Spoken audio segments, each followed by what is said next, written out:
Chapter 4. The return of the true king unfolds. The much-anticipated resurgence of the Death Pendulum is upon us in the European Cup. Spain's TV channel, renowned for its sports programming, is providing live commentary from the Gdańsk stadium for this electrifying match, which has been fervently hyped by the media as the remarkable comeback of Su Qin. As a prominent commentator for TV and a devoted fan of FC Barcelona, Antonis had confidently predicted before the match commenced that the formidable World Cup champions, Spain, would replicate their previous overwhelming victory against the Croatian national team on this very ground. Indeed, for the Spanish supporters, it has been merely 2 years since that semifinal, during which Spain showcased an astonishing ball possession exceeding 68, leaving countless Croatian fans to experience profound despair. Moreover, the pivotal goals that rekindled a semblance of hope for Croatia were both scored by Su Qin, driven by his individual brilliance. Now, 2 years later, the once mighty Su Qin has become a mere shadow of his former self, plagued by injuries and absent from the pitch for over 6 months. Hence, it is no surprise that many believe Spain will decisively triumph over Croatia in their inaugural match of the European Cup. This play? How to describe it? Pique and Ramos have secured their positions, yet Croatia's passing is exquisite. Well, the match has only just begun, and our illustrious Spanish players have yet to find their rhythm. This unexpected turn should not significantly alter the final outcome. Su's left leg injury likely remains a concern. Thus, from this moment onward, if they can apply pressure on Su and create challenges for Croatia's playmakers on the flanks, Croatia's offensive threat will diminish considerably. I stand by my initial prediction. Our great Spain shall surely achieve a resounding victory over Croatia, Antonis asserted with unwavering confidence. Meanwhile, on the field, Spain's coach, Del Bosque, appeared to heed Antonis's insights, seizing the opportunity during Croatia's team celebration to urgently recalibrate his defensive strategy.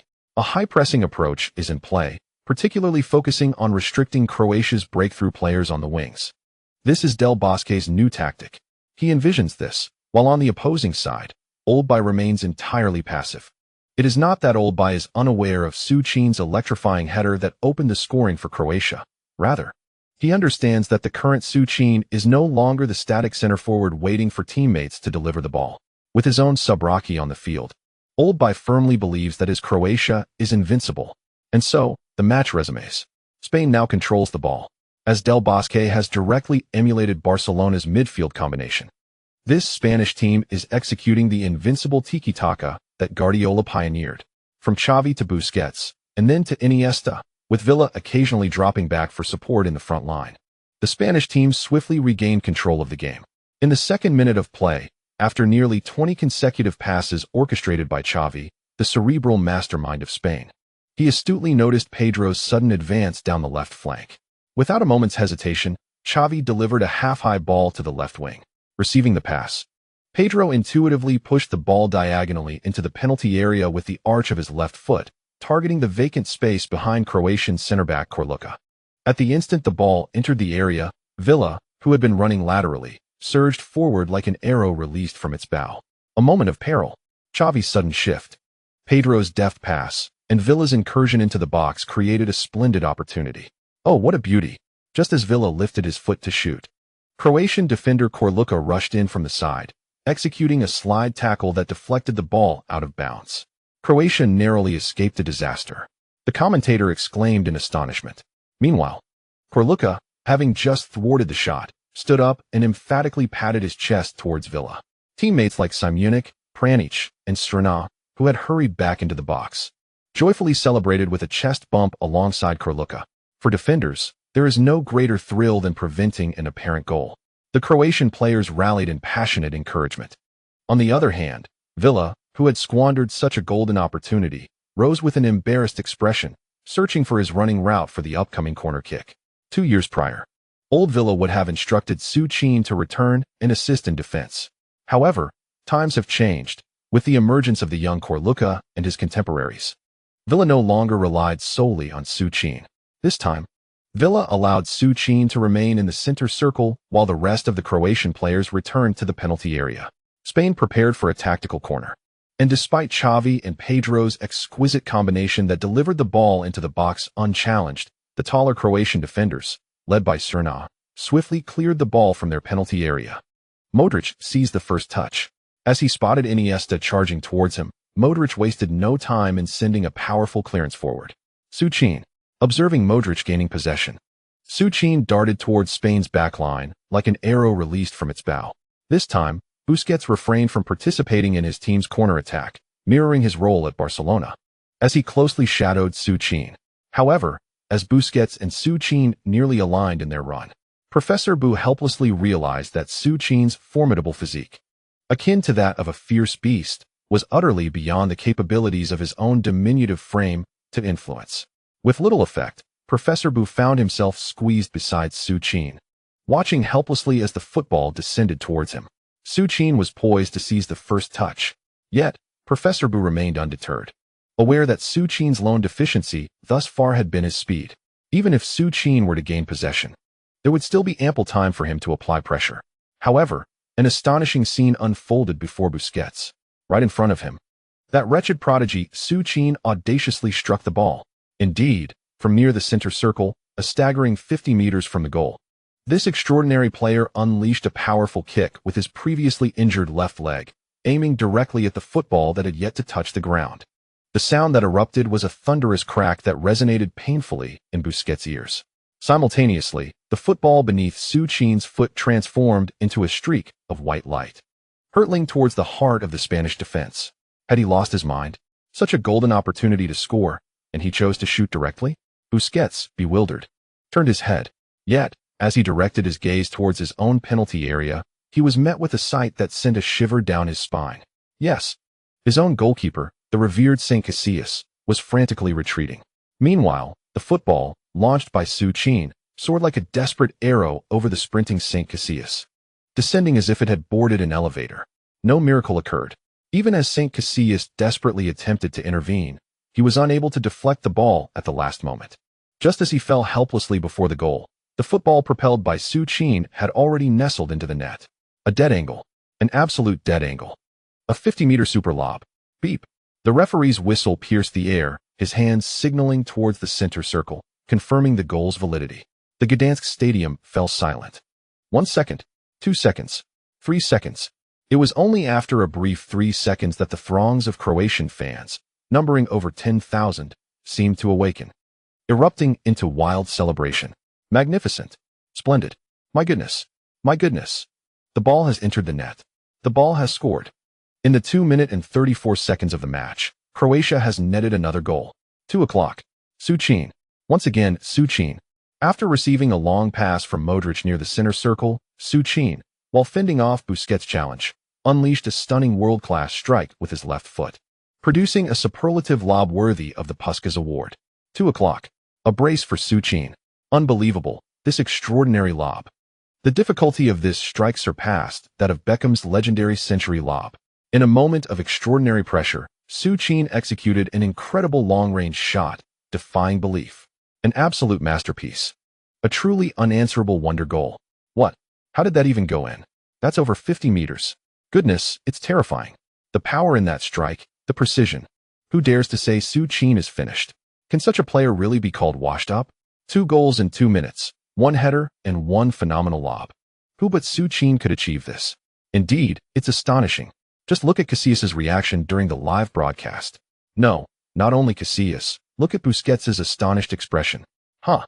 What a slap in the face. Didn't Busquets previously claim in an interview that Su Qin could never return to his peak form? Can you call scoring 2 goals against the World Cup champions in 2 minutes anything less than peak performance? Real Madrid must be in despair. Before this match, they were stalling Su Qin's contract renewal. And now, with Su Qin in this form, how could they possibly hold him back? Hee. I've heard that Mansour from Manchester City has already arrived in Poland. I bet we're about to hear some thrilling news from Manchester City. Old Huang was beside himself.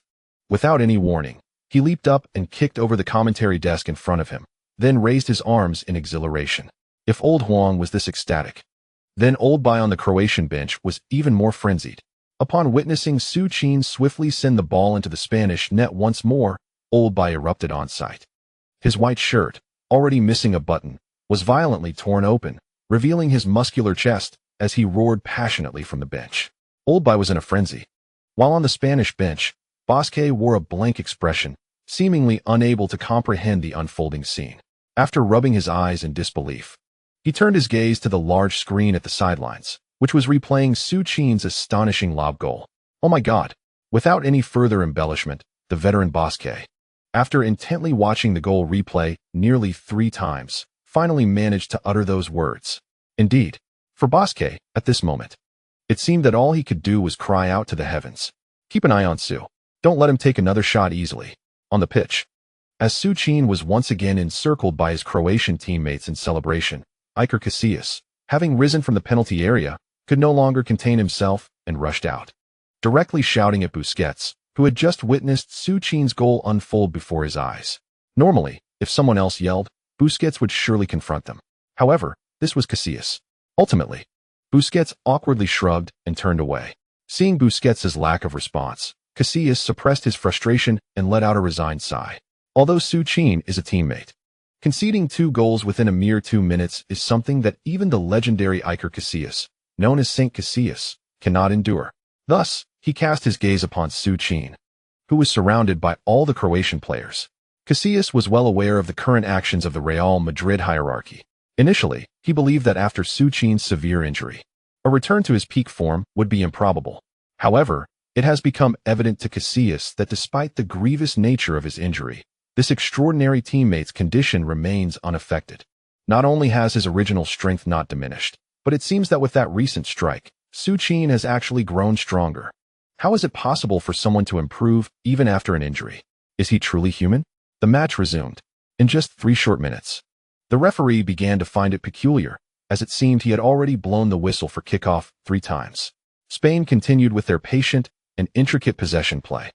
The current Croatian team, under the tutelage of their veteran players, has long accustomed themselves to a defensive style akin to a bus parked in front of the goal.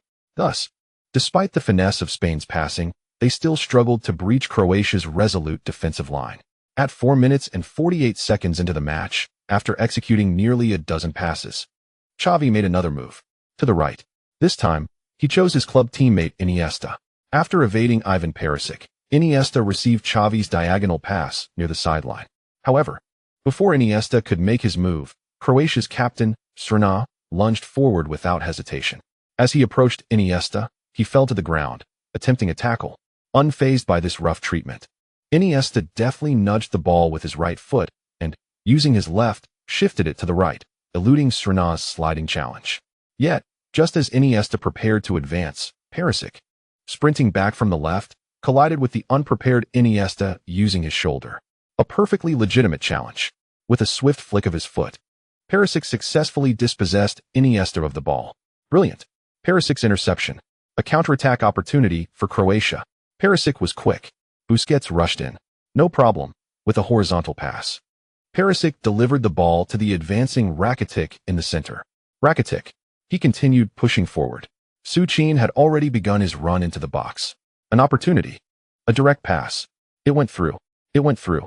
The commentator, Lao Huang, began to grow excited, and the Croatian fans in the stands seemed to sense something. Rising to their feet, in unison, on the field, Su Qin, who was initially running laterally, seized the moment when Rakitic received the ball centrally and executed a deft diagonal run in the opposite direction, skillfully utilizing Wu Lei's agile positioning. This precise maneuver allowed Su Qin to evade Ramos, who had surged from the penalty area with the intent of intercepting Rakitic's pass. In this manner, Su Qin received Rakitic's through ball while positioned behind Ramos. Yet, despite surpassing Ramos, Pique remained directly in front of Su Qin. Just as Pique boldly charged towards Su Qin, ready to confront him, Su Qin, who had been angled to receive the ball, suddenly pivoted. Simultaneously, with a graceful flick of his left foot, he deftly redirected the ball behind him. Pique was momentarily bewildered, rendered as motionless as a wooden post. With this agile touch, coupled with the Belgian soup trick he had previously employed, Su Qin glided past Pique effortlessly. One-on-one. Upon slipping past Pique, Su Qin surged into the Spanish penalty area. One-on-one. Just as Su Qin breached the defensive line, Casillas, stationed at the goal, could no longer remain passive. Without a hint of hesitation, he dashed from his position, bending slightly to scrutinize Su Qin's legs. As Su Qin's teammate, Casillas was acutely aware that Su Qin's weakest asset was his ability to break through with the ball. Thus, Throughout numerous matches, it was evident that whenever Su Qin found himself in a one-on-one situation, he would invariably shoot. If Casillas could anticipate the direction of Su Qin's shot at the moment he struck, preventing a goal would become significantly easier. Su Qin had already netted 2 goals. He must not be allowed to complete a hat trick at his expense. Consequently, Casillas meticulously tracked every subtle movement of Su Qin, poised to dive at a moment's notice. However, what unfolded next would become a vivid memory in Casillas' career. Su Qin took a step forward with his left foot, shifting his weight dramatically to the left. The degree of this shift was so alarming that Casillas felt as if Su Qin might topple onto the grass. It must be that way. Without hesitation, Casillas began to lean in the direction of Su Qin's tilt. This fellow was still too naive, attempting to outmaneuver the legendary Saint Casillas with such a simple change of direction. Yet, in that instant when Casillas adjusted his weight, the enigmatic Su Qin made another move. The audacious genius executed a sudden shift, throwing his entire body to the right with the same motion. At that moment, Saint Casillas finally comprehended the challenge before him. What he faced was none other than the pendulum dribble, a technique reserved for only the most elite players, a move that instilled fear in goalkeepers worldwide. Why, one might wonder, would such a maneuver, often deemed too harsh on the knees for regular use, be employed? Moreover, this individual, whose left leg had previously suffered a significant injury, does he not fear that his fragile left leg might break once again? From left to right, from right to left, in the briefest of moments, Su Qin elegantly maneuvered in front of Saint Casillas 3 times in succession. With each movement, the Croatian fans in the stands, who had long since risen to cheer for Su Qin, seemed to sway in unison with his rhythm. And just as Su Qin approached Saint Casillas, he deftly directed the ball to the right with his right foot. At that very moment, the out-of-position Saint Casillas clumsily collapsed onto the grass. Indeed, Su Qin had replicated the celestial footwork of Ronaldo, a spectacle that had never before graced the world. Su Qin had outmaneuvered Saint Casillas. Faced with an open goal, Su Qin hesitated no longer. He lifted his right foot and gently nudged the ball, which smoothly found its way into the net. Beep. The referee's whistle signaled that the goal was valid. Splendid. Marvelous. Another goal. The 3rd one. Good heavens. Unbelievable. A hat trick. At 5 minutes and 14 seconds into the match, Su Qin's hat trick marked Croatia's 3rd goal, starting with a clever run that shook off Ramos. Su Qin first executed an exquisitely artistic turn reminiscent of the Ice Prince Bergkamp, fooling the lagging Spanish defender Peak.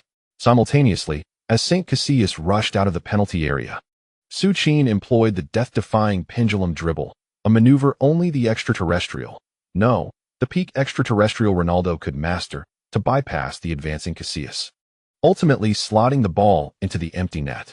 Su Qin, the best Su Qin in the world, has returned.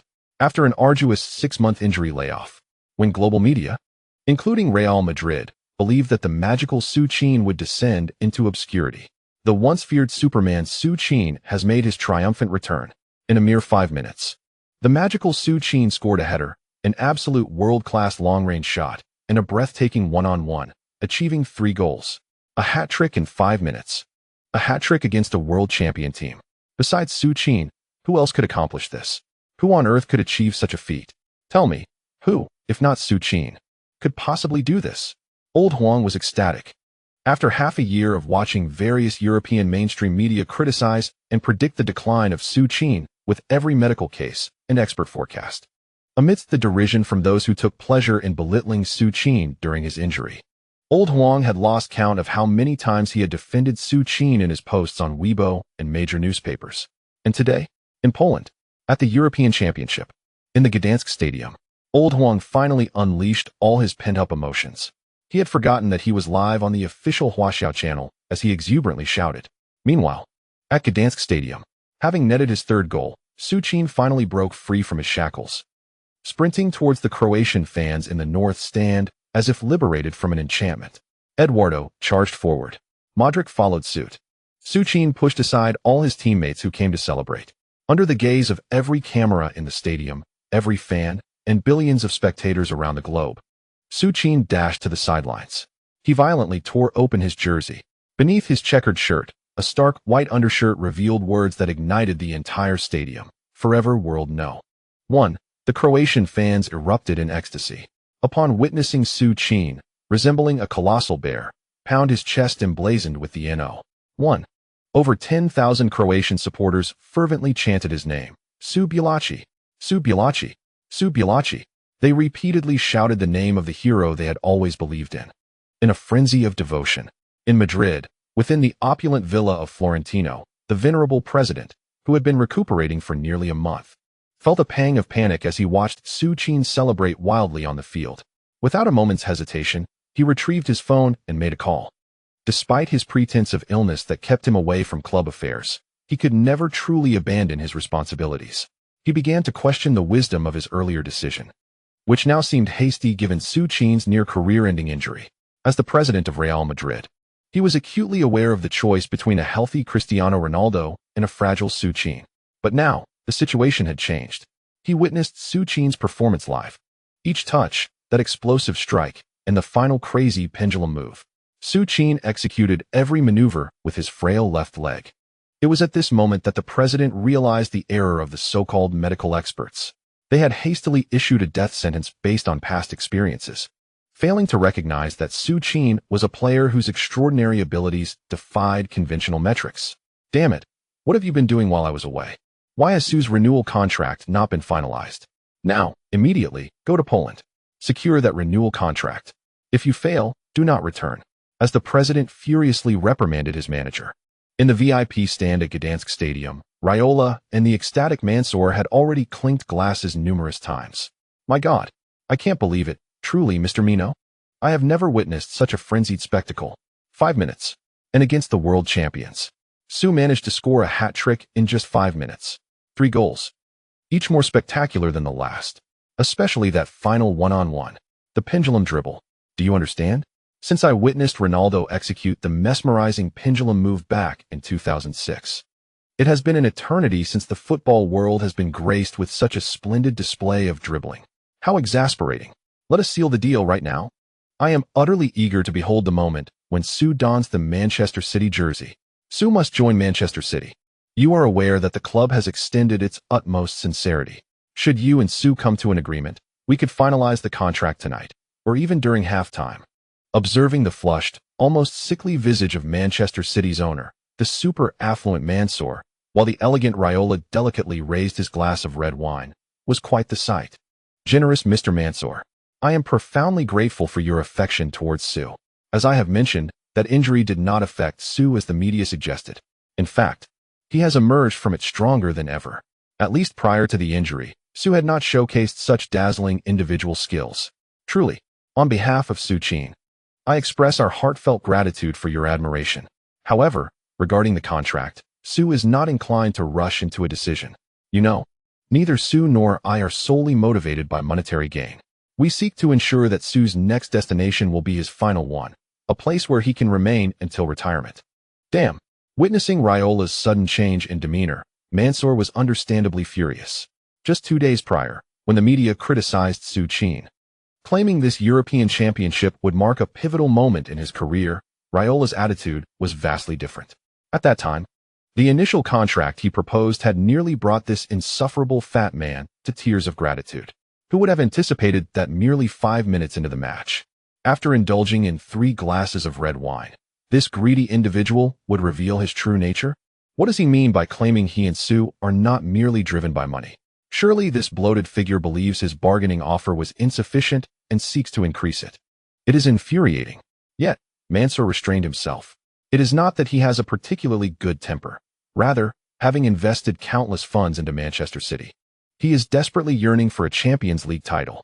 Without the Champions League, no matter how many Premier League titles Manchester City accumulates, they will merely be regarded as nouveau riche. The only way to elevate Manchester City from this status to that of a footballing giant, akin to Real Madrid or Barcelona, is through the one who dares to inscribe NO1 upon himself on the pitch, Su. Just 5 minutes into the match. Indeed, this is the magnificent response our great Spain has delivered to the fans. In those 5 minutes, Su scored 3 goals. That is Su Qin, a 5-minute hat-trick. Su Qin, I am at a loss as to what our players are doing. Headers, long-range shots, dribbling. It is entirely a solo performance by Su. From the commentary booth of Spain's TV, 5 minutes ago, Antonis was passionately enlightening the fans about the seemingly insurmountable gap between the two teams. But now he has lost his earlier fervor. He repeatedly utters the name Su Qin, reminiscent of when he witnessed Real Madrid decisively defeat his beloved Barcelona. Indeed, since that fateful appearance of Su, he has become acutely sensitive to this name. Thus, the updates have been somewhat erratic. Today, there has been a slight recovery. And I present 8,000 words. How should I put it? I still hope that dear readers can offer some monthly votes. Alas, though I feel unworthy. This chapter concludes.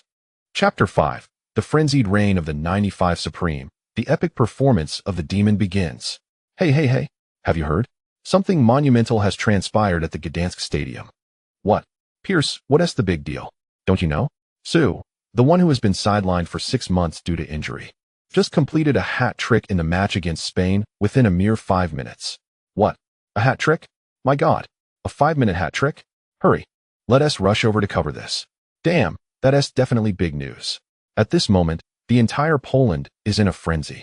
Journalists, who had been stationed in various hotels or at the training grounds of different teams, began to rush towards the Gdańsk stadium as if possessed. For these reporters, nothing is more enticing than a sensational story.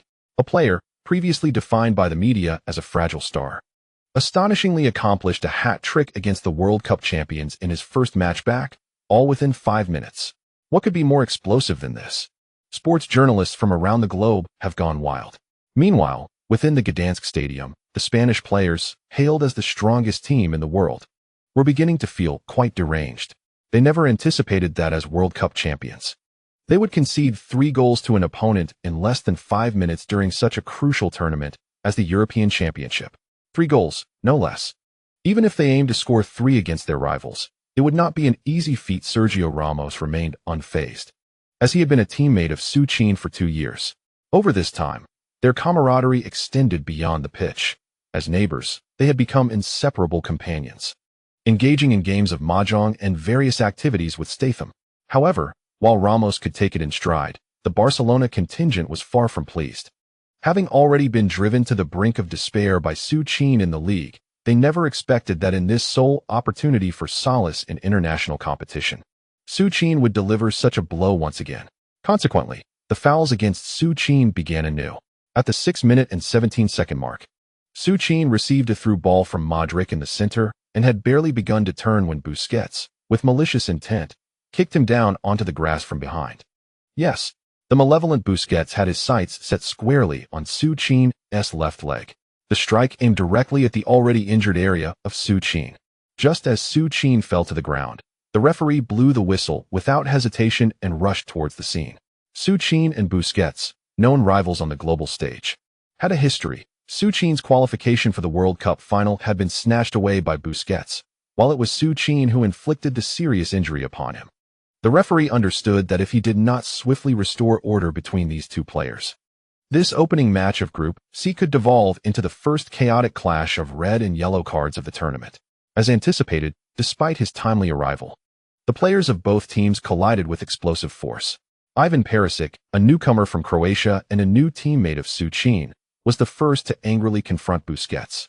"You vile scoundrel, are you attempting to commit murder?"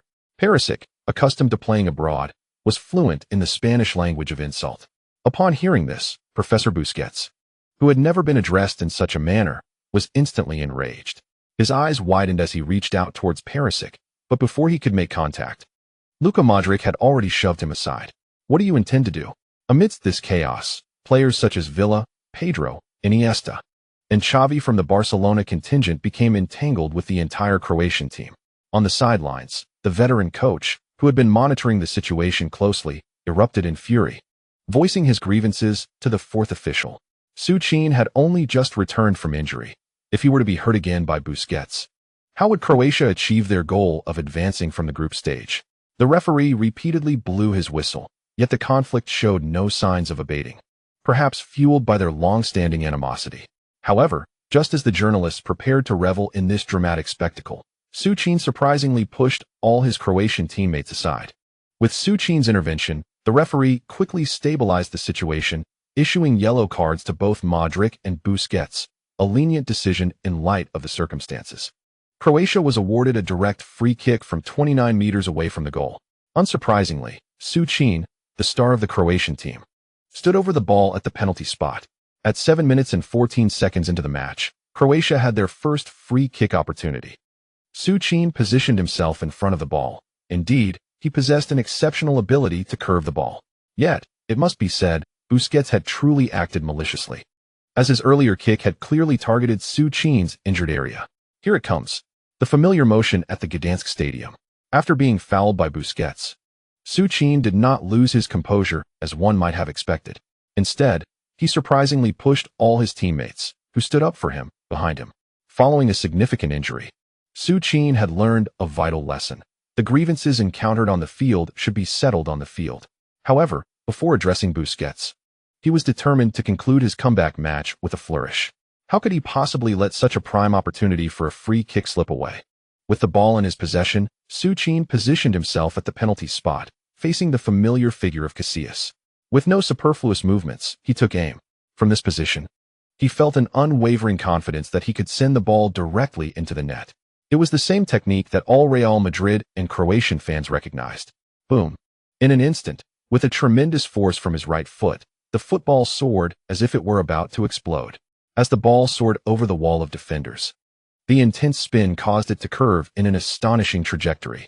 Although Casillas had anticipated the shot and moved early, the ball found its way into the corner of the net before he could reach it. Beep.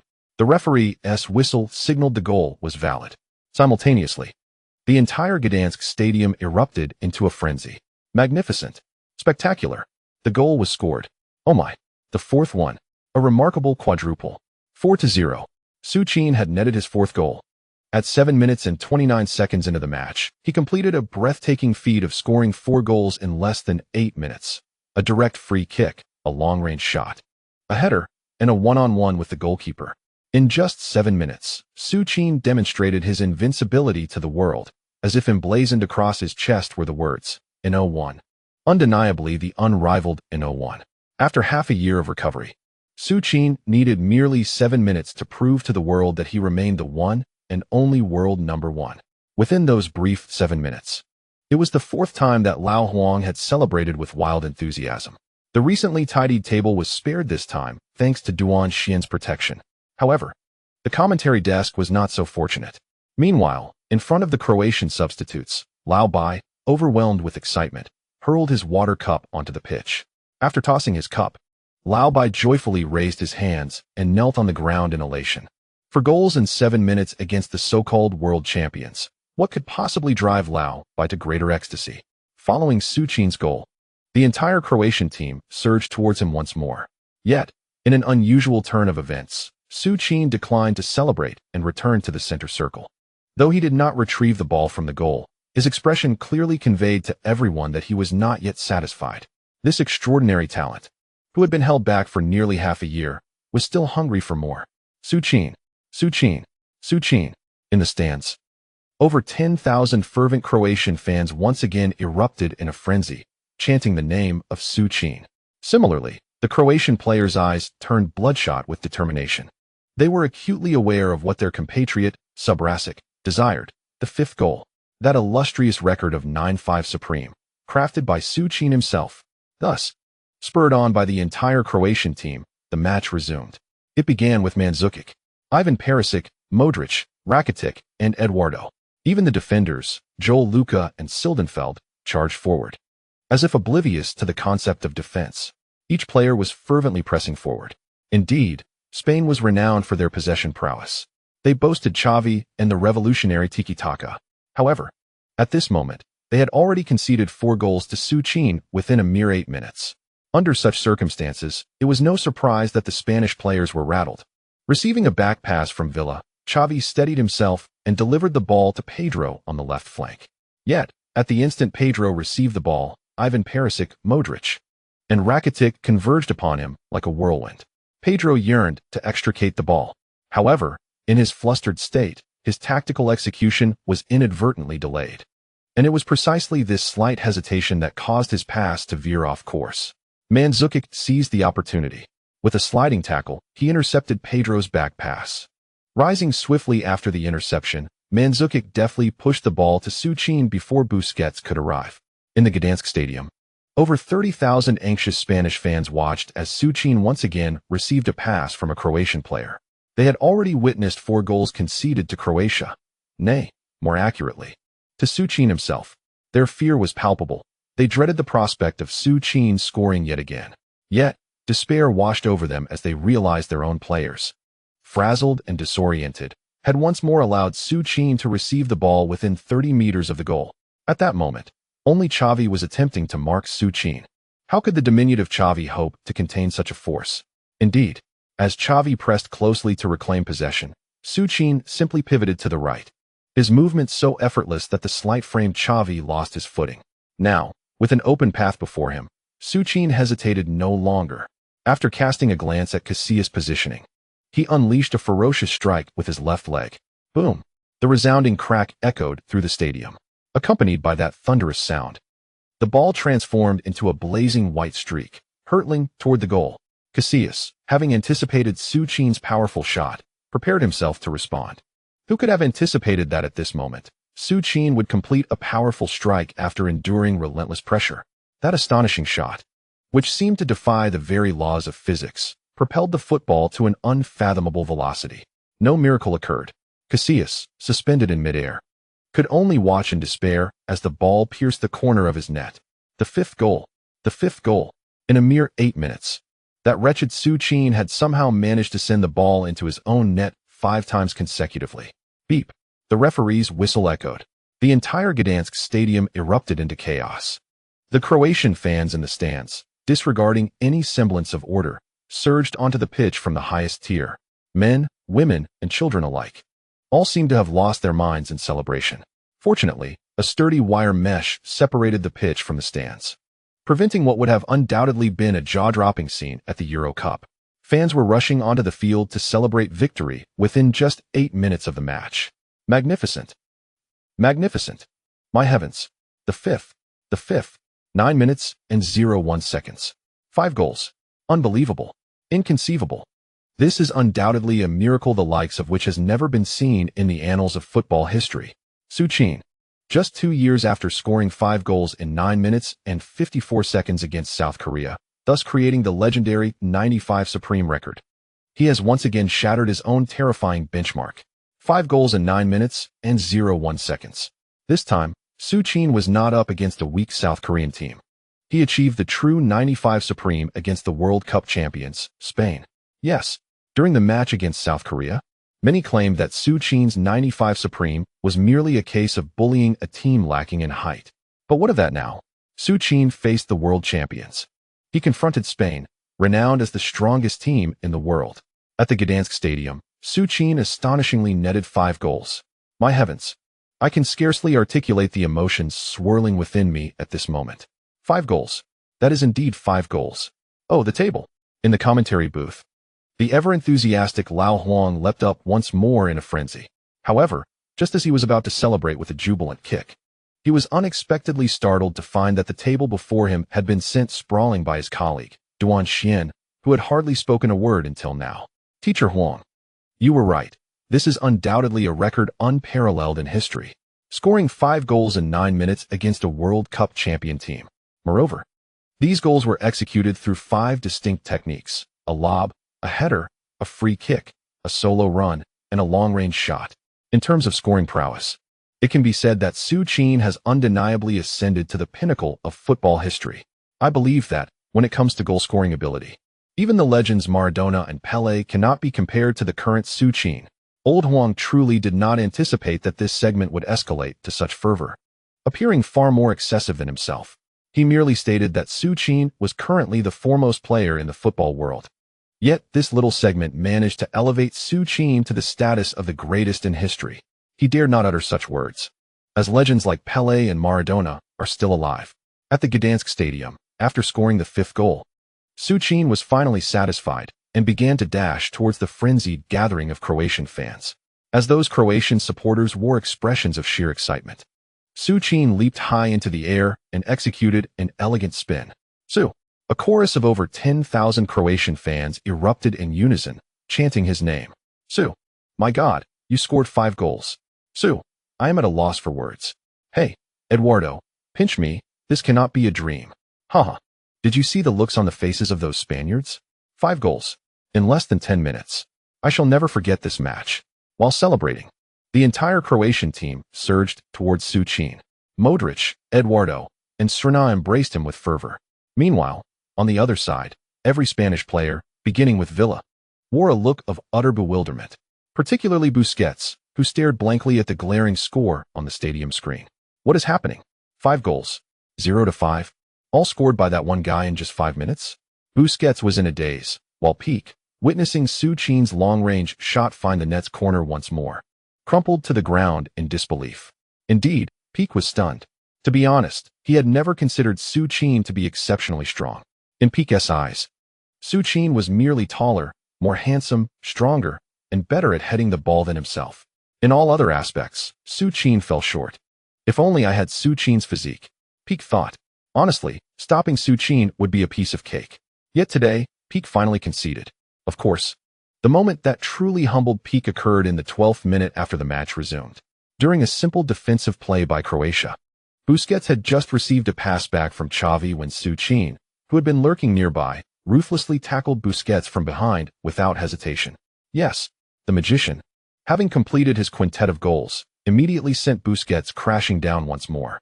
It was a blatant foul. Yet the Croatian players on the field and the fans in the stands erupted into applause as the referee issued a red card to Su Qin for his 2 yellow cards. Thus, Su Qin's comeback match concluded.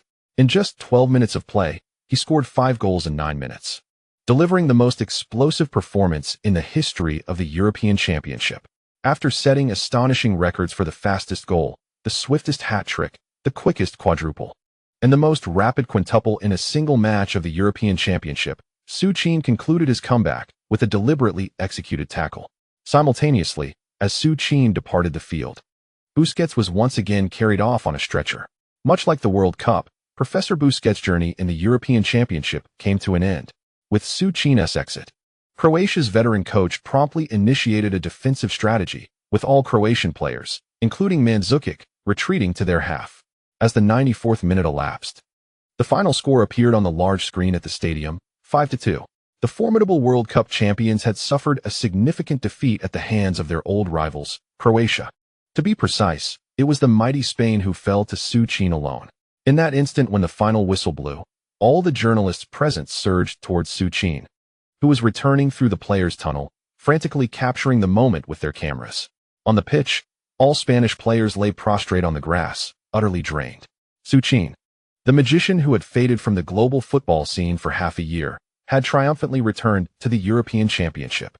The headlines proclaimed, "The magician remains the world's strongest player." A triumphant return like no other. Croatia's odds for the championship soared to the top. Su Qin secures the title of best scorer in the European Championship with 5 goals in 12 minutes. An unequivocal T0 level player, the magician leaves forwards worldwide in awe. Who can thwart the all-encompassing magician? The world of football once again faces the threat of his prowess.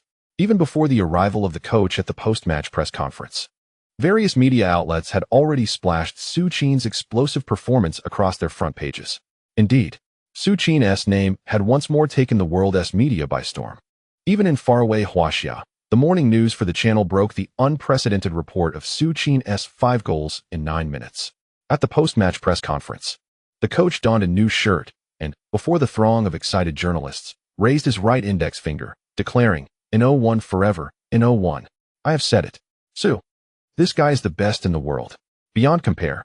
The coach was visibly elated. Meanwhile, in the VIP box at the Gdańsk stadium, Mansour was even more animated. End of chapter. Stuck in traffic on the national highway, unsure when I will get home. Looking at the situation, I might update later. Had I known, I wouldn't have gone out. It's a sea of heads. Chapter 6. What? Mansour wants Su Qin to become director. Su? Mino. My dear Mino. You know that Manchester City's sincerity towards Su is undoubtedly the most genuine in the world. The annual salary can be increased. Regarding the transfer fee, I am aware that Real Madrid will not relinquish Su. However, should Su cooperate, I am prepared to offer him an additional signing bonus of 50 million. Of course, this is merely the initial proposal, and we can discuss further details when the referee blew the final whistle of the match. No, to be precise, it was after Su Qin scored his 5th goal, that the previously aloof Mansour seemed to transform, engaging in negotiations with Raiola with an almost fervent eagerness. It is inevitable. Even before the match, while the world doubted the wizard, Mansour held a profound admiration for Su Qin. Moreover, in this comeback match, Su Qin astonishingly netted 5 goals in just 9 minutes against the world champions. It is widely understood that after this performance, the once derided wizard Su would return triumphantly to reign supreme once more. Mr. Mansour, please do not be anxious. I assure you, should Su wish to transfer, I will certainly recommend Manchester City as his first choice. Naturally, you are aware that Su has always been a person of strong will. He is not one to be swayed by monetary gain. What he truly seeks is honor. From his departure from Barcelona to Inter Milan and then to Real Madrid, what he values most is the ambition of the team. Indeed, that is precisely the case. Manchester City is replete with ambition. To be forthright, I am eager to transform Manchester City. The current Manchester City has yet to make its mark in the Champions League.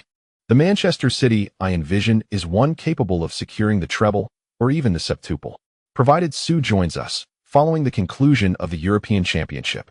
Whatever players Su desires or the type of coach he requires, I will ensure his every wish is fulfilled. Yes, you heard correctly. If Su chooses Manchester City, I will grant him powers that no other player has ever wielded. Baffled. Indeed, Mansour's words left Raiola bewildered. What does this mean? What does it imply when he says Su can have whoever he wants, and that Su can dictate the type of coach he desires? Manchester City possesses wealth beyond measure. Were these words uttered by anyone else, Raiola might have chuckled dismissively, but Mansour is a different case altogether. He is genuinely the kind of individual who can acquire whomever he wishes. If Mansour's words hold true, this summer transfer window promises to be intriguing. Could a new galactic armada be built around Su Qin? A blue super battleship? My God, Mr. Mansour, I must admit you have stirred my heart, not only mine. But I believe if Su were here, he too would be captivated. I am a man of my word. You may go find Su at once and convey my message. Should Su choose Manchester City, what he stands to gain? No, rather, what he can bestow upon Manchester City will undoubtedly be reciprocated in full. Furthermore, I have heard that Real Madrid is exploiting Su's image rights. To put it plainly, if Su joins Manchester City, he will retain at least 90% of his image rights. At least 90? This figure has certainly solidified Raiola's initial intrigue. During this period, the management of Real Madrid, driven by the desire to extract over 100 million euros annually, has incessantly murmured among themselves. To be frank, it is not only Su Qin who has grown weary of this. Even the notoriously abrasive Raiola has had his fill. It is common knowledge that Manchester City is not lacking in financial resources, a sentiment echoed by Mansour himself. As long as Mansour remains at the helm, no one would dare infringe upon Su's rights. Mr. Mansour, I assure you that I will convey your words to Su. Rest assured. While Raiola was entangled in negotiations with Mansour, the entire Croatian team had already boarded the bus departing from the stadium. The statements made by the elder Bilic during the press conference had already circulated through the media. Meanwhile, Modric and his teammates on the bus began to sing heartily. Su. Su. The world's #1 Su. Su. Su. Specializing in Barca's downfall. This catchy tune, whose origins remain a mystery, quickly captivated not only Croatian fans, but also the star players of the national team, who occasionally joined in the revelry. Ultimately, even the elder Bilic stood up to lead the singing. Although he maintained a composed demeanor in front of others, he treated Su Qin with a distinct level of familiarity. Hey, Su, it seems that Busquets always gets injured when he faces you. Once the song concluded, the ever-loquacious Eduardo could no longer contain himself. Laughter erupted throughout the bus. As it was deemed inappropriate to revel in another's misfortune, yet when that individual was Busquets, who had famously performed in the World Cup final, the Croatian players felt no moral burden. I didn't mean it. I've already called Raiola to send a bouquet to Busquets at the hospital. Cursed Su, you rascal. I don't even know what to say to you. Observing Su Qin's serious demeanor, which even radiated a hint of sympathy for their opponent, Modric couldn't help but tease him. Following the conclusion of the match between Spain and Croatia, the second game of Group C commenced, pitting Ireland against Italy. Facing the weaker Irish side, a full-strength Italy left no room for opportunity, winning 2-0 with goals from Balotelli and Pirlo. Consequently, all 4 teams in Group C had now been showcased. with Croatia temporarily occupying first place due to their superior goal difference. 3 days later, Croatia would fly to Ukraine for their second group match against Ireland. Due to Su Qin's red card, Croatia would have to rely on Mandzukic to fiercely contend with Ireland. However, the current Croatian team is a far cry from the one that relied solely on Su 2 years ago. Even in the absence of Su Qin, the old man confidently assured that Croatia would undoubtedly triumph over the weakest team in the group, Ireland. With 2 victories under their belt, the third match promised to be intriguing. Should Spain defeat Italy, Croatia would find themselves in a favorable position to maneuver strategically. The old man was quite adept at orchestrating such scenarios. The matches in Group C have concluded. However, the tremors caused by Su Qin on the global stage have only just begun. The first to face scrutiny was, naturally, Real Madrid's medical team. The reason was simple. A photograph of Raiola in clandestine discussions with Mansour on the field had surfaced. For months, the upper echelons of Real Madrid had subtly communicated to their members the notion that Su Qin had irrevocably fallen from grace. A diminished version of the once mighty Su Qin could no longer reign as the king of Real Madrid. The healthy Cristiano Ronaldo was deemed the club's sole future. Indeed, the fans remained the most innocent, recalling the story of Ronaldo, who, despite his extraordinary prowess, had succumbed to a severe injury. If even an alien like him could fall from such heights, how could Su Qin, who relied predominantly on his physicality, hope to endure?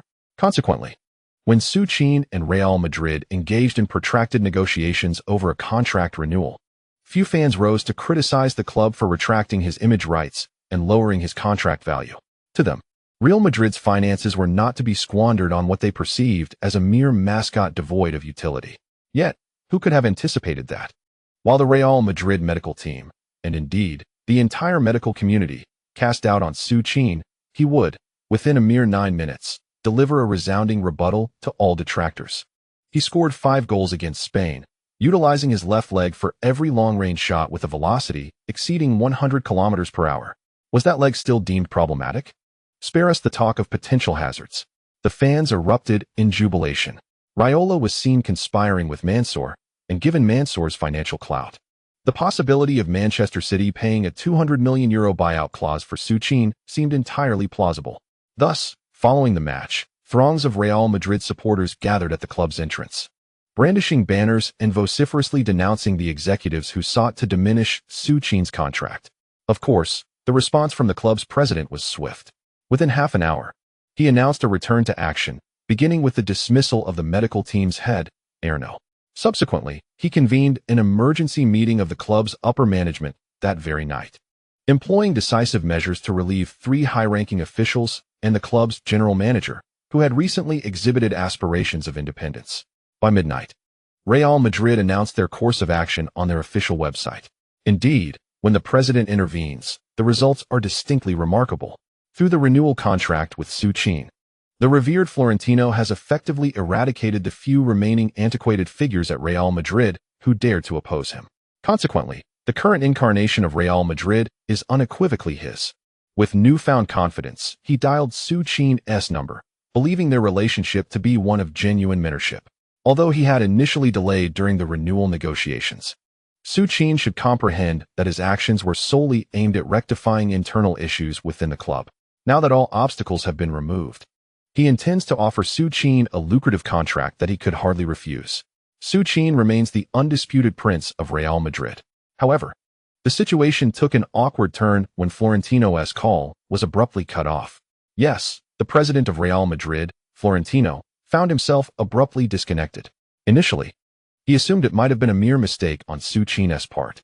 Yet, upon attempting to reach him a second time only to discover that his phone had been turned off, Florentino finally grasped the gravity of the situation. It appeared he had miscalculated everything, failing to recognize that the 21-year-old was not merely a pawn to be manipulated at will. Panic set in. Florentino was genuinely rattled. He had believed everything was under his control, but Su Qin's abrupt disconnection made him acutely aware of the reality. "Jose, you must go to Ukraine," he instructed. "At this juncture, you are perhaps the only one capable of persuading Su. You know well that Real Madrid has encountered numerous internal challenges recently. I acted out of necessity. But now that all impediments have been cleared, there will no longer be a general manager. All transfers and personnel matters are to be entrusted to you. You must convey to Su the club's sincerity. By the way, the image rights situation remains unchanged. As I've stated before, as long as I am here. Su's image rights will undoubtedly remain at 65. No one can alter that.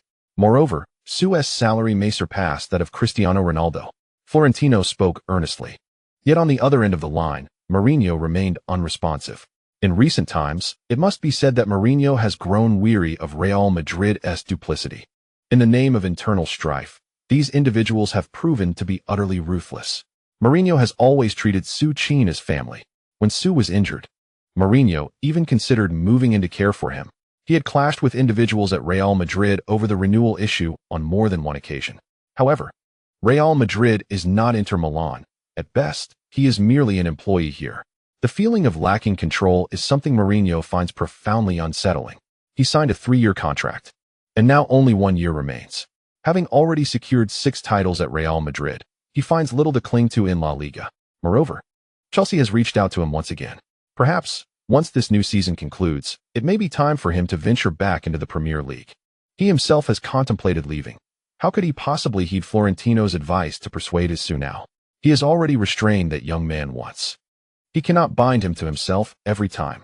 When a fledgling eagle spreads its wings, all he needs to do is release the protective embrace. No, I shall not go. Mr. Mourinho, I am not one who enjoys cleaning up after others. With that, Mourinho hung up the phone. A madman. Indeed, a madman. Even when confronted by the formidable Florentino, whose mere stomp could send tremors through the football world. It was Mourinho's abrupt termination of the call that plunged the previously harmonious Real Madrid into turmoil once more. After being rebuffed by both Su Qin and Mourinho, the old master finally wore a cold expression. As the helmsman of the Galacticos, he is never short of star players or head coaches. He returned home past midnight last night, exhausted from the long drive, and fell asleep. He will make amends with a chapter, begging for forgiveness. Chapter complete. Chapter 7. Chaos in Spain. The madman's dilemma arises. The European Championship. Although Su Qin's triumphant return captured the attention of football fans worldwide, as the matches concluded, his fervor gradually waned.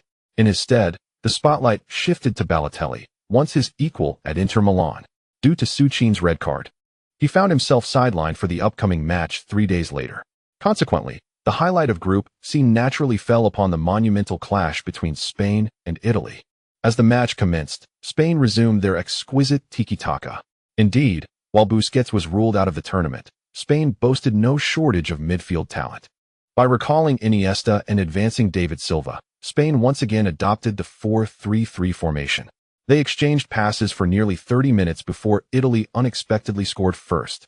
Italy employed a strategy reminiscent of Croatia's, relinquishing control of the midfield, allowing Pirlo to utilize his missile-like passes to find Balotelli up front. In a duel for a header against Xabi Alonso, Balotelli effortlessly seized the first touch. With a deft flick, he passed to the advancing Cassano. And before Xabi Alonso could pivot, Cassano returned the ball to Balotelli, who was now poised at the edge of the penalty area. With a stunning strike, Balotelli netted his second goal of the European Championship. At that moment, every Italian supporter in the stands erupted in exuberance. What followed was a scene that ignited passion worldwide. After scoring, Balotelli, mimicking Su Qin, sprinted towards the Italian fans, tearing open his jersey. "Why always me?" he exclaimed, as Su Qin sat in front of the television. Sipping water, he inadvertently sprayed it all over the engrossed Taylor Swift. Rising from her seat, Taylor wore a look of indignation, while Su Qin quickly rushed to offer her apologies. "Why always me?" This was undoubtedly one of the most explosive moments for Balotelli, aside from his contemplation of life. Initially, after Balotelli's transfer to Atletico Madrid, Su Qin believed that his life might take a turn for the better. However, it seemed that some things were simply unavoidable. The utterance of "why always me" prompted all the reporters present to rise to their feet, almost bowing down to Balotelli in excitement. Italy unexpectedly took the lead through a counterattack. Observing the bewildered expressions of the Spanish team, Su Qin felt a twinge of sympathy for the once mighty Matadors, who had the potential to dominate the European Cup. Fortunately, Spain's deficit did not last long. Less than 13 minutes after Balotelli's goal, Spain finally found the net. Villa, the star striker upon whom all Spanish fans had pinned their hopes, finally stepped up. After receiving a perfectly placed pass from Xavi, he deftly slotted the ball past Buffon into the net. Spain had been resurrected. In the ensuing match, Spain's characteristic control clashed with Italy's resolute defense. Yet the score remained unchanged. When the final whistle blew, both coaches wore troubled expressions. Indeed, Croatia and Ireland had yet to commence their match. Although Su Qin could not participate, it was said that Croatia could likely handle Ireland without him. If that were the case, Croatia would secure 2 wins and 6 points. Advancing ahead of schedule, Italy, having garnered 4 points, faced a precarious situation should they lose their final match, coupled with a significant victory for Spain over Ireland. They might find themselves eliminated, despite both teams having 6 points. The Italians were distressed, and the Spaniards were equally troubled. Winning against Ireland, even by a considerable margin, did not seem difficult. However, the challenge lay in the fact that Croatia had already qualified, potentially leading them to throw the match against Italy. The implications of such an outcome were too daunting to contemplate. Thus, both Del Bosque and Italy's coach Prandelli shared a similar sentiment as they watched the match between Croatia and Ireland on television. As anticipated, even in Su Qin's absence, Croatia, with the presence of Mandzukic, comfortably triumphed 2-0 over Ireland, with both Mandzukic and Modric finding the back of the net. Consequently, after the conclusion of the 2 rounds of group matches, the dynamics of Group C had become increasingly complex. Croatia stood at the top with 2 wins and 6 points, boasting a goal difference of 5, while Italy, with 1 win and 1 draw, accumulated 4 points and a goal difference of 3, securing second place. The World Cup champions, Spain, find themselves with a record of 1 draw and 1 defeat, accumulating merely 1 point and placing third due to a goal difference of 2. Ireland, having suffered 2 defeats, has been eliminated early. The situation in Group C indeed mirrors the concerns expressed by both Del Bosque and Prandelli. As for the other groups, in Group A, Greece and the Czech Republic currently occupy the first and second spots, and both teams are likely to advance. In Group B, the much-anticipated Netherlands, once considered a dark horse, has been unexpectedly embroiled in internal discord, resulting in consecutive losses of 0-1 to Denmark and 1-2 to Germany, leading to their premature exit. Meanwhile, Portugal, featuring Cristiano Ronaldo, secured a 3-2 victory over Denmark, but narrowly lost 0-1 to Germany, currently placing them second. Should Portugal triumph in their final match against the already eliminated Netherlands, they could potentially surpass Denmark and secure advancement. In Group D, the situation is rather uneventful. As France and England each triumphed over their opponents, Sweden and Ukraine, and subsequently drew against each other, both accumulating 4 points and ensuring their progression. Su, will you be participating in the final group match? Su, Spanish media have begun speculating that you may deliberately miss the last game to eliminate Spain. Is there any truth to this?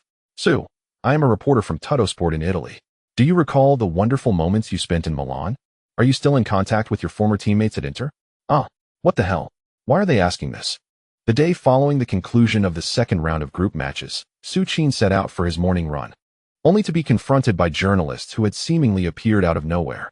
Su Qin never anticipated that the day would come when these 2 footballing powerhouses, Italy and Spain, would have to look to Croatia for guidance. Naturally, these questions were ones he could not answer. As a true footballer, how could he engage in match fixing? This was something he would never consider, but whether others would was beyond his knowledge. Faced with the ravenous curiosity of the reporters, Su Qin had no choice but to curtail his morning run. Hey Su, why are you back so soon? Upon entering, he was greeted by a freshly awakened Modric. The reporters wouldn't let me pass. What? The reporters wouldn't let you run? What is going on? Thus, Su Qin relayed all the questions posed by the journalists to Modric. Modric laughed so hard, he could barely stand upright. Not only Modric, but during breakfast. When he recounted the tale to the entire team, the camaraderie was palpable as laughter erupted among his teammates. Observing the players' lack of decorum, the elder statesman of Croatia, Albi, could no longer remain seated. Clearing his throat to quell the laughter, Albi rose and called the team into the meeting room. We are Croatia. We are not those despicable cheaters. Football is pure. It is free from any external impurities. We must approach every match with seriousness and responsibility. Therefore, in the upcoming match against Italy, I implore each of you to exert every ounce of your strength. We, the Croatians, have never engaged in any form of collusion on the pitch. Do you understand? With unwavering justice and resolute words, coupled with the steadfast gaze of our venerable coach, the atmosphere transformed. The entire team sat up straight, even those, like Eduardo, who had recently jested that our coach would undoubtedly orchestrate the demise of the Spaniards, began to feel a twinge of shame. With a clap of his hands, our coach instructed assistant coach Calbasi to unveil the large screen, where the meticulously prepared formation diagram was displayed. A classic 4-4-2. The other 10 players remained unchanged, except for the substitution of Su Qin Mandzukic with Alec Mandzukic. Ahem. As for you, Suberic, your injury has yet to fully heal. We shall observe your performance during the first half. Observing our coach's serious demeanor, Su Qin stifled the urge to express his frustrations. On June 29, 2012, the third round of the European Championship group stage commenced. The final 2 matches of Group A unfolded simultaneously, yielding no surprises. Czech Republic 0, Russia 0, Greece 0, Poland 0. Following these matches, both the Czech Republic and Greece advanced to the next stage. On June 30th, the flames of Group B ignited. In the most crucial match, Portugal triumphed over the Netherlands with a score of 2-1, securing their place in the quarterfinals. This match served as a proving ground for Cristiano Ronaldo. Indeed, after Su Qin netted 5 goals against Spain in a mere 9 minutes, global fans began to voice their criticisms of Ronaldo, who had remained largely inconspicuous during the group stage. This sentiment intensified, particularly following Portugal's defeat to Germany, where he was relentlessly marked by Mertesacker and failed to score. Many began to mock Ronaldo, asserting that the rejuvenated support from Real Madrid, due to Su Qin's injuries, rendered him unworthy of comparison with Su Qin. Yet, amidst such disparagement, and with Portugal teetering on the brink of elimination, the indefatigable Ronaldo finally emerged. Despite their historical encounters favoring Portugal with 6 victories, 3 draws, and only 1 loss, the Netherlands had not triumphed since the 1992 European Championship qualifiers. To everyone's astonishment, it was the underdog Netherlands that first drew blood in this match. In the 11th minute, Robin, with remarkable speed on the right flank, cut inside and delivered a precise pass. The captain Van der Vaart, making his 99th appearance for the Netherlands, unleashed a powerful left-footed shot from 25 yards, finding the back of Portugal's net in the far corner. In that moment, the Portuguese fans buried their heads in despair. Should the match conclude with this scoreline, Portugal would face elimination. At that critical juncture, Ronaldo, standing as captain on the sidelines, gestured to rally the fans, urging them to chant. Seemingly ignited by Ronaldo's spirit, the Portuguese offense surged with renewed vigor, culminating in Ronaldo equalizing the score in the 28th minute. After João Pereira skillfully cut in from the right, he delivered a sublime through ball, allowing Cristiano Ronaldo, who successfully evaded the offside trap, to receive a clear chance on goal. With a precise push towards the far corner, the ball found the net, equalizing the score at 1-1. Ronaldo, having scored, refrained from celebration and swiftly rushed to retrieve the ball from the net, signaling to his teammates to continue their offensive momentum. It was this indomitable spirit that propelled Portugal to a last-minute victory over the Netherlands in the 86th minute. On a counterattack opportunity, Nani made a rapid advance into the Dutch defensive territory and executed a diagonal pass. Ronaldo, receiving the ball in the center, feigned past the advancing Van der Wiel and unleashed a thunderous shot, sending the ball into the corner of the net, making it 2-1. With this brace, Ronaldo led Portugal to a dramatic triumph, securing their place in the quarterfinals. Following the goal, he exuberantly sprinted towards the Portuguese fans. Just as he prepared for his customary celebratory leap, he unexpectedly altered his course mid-air, raising a single fist skyward instead. This left the fans, who were ready to chant "Shoo," momentarily speechless. At the post-match press conference, Ronaldo stood before a multitude of reporters, reiterating his stance. "I share a great friendship with Su. Yet whether it is myself or him, I believe neither of us appreciates being compared. We play in different positions. I am a winger, and my dribbling ability to take on defenders and creating scoring opportunities surpass those of Su, a fact that is undeniable. Furthermore, please consider the assist charts from my time at Real Madrid. Many of Su's goals were set up by me." This was Ronaldo's candid response to the media's persistent comparisons between him and Su. He expressed no disparagement towards Su.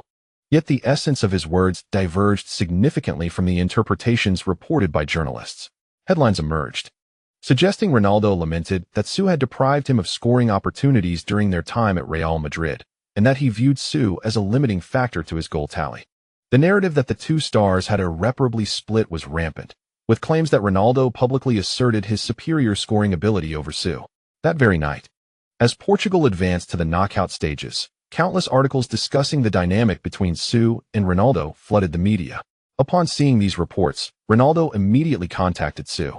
In all honesty, given Ronaldo's usual demeanor, he would typically disregard such commentary from the press. However, their genuine friendship compelled him to ensure that distorted representations did not affect their personal relationship. "Cristiano, you don't know me? Do you really think I take those ridiculous articles seriously?" Su inquired playfully. "You can think that way, haha? Cristiano, are you afraid of facing us in the knockout round?" At this, Ronaldo appeared to have a sudden realization regarding the current group standings. In the quarterfinals, Portugal will face the Czech Republic. Although the Czech team secured the top spot in Group A, Cristiano Ronaldo believes they can be easily overcome. Croatia, on the other hand, only needs to surpass either France or England from Group D to potentially meet them in the semifinals. Just wait, when we reach the semifinals, I'll make Croatia weep all the way home. All right, I'll remember your words. I'll inform our captain, and when that time comes, you better be cautious. Damn it, you still have that sharp tongue, Su. Isn't that just my style? Fine, I get it. By the way, Su, there is something I want to ask you. I heard from the club that, yes, I intend to leave. But Su, this is Real Madrid. With our abilities, we could surely conclude our careers here. Cristiano, trust me, no elite club will allow us to finish our careers in peace. Sooner or later, when they deem our value unworthy of their so-called prestige, they'll discard us without a second thought. Why are you acting this way today? Haha, Cristiano. I'm just joking. How old am I? I'm merely speaking whimsically. All right, don't overthink it. You still need to prepare for tomorrow's match. Prepare? What a joke. I haven't even. Oh no, what did I just say? Haha. Su, did I just overhear something I shouldn't have? Don't worry. I won't tell anyone. But honestly, dealing with those Barcelona dogs does seem quite satisfying. Hey, Cristiano, don't forget our captain is still inside. Fine. If you hold the captain in such high regard, you should play tomorrow. Haha, enough of that. After the European Cup, take your little girlfriend and let us vacation in Hawaii. Ugh, don't mention the girlfriend. I dumped that wretched woman. What? Haha, Cristiano, did you get cheated on? Damn it, Su, I was the one who ended it. And stop with your green hat jokes. You just love to put those green hats on others. The call ended. And Su Qin shook his head with a smile. Indeed, he never expected that he and Ronaldo would not have any conflict. Yet he found himself at odds with the upper management of Real Madrid. It seems he was never destined for the life of a superstar. He was sold off during his time at Barcelona, and now at Real Madrid, he faces injuries and disdain. Such a melodramatic turn of events. Sometimes, Su Qin wonders if his life has been deliberately altered by some mischievous force. Hey, Su, hurry up and get some rest. After pondering for a while, Su Qin decided not to dwell on it further. He turned off the lights and climbed into Modric's bed. The bed on Modric's side. July 1st, 2012. At 7 p.m. The two matches of Group C commenced simultaneously at the Wrocław Stadium. The champions of the Century Cup, Spain, faced off against their weakest opponent, Ireland. However, it was not only the Spanish fans in the stands who seemed disinterested in watching their team play. Even Spain's head coach, Vicente del Bosque, sitting on the bench, was engrossed in another crucial match in Group C taking place at the Kharkiv Stadium. This diversion was particularly pronounced when he noticed the absence of Luka Modric from Croatia's starting lineup. The Spanish supporters erupted in furious chants against Croatia's coach, Ante Kasic. Before long, the seemingly irrational fans had redirected their ire toward the absent Modric. At this moment, the Spanish fans were still somewhat restrained. However, when news broke that Andrea Pirlo had scored a free kick to give Italy the lead, not only the fans in the stadium, but also those back home in Spain, went into a frenzy. Some fervent supporters even stormed the area surrounding Modric's residence, hurling stones at his property. It was outrageous. Faced with the prospect of their national team being undermined by Croatia, the distinction between Real Madrid and Barcelona fans vanished.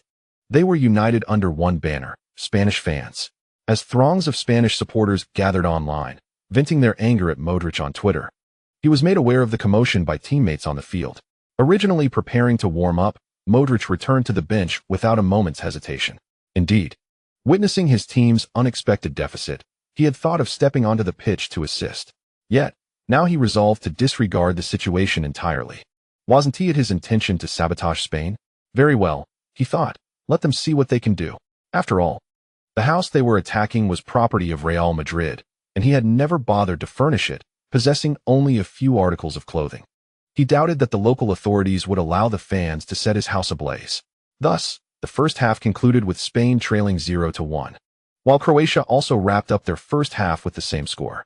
At halftime, Antonis seemed to realize that Modric was in trouble, prompting him to inquire whether Modric wished to play in the second half. This was not out of compassion. Kasic understood that Modric was still representing Spain.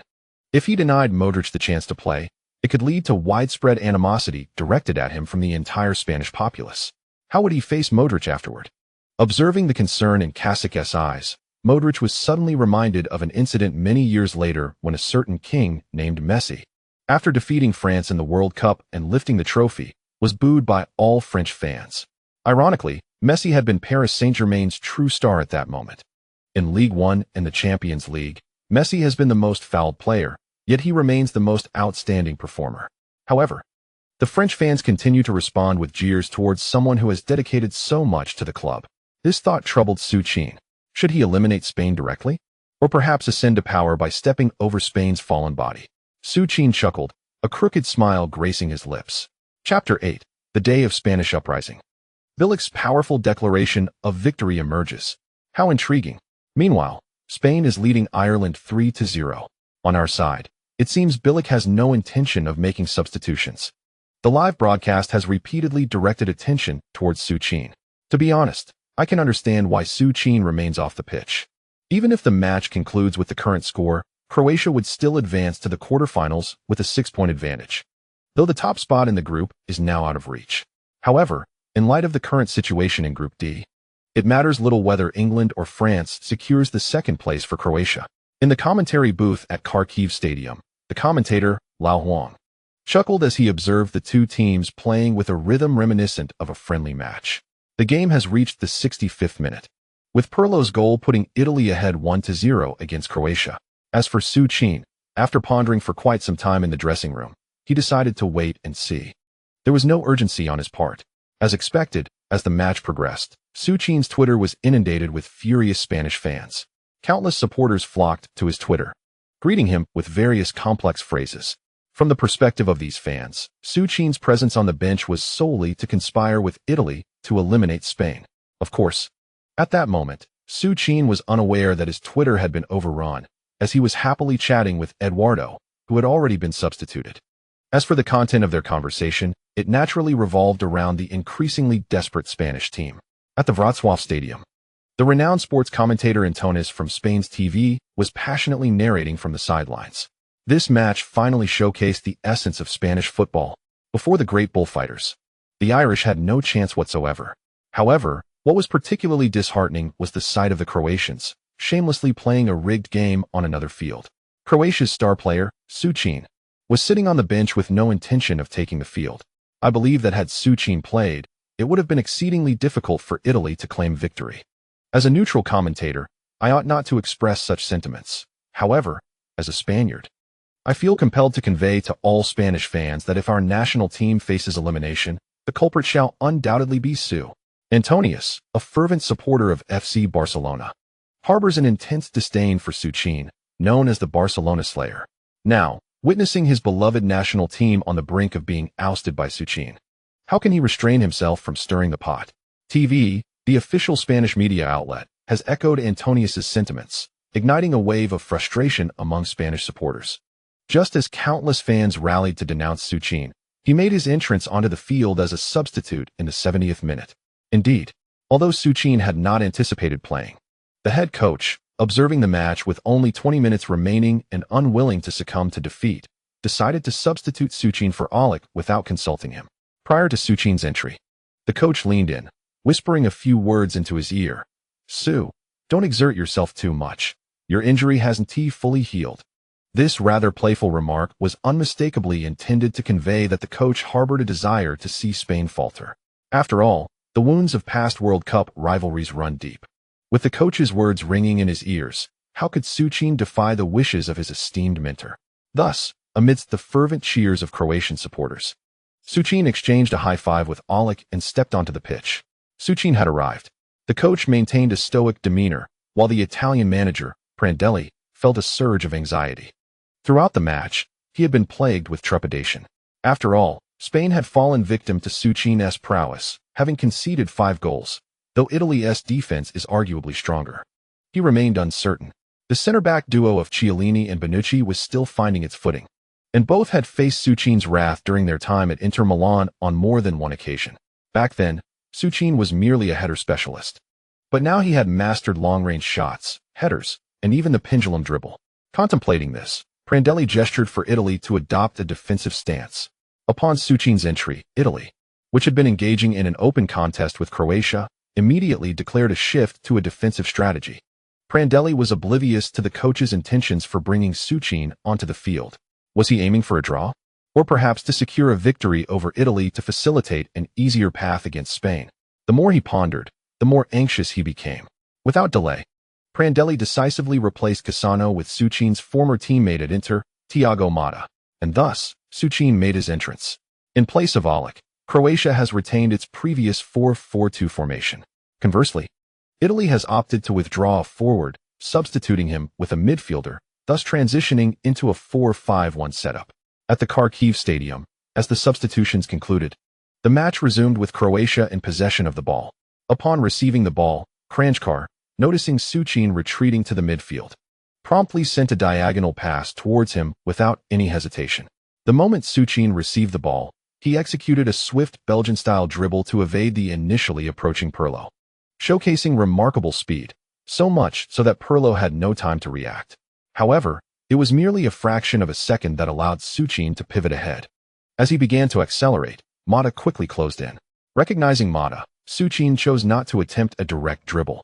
Instead, with the outside of his left foot, he deftly redirected the ball to the advancing Modric on the left flank. Upon receiving the ball, Modric took immediate action, not for a shot, but to exploit the sprinting Ivan Perisic, who had surged forward on the left. It must be noted that, aside from Su Qin, Perisic has been the standout performer for Croatia in this European Championship. His speed, dribbling, and passing have drawn the attention of numerous elite clubs. As Perisic received the ball, he did not disappoint the Croatian supporters. With a quick acceleration and a sudden change of direction, he skillfully bypassed the eager Barzagli. Before Barzagli could recover, he delivered a long pass into the penalty area. At this moment, Su Qin had already surged forward, poised before the ball. Naturally, the newly formed defensive duo was not caught off guard. At the point of contact, Su Qin collided with the formidable young center-back, Bonucci. Bonucci, unable to withstand Su Qin's wild charge, was sent sprawling as Su Qin closed in.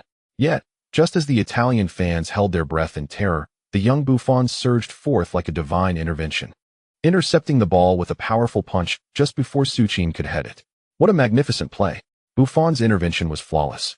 As he cleared the ball from the penalty area just before Su Qin could make contact, Modric seized the first touch and took a shot, but in his haste, the ball sailed over the goal line. Italy had narrowly escaped a crisis. On the field, witnessing Buffon's timely intervention, Su Qin wore a perplexed expression. How had Buffon managed to position himself right in front of him in the blink of an eye? Despite failing to score, Su Qin's efforts left Italy's coach Prandelli startled as he patted his chest in relief. Meanwhile, the veteran Lippi, with a smile, returned to the bench, believing that Su Qin had fully grasped his intentions. Had Su Qin maintained his previous rhythm, a goal would have been assured. Su Qin truly did not anticipate that Buffon would execute a perfect save this time. However, the Spanish fans watching the live broadcast from their television screens were far from pleased. They expressed their discontent with a chorus of sighs and exclamations directed at Su Qin. It was quite remarkable, yet entirely understandable. The match continued. Italy showcased their tenacious defense to its fullest extent. As for Su Qin, to be honest, he genuinely aspired to equalize the score. Yet, with nearly the entire Italian defense concentrated on him, he found himself in a rather challenging position. The two veterans, coupled with Motta and Marchisio, meticulously shadowed him throughout the game. Su Qin was indeed momentarily restrained. Nevertheless, given that Italy had committed all their defensive efforts to neutralize Su Qin, Mandzukic was fortuitously able to seize an opportunity in the 80th minute. The narrative repeated itself. Su Qin was tightly marked. After assessing Su Qin's position, Perisic delivered the ball directly to Mandzukic. With a powerful header, Mandzukic leveled the score for Croatia. 1-1. Croatia equalized in the final moments. Perisic's cross was extraordinarily cunning. Su Qin surged toward the near post, while the Italian defense focused entirely on him. However, unexpectedly, Perisic delivered the ball to the far post, where Mandzukic was being guarded by Pirlo. With a header, Mandzukic fortuitously equalized the score. A draw. If this were the case, Croatia would advance alongside Italy. However, the match had only reached the 80-minute mark, leaving nearly 10 minutes to play. The ultimate outcome remained uncertain. The conclusion? The conclusion is undoubtedly this. Damn it. I recall when Croatia was outplayed by Busquets during the World Cup, it left me seething with anger. Eliminating Spain would surely be a source of great satisfaction. Though, one might argue it wasn't really an elimination. Italy's defense is the best in the world. Su Qin only had 20 minutes on the pitch, and during that time, Italy focused all their effort on him. A score of 1-1 seems quite reasonable. Indeed, Spain relies on possession, and their defense is not even comparable to Italy's. While Italy fears Spain's style of play, they seem unfazed by Croatia's more direct approach. Honestly, I believe Bilic made a mistake. He should have included Spain. After all, Spain could easily maneuver against Croatia, but Italy is a different story. Their defensive strength is formidable. Truthfully, even if Su Qin had entered the match earlier, the outcome might not have been any different. That is indeed true. Italy's defense is significantly stronger than Spain's. Spain can exploit gaps through possession, primarily due to Xavi's ability to orchestrate play. In contrast, Croatia relies entirely on Su Qin's individual prowess. With that, the match resumed. Perhaps the words of the veteran resonated with Su Qin, or perhaps both teams had reached an unspoken understanding. Italy, as expected, retreated into a defensive formation, while Croatia began to embrace a possession-based style of play. In the 84th minute, after Modric concluded an attack with a harmless long-range shot, Italy symbolically initiated their offensive strategy. Motta received a back pass from Pirlo, and although Su Qin stood right beside him, he showed no intention of pressing the ball. Instead, he inexplicably gestured towards Bonucci in the backfield, signaling Motta to return the ball to him. It was a bizarre sight, an opposing forward directing his own team's midfielder on where to pass. Even more astonishing was that upon seeing Su Qin's signal, Motta complied and sent the ball back to the distant Bonucci. Italy commenced a series of back passes in their own half. The moment this unfolded, the veteran on the sidelines nearly burst into laughter, while Prandelli, not to be outdone, retreated to the bench, seemingly understanding the implications of Su Qin's gesture. Prandelli was no fool. How could he not grasp Croatia's intentions after that signal? The match concluded with Italy drawing 1-1 against Croatia in the decisive battle of Group C. As the referee's whistle echoed, Su Qin approached Motta with a smile. In truth, seeing only Motta, his former Inter Milan teammate, in the current Italian squad stirred a deep sense of nostalgia within him. "Tiago, it's been ages," Su Qin exclaimed. We managed to keep a clean sheet against you today. TCH, let us see if you can do the same in the finals. They chuckled before exchanging jerseys. Croatia and Italy savored their hard-earned draw, while Spain triumphed with a 5-0 victory over Ireland. At the final whistle, all the Spanish players, including Villa and Xavi, rushed to the sidelines to inquire about the outcome of the match between Croatia and Italy. Upon learning that the score was 1-1, they collectively collapsed onto the grass. Despite their valiant effort in scoring 5 goals, they faced elimination due to Croatia and Italy's collusion. This marked one of the greatest humiliations in football history. The esteemed Spanish team was ousted by a farcical match. If only Su Qin had entered the field 10 minutes earlier, the final score would surely have been different. Remember this day? It is a day of disgrace for Spanish football, a day when Spain's European Championship title was snatched away. This sentiment was echoed by none other than Antonis, the renowned commentator for Spain's TV sports program. However, at this moment, Antonis need not emphasize it. Nearly all Spanish fans believe their team's elimination was a direct result of Croatia's deliberate collusion with Italy. The Spanish coach, Vicente del Bosque, expressed his frustration without any reservations. "It's a disgrace. I am not referring to Spain, but to football itself. Today's outcome is undeniably unjust for Spain. We have lodged an appeal through the Football Association. Croatia is clearly engaged in collusion with Italy. Del Bosque vehemently criticized Croatia in front of the media. However, he did not anticipate that his adversary would not be one to quietly endure such provocations. Upon hearing Del Bosque's words translated by reporters, Bilic erupted on the spot. I believe this is a point of pride for Croatian football. Italy is a four-star team. Since 1934, they have secured the World Cup title 4 times. Moreover, a decade ago, Serie A was even referred to as a mini World Cup. To draw against such a team is, frankly, a stroke of luck for Croatia. As for the allegations of collusion, I can only say that they are overthinking it. If Italy could be scored against 5 times in 9 minutes like some teams, then today a scenario would not have unfolded. Honestly, I have no desire to elaborate further. The so-called World Cup champions, if not for certain performances, would they still be able to lift that trophy? Bilic is certainly not holding back. He not only criticized Spain for their questionable tactics, but also resurrected past grievances from the World Cup. Mr. Bilic, are you implying that there were issues in the match between Spain and Croatia during the World Cup? The journalists in attendance, disregarding everything else, immediately pressed him for more details upon hearing him broach the topic of the World Cup. One could say that a certain player directly robbed Croatia of a goal that could have equalized the score. Had that goal been valid, I believe the final outcome of the World Cup could have been drastically different. With that, the atmosphere grew electric. In recent years, as Spain claimed the coveted trophy, the world began to emulate Spain's tiki-taka style of play, and the doctrine of Spanish football flourished. Everyone believed that possession football was the rightful path of modern football. Yet, there lies Croatia. More precisely, the anomaly known as Su Qin. Whether in league play or international competitions, whenever this so-called tiki-taka encounters a team with Su Qin, the inevitable result is defeat, often by a significant margin. This starkly contradicts the so-called orthodoxy. Thus, 2 new narratives began to emerge in world football. Possession play as transitional play. Possession football belongs to Spain, while transitional play, originally conceived by Mourinho during his time at Inter Milan, was ultimately popularized by Bilic in national team competitions. Especially, transitional play has shone brightly in the current European Championship. Mr. Bilic, what do you believe will be Croatia's objective in the current European Championship? As the press conference neared its conclusion, the journalists posed their most anticipated question. With a robust record of 2 victories and 1 draw, securing the top position in the group ahead of Italy and Spain, what aspirations does Croatia hold? To be candid, ever since Subasic's injury, I have been pondering a singular question. What lies ahead for Croatian football? I felt adrift, yet now I have found my answer. Championship. Indeed.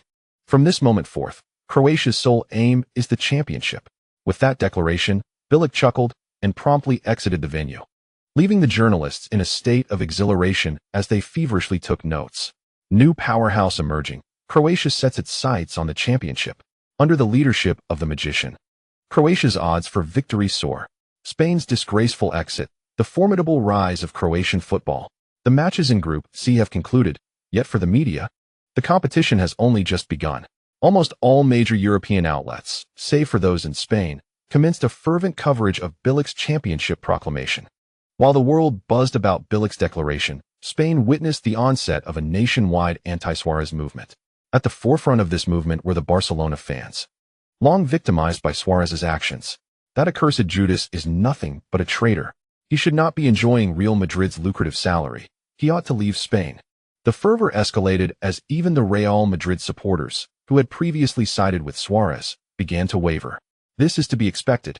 In a nation that thrives on plunder and violence, self-interest reigns supreme.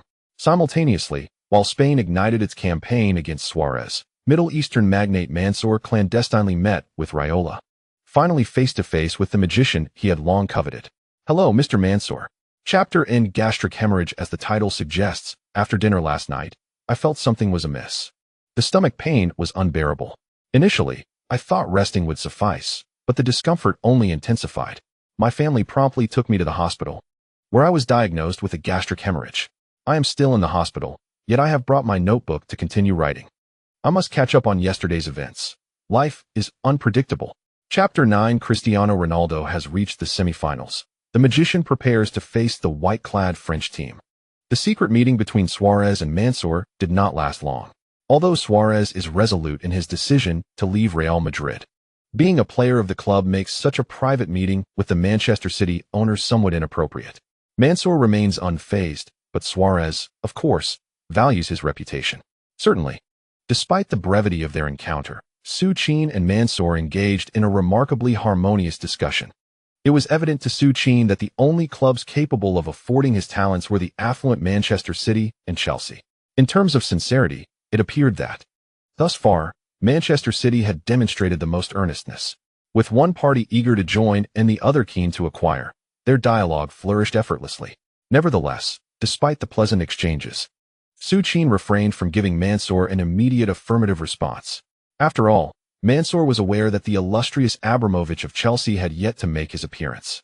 In the words of Raiola, it was imperative for both clubs to present their offers, otherwise, it would be unwise for such a prominent star as Su Qin to make a decision without a proper comparison. The following day, the final two matches of Group D concluded in Ukraine, yielding expected results as France and England triumphed over their respective opponents, both advancing to the next stage. With the conclusion of Group D, the matchups for the quarterfinals were established: Czech Republic versus Portugal, Germany versus Greece, Croatia versus France, and England versus Italy. As anticipated, the group leaders, Croatia, found themselves facing a comparatively weaker French team in the quarterfinals. On July 3rd, the first quarterfinal clash officially commenced in Warsaw. The score stood at 1-0, with Cristiano Ronaldo continuing to embody the hero for Portugal, netting the sole goal of the match in the 69th minute. Thanks to Ronaldo's decisive strike, Portugal successfully eliminated the Czech Republic, securing their place in the semifinals. However, the media buzzed with excitement, as the potential confrontation between Portugal and Croatia in the semifinals loomed large, an anticipated showdown between Su Qin and Ronaldo. Just the thought of this matchup sent ripples of anticipation through the journalists, who understood the thrilling spectacle it promised. On July 4th, the German team decisively overwhelmed Greece with a score of 4-2, advancing into the semifinals. With both Germany and Portugal securing their spots, all eyes turned to the Croatian team, who had arrived in Gdańsk 2 days earlier, having decisively defeated the world champions, Spain, in the group stages.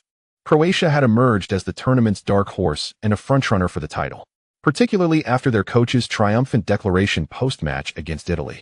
Croatia's odds of winning had surged to surpass those of England, the previously favored team, by nearly a full point. Such a margin held significant implications. While the stakes for betting on Croatia to win were modest, numerous individuals were placing substantial wagers, risking their fortunes on the Croatian side. On July 5th, at 7 p.m. local time in Ukraine, there remained just 1 hour until the highly anticipated match between Croatia and France was set to commence. Amidst the fervent cheers of countless Croatian fans, the blue team bus, filled with the entire Croatian squad, finally made its appearance within the corridors of the Olympic National Sports Complex in Kiev. Subrasic, Subrasic, Subrasic. As the current star of Croatian football, the moment the bus arrived, the fans erupted in a cacophony, chanting the name of the illustrious Su Qin.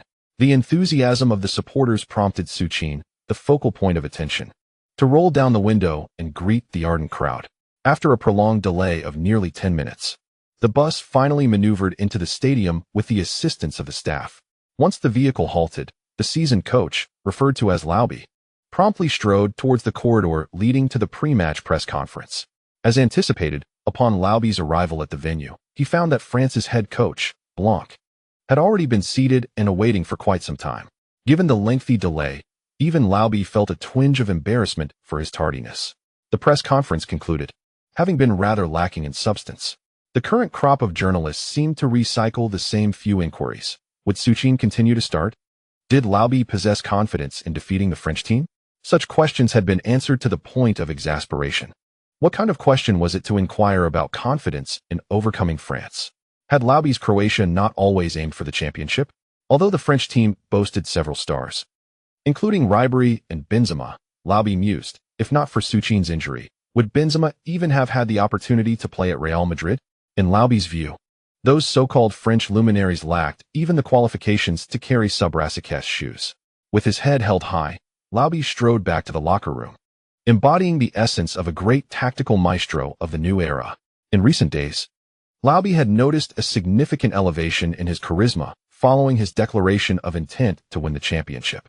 In the locker room, he invigorated his players with motivational speeches. Meanwhile, on the French side, Blanc was diligently reiterating defensive strategies to his players, strategies he had undoubtedly repeated countless times. Croatia would maintain its dual tower formation, ensuring that the flanks adequately pressured Croatia's playmakers. Simultaneously, they needed to secure the middle ground. Mex and Rami, you two need not concern yourselves with Mandzukic. Your sole focus must be on Su. At least double-team him, and when necessary, midfielders must return to assist. We must limit Su Qin's aerial prowess. Blanc spoke with utmost seriousness. However, seated in the front row, Benzema found it increasingly difficult to absorb any of Blanc's words. In today's landscape, it appears that only Benzema on the French team truly comprehends the formidable challenge that lies ahead. Indeed, the Italian duo of central defenders can effectively stifle Su Qin's aerial prowess. However, one must consider the caliber of these defenders, Bonucci and Chiellini, arguably the strongest central defensive pairing in contemporary football. While Italy can rely on these two to contain Su Qin, what can be said of their own defenders? Mexes and Rami? These two have yet to even breach the ranks of elite clubs. Oh, but wait. Mexes seems to have caught Milan's eye. Nevertheless, even if Milan holds an interest, Mexes remains Mexes, not Bonucci or Chiellini. The notion that Blanc could depend on these two to restrain Su Qin is utterly absurd. No wonder several key figures within the team have begun to privately voice their dissatisfaction with this overconfident coach. Benzema wishes he could convey to his coach that to contend with Su Qin, a formation of 5 defenders is imperative, with 3 of them being robust and formidable. Yet, observing Blanc's self-assured demeanor, Benzema can only suppress his thoughts. After all, as a forward, defensive responsibilities are not his concern. At 7:45 p.m. local time in Ukraine, urged by the staff, the players from both teams finally emerged from the tunnel. Upon spotting Su Qin, Benzema immediately approached him with a beaming smile. "Hi, Su. Long time no see."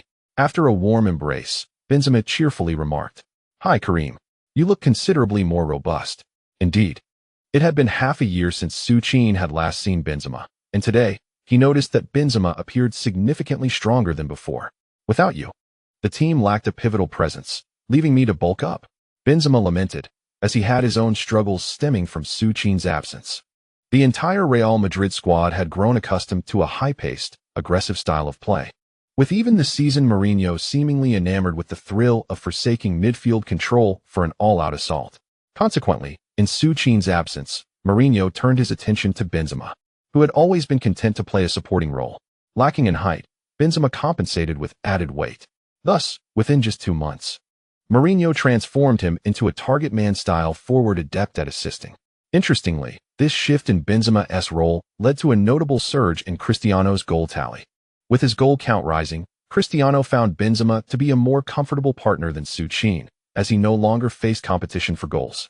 Amidst their jovial exchange, Philippe Mexes and Rami from the French team observed Su Qin with curiosity, standing at an impressive 191 meters.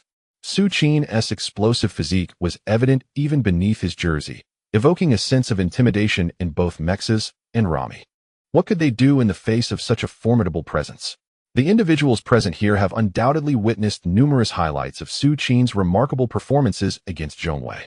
Even Nesta has been overwhelmed by Su Qin's prowess. As newcomers to the national team, it would be disingenuous to claim that they are not intimidated by the formidable Su. The stage is set. This is the live broadcast of the quarterfinals of the 2012 UEFA European Championship in Poland. Croatia faces France. The players have taken their positions on the respective halves of the field. The referee is glancing at his watch. Beep, with the sound of the referee's whistle.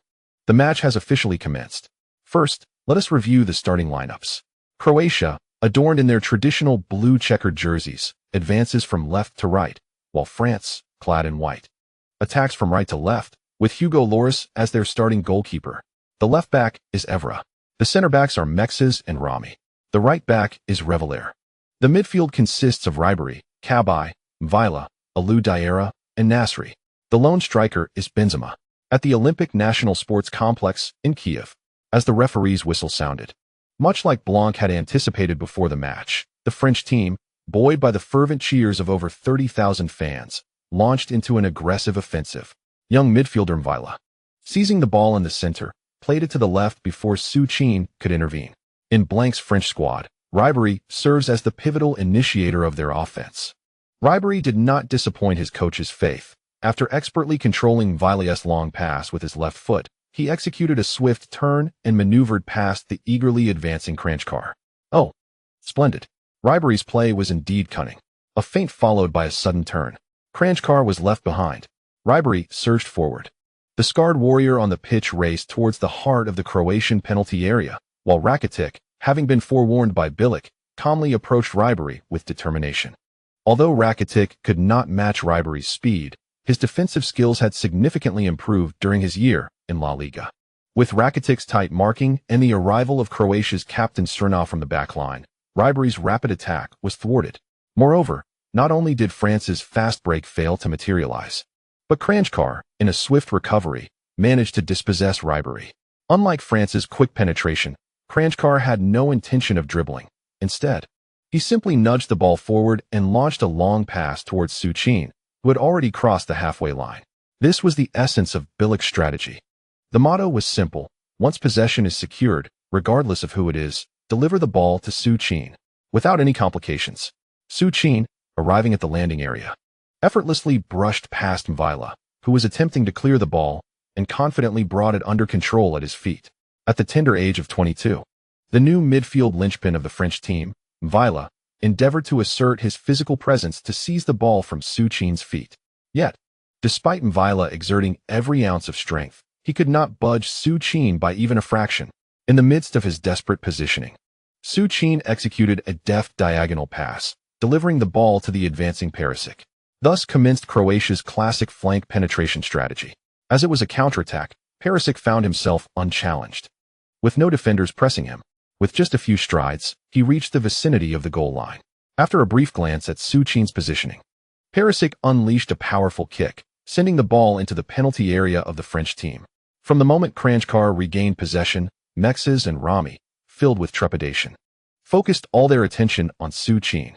Indeed, as their coach had predicted, Croatia would undoubtedly send the ball to Su Qin at the earliest opportunity. Following the flank penetration, Croatia's next move was a long, lofted pass. Their coach's intuition proved accurate. However, even though Mexes and Rami had anticipated Croatia's final attacking approach, they could only helplessly watch as Su Qin leapt high within their penalty area, sending them both crashing to the ground before powerfully heading the ball. It was an inescapable reality. At the moment the three players jumped simultaneously, the sheer force emanating from Su Qin was nearly despair-inducing. Coupled with a powerful thrust from his waist in midair, the desperately competing Mexes and Rami found themselves toppling towards their own goal. It was utterly terrifying. Only at that moment did they fully comprehend why the formidable Su Qin was deemed a nightmare for defenders across the footballing world. Bang! Fortunately, as Mexes and Rami witnessed Su Qin's headed attempt, the referee's whistle did not sound. Instead, they heard the comforting clatter of the crossbar. Alas, what a pity! In the 59th second of the match, Su Qin's inaugural header struck the crossbar of the French goal and flew out of play. However, judging by the earlier encounter between Su Qin and the French center-backs, it seemed that Croatia would likely fare well in this match. Old Huang sighed with regret. Meanwhile, on the French bench, head coach Blanco was left in a state of shock from Su Qin's powerful header. Observing his center-backs still sprawled on the turf, Blanco came to a crucial realization. Although his defenders appeared physically comparable to the legendary Italian duo, their skill levels seemed to be in an entirely different league. The first attack had nearly resulted in a goal, and they had been sent sprawling in a most undignified manner. They still had a daunting 89 minutes left to contend with. If the enigmatic Su continues to enjoy unchallenged heading opportunities within his own territory, who can say whether the French team will ultimately follow in the footsteps of Spain? This cannot continue. As the match was about to resume, Blanc immediately called out to his substitutes. Indeed, Blanc was contemplating warming up all of his central defenders. The notion of preserving face had vanished from his mind. Damn it! Had he known that his two players would perform so poorly, he would have opted for a 5-defender formation. Chapter 10. Old Bye. My surname is Bye. St. Bilic's Bye. Oh dear, it seems there is movement on the French bench. The match has barely been underway for 3 minutes. What is Blanc planning?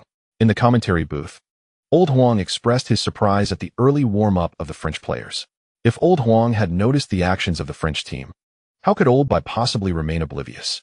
However, to be honest, Oldby was not worried about any tricks from the French team. In his view, as long as Su Qin appeared on the pitch, his Croatia would remain invincible. On the field, the French team's offense continued unabated, unlike Croatia's fluctuating dynamics. After Barcelona's dominance through possession play, Blanc began to experiment with implementing a similar style within the French ranks. Remarkably, after boldly introducing a host of technically gifted young players, the current French team was indeed performing with a semblance of flair, yet akin to a Barcelona side lacking Xavi. The French team's possession game could only be labeled as mere possession in the absence of a decisive playmaking midfielder. After exchanging the ball several times in Croatia's half, Ribery ultimately took it upon himself to carry the ball down the left flank in an attempt to break through. However, Croatia, having prepared thoroughly, offered Ribery no opportunity for a sprint. The duo of Rakitic and Kranjčar effectively contained Ribery's advances. With no recourse left, Ribery was compelled to pass the ball back to the midfield. Though the French team's offense appeared dazzling, they had yet to deliver a single threatening pass during these few minutes. The issue lay in midfield. The young Vila was wholly inadequate in assuming the role of orchestrator. Nonetheless, one could not entirely fault Vila. He had been a mere sweeper at Lyon, and Blanc expected him to embody the essence of Xavi on the national stage. Oh, what a splendid play. Modric's sudden advance. The left side was open for Perisic. No problem, with a deft diagonal pass, Modric delivered the ball to the left flank. Strike. Magnificent. Perisic. As Old Huang had remarked, the Croatian team, which had just been compressing their formation defensively, surged forward like an arrow after Modric's sudden interception. Especially on the left flank, Perisic was in full flight. In the recent matches of the European Championship, Perisic has truly established his reputation on the left flank. The young Perisic, with his astonishing breakthroughs, has caught the attention of several prestigious clubs. Nasri closely trails Perisic, although Nasri is no slouch in speed. He is nonetheless taken aback when Perisic accelerates with force. What leaves opponents most helpless, however, is Perisic's ability to deliver crosses. Indeed, Perisic can release the ball during his high-speed dribbles at any moment, just as he did now. The French full-back, Revelier, had already surged forward from the back line. However, to his dismay, before he could approach Perisic, the latter, charging forward with the ball, unleashed a powerful left-footed strike that sent the ball into the penalty area. Inside the box, Su Qin dashed forward to meet the ball. Although he faced the formidable duo of Messi and Ronaldo, Su Qin utilized his extraordinary jumping ability, combined with Klose's heading prowess, to get ahead and nod the ball away. This time, fortune did not smile upon the French team. Su Qin's explosive header sailed unimpeded into the French net. The referee's whistle pierced the air, signaling a legitimate goal with both hands pointed toward the center circle. Magnificent. The ball found the net. In the 15th minute of the match, Su Qin did not keep us waiting long. With a classic Su-style header, he propelled Croatia into the lead with the first goal of the match.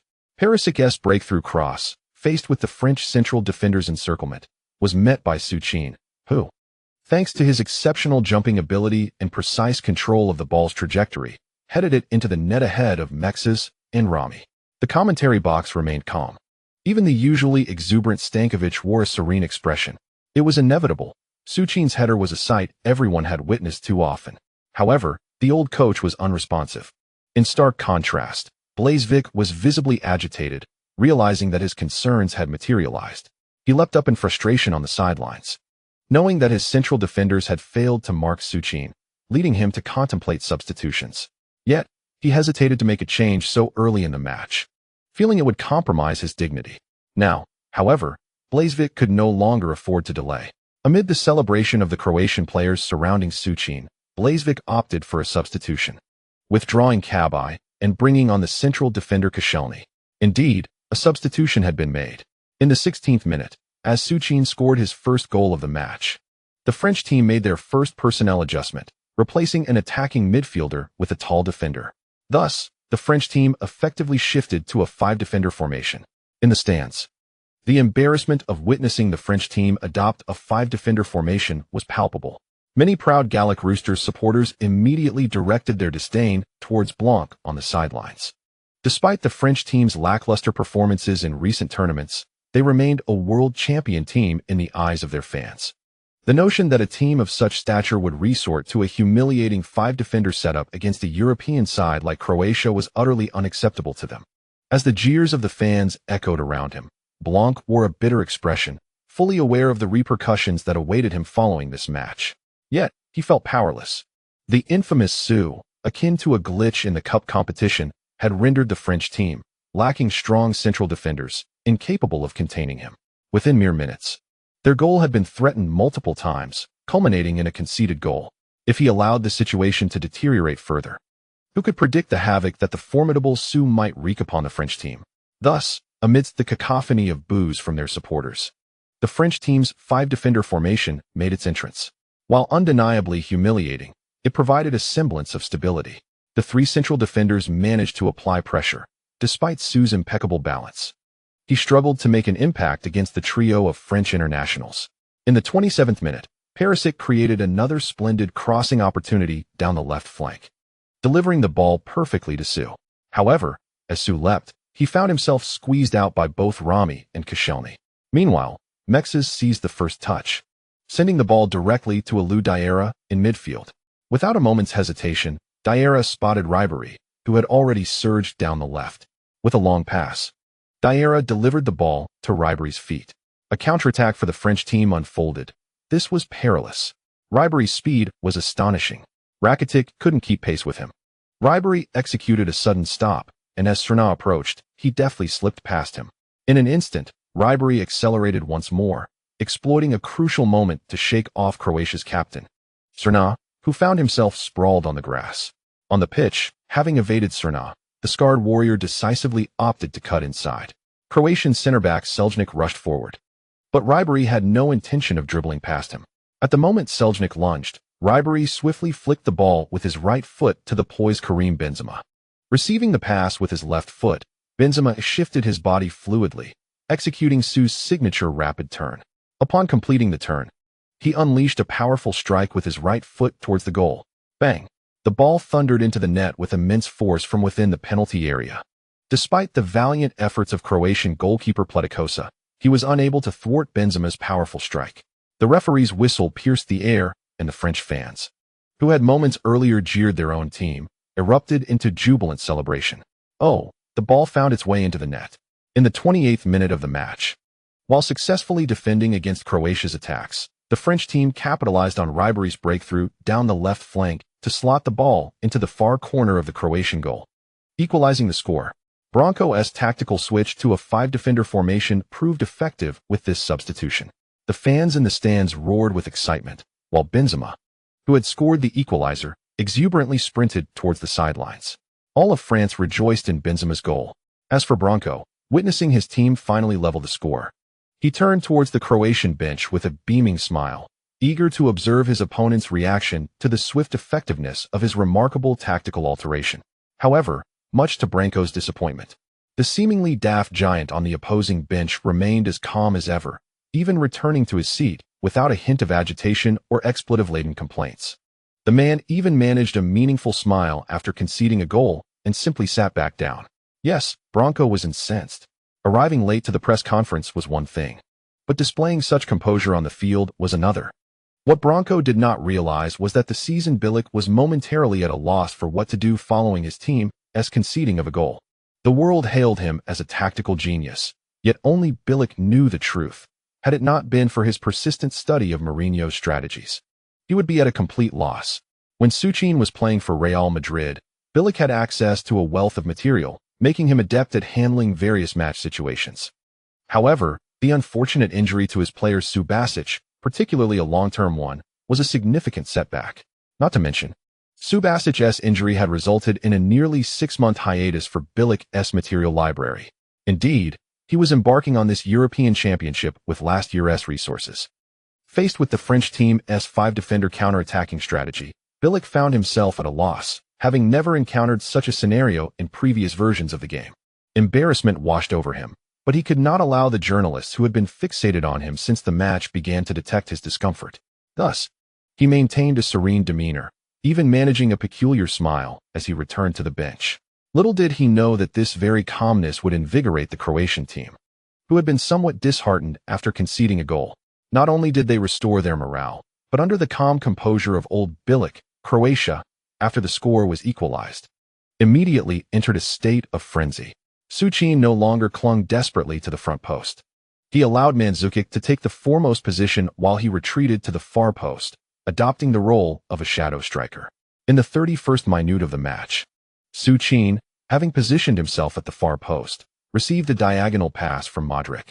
Without a moment's hesitation, the instant he turned, Su Qin unleashed a powerful shot at nearly 150 km/h.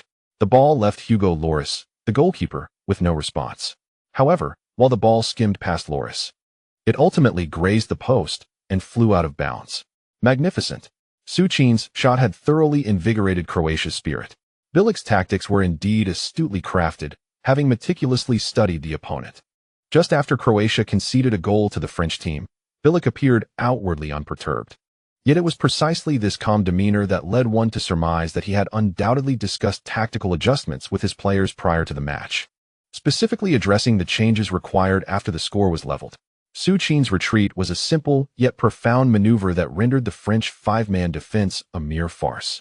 Indeed, while they had enlisted 5 defenders to suppress Su Qin, the current Su Qin was no longer the player who merely relied on headers. Over the past 2 years, long-range shots had accounted for nearly 1/3 of Su Qin's goals. Just past the halfway line, he could unleash a strike, and a single defender's press was insufficient to contain him. With 5 defenders, there was scarcely enough midfield support left to defend against Su Qin. On the sidelines, Old Huang was utterly exhilarated by Su Qin's thunderous shot. Meanwhile, not far from the French bench, the unfortunate French coach Blanc clutched his chest, still reeling from the recent surge of adrenaline. It was terrifying. That shot had nearly sent Blanc's heart racing to his throat. At this moment, he truly found himself at a loss as to how to further contain the extraordinary Su Qin. He possessed headers, strength, and jumping ability. Moreover, it was outrageous that this fellow could also unleash such a fearsome long-range strike. At this rate, conceding a goal for the French team seemed merely a matter of time. Blanc wore a face of bitter resignation. On the Croatian bench, the ever-composed St. Bilic remained unfazed, even as countless journalists surrounded him. No, more accurately, upon witnessing Su Qin's powerful shot nearly result in a goal, old Bilic symbolically stood to applaud him a few times. Once the applause concluded, he returned to his seat, exuding an air of complete control. Click, click, click. At this moment, no journalists were focused on the player who had almost turned the score around once more. All the journalists fervently pressed the shutters of their cameras, focusing their attention on Croatia's greatest tactical maestro, St. Bilic.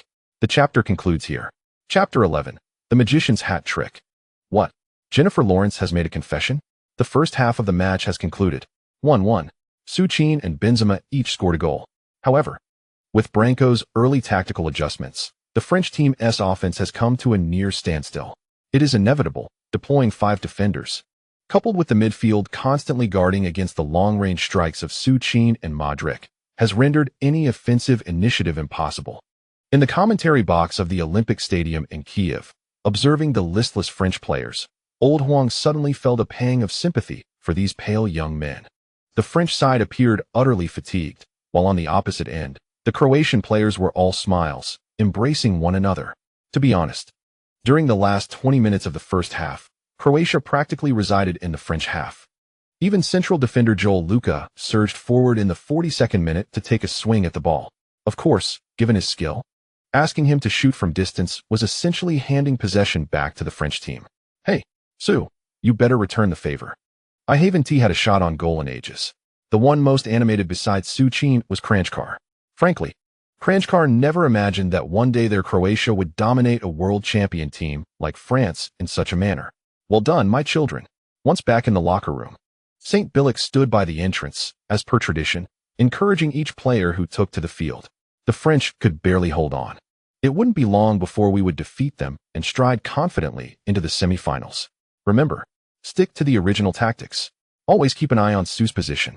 Of course, if you find better shooting opportunities, you may choose to shoot, but only if Su's position is unfavorable. With a smile, old Bilic encouraged each player before resuming his tactical briefing. While it may be termed a tactical briefing to the Croatian players, it seemed that their tactical maestro repeated the same few lines each time.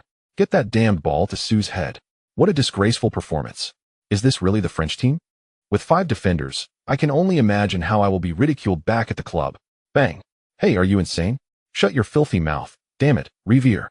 It was your positional error in the first half that allowed Su to score. What? You think it's my fault? You worthless piece of trash. How about you admit that you were the one who couldn't even stand in front of Su? In stark contrast to the harmony in the Croatian locker room. The French team's locker room erupted into fierce arguments as soon as the players entered.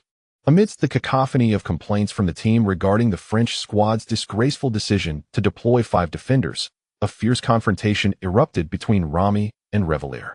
The altercation ignited when Rami forcefully slammed the door of Revalier's locker, leading to an immediate escalation in hostilities. It appeared that mere verbal sparring was insufficient for the two. As they stood toe-to-toe, on the brink of physical confrontation, the head coach, Blanc, could no longer contain his frustration. Silence. Quiet down. If you two wish to argue, take it outside. With this outburst from the coach, a somewhat rational Rami retreated. However, to everyone's surprise, while Rami stepped back, Revalier remained in a state of fury. Your incompetence has reduced us to this. 5 defenders. We are the great French team, and you dare to have us play with 5 at the Euros. Revalier articulated the sentiments of the entire team. Nevertheless, he was acutely aware that confronting the head coach in such a manner likely marked the end of his international career. As predicted, following Revalier's tirade, Blanc promptly substituted him with Krikowiak. Chaos ensued in the locker room. Players were embroiled in arguments, even hurling insults at the head coach. The French team's internal strife erupted during the halftime of their Euro quarterfinal match, a most serious conflict indeed. This discord forced Blanc, who had intended to refine the team's tactical approach, to hastily conclude the brief 15-minute intermission. Observing his dispirited players emerge from the locker room, Blanc bowed his head in resignation. He recognized that the French team was finished. With such a state of mind and morale, how could they possibly contend with a Croatian side that had regained its confidence? Welcome back to our live broadcast after the advertisement. Oh, it seems the French team has made another substitution. Revalier, who performed adequately on the flanks in the first half, has been replaced by Krikowiak. Interestingly, we do not see Revalier on the bench. It appears that something significant transpired during halftime. As the second half commenced, the astute commentator quickly sensed a whiff of tension. Frankly speaking, the internal discord within the French team was no longer news. Back during the 2010 World Cup, Anelka had infamously unleashed a torrent of foul language at Domenech in the locker room, leading to Anelka's substitution at the start of the second half. Following the World Cup, the French Football Federation expelled Anelka from the national team. Of course, Anelka's incident was merely a minor episode in the saga of French internal strife. The most severe discord arose between veterans like Ribéry and Evra and the new players, highlighting an irreconcilable rift. Given that Revalier had performed commendably in the first half, suddenly substituting him, especially without his presence on the bench, clearly indicated that a significant upheaval had occurred within the French camp. On the field, Su Qin and his Croatian teammates remained oblivious to any changes within the French squad. The French team continued to employ a 5-defender formation. Conversely, Croatia, having secured possession of the ball, showed no hesitation and aggressively pressed into the French defense. Mandzukic positioned himself at the forefront, while Su Qin confidently held his ground in midfield. Observing that the French team intended to defend resolutely, Su Qin wasted no time in substituting the Ronaldo positioning module for the more flamboyant Neymar ball control module. This alteration allowed Su Qin to flourish with the ball at his feet. Mandzukic deftly passed the ball to Su Qin, who skillfully directed it slightly backward to the feet of Modric. The two began to orchestrate an array of intricate combinations before the inexperienced French players. The current French team could hardly be compared to the astonishing young squad that would emerge 6 years later. Furthermore, following the recent turmoil within the team, the midfielders were effortlessly bypassed by Su Qin and Modric, who maneuvered the ball deep into the French defense. Upon reaching the backline, Su Qin set his sights on the goal. However, Blanc had already instructed his players to maintain a dual marking approach on Su Qin, regardless of his positioning. As he watched Mvila and Aludiala charge towards him like bulldozers, Su Qin had no choice but to pass the ball sideways. At that very moment, Modric made his move, launching a powerful strike from 26 meters away from the French goal. Su Qin's long-range shot was formidable, but long before Su Qin's thunderous effort, Modric had established himself as Croatia's most potent long-range shooter. With a resounding boom, the football soared into the air, transforming into a streak of white light as it hurtled towards the goal defended by Hugo Lloris. Despite Lloris's desperate leap, the angle of Modric's shot was simply too acute. Ultimately, he could only watch helplessly as the ball slipped past his fingertips and nestled into the net's corner. The referee's whistle sounded, signaling the validity of the goal as he pointed towards the center circle. Magnificent.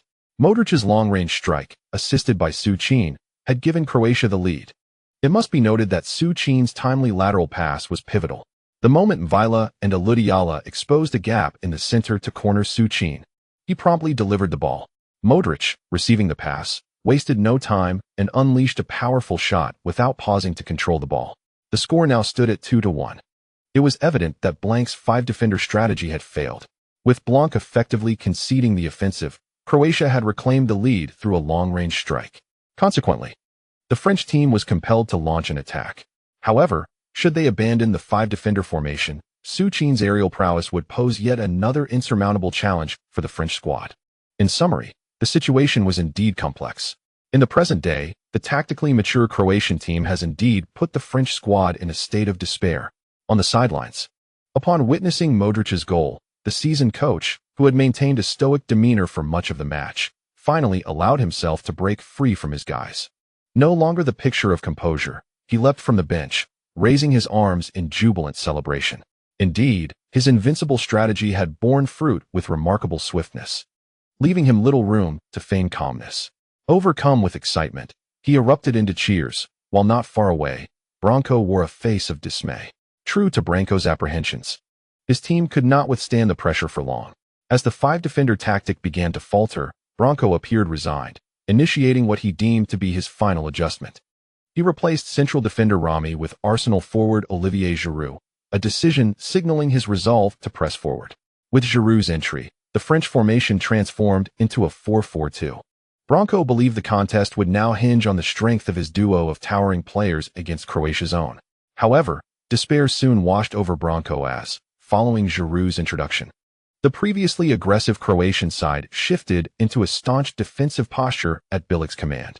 Without a moment's delay, Bilic also commenced his substitution strategy, bringing on the robust defender Vida, who could adeptly cover both flanks, in place of Mandzukic. As Vida took the field, Croatia transitioned into a five-defender formation, technically a 4-5-1. Frustration boiled within Branco as he observed Bilic's audacious maneuver, almost compelling him to rush over and confront the coach. How fascinating it was to see Bilic decisively adopt Croatia's renowned defensive strategy after taking the lead. Yet, in all fairness, Bilic's tactical shift was indeed the most prudent choice under the circumstances. With a lead in hand, and the French side resorting to all-or-nothing tactics, bolstering their defense proved most fitting. Furthermore, while fortifying their defense, key attackers Su Qin, Perisic, and Modric maintained pressure on the French team, suggesting that the advantage might still lie with the already dominant Croatians. As the match resumed, the French team launched a desperate offensive onslaught.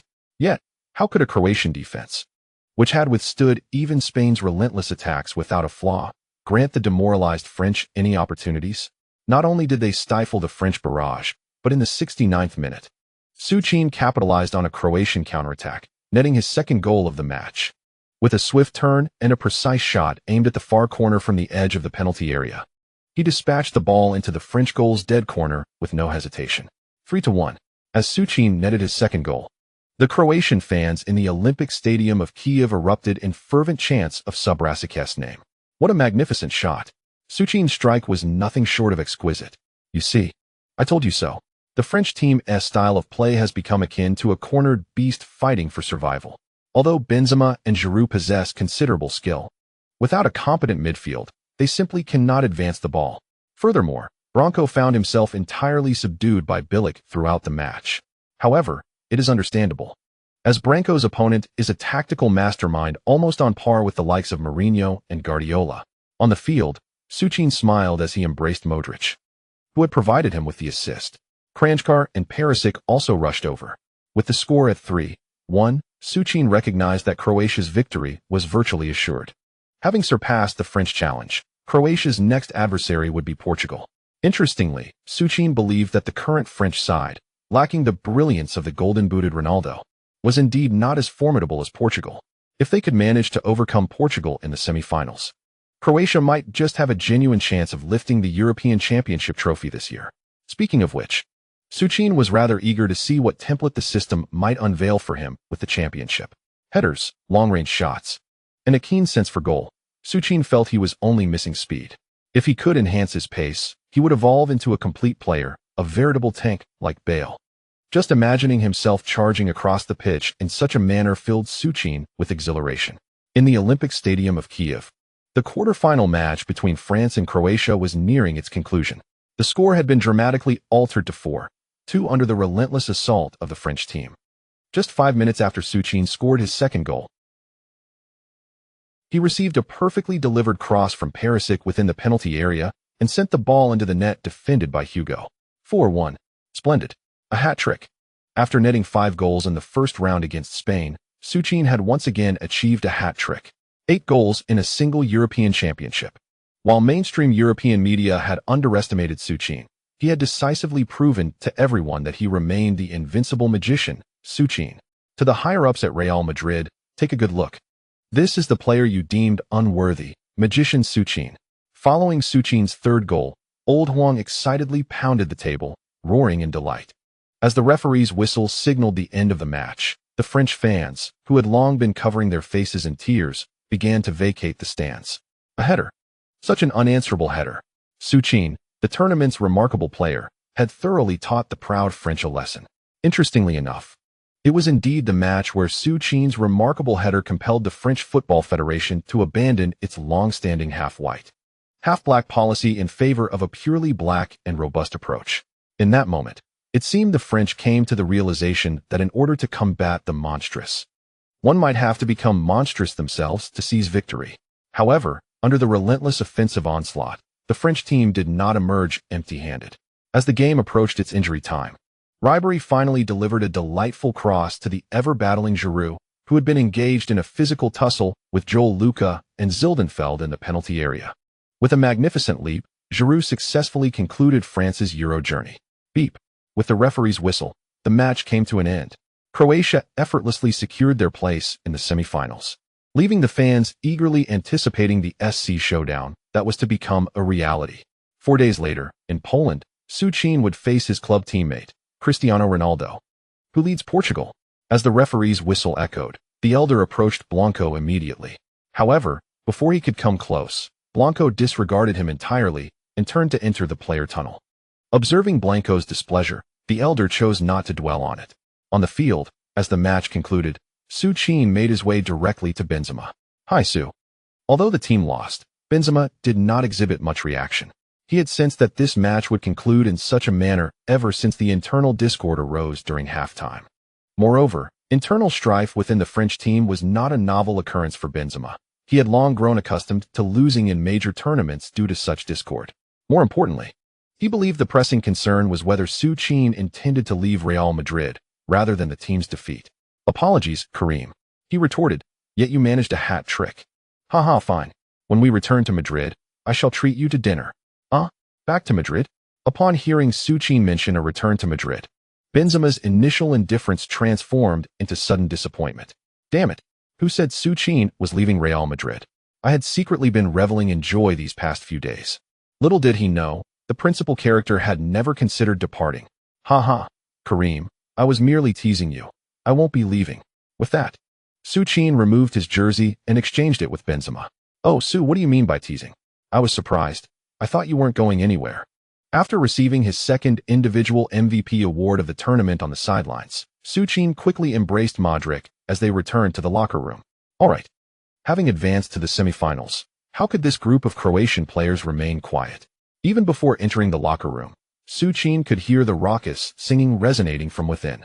As he pushed the door open, before Su Qin could utter a word, Kranik abruptly doused him with a bucket of beer. "Damn it, Kranik," Su Qin exclaimed, exasperated. Observing his teammates dancing exuberantly, bare-chested, he reluctantly joined their revelry. Surprisingly, in Su Qin's eyes, the camaraderie within the Croatian team was indeed the most comforting atmosphere he had ever experienced. Following a resounding victory against France, the media buzzed with a flurry of reports. Amongst the myriad of coverage, the name that resonated the most was that of the enigmatic Su Qin, who had seemingly vanished from the football scene for half a year. Remarkably, in the 4 matches of the European Championship, Su Qin managed to score an astonishing 8 goals, despite missing 1 match. This tally was particularly significant when one considers that the record for the most goals in European Championship history, held by Platini, stands at merely 9 goals, achieved over 3 tournaments throughout his illustrious career.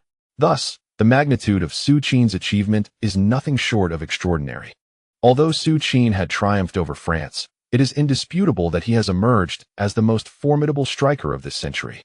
I am delighted to witness my record being surpassed. Initially, I believed it would be Cristiano Ronaldo who would achieve this feat. Even Platini, the record holder himself, has publicly lauded Su Qin. The world has begun to fervently extol his prowess. However, amidst this acclaim, the protagonist Su Qin lay on his hotel bed, troubled. The source of his distress was not the rumored infidelity from his partner, Taylor Swift, but rather a complex predicament that often befalls distinguished men. Taylor's close friend, the immensely popular Hollywood actress Jennifer Lawrence, had sent Su Qin a heartfelt confession via text, reflecting on his acquaintance with Jennifer. Su Qin recalled their meeting at a gathering he attended with Taylor. At that time, nursing an injury, he had joined Taylor and her circle of friends for a small celebration, coinciding with the success of the Hunger Games. Despite his prolonged absence from the public eye due to injury, Su Qin, adorned with 2 Ballon d'Or titles and a striking presence that overshadowed many Hollywood leading men, inevitably captured the attention and admiration of those present. It was not merely the thirst of Hollywood actresses. Rather, Su Qin's allure and charisma were undeniably captivating. As the host, Jennifer Lawrence naturally established a means of communication with Su Qin through Swift's introduction. Su Qin, being a genuine and honest individual, would not initiate any romantic advances. However, due to Su Qin's infrequent interactions with the busy Swift, their conversations with Jennifer gradually began to unfold. Just a few days prior, when Swift sought out Su Qin, Jennifer audaciously sent him a text message in secret. If it weren't for Swift's exhaustion after each meeting, leading her to retire early to bed, the consequences could have been quite different. Alas, Su Qin understood that Westerners approach affection quite differently than we do in the East. They often disregard whether someone is in a relationship if they find someone appealing. Some even relish in the thrill of such entanglements. Reflecting on this, Su Qin felt an unsettling inclination towards such sentiments himself. Su, I am a good friend of Taylor's, and I do not wish to betray her. But I cannot help myself, he thought. I understand. We must not harm Taylor. Su, are you rejecting me? Rest assured, I will not cling to you. I merely wish to meet you once, and then forget you.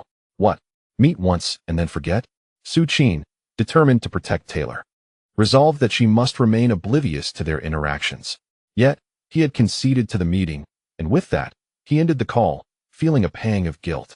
Su Qin had always believed himself to be loyal in matters of the heart. However, his greatest flaw was his excessive kindness, which rendered him incapable of turning away those who sought his help. After receiving a smiley face from Jennifer, he meticulously deleted their conversation and earnestly reminded himself, just once. Alas, his kindness had led him astray, and he vowed never to repeat this mistake. Still, the image of Jennifer adorned with a bow and arrow lingered in his mind. End of chapter. Chapter 12. The explosive news from the World Report reveals the showdown between Cristiano Ronaldo and Su Qin. Boss, I still believe that a 4-defender setup is unrealistic. Su, that guy, you really have no idea. His heading ability and physical prowess are astonishing. With less than 2 days remaining until the commencement of the European Championship semifinals, Portugal's head coach Bento had yet to finalize his team's formation. Indeed, the series of blunders by Blanc with the French team had left them in disgrace before the eyes of football fans worldwide. Consequently, due to Blanc's significant tactical errors, the French Football Federation swiftly announced his dismissal less than an hour after the match concluded. Such was the urgency of the decision. If the French team was in disarray, Portugal was hardly in a superior position. If only Portugal could adopt the same approach as the French team in the next match.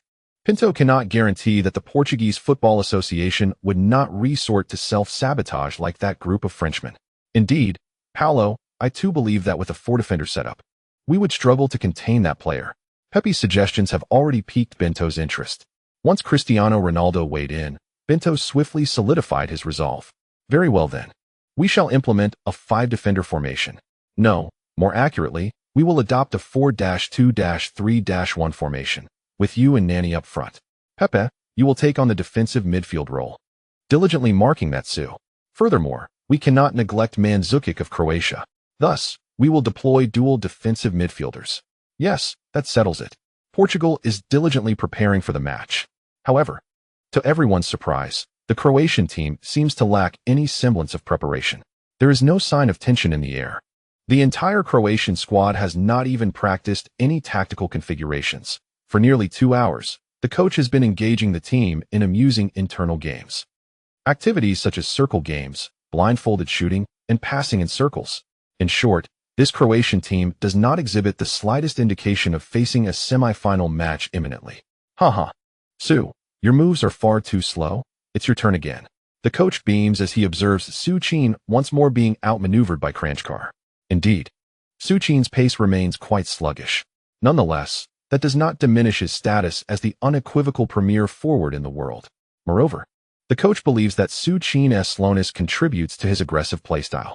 If Su Qin were to venture onto the flanks for some dazzling run, who would create space for his teammates within the opponent's penalty area? Damn it, Kranjčar, must you always mark me so closely? Haha, Su. Perhaps you should consider not setting him up for headers in future matches. Hey, Perisic, as a newcomer, you ought not to speak so casually in front of your seniors. Of course, the coach's decision to allow the Croatian team to prepare in such a relaxed manner is indicative of his premeditated strategy for the semi-final. Yes, although the coach's material repository has not been updated in quite some time, after extensive rummaging through his archives, he was pleasantly surprised to discover footage from many years ago featuring Mourinho's use of Drogba during his first tenure at Chelsea in an English Premier League match. It seems that Drogba could serve as a template for Su Qin. The Croatian team is joyfully engaged in their playful activities. Not far off, journalists are equally entertained, capturing various amusing moments of Su Qin during the games. That afternoon, the journalists enthusiastically penned articles showcasing the Croatian team's carefree preparation. As the semifinal approaches, the Croatian team prepares without pressure. Countdown to victory? The Croatian team remains relaxed. The wizard Su is teased by his teammates. Shocking revelations from Croatia? However, to be frank, these reports are merely trivial matters devoid of substance. It was not until an article from the World Sports Journal emerged that this already highly anticipated semi-final ignited global attention once more. What sparked this interest? It was the publication of a photograph on the front page of the World Sports Journal, a clandestine meeting between Mansour and Su Qin. It remains a mystery who leaked this information, but those indefatigable paparazzi managed to conceal themselves across from the hotel where Su Qin and Mansour convened. Capturing the moment, they shook hands with a high-powered camera. In the report, journalists unveiled the behind-the-scenes details of Su Qin's contract renewal with Real Madrid, along with speculations regarding his personal relationship with Cristiano Ronaldo. It is common knowledge that during the past 6 months, the upper echelons of Real Madrid have been stalling Su Qin's contract renewal. Meanwhile, they have cheerfully negotiated a 5-year extension with Ronaldo, simultaneously raising his salary and elevating his image rights to match those of Su Qin. Notably, journalists from the World Sports Journal insinuated that Su Qin's inability to renew his contract was due to pressure from Ronaldo and Mendes, resulting in the indecision of Real Madrid's management. The revelation sent shockwaves through the media landscape. Reporters, in a frenzy, flocked to the hotel where the Croatian team was staying. As the Croatian players disembarked from their bus after training, a swarm of journalists surrounded Su Qin. Su, are you planning to leave Real Madrid directly after the European Championship? Su, is it true that Ronaldo pressured the club, hindering your contract renewal? Su, what transfer fee will Manchester City propose for you? Faced with their insatiable curiosity, Su Qin could only take refuge in the hotel, shielded by his teammates. Damn it, Su Qin had envisioned a morally questionable rendezvous with Jennifer, yet here he was, entangled in trouble instead. Upon returning to the hotel, he promptly called Raiola. Mino, what's going on? Well, Su, I've discovered that those journalists from the World Sports Journal had already stationed themselves across the hotel beforehand. What should we do now? After all, Su Qin is still a player for Real Madrid, and his situation with Manchester City is not yet confirmed. He certainly did not wish to be labeled a traitor to the club. You need not concern yourself. That article won't significantly impact you. The one who should be troubled is Mendes. To my knowledge, he did use the choose one phrase during contract negotiations with Real Madrid, but how they ultimately settled the contract remains unknown to us. For now, it's best if you avoid interviews. Hearing Raiola's reassurances, Su Qin felt a sense of relief. In the eyes of Su Qin, his departure from Real Madrid was clearly instigated by the club's attempts to exploit his contract, which prompted his thoughts of leaving. However, should anyone take this opportunity to tarnish his reputation, he would indeed be branded as one who betrayed both Barcelona and Real Madrid, a notoriety he wishes to evade. Fortunately, after Raiola's analysis, Su Qin came to the realization that it is Cristiano Ronaldo and Mendes who ought to step forward to clarify the situation. If the fans ultimately believe the reports from the media, then Su Qin's exit from Real Madrid would gain justification, Ronaldo effectively forcing him out.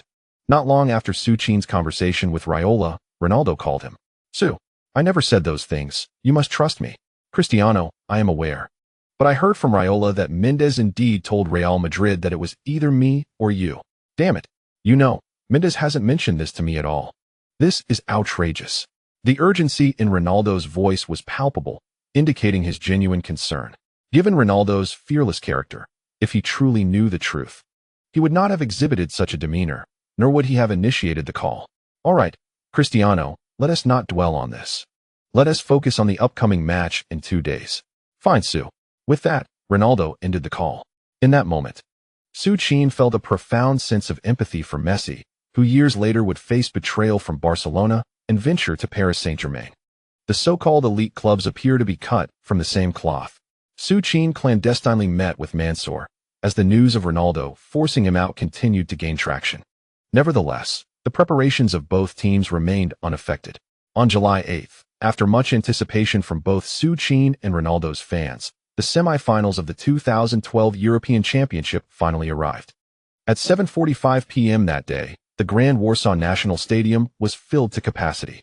The stands, which could accommodate 50,000 spectators, were dominated by blue and red colors. Amidst the fervent cheers of over 50,000 fans, players from Croatia and Portugal emerged from the locker rooms. During the preceding press conference, the seasoned coach was overwhelmed by the incessant inquiries from eager journalists. Questions about Su Qin's potential transfer to Manchester City and his supposed discord with Ronaldo were rampant. Frankly, when the reporters posed such queries, the coach was so incensed that he nearly felt compelled to confront them directly. What did he know about Su Qin's transfer or his relationship with Ronaldo? Indeed, the burden of frustration was not borne solely by the coach, sitting beside him. The Portuguese manager Pinto shared similar sentiments. It is indeed the semi-finals of the European Championship. Yet who could have anticipated that these rather unscrupulous journalists would be primarily concerned with the trivial matters between Su Qin and Cristiano Ronaldo?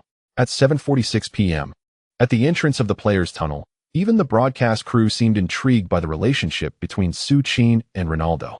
From the moment the two teams' players appeared in the tunnel, the cameras focused exclusively on them, with several lenses steadfastly capturing the expressions of Su Qin and Ronaldo.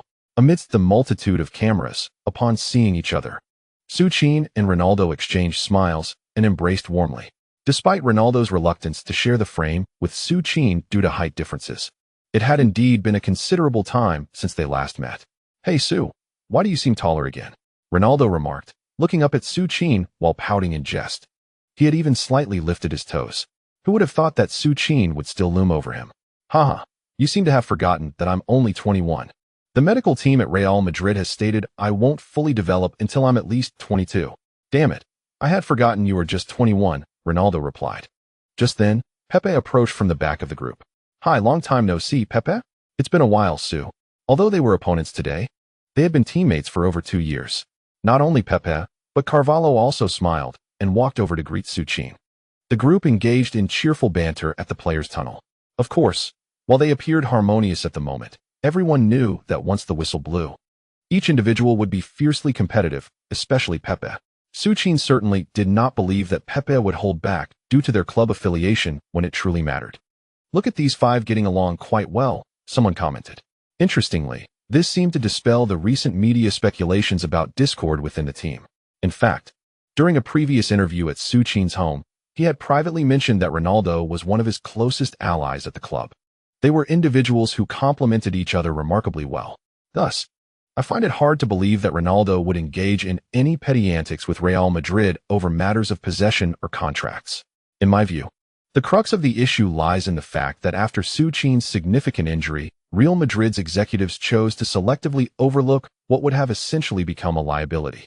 Old Huang observed the camaraderie of the four in the footage and began to criticize the journalists in Europe who distort the truth. European journalists. They are perhaps the most despicable and duplicitous individuals in the world. They constantly present themselves from a godlike perspective, indiscriminately attacking anything that does not align with their interests, especially when a nation's actions interfere with their strategic benefits. Regardless of the depth of your tribulations, the lenses of journalists merely embellish the slaughter perpetrated by those beasts. Old Huang possesses a fiery temperament. Although he has somewhat returned to the sports channel, his tongue remains unbridled. It seems he is on the verge of unleashing his critique on the thieving antics of certain European nations. Sitting beside him, Duan Xian swiftly intervened, discreetly pulling at Old Huang's sleeve. Teacher Huang. Not only did he pull him back, but Duan Xian also cast a pleading gaze toward Huang Jinxiang. Old Huang fears nothing. Yet Duan Xian is apprehensive. His year-end bonus and various promotions all hinge on this commentary. If he carelessly allows Old Huang to proceed, the higher-ups may cast blame upon him. Old Huang might simply walk away with a slap of his palm, terminating his contract. But what of Duan Xian? At that point, he might not only lose his year-end bonus, but even his precious World Football segment could be reassigned to another. Well, with Duan Xian's intervention, Old Huang finally ceased his remarks, albeit reluctantly. Ahem. All right, I may have spoken too much. Just in time. The pre-match ceremony at the stadium has concluded. The players from both teams have taken their positions on the respective halves. The referee is checking his watch. Beep. With the sound of the referee's whistle, the match has officially commenced. First, let us present the starting lineups. The Croatian goalkeeper, clad in white, attacking from left to right, Pleticosa. Unlike their previous match against France, Croatia's coach Bilic has opted for the seldom used 4-5-1 formation. Su Qin remains the lone striker. On the other side, the Portuguese goalkeeper, donned in traditional red, attacking from right to left, Patricio. Right back, Cointro. Central defenders, Bruno Alves and Carvalho. Right back, Pereira. Double pivot, Pepe and Miguel Veloso. Midfielders, Nani, Moutinho, and Varela. Sole striker, Cristiano Ronaldo. The initial possession belongs to Portugal. At the National Stadium in Warsaw, as the referee's whistle echoed, Cristiano Ronaldo promptly passed the ball to Moutinho behind him. Moutinho, not in haste to release the ball, skillfully turned away from Su Qin's advance with a deft pull, evading his challenge before delivering a diagonal pass to the right flank, where Nani awaited the ball. However, before Nani could make his move, Kranjčar had already surged across half the field, positioning himself directly in front of Nani. For Nani, who is seen as the successor to Manchester United's Cristiano Ronaldo, Su Qin is the only one from Croatia he cannot hope to surpass. As for Kranjčar, he was hardly a concern for Nani. Therefore, upon witnessing Kranjčar charging towards him, Nani decided to showcase his exquisite skills right before Kranjčar. With swift touches back and forth between his feet, he seized the precise moment when Kranjčar's balance faltered. Nani swiftly nudged the ball to the right, intending to outpace Kranjčar with sheer speed. However, at the very moment Nani launched his attack, Kranjčar, as if he had foreseen Nani's intentions, deftly pivoted his body and executed a precise tackle. A clean and decisive slide. Nani fell to the ground, while the ball was sent out of play by Kranjčar. What a splendid play. Kranjčar's tackle was resolute. Indeed, since the commencement of this European Championship, the entire Croatian team seems to have reached a new zenith. This resurgence is undeniably intertwined with the increasingly refined tactics of Bilic. Just like today, Bilic appeared to have anticipated Portugal's focus on wing defense, deploying a formation with 5 midfielders. On the sidelines, witnessing Kranjčar's impeccable slide tackle thwart Portugal's advance, Bilic couldn't help but applaud. Yet, amidst his ostentatious display of approval, the Portuguese coach, Pinto, wore a look of discontent. From the outset of the match, upon observing Croatia's unexpected 4-5-1 formation, Pinto realized that this so-called tactical mastermind, Bilic, indeed possessed formidable prowess. After much contemplation, Pinto's devised strategy of a 4-2-3-1 to counter Croatia's twin towers was rendered ineffective. Pepe, the contemporary stalwart of defense, had been relegated to a defensive midfield role solely to contain the threats posed by Su Qin and Mandzukic. Coupled with the twin center-backs and Miguel Veloso, Pinto was certain that if Croatia intended to forsake midfield play in favor of crossing to find Su Qin, his specially crafted cage tactic would surely stifle Croatia's offensive efforts. Once their attack faltered, he still had Cristiano Ronaldo and Nani at his disposal. As long as they could seize one or two counterattack opportunities, victory would be within reach. However, who could have anticipated that the traditionally erratic Croatian side would opt for 5 midfielders today?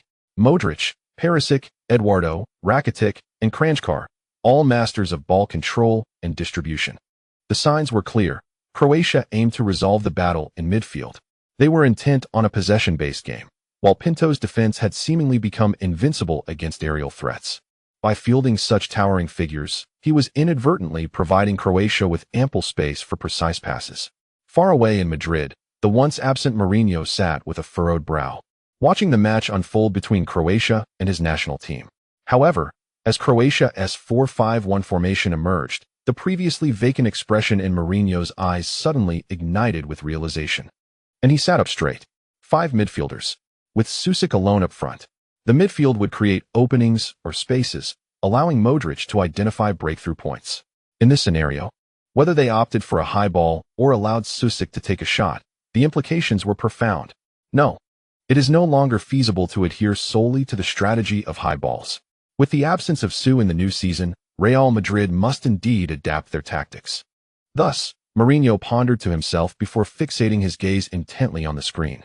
Indeed, Mourinho may be an arrogant individual. Yet beneath that veneer of arrogance lies a willingness to embrace innovation and fresh tactics. At least, from Mourinho's perspective. The so-called tactical maestro Bilic often aligns with his own thoughts.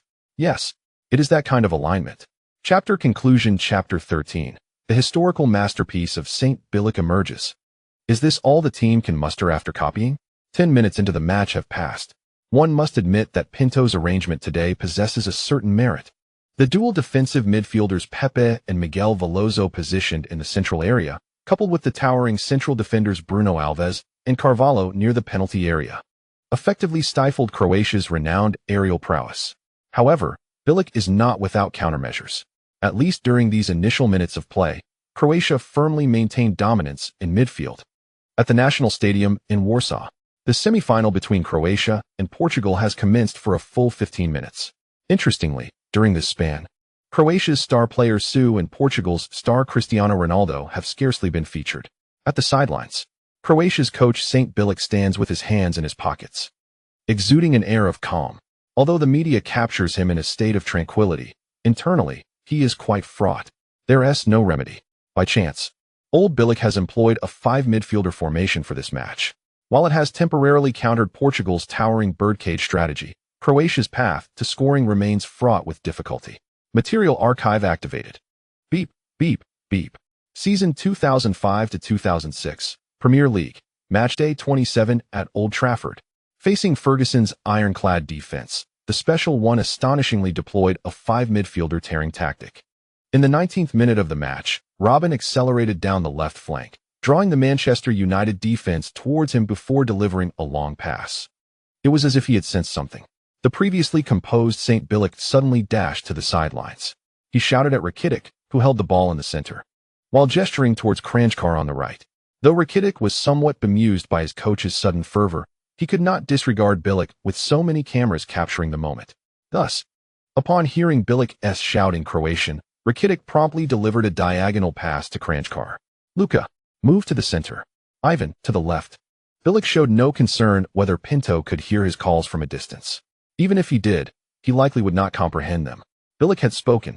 The Croatian team, naturally obedient, synchronized seamlessly with the rhythm set by their venerable coach, entering a mode of collective imitation. On the field, the Portuguese squad remained leisurely retreating. To their perspective, while Croatia's midfield control and passing were commendable, they were not Spain. Relying on such tactics to penetrate their densely packed defense was utterly implausible. Nani observed Kranjčar's intent to surge down the left flank and promptly followed suit. However, before he could close the gap, Kranjčar deftly pushed the ball to the advancing Eduardo. In Nani's eyes, the more renowned Eduardo posed a greater threat than Kranjčar. Thus, without hesitation, Nani turned to confront Eduardo. Yet, Eduardo was precisely anticipating his movement. At the instant Nani pivoted, Eduardo smoothly returned the ball to Kranjčar. A quick 1-2. Just like that, the left side of Portugal's defense was left exposed. Kranjčar seized the opportunity, forcefully propelling the ball forward with his right foot, sprinting furiously down Portugal's left flank. On the sidelines, observing Croatia's unwavering commitment to the wing, Portugal's coach, Pinto, couldn't help but smile with a sense of pride.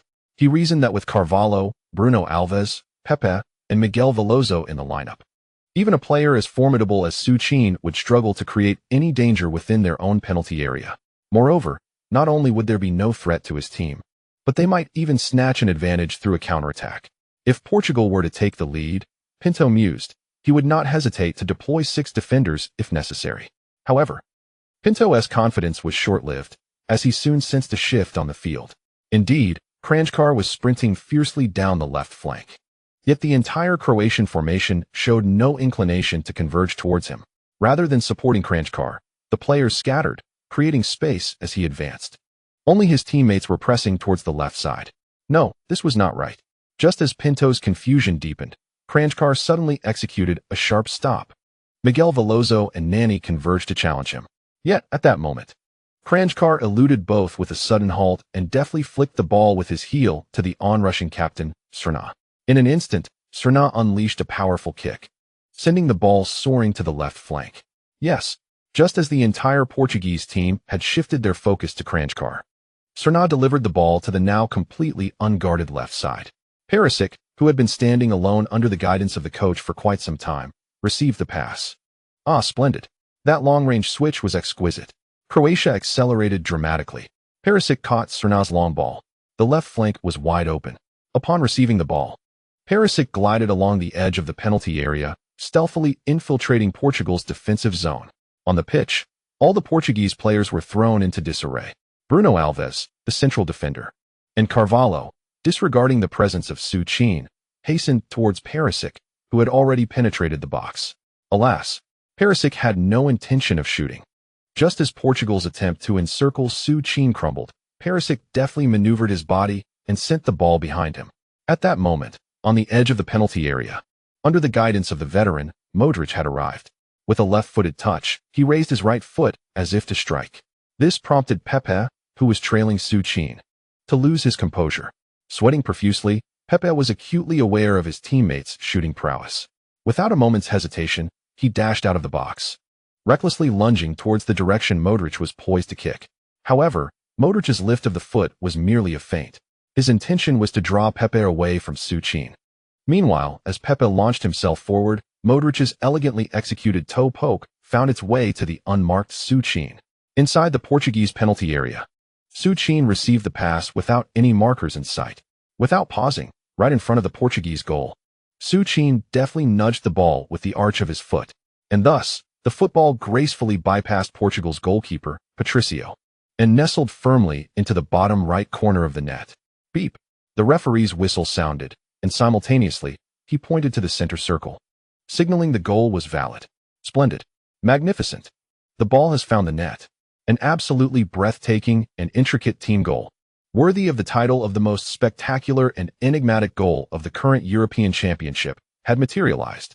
In the 19th minute, under the direct supervision of coach Bilic, Croatia broke the deadlock with a dazzling display of teamwork. 10. From the moment Bilic commanded Rakitic to pass, Croatia executed a rhythmic shift, a broad transfer, and a tug on the defense. Ultimately, after Modric deceived Pepe with a feint, he smoothly delivered the ball to the unmarked Su Qin. Marvelous. In contrast to the so-called thunderous strikes or miraculous long-range shots, Croatia's team goal was far more exhilarating. This is football. This is a team sport. I have always maintained that football is not a solitary endeavor. And today, at the National Stadium in Warsaw, Bilic's Croatia demonstrated to the world that their strength does not rest solely upon Su Qin. Wow, that goal was absolutely stunning. For the past several minutes, I thought this match would end in a stalemate. Did you see that goal? It was orchestrated by Bilic himself from the sidelines. Truly, he is a master. This match was truly remarkable. I used to believe that with a player like Su Qin on the team, Even a dog could lead Croatia to victory. However, today I realized just how naive I was. To be honest, I think Bilic is even more impressive than Mourinho. Just look at it. Without Su Qin, Mourinho achieved nothing. Goodness. Fellow fans, this play seems oddly familiar. Let me think for a moment. Oh my. This goal bears an uncanny resemblance to the first goal scored in the Chelsea vs. Manchester United match during the 2005-2006 season. Hold on, let me check some footage. Wow, it truly does resemble that moment. Kranjčar played the role of Robin, while Su Qin acted as Drogba. Indeed, this goal looks strikingly similar. Bilic is genuinely remarkable. Back when I watched Chelsea, I was in awe of their dynamic attacking play. And I never expected Bilic to execute such long passes while simultaneously showcasing such skill. No wonder he is regarded as a master tactician. I am utterly impressed today. As the referee's whistle echoed in the stadium, Croatian fans erupted in exuberant celebration, leaping from their seats. On the field, Su Qin, having just scored, was promptly toppled by Eduardo, who rushed from behind. Without hesitation, Eduardo sprang onto Su Qin, and soon Kranjčar, Modric, Perisic, and even Josko Gvardiol from the backline joined in for a joyous pile-up celebration. This marked Croatia's first such celebration in this European Championship. The Croatian players on the field were caught up in ecstatic celebration. Meanwhile, on the sidelines, the man who orchestrated this goal, the venerable Bilic, raised his hands in astonishment. Indeed, old Bilic was momentarily taken aback. He never anticipated that his spontaneous idea to replicate a goal from his archives would actually succeed. Moreover, the execution was nearly identical to the original. However, one of Bilic's admirable qualities is his unwavering composure in the face of chaos. Although his mind was still processing the surprise, his body had already activated its commanding presence. Thus, the Croatian tactical maestro, Saint Bilic, unveiled his masterpiece. After raising his hands, Bilic smiled and turned his body. In a familiar gesture, he faced the throng of exuberant reporters, spread his arms wide, and tilted his head in a timeless expression of "Is this it?" Bilic reveled in his moment. Not far away, Pinto remained in a state of bewilderment. Indeed, Pinto was taken aback by Bilic's cunning tactics. Who would have thought this strategist had such depth? Once regarded as a team solely capable of long passes and aerial assaults, Croatia has now unveiled a mesmerizing style of play characterized by intricate possession and dynamic movement. This approach has proven to be a formidable challenge for opponents, particularly those employing a towering defensive formation. If they can create a single opportunity, Croatia is undoubtedly capable of crafting countless more. Life often takes unexpected turns. For instance, in distant Madrid, the ever-passionate Mourinho was meticulously studying Bilic's innovative tactics. As he observed the replay of the goal, a sense of unease began to wash over him. By the end, he realized, to his dismay, that this was, in fact, his own strategy. Chapter 14. The Weeping Man is Cristiano Ronaldo. At the National Stadium in Warsaw, over 20 minutes had elapsed in the match. The score stood at 1-0, following Su Qin's inaugural goal for Croatia, which accelerated the pace of the game dramatically. Pinto, standing on the sidelines, continuously urged Portugal to press forward, yet it was evident that Oldby had already devised a defensive strategy after Su Qin's goal. From that moment on, all five midfielders retreated. Portugal's lineup, primarily composed of defensive players to contain Su Qin, found themselves struggling. Though Portugal appeared to dominate possession, they had yet to penetrate Croatia's penalty area even once. Ah, what a splendid play! Nani skillfully maneuvered down the flank, evading Perisic, but fortunately, Rakitic swiftly supported him. With no options available, Nani was compelled to pass the ball back. It must be said, Bilic's five-midfielder formation has effectively stifled Portugal's attempts. In the past 20 minutes, Portugal's effective attacks had been almost non-existent, leaving the entire team feeling utterly frustrated. Pinto, the Portuguese coach, felt even more despondent, recognizing that the current situation rendered them nearly incapable of mounting a challenge. However, just as despair began to settle among Pinto and the legions of Portuguese supporters, the man they revered like a deity stepped forth once more. In the 32nd minute, as FC Ronaldo observed his midfield struggling to advance beyond the halfway line, he retreated to reclaim possession. Having just evaded Su Qin, Moutinho wasted no time delivering the ball to FC Ronaldo upon noticing his demand. In that instant, as FC Ronaldo received the ball, Modric hastened to close in behind him. Yet, before Modric could react, See, Ronaldo deftly flicked the ball backward with his left foot and swiftly turned, circumventing Modric with remarkable agility. This seamless interplay exemplified Ronaldo's almost invincible individual prowess. Boom. The stands erupted as over 20,000 Portuguese fans, witnessing Ronaldo's elegant display, cheered wildly. And thus, the spectacle orchestrated by Ronaldo had only just begun. After maneuvering past Modric, Cristiano Ronaldo found himself on a clear path. Rakitic, caught off guard, never anticipated that Ronaldo would surpass his elder statesman so swiftly. Observing Ronaldo darting towards his own defensive territory with the speed of lightning, Rakitic instinctively surged forward to intercept.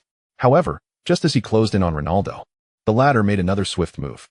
With a deft flick of his right foot, Ronaldo nudged the ball away just as Rakitic prepared to make his challenge. The ball sailed past Rakitic, and astonishingly, Ronaldo accelerated once more. Indeed, it was akin to a cinematic moment, a visible burst of speed.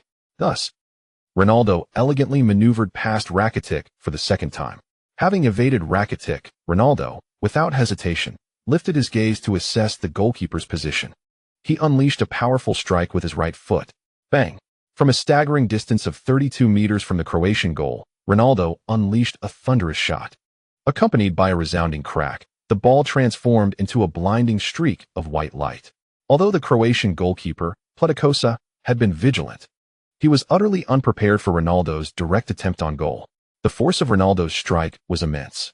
Despite Pleticosa's attempt to save, he could only watch helplessly as the ball slipped through his fingers and nestled into the net. Beep! The referee's whistle echoed, and the entire Warsaw National Stadium erupted in euphoric chaos. What a magnificent, thunderous strike! At Portugal's most challenging moment, Ronaldo once again rose to the occasion. With two deft touches followed by a spectacular shot, the score was equalized at 1-1 in the 32nd minute. On the field, after witnessing the goal, Ronaldo immediately sprinted towards the northern stands, and all the Portuguese players, brimming with excitement, rushed to join him in celebration. The jubilation was palpable, especially for the exhausted Portuguese coach, Pinto. The equalizer alleviated his concerns. As long as they were not trailing, Portugal had every chance of dragging the match to their favor. Amidst the frenzy of celebration, Su Qin stood in the center circle, observing the encircled Ronaldo with a sense of resignation. This was the golden-haired Ronaldo in his prime. Speed, technical prowess, and shooting ability. Truly, he could be regarded as the greatest of all time.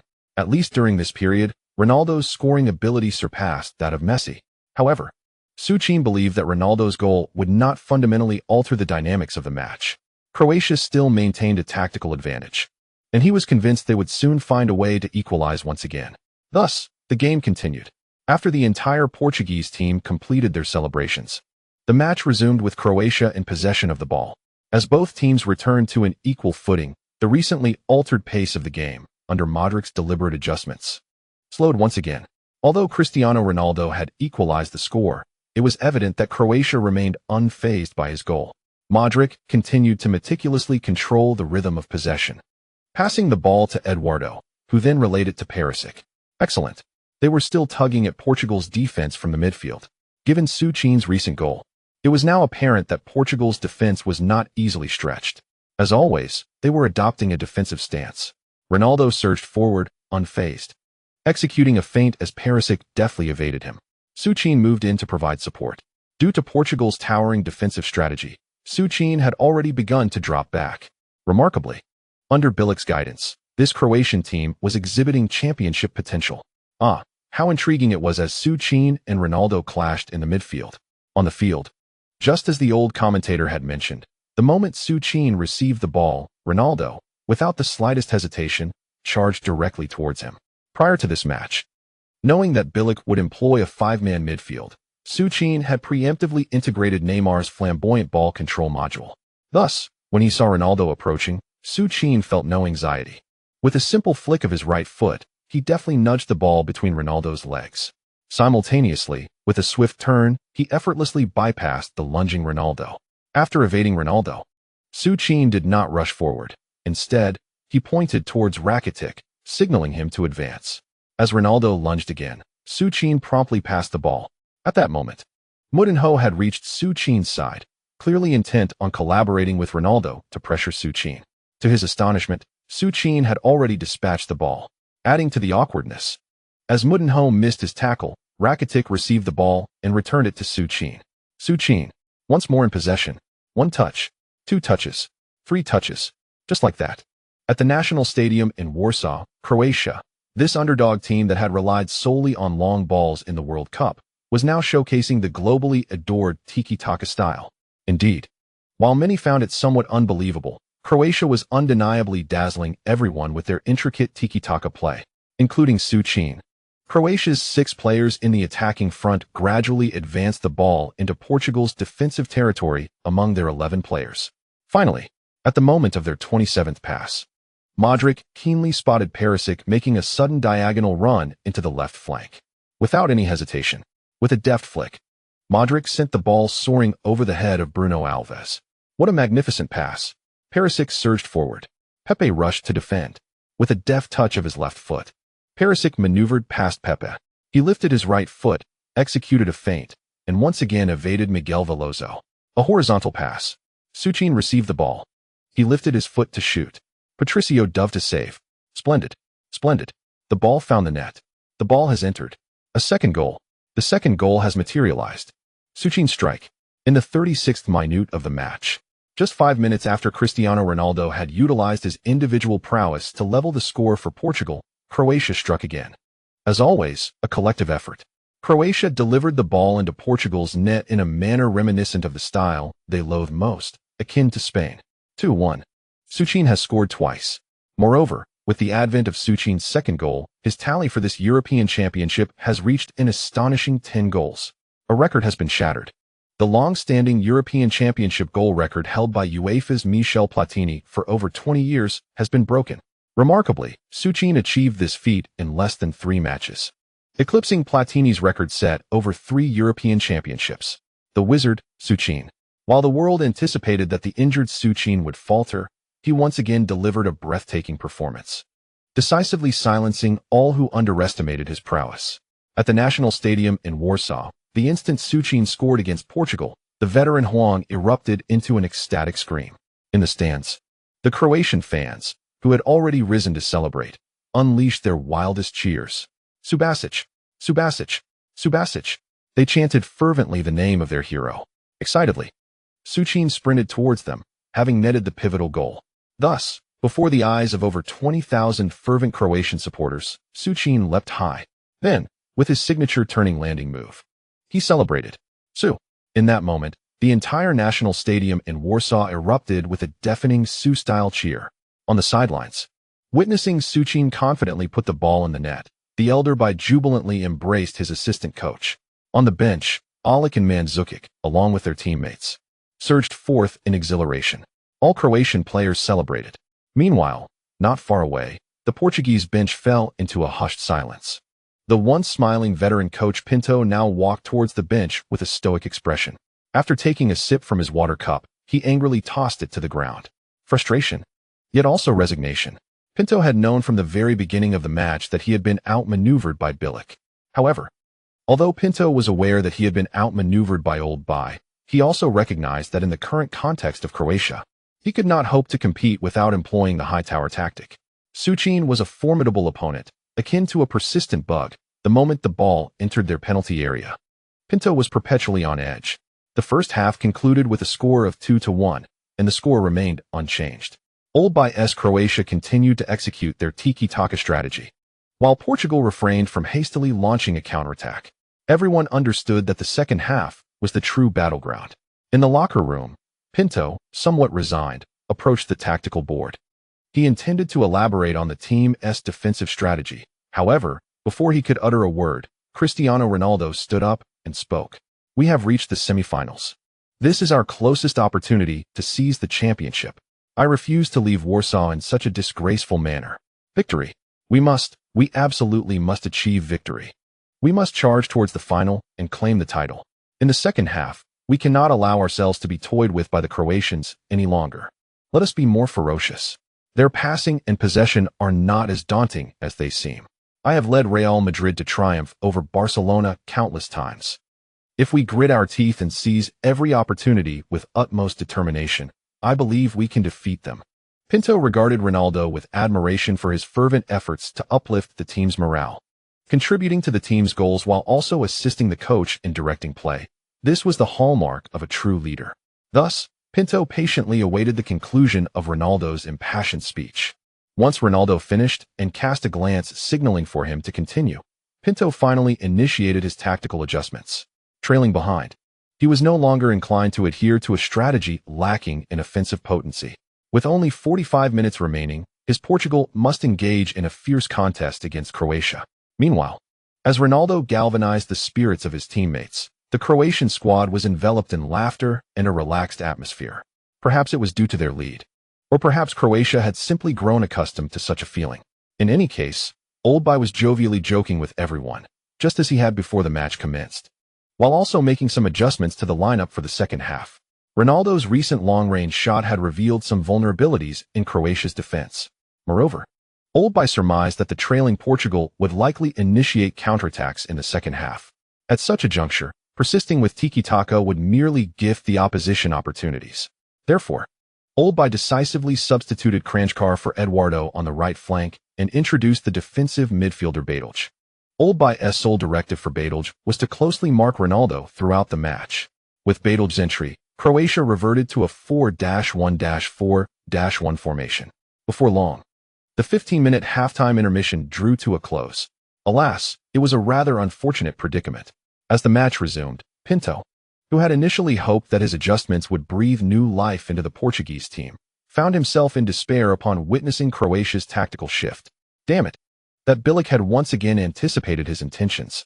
Pinto had substituted Bruno Alves to bolster the attack, while Croatia had simultaneously replaced an attacking midfielder with a defensive anchor. This was infuriating. It felt as if they had him firmly in their grasp. Indeed, during the first few minutes of the second half, Croatia was resolutely on the defensive.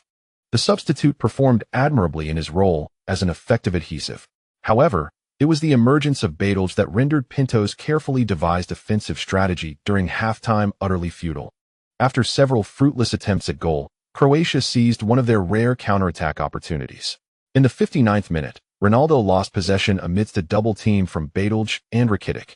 Without hesitation, Rekindled launched a long ball forward. At the point of contact, Su Qin and Miguel Veloso found themselves entangled. Unsurprisingly, in the face of the physically dominant Su Qin, Miguel Veloso, despite his utmost effort, could only watch helplessly as Su Qin, in a nearly humiliating display, controlled the ball with his chest and brought it down to his feet. Miguel Veloso desired to evade Su Qin and poke the ball away, but the disparity in physicality rendered him powerless. He watched in despair as Su Qin executed a Belgian-style explosive turn right before him. Croatia's counterattack was underway. Su Qin advanced rapidly with the ball. Perisic joined him on the left flank. Nani desperately chased back. Yet, Su Qin chose not to pass. Moutinho had returned. 37 meters from the goal. Su Qin. Was he going to shoot directly? At the National Stadium in Warsaw, as all Croatian fans began to roar Su Qin's name, he, now within striking distance, hesitated no longer. After using his shoulder to shove Moutinho aside, who sought to obstruct him, Su Qin lifted his right leg high. His taut leg swung down with force. Boom! A thunderous sound erupted. The football, propelled by an explosive force, shot forth like a white streak, in a manner akin to Cristiano Ronaldo. Yet, even further from the goal than Ronaldo had been, Su Qin unleashed the ball with ferocity. In front of the Portuguese goal, the unfortunate goalkeeper Patricio, much like Pleticosa, leapt to make a save. However, this time, he barely completed his diving motion before helplessly watching the ball slip past him and into the corner of the net. Beep. The referee's whistle sounded. His hands raised to signal a valid goal. Splendid. Magnificent. The ball is in. A hat trick. Another hat trick. There was no doubt. 3-1. In the 60th minute of the match, Su Qin unleashed a powerful strike into the dead corner of the Portuguese goal, reminiscent of Cristiano Ronaldo's finesse. Although 30 minutes remained in the match, I believe that everyone shared my conviction. The Portuguese had little chance of a comeback. Su Qin, once again, played the role of Croatia's deity in this semi-final clash, netting 3 goals, a magnificent hat trick. It was his second consecutive hat trick in the tournament. Old Huang roared with excitement, while Old Bai, witnessing Su Qin's triumph, knelt on the sidelines. Hands raised to the heavens, He joined the fervent fans in chanting Su Qin's name. On the field, Su Qin was enveloped by his fellow Croatian players in celebration. Meanwhile, not far away, a dejected Cristiano Ronaldo watched Su Qin with a heavy heart, recalling moments from their time together at Real Madrid. The young man, once heralded as the brightest new star, had evolved in just 2 years to a stature that even Ronaldo felt he had to look up to. Indeed, at that moment, even the indomitable Cristiano Ronaldo sensed that his team's journey in the European Championship might be nearing its end. However, being who he is, that notion of surrender flickered briefly in his mind before dissipating. Soon, Ronaldo was sprinting once again. Stand up, Moutinho. There are still 30 minutes left. We have not lost yet. Do not wear that expression, Miguel. You have performed admirably. Give it your all. I believe in you. Cointreau, you must believe in yourself. You are the finest fullback from Real Madrid, and I need your support. Thus, while Croatia reveled in their victory, that relentless man continued to run across the pitch, encouraging each of his teammates. On the sidelines, Pinto observed his captain intently. Gradually, Pinto, who had nearly succumbed to despair like his players, straightened his back. With a 2-goal deficit and 30 minutes left, Portugal had no choice but to go all in. Without further delay, Pinto initiated his second substitution. The underperforming Varela was replaced by Su Qin's former teammate, the speedy Quaresma. Pinto had but one instruction for Quaresma: use your speed to penetrate the Croatian defense. The match resumed. Ronaldo's relentless running and encouragement seemed to rekindle hope in the despairing Portuguese side, particularly for Cointreau, who had scarcely ventured beyond his half prior to this match. The young player, recently transferred to Real Madrid, embarked on the most brilliant 30 minutes of his European Championship campaign. Quaresma and Cointreau commenced their fervent sprints in unison. In the 65th minute of the match, after receiving the ball, Quaresma swiftly maneuvered to the flank, evading Ivan Perisic. Just before the arrival of Cerna, Quaresma executed a deft diagonal pass, delivering the ball to the rapidly advancing Cointreau. As Cointreau expertly controlled the ball with his left foot, he wasted no time in pushing it forward into the Croatian penalty area. Observing Ronaldo surrounded by defenders, Cointreau promptly unleashed a shot aimed toward the original point. The ball gracefully arced within Croatia's penalty area, soaring over the outstretched arms of the diving goalkeeper, Pleticosa. However, just as the Portuguese fans leapt in anticipation of celebration, the magical Modric, who had retraced his steps from midfield, appeared before the goal as if descending from the heavens. With a powerful header, Modric thwarted the ball's trajectory, saving Croatia from disaster. In the 76th minute, it was once again a collaboration between Cointreau and Quaresma. This time, Cointreau successfully delivered the ball to Ronaldo's head. In a commanding display, Ronaldo executed a header that overpowered both Joel Luca and Sildenfield. At last, Ronaldo emerged as Portugal's savior once more. This header confidently found its way past Pleticosa, nestling into the Croatian net. The score stood at 2-3. With only 18 minutes remaining in the match, Portugal had clawed back a goal. At that moment, the entire stadium erupted with fervor as the Portuguese supporters chanted the name of their king, Ronaldo, Ronaldo, Ronaldo. Yet, the scorer, Ronaldo, had no intention of celebration.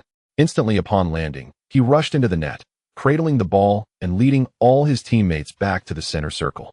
Meanwhile, Bilic, who had maintained a composed demeanor throughout the match, finally revealed a hint of disarray. However, this moment of unease was fleeting, as his most trusted player, Subasic, once again rose to the occasion. With a header, just 6 minutes after Ronaldo's goal, Subasic found the net again. The fourth goal came when Subasic, utilizing Wu Lei's nimble movement to evade Carvalho, forcefully outmaneuvered Pepe and directed the ball into the corner of the net. As the referee's whistle echoed, the stadium, which had been ignited by Ronaldo's brilliance, fell silent once more. Spectacular. The fourth goal. Subasic achieved a remarkable quadruple. Just as Ronaldo had narrowed the gap to a single goal, the magical Subasic once again altered the scoreline with his signature header. The score was now 4-2. The hope ignited by the Portuguese was ruthlessly extinguished by Subasic. Indeed, Ronaldo played the role of a deity on the pitch for the Portuguese, yet simultaneously, a presence beyond divinity emerged. For goals, for distinct methods, the magical Subasic flawlessly epitomized what it means to be the world's foremost forward. It was a match that pulsated with the thrill of a goal-scoring extravaganza. Su Qin and Cristiano Ronaldo presented a true spectacle for football fans around the globe. The Portuguese star fell utterly silent, while the seasoned veteran became invigorated amidst the fervent cheers of Croatian supporters. On the pitch, Su Qin's goal acted like a bomb for the Croatian team, instilling a sense of stability. In that critical moment inside the penalty area, as Su Qin directed the ball into the corner, the relentless man, Ronaldo, sank to his knees in despair. With only 8 minutes remaining and his team trailing by 2 goals, even he recognized the absence of miracles. No one could possibly score 2 goals against a team like Croatia in such a short span of time, not even the illustrious Cristiano Ronaldo. Thus, the final 8 minutes unfolded with the Portuguese squad launching a near-frantic offensive. Croatia's entire team retreated to their own penalty area, with Su Qin taking up a sentinel position at the front. Ironically, his retreat rendered Portugal's only advantage, finding Ronaldo ineffectual. Ronaldo's aerial prowess is formidable. Yet in the face of Su Qin, he could only helplessly witness his team's attacks thwarted time and again. As the clock struck 92 minutes, the referee unhesitatingly blew the final whistle. The match concluded. Croatia triumphed, defeating Ronaldo's Portugal 4-2.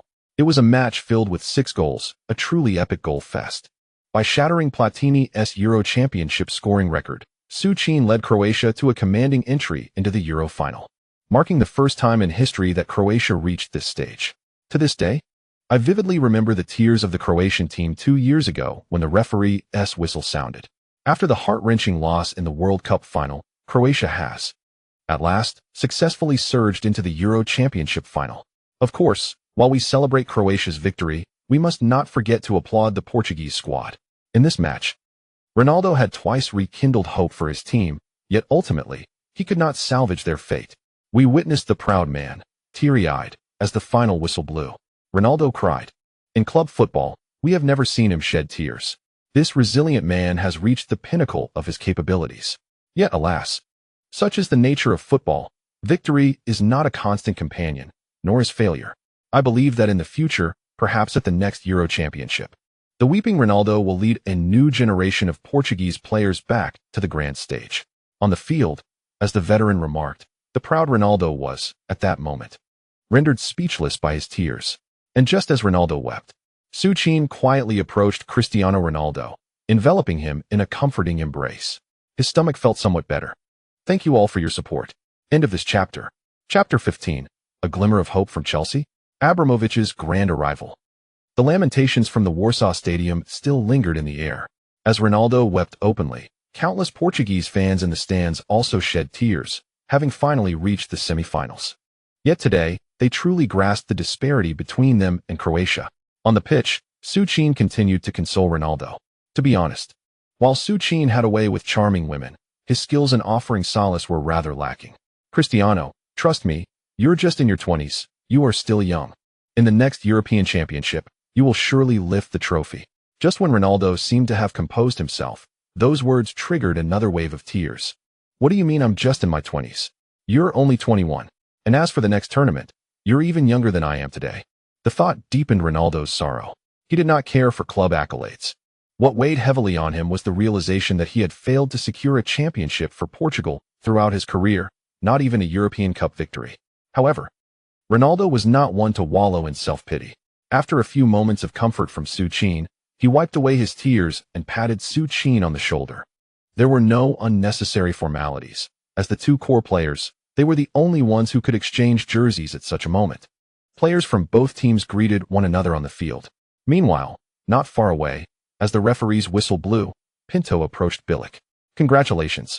He offered graciously to the more seasoned Bilic, who accepted the praise without arrogance.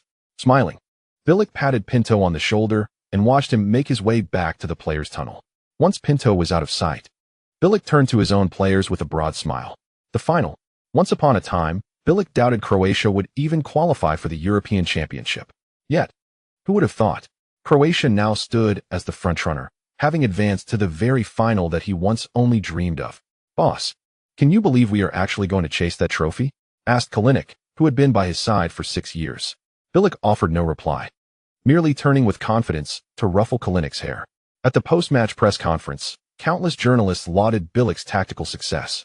However, the modest Bilic who had indeed orchestrated a classic tactical showdown, attributed all the credit to his players. Without those fearless players, I, Bilic, am nothing. It is precisely due to the contributions of each individual that I have been afforded the opportunity to express myself. I am merely an ordinary head coach.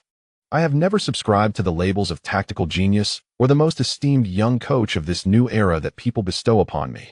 I am Bilic, simply a very ordinary, unremarkable head coach. With that said, I rose with a smile and departed the press conference, leaving the assembled journalists with the image of a dignified yet reserved figure. That night, the Marca newspaper, renowned for crafting narratives, meticulously recounted my entire career since taking the helm of the Croatian national team. They spoke of my creation of the dual tower strategy and the air raid on London. In the narrative spun by Marca, I am depicted as the cornerstone of the revival of Croatian football. All media outlets sang my praises, while the four-goal hero, Su Qin, received little attention. Alas, the current reporters found themselves at a loss for words to commend Su Qin any further. The English language afforded them only a few phrases to express their admiration. The media's disinterest in Su Qin, however, suited him just fine. The reason was simple. After defeating Portugal, he had finally encountered the ever-eager Jennifer Lawrence, who had longed for his assistance. To speak of the illustrious actress, it cannot be denied that she had endured considerable distress during this period. Despite being in Warsaw for several days, she had been unable to meet Su Qin due to the incessant presence of paparazzi surrounding him. Today, however, was different. When she finally laid eyes on him in her hotel room, she unleashed an arrow, reminiscent of a taste of blood she had not experienced in quite some time. It had been a long and exhausting night for Su Qin. Until now, he had come to understand the meaning of the adage, a wife is inferior to a concubine. A concubine is inferior to a mistress, and a mistress is inferior to an affair, though at least he had not yet reached that final stage. In any case, after a year of restraint, Su Qin had finally indulged himself. He was acutely aware, however, that the nature of his relationship with Jennifer Lawrence must remain concealed from the media. Thus, he had arrived in the car of Kranjčar, who had become so accustomed to his roguish ways that reporters had lost interest in him. Driving Kranjčar's car was the safest option available. Nevertheless, Su Qin did not borrow the vehicle without a promise. He assured Kranjčar that if the opportunity arose during the final, he would ensure Kranjčar received a goal. On July 9, 2012, the day following the conclusion of the semi-final match between Croatia and Portugal, another semi-final began in Ukraine, Germany versus Italy. It was much as Su Qin remembered, with goals from Pirlo and Klose. Until the 70th minute of the second half, the two teams remained locked in a stalemate. However, the turning point of the match arrived precisely in the 71st minute. Indeed, the narrative was altered by none other than the electrifying Mario Balotelli. The very same Balotelli whose sudden rise to fame captivated the masses found himself at the center of a pivotal moment in the semifinals. With an exquisitely crafted through ball from Pirlo, Balotelli evaded the German defenders and surged into the penalty area. Just as the Italian fans began to leap from their seats in wild jubilation, Balotelli, who was face-to-face with Neuer, inexplicably slowed his pace. It was as though he were lost in contemplation, neglecting the ball at his feet. Subsequently, the ball was cradled in Neuer's arms. The astonishment was palpable, even for Balotelli, who was finally jolted into realization. From that moment forth, the Italian team struggled to create any significant scoring opportunities. Then, in the 84th minute, Podolski, amidst a chaotic scramble in front of the goal, deftly slotted the ball home, delivering a lethal blow to the Italian hopes. A plot entirely contrary to history. Following the conclusion of the match, Balotelli swiftly became the target of widespread criticism. Meanwhile, Su Qin, who had just returned to the hotel for a respite, found himself cornered by reporters eager to inquire about his thoughts on Balotelli's moment of introspection. Well, Mario and I are teammates. How should I put it?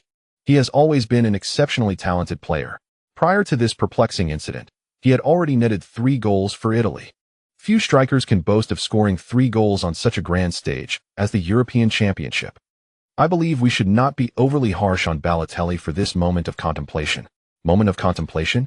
Su Qin, having known of Balotelli's most infamous quip from a previous life, watched as the reporters remained oblivious. They were still grappling with how to characterize Balotelli's blunder. A mental lapse? Such phrasing seemed somewhat personal. It was not until this moment that the journalists stumbled upon an exceedingly apt term, moment of contemplation. Indeed, in such circumstances, what could possibly be more paramount than becoming a hero for Italy? Balotelli is a talented player. He simply has moments of introspection. Almost within half an hour of Su Qin uttering the phrase moment of contemplation, journalists from the Football Daily had replicated his words verbatim on their website's homepage. Thus, the definition of the world's premier football star, coupled with an inherently dramatic scene, propelled Balotelli's introspective moment to become the hottest topic among football aficionados worldwide. Not only did mainstream media report on it, but numerous tabloids also seized the opportunity to sensationalize Balotelli's moment of reflection. The semifinals had concluded, and the two teams destined for the European Championship final were set: Croatia versus Germany. This was particularly significant, as Croatia had previously triumphed over Germany in the World Cup. It is widely believed that Croatia hoisting the trophy is a foregone conclusion. However, the media has been sensationalizing the final. Yet, the venerable coach remains undaunted. After a day of respite, he promptly returned the entire squad to their regular training regimen. In his estimation, in terms of defense, the German team is on par with Italy. Moreover, considering the manner in which Germany can collectively defend against headers on the World Cup stage, the coach has genuinely begun to devise strategies for the impending final. Naturally, his approach involves seeking answers within his repository of strategies. Remarkably, after 2 days and nights of diligent research, he uncovered a solution within his meticulously curated database of Chelsea's 06-07 season. Meanwhile, discussions with Manchester City have progressed significantly. Just as everyone's attention is fixated on the European Championship final commencing in 3 days, an extraordinarily luxurious private jet discreetly descended upon Kyiv International Airport in Ukraine. Indeed, it was none other than Roman Abramovich, the revered owner of the Blue Army, whom all Chelsea fans hold in high esteem. The previous season marked the final act for the old guard. It was also a season where Abramovich invested considerable resources only to reap the rewards. However, unlike the Chelsea fans, Abramovich understands that the tale of the old guard has concluded. His club must now seek a new figurehead. He has already earmarked a successor. And now, his singular objective is to identify an individual capable of upholding the foundations of a new Chelsea dynasty for the next decade. His aim is singular: to reaffirm the prowess of his prodigy, Su Qin, on the European stage. Long ago, during the UEFA Champions League clash between Inter Milan and Chelsea, Abramovich was captivated by this young talent, whose prowess surpassed even that of the legendary Drogba. As a Russian, Abramovich has always been drawn to raw power, akin to a hunter chasing bears. Su Qin's style of play resonates deeply with his preferences. Once, owing to his mother's Ukrainian heritage, he brought the so-called Ukrainian nuclear option to Stamford Bridge. Unfortunately, that venture did not yield success. However, Su Qin is different. Even a second-tier team like Croatia has transformed into the frontrunner for the European Championship overnight due to his arrival. Abramovich firmly believes that with sufficient investment, he could establish a super Chelsea dynasty centered around Su Qin in less than a season. Thus, he has arrived. He comes to Kyiv with all his sincerity and wealth. The discussions are nearing conclusion, yet he must seek out Raiola to convey Chelsea's earnestness. Regardless of how much Mansour offers, he is prepared to surpass it. Importantly, he intends to assure Raiola that he is not as callous as Florentino. With this resolve, Abramovich embarks towards the hotel, brimming with confidence, because he understood that, at present, his only rival was Mansour. As for the others, Manchester United? Those Americans are notoriously reluctant to part with their money. Arsenal? Why on earth would I even consider Arsenal? That very evening, Raiola arrived at the hotel where Abramovich was staying. Of course, prior to his arrival, Raiola had conferred with Su Qin. Unlike his previous meeting with Mansour, this time, Raiola made a grand entrance before the cameras of the press, deliberately signaling to everyone, including Mansour, that the European Championship was nearing its conclusion. The countdown had truly begun regarding where Su Qin would ultimately land. "Hi, my old friend." Upon their meeting, Raiola warmly embraced Abramovich, who had risen to greet him.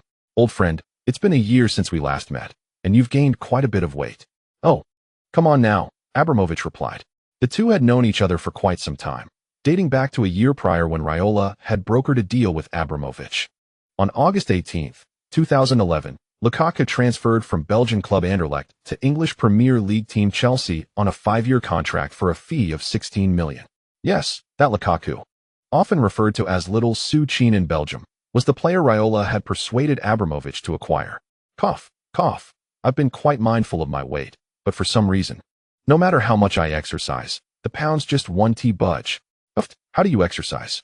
Do you just lie there and watch others work out? Haha, Mr. Abramovich. You remain as humorous as ever. But enough with the jokes. What is it that you summoned me for today? Just a month ago, when I called you regarding Lukaku's playing time, you kept insisting you were too busy. Upon hearing this, Abramovich's face flushed with embarrassment. Don't even mention that Lukaku to me. When you sold him to me, you claimed he was a smaller version of Su, but in reality, well, Mr. Abramovich, I did say Lukaku was a smaller version of the magician. It's a miracle if he even gets an assist. Mino, your audacity remains unmatched. After their pleasantries, Abramovich ushered Raiola to sit down, and the main topic finally commenced. Mino, let us speak plainly. What offer has Mansour made you? Get straight to the point. Abramovich's forthright nature was evident. In his view, if something could be resolved with money, it was hardly a matter at all, especially when it pertained to someone or something he desired. Mr. Abramovich, that is confidential business information. If I disclose it, Mr. Mansour might accuse me of being an unscrupulous merchant. Mino, haven't you been called unscrupulous before? Here is my offer, 20 million annual salary. That is my sincerity. The moment Raiola heard the figure of 20 million, he was taken aback, nearly dropping his coffee cup in shock. Ah, this is indeed 2012. It is not the era where one could command a staggering annual salary of $200 million after several years. At this point, even Cristiano Ronaldo was merely earning 10 million a year. Upon his arrival, Abramovich generously offered Su Qin a salary that was double that of Ronaldo's. Fortunately, Ronaldo was not present. Otherwise, his relentless desire to outshine Su Qin would surely have driven him to distraction. Of course, Raiola's hands trembled slightly, yet he endeavored to maintain his composure. After all, Mansour had extended a £17 million salary to Su Qin, just 300,000 less than Abramovich's offer. Mr. Abramovich, it is unfortunate that Su is not a player swayed by financial gain. To my mind, Su is primarily concerned with the ambition of the club. Perhaps I understated the matter. Let us raise the salary to 25 million. Goodness. At this point, Raiola could no longer conceal his astonishment. Everyone has long proclaimed that the Middle Eastern tycoons are excessively extravagant, yet today, Raiola comprehended that this Russian oligarch might be even more ruthlessly opulent. Mr. Abramovich, truly, it is not merely about the salary. Su's endorsements yield him substantially greater income than his wages. What does this imply? Raiola is merely curious about Abramovich's perspective on the image rights of Su Qin, coveted even by the upper echelons of Real Madrid. In Raiola's view, the vast Chinese market behind Su Qin is enough to entice anyone. Manchester City's offer was impeccable, earning a solid 90 from Raiola. Now, the focus shifts to Abramovich's stance. However, what Abramovich uttered next left Raiola with no further considerations. Mino, I have stated before, I possess ample sincerity. Su Qin shall retain 100 of his image rights. How does that sound? 100%. Raiola thought he had misheard. He was so taken aback that he repeated the question, how much? 100%. Well then, 100% of image rights. What does that even mean? This is beyond negotiation. It is Chelsea, without a doubt. Raiola contemplated this, but dared not voice it. Although he knew his recent demeanor could not have escaped Abramovich's keen observation, he quickly adjusted his expression, adopting a pretense of difficulty as he spoke. Mr. Abramovich, I sincerely appreciate your admiration for Su. I believe your sincerity is genuinely sufficient. However, Su is currently in the midst of competition, with the crucial European Championship final ahead. Therefore, I shall relay all our discussions to Su. Of course, it appears that he may indeed don the blue jersey soon. The blue jersey? Huh. This shameless Raiola. Both Manchester City and Chelsea sport blue. His assurances are utterly hollow. Nevertheless, Abramovich chose not to expose Raiola's ruse and simply smiled as he bid him farewell. In Abramovich's view, he had already done everything within his power. If that was the case, and the player was unwilling to come to Stamford Bridge, then there was little he could do. Of course, the prospect of a few million added to the annual salary was of no concern to him. Indeed, he was the owner who, many years later, donated his beloved Chelsea without a single penny in return. That very afternoon, Raiola arranged to meet with Su Qin. Upon hearing Abramovich's sincerity, Su Qin was taken aback by the opulence of this Russian oligarch. Although Su Qin was aware that Abramovich spared no expense for players he admired, he had not anticipated such a staggering level of generosity. An annual salary of 25 million. Goodness, if that were to be disclosed. Cristiano would surely lose sleep for several days. Mino, where do you think I should go now? Mansour or Abramovich? To be honest, even Su Qin himself was at a loss regarding his choice. Well, let's put it this way. If it's purely for the money, I believe you could certainly opt for Chelsea. This is, of course, assuming I haven't leaked any information. If Mansour were to learn of Abramovich's offer, I am confident he would not hold back either. However, you know Chelsea has just secured the Champions League, and they have already attained the honors they sought, unlike Manchester City. Mansour has invested heavily in City, yet they have only managed to clinch a solitary Premier League title. Their hunger for the Champions League is unmatched by Chelsea's. Therefore, should you choose Manchester City and help them win the Champions League, the impact on your personal influence would far exceed what you could achieve at Chelsea. Raiola's words were undoubtedly considerate from Su Qin's perspective. After hearing Raiola's response, Su Qin fell into deep contemplation. Manchester City, in his memory, had not won the Champions League even until long after he had crossed over. Just imagine, if he were to join City and lead them to a treble or even a 7-title triumph, he would undoubtedly become one of the most illustrious legends in the club's history. However, Chelsea also had its merits. After all, Abramovich's personal charisma far surpassed that of Mansour. Thus, Su Qin found himself in a quandary. Forget it, Su. Don't overthink it. Focus on preparing for the European Championship final first. You can ponder these matters after you secure the championship. Raiola noticed Su Qin's dilemma. Moreover, the news of my meeting with Abramovich has already leaked. I suspect it won't be long before. Just as he spoke, Raiola's phone rang again. He pulled out his mobile and glanced at the caller ID, unable to suppress a smile. See, Su, what did I tell you? Someone can hardly wait. In the hotel where the German national team was staying, Coach Lowe was still frowning, contemplating his tactical arrangements for the final. Indeed, the match where Germany succumbed to Croatia has haunted this revivalist of German football like a relentless nightmare over the past 2 years. He successfully curtailed the header of the wizard, yet failed to intercept his retreat. Such seemingly invincible long shots and physical prowess cannot merely be thwarted by close marking. Nowadays, all teams facing Croatia adopt a 5-defender formation. Must he, too, follow suit and deploy a 5-defender bus strategy in the final against Croatia? As he pondered, the image of Bilic suddenly appeared in Lowe's mind. That fellow is indeed far more complex than he appears. He has deciphered the tactical formations of opposing coaches in consecutive matches. If Pinto was anticipated by this man, then it is reasonable to assume that Lowe himself has been thoroughly analyzed. A 5-defender formation? No. With Mertesacker and Hummels, along with Khedira to counter Su Qin's headers. This trio suffices. Since he would not employ a 5-defender setup, there is likewise no need to utilize the traditional 4-4-2 formation that the German team has consistently relied upon. Perhaps yes. After much contemplation, Lowe finally solidified his tactical approach for the final. In Lowe's view, his contrarian strategy would undoubtedly astonish the tactical maestro who relishes in studying opponents.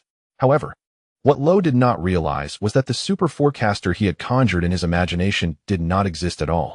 At that moment, the elder Bilic was not as intricately analyzing habits and tactics as Lowe believed. Instead, he quietly sat in his room, engrossed in watching the Champions League match between Chelsea and Bayern from 2006 to 2007. Although most players from that match were not part of the current German squad, those Bayern players were all robust and towering figures. Bilic's thought process was quite straightforward. When facing a team like Spain, he would send the ball towards Su Qin's head.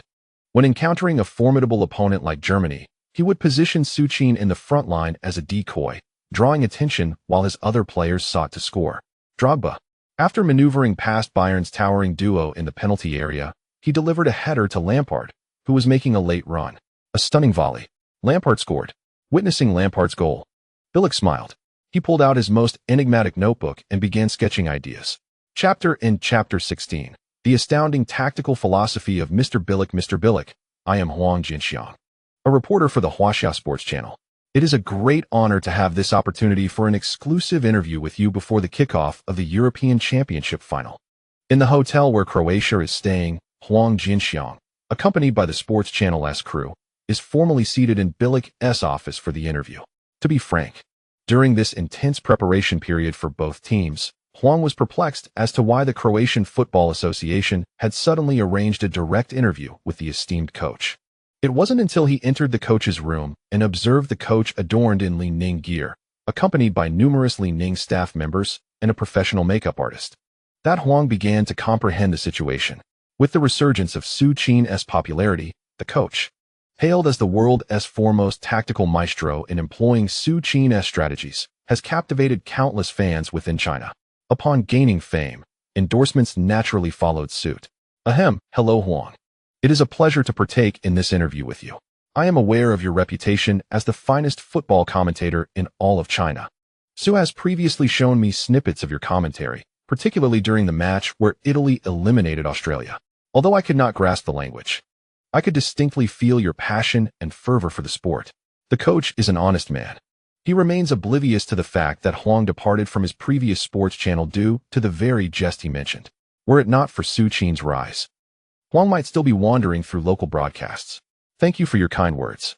Though it is somewhat awkward, given that this is a live broadcast, I swiftly redirected the conversation. Why is the sports channel conducting live broadcasts? Naturally, it is because all Chinese football fans are keenly interested in whether Su Qin's return can indeed lead Croatia to victory in the European Championship. Many are even suggesting that if Su Qin secures the European Championship, he could be crowned a semi-king, as they await his conquest of the World Cup. Now, Mr. Bilic, it is well known that the European Championship final is just 2 days away. Could you share your thoughts on this impending match? What are your team's chances against Germany?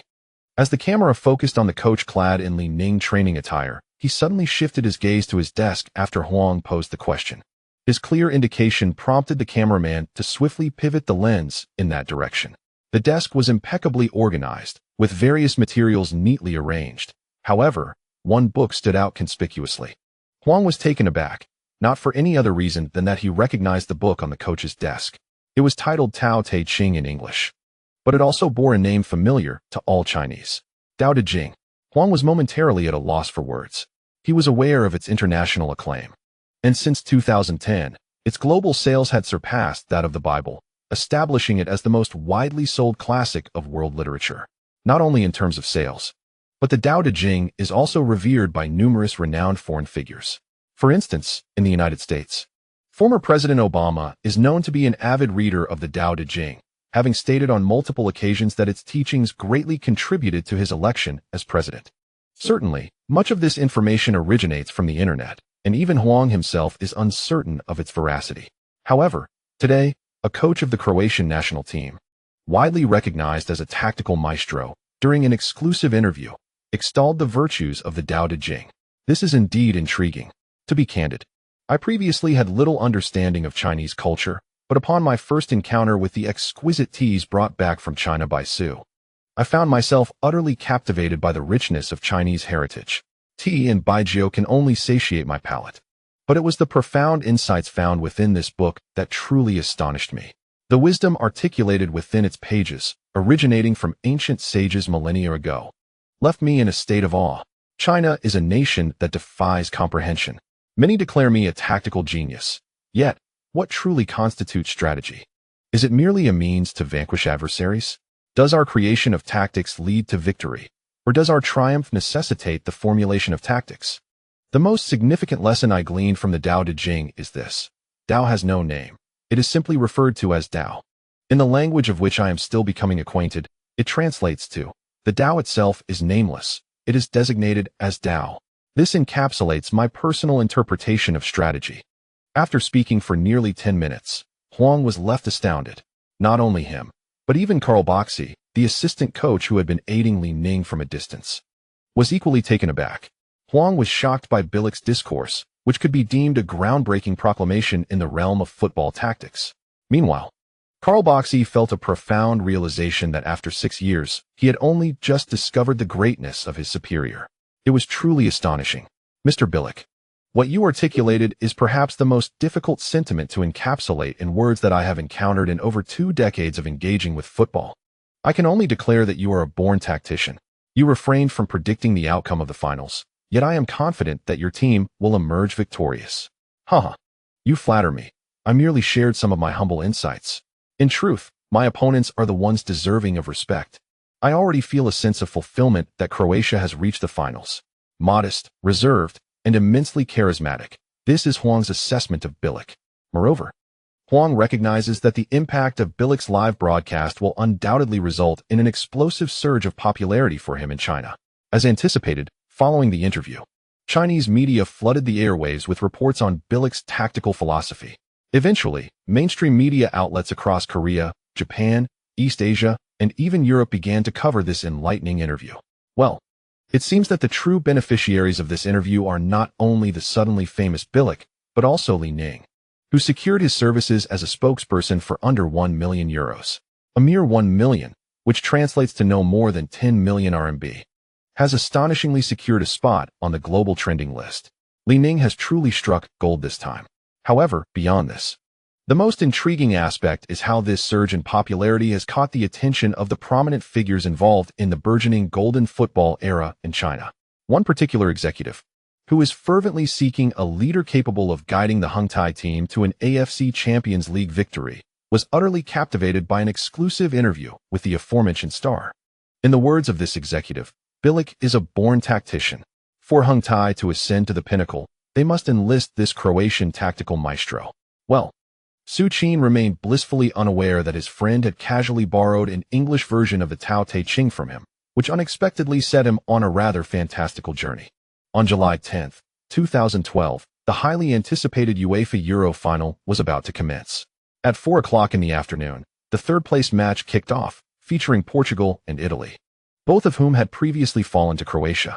In this lackluster encounter, Portugal ultimately triumphed over Italy thanks to a penalty converted by Cristiano Ronaldo, who also secured the tournament's silver boot with 4 goals. As the third-place match concluded, the main event was set to follow suit. At 7 o'clock in the evening, the square outside the Olympic National Stadium in Kiev was already teeming with spectators. This grand plaza, originally capable of accommodating 100,000, now boasted nearly 120,000 fans, including over 50,000 Croatian supporters. Despite their impoverished circumstances, countless Croatians sacrificed everything to purchase tickets and travel to Ukraine on this momentous occasion. Though they were unable to secure tickets for the final, their fervent cheers remained undeterred. Croatia, Croatia, Croatia. From 5 o'clock onwards, these 50,000 Croatian fans chanted their nation's name with unwavering passion. The fervor reached a crescendo as the team bus, carrying the entire Croatian squad, entered the square.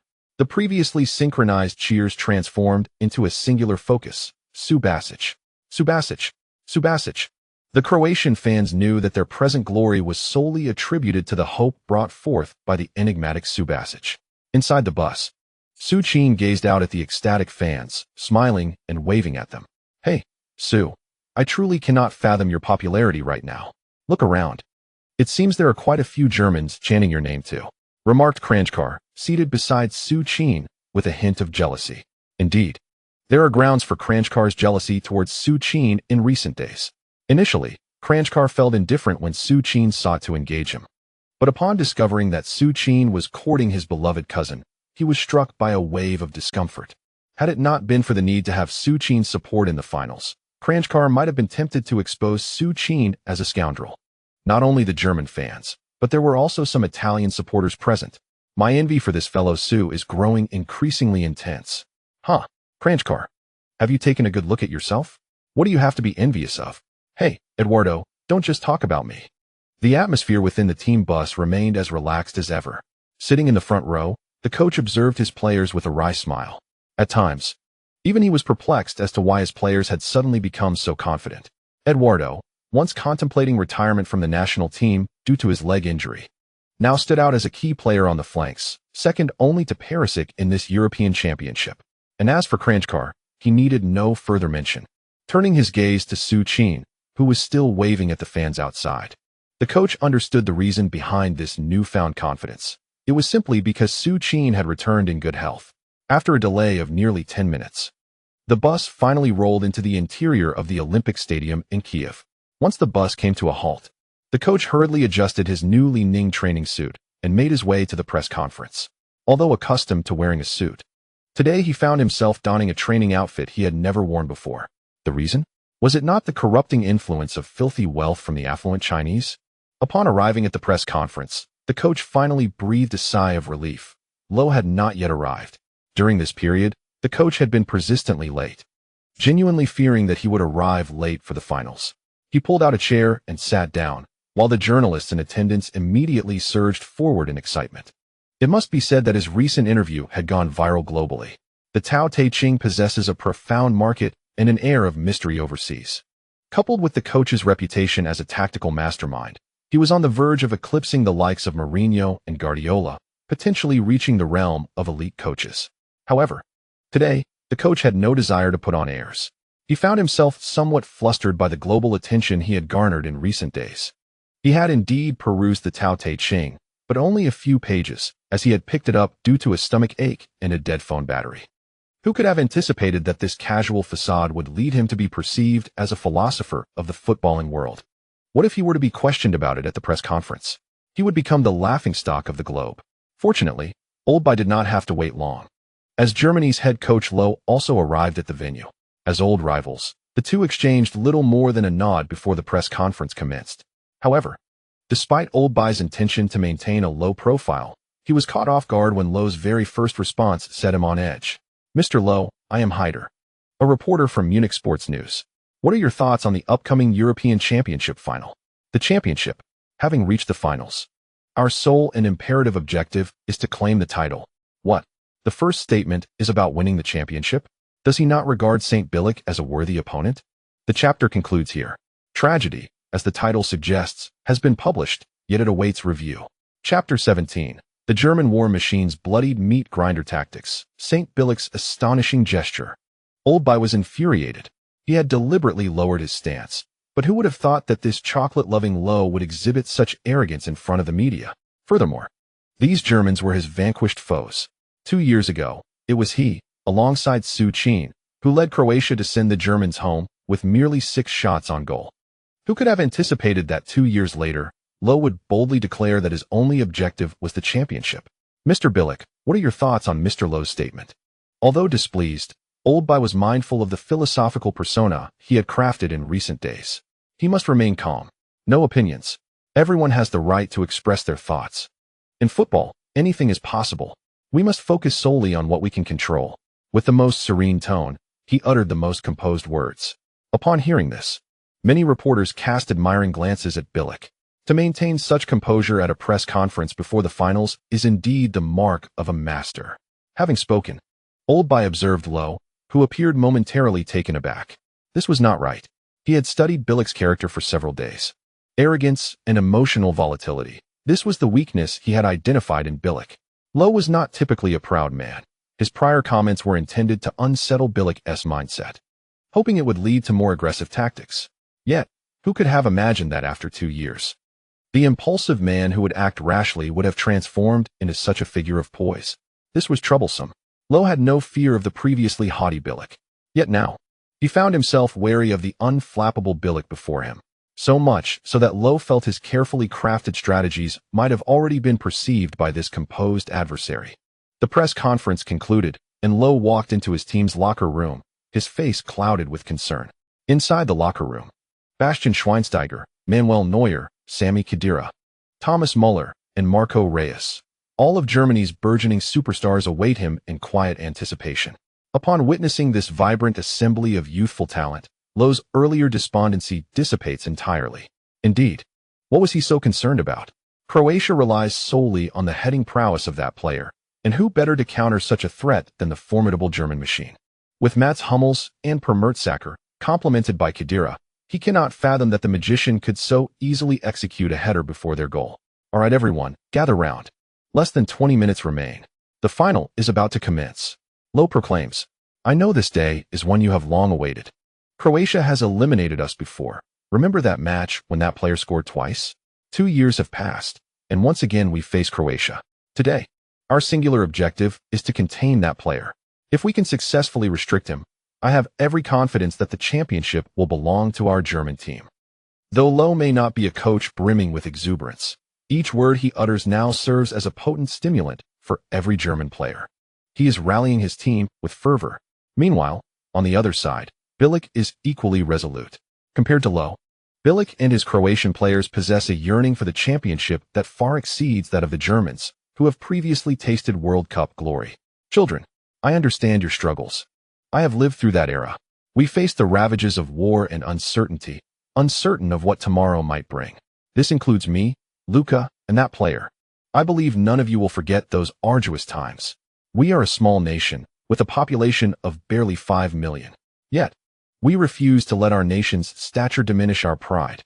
On the contrary, when Croatia is mentioned, everyone raises their thumbs in admiration. They respect us for no other reason than our possession of the finest football in the world. Perhaps we have yet to secure any major tournament titles. But that does not detract from my belief that our football is the best. Today, the entirety of Croatia is at a standstill. No one is at work. No children are in school. They gather in the squares, congregating wherever they can catch a glimpse of us. Do you know what they await? Do you understand their anticipation? They will roar for every touch of the ball, scream for every shot we take. And all we can do is show those who have endured suffering what it means to fight. The championship, that is the sole gift we can offer them. Bilic, stipe pleticosa. There are no grand metaphors or ornate words to convey this sentiment.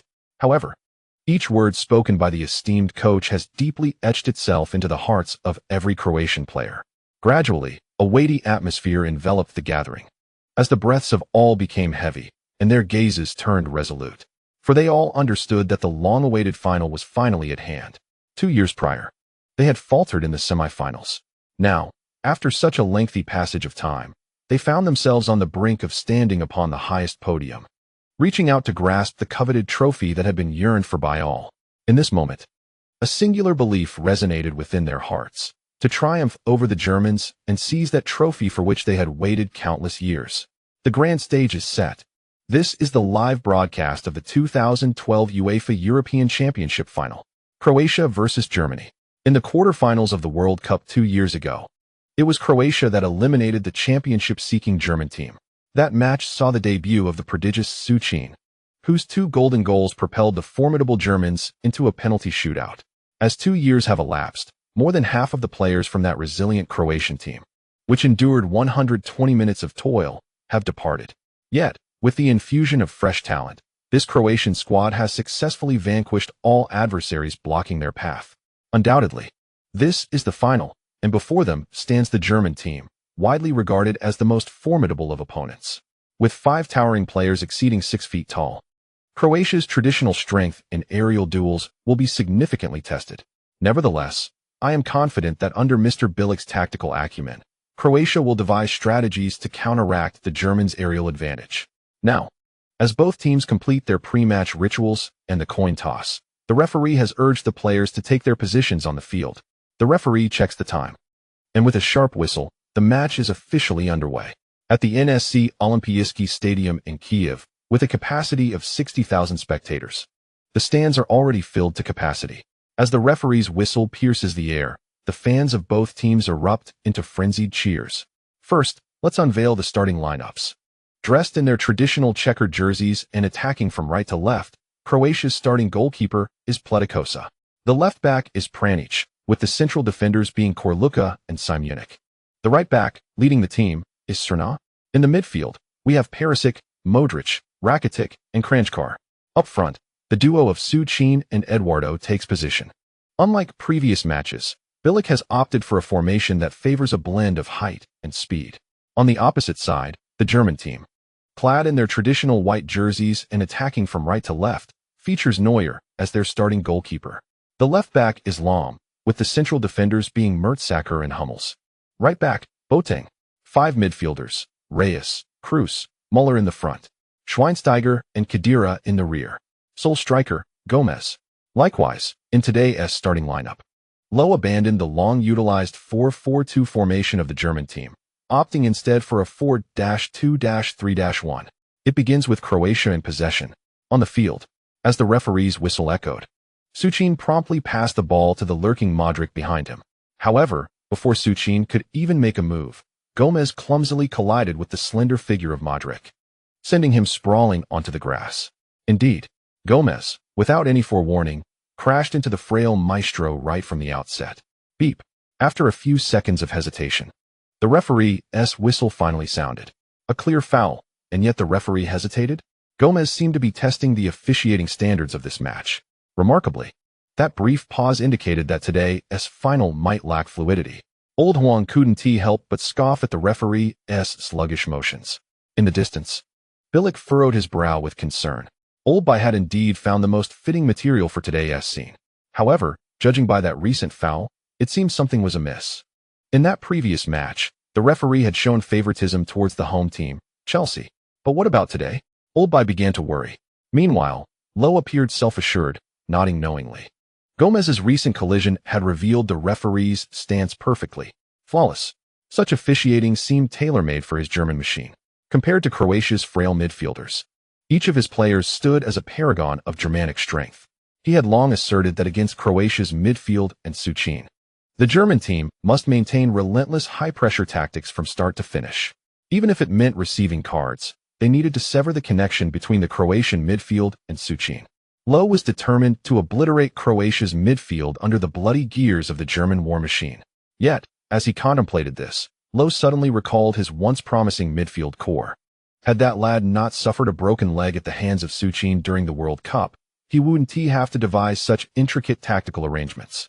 With that lad in the lineup, things would have been far simpler. The match resumed, just like Gomez's earlier collision. In the ensuing 10 minutes, Croatia's offense was utterly stifled by the Germans' aggressive defense. Whenever Modric received the ball, Gomez and Kroos would invariably close in on him. They would either foul or engage in various physical contacts to unsettle the maestro. Under such relentless pressure from the Germans, Modric lost his magic. And what about Croatia's proudly touted strategy of utilizing headers to find Su Qin? Under the relentless encirclement of Schweinsteiger, Khedira, and the towering Mertesacker, who surged out of the penalty area during extra time, Su Qin, who had previously seemed invincible before the Spaniards, now appeared to have met his match. The opening 10 minutes were undeniably challenging. It seemed as though Lowe had anticipated Bilic's tactics, preparing to stifle Modric in the midfield with a pressing strategy. Simultaneously, Su Qin found himself ensnared by the trio, still yet to have the opportunity to touch the ball. Reyes, what a splendid play. Having received a through ball from Khedira, he expertly maneuvered past Rakitic. The center was wide open. Gomez surged into the penalty area.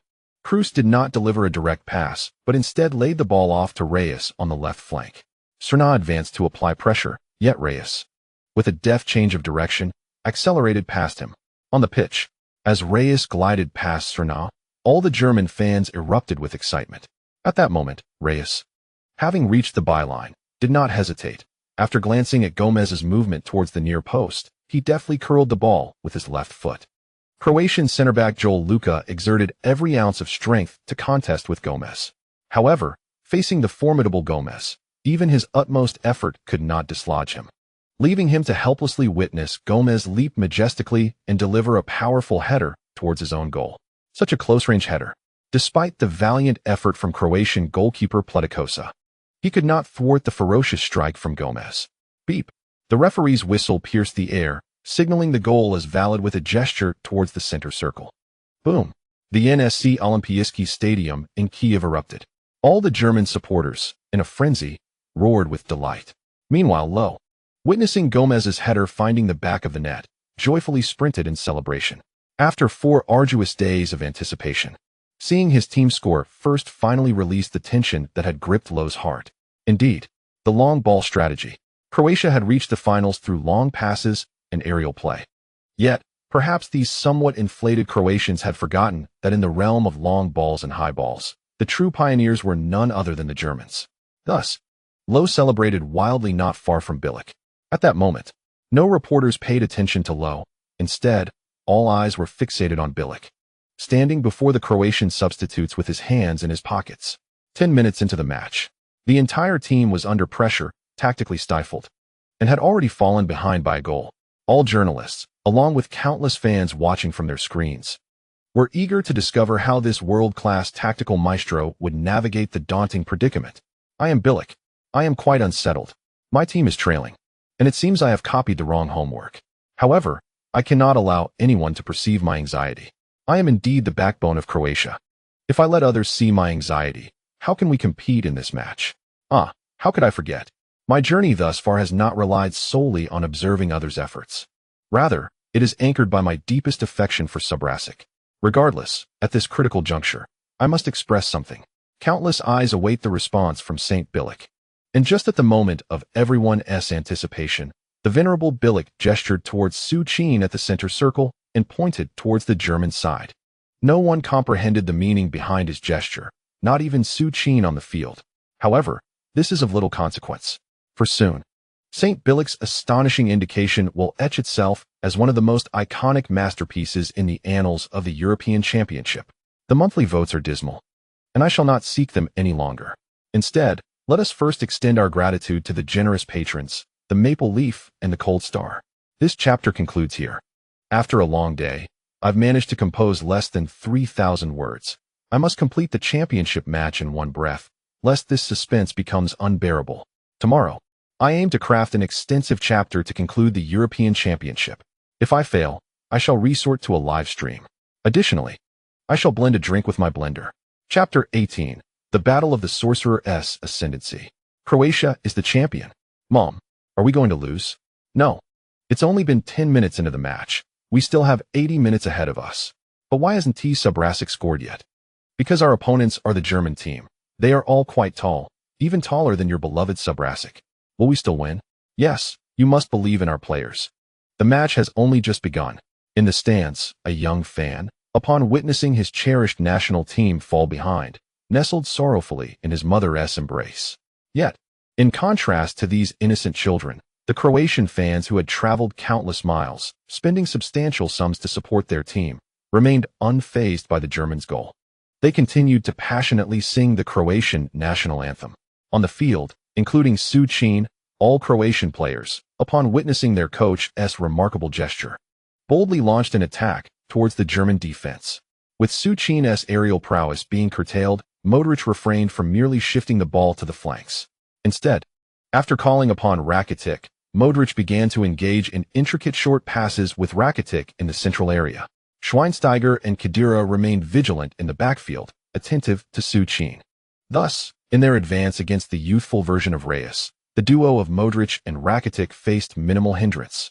Before long, they advanced the ball past the halfway line. However, as soon as the ball crossed into the opposition's territory, the German formation suddenly compressed towards the center. Reyes and Müller swiftly shifted their positions inward, consequently restricting Modric's space to maneuver. However, Modric has already honed his skills at Real Madrid for 2 years, managing to outshine Kaká and secure his position as a mainstay. The Modric of today is no longer the same player who graced Tottenham. In the split second when Reyes and Müller surrounded him, Modric, who had been advancing with the ball, suddenly pulled it back sharply. This deft maneuver left both Reyes and Müller grasping at air. Moreover, without losing momentum, Modric deftly nudged the ball to his right with his left foot. After setting up the advancing Kranjčar, Modric swiftly maneuvered past the 2 German players on their left, and Kranjčar, in perfect synchrony, pushed the ball forward after Modric's deft evasion. A quick 1-2. In an instant, the German team's central defense lay wide open. As he regained possession, Modric surged forward with astonishing speed. In the German defensive half, seeing Modric's rapid advance, Schweinsteiger, who had been tightly marking Su Qin, could only exchange a knowing glance with Khedira before striding forward to confront the ball-carrying Modric. However, before Schweinsteiger could close in, Modric suddenly flicked the ball with the back of his right foot. Schweinsteiger was left bewildered. What was happening? In such a position? And with the German defense clearly positioned so deep, was Modric really attempting a lob behind him? Without a moment to ponder, upon seeing Modric loft the ball over his head, Schweinsteiger swiftly turned around. Yet, at that very instant, a scene unfolded before him that left him utterly flabbergasted. It was none other than Su Qin, whom he had instructed Khedira to mark closely. Right before Schweinsteiger's eyes, Su Qin had deftly maneuvered Khedira, who was as feeble as a chick, behind him, and with an elegant chest stop, directed the ball to his left. Without any unnecessary movement, Su Qin, having brushed aside Khedira, twisted his torso, raising his right foot high as his entire body turned. Just as the ball was about to touch the ground, he struck it powerfully with his right foot. Bang! Schweinsteiger was certain that the resounding crack he heard was the most breathtaking sound he had ever encountered. Ding dong! the host triggered the rare title Indomitable Striker special skill. Striker S moment. Enhances the host's shooting accuracy by 20 and shooting power by 20 for 10 seconds. The moment Su Qin, bearing Khedira's weight, sought to control the ball, he had already heard the long-awaited trigger sound from the system. That was a boost of 20 in both shooting accuracy and power. Coupled with the activation from Belgium's Soup, how could Su Qin possibly hesitate at this moment? With a swift turn, he unleashed a powerful shot. Su Qin sent the ball hurtling toward the goal defended by Neuer, in front of the German goal. Even though Neuer had been intently focused on the enigmatic Su Qin since Modric had played the ball to him. However, the instantaneous and explosive turn, to be frank, left even Neuer utterly unresponsive. It was astonishingly swift. Be it the velocity of the ball or Su Qin's pivoting speed, Neuer stood there, dumbfounded, as he watched the football soar past him with breathtaking speed. Beep! The referee's whistle pierced the air, his hands signaling towards the center circle to affirm the goal. At this moment, the Kiev Olympic Stadium fell into a hushed silence, with both German and Croatian supporters rendered speechless, gazing in disbelief at the events that had just unfolded on the pitch. 1 second, 2 seconds, 3 seconds. Magnificent. Outstanding. The ball has found the net. The score is level. A world-class strike. An absolute spectacle. Su Qin delivered a stunning, awe-inspiring super goal. In the 12th minute of the match, less than 2 minutes after the Germans had scored, Su Qin equalized with a breathtaking shot that left everyone in awe. There is no doubt, Croatia remains that beacon of hope.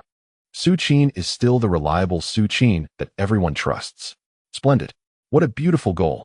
Su Qin executed this remarkable turn after receiving a delicate pass from Modric, overpowering his club teammate, Khedira. The robust Real Madrid midfielder, Khedira, had no semblance of hope as he helplessly watched Su Qin maneuver around him to unleash the shot. This goal is of paramount importance for Croatia. Equalizing immediately after falling behind is the greatest morale booster. Old Huang has gone wild in this crucial moment of the final. Witnessing Su Qin score such an explosive goal sent him into a frenzy of ecstatic shouts. In contrast to Old Huang's exuberance, not far away, at the Croatian bench, the previously scrutinized Old Bai, in a fit of madness, tore off his Li Ning training jacket. Embracing his assistant coach, Old Bai sank to his knees on the grass, arms raised to the heavens, shouting in excitement. Meanwhile, the Croatian supporters in the stands had already leaped to their feet, fervently chanting Su Qin's name. Su Bulaci! Su Bulaci! Su Bulaci! Everyone was roaring Su Qin's name. Only Low, on the German substitute bench, wore a look of astonishment. Indeed, Low was taken aback. He had contemplated every possible strategy to contain Su Qin. Yet, who could have imagined that after placing the entirety of the German defensive pressure on Su Qin, he would still manage to score such a thunderous goal? Damn it! The hard-earned lead had vanished into thin air due to Su Qin's strike. However, Low did not succumb to despair. The match had only just commenced a mere 10 minutes prior. His German team still has a considerable amount of time ahead. As long as they adhere to their current playing style, Low does not believe that Su Qin can produce any more remarkable performances. In Croatia, in the grand square of the capital city, Zagreb, a staggering 200,000 Croatian fans erupted in ecstasy at the moment Su Qin scored such a spectacular goal. They roared with fervor, vigorously waving their Croatian flags, their voices rising in a frenzy of cheers and howls. On the field, immediately after scoring, Su Qin had barely begun to celebrate when he was knocked down onto the grass by Modric, who was the first to rush forward. Following him were Eduardo, Rakitic, and Perisic, as all the Croatian players surged towards him, including the goalkeeper Platico, who had been steadfastly guarding the goal. They all piled onto the fallen Su Qin, engulfed in a wild celebration. Standing beside Su Qin, Khedira wore an expression of innocence, catching the questioning gaze of his captain, Schweinsteiger. With a shrug, Khedira could only shake his head in resignation. To be honest, he had no way of anticipating Su Qin's recent goal. In his club days, Su Qin typically dealt with high balls by either controlling them or passing them to a supporting teammate. Who would have thought that after more than half a year apart, Su Qin would have mastered such an acrobatic turn and strike? Nevertheless, Khedira understood that even if he had anticipated Su Qin's choice to execute such a turn in volley, there was little he could do. With Su Qin's extraordinary physicality bearing down on him, unless he resorted to a tackle, Khedira could only watch as Su Qin took his shot. The game resumed. With the score at 1-1, both teams began to play more cautiously, particularly the Germans. Following Su Qin's moment of brilliance, Schweinsteiger, who had initially considered letting Khedira mark Su Qin alone, now hesitated to grant him any one-on-one opportunities. He and Khedira positioned themselves on either side of Su Qin, effectively containing him. Similarly, Croatia's defense, which was already vulnerable, dared not offer any favorable chances to the formidable trio of Reyes, Kroos, and Müller. The two teams engaged in a slow exchange of passes from the back for nearly 10 minutes. Finally, in the 31st minute of the match, after executing a series of passes in their own half, Germany's left-back Lahm, who had not been able to make a significant impact, sprang into action. As the world's premier left-back, Lahm not only possessed exceptional defensive skills, but also offered sharp attacking support, making him a lethal asset for the German team. As Kranjčar and Eduardo pressed him, Lahm chose not to attempt to dribble past them. Instead, at the moment they converged, he deftly flicked the ball to the awaiting Reyes, who had surged forward from the front line. Certainly, beside Royce, Modric has been persistently marking him.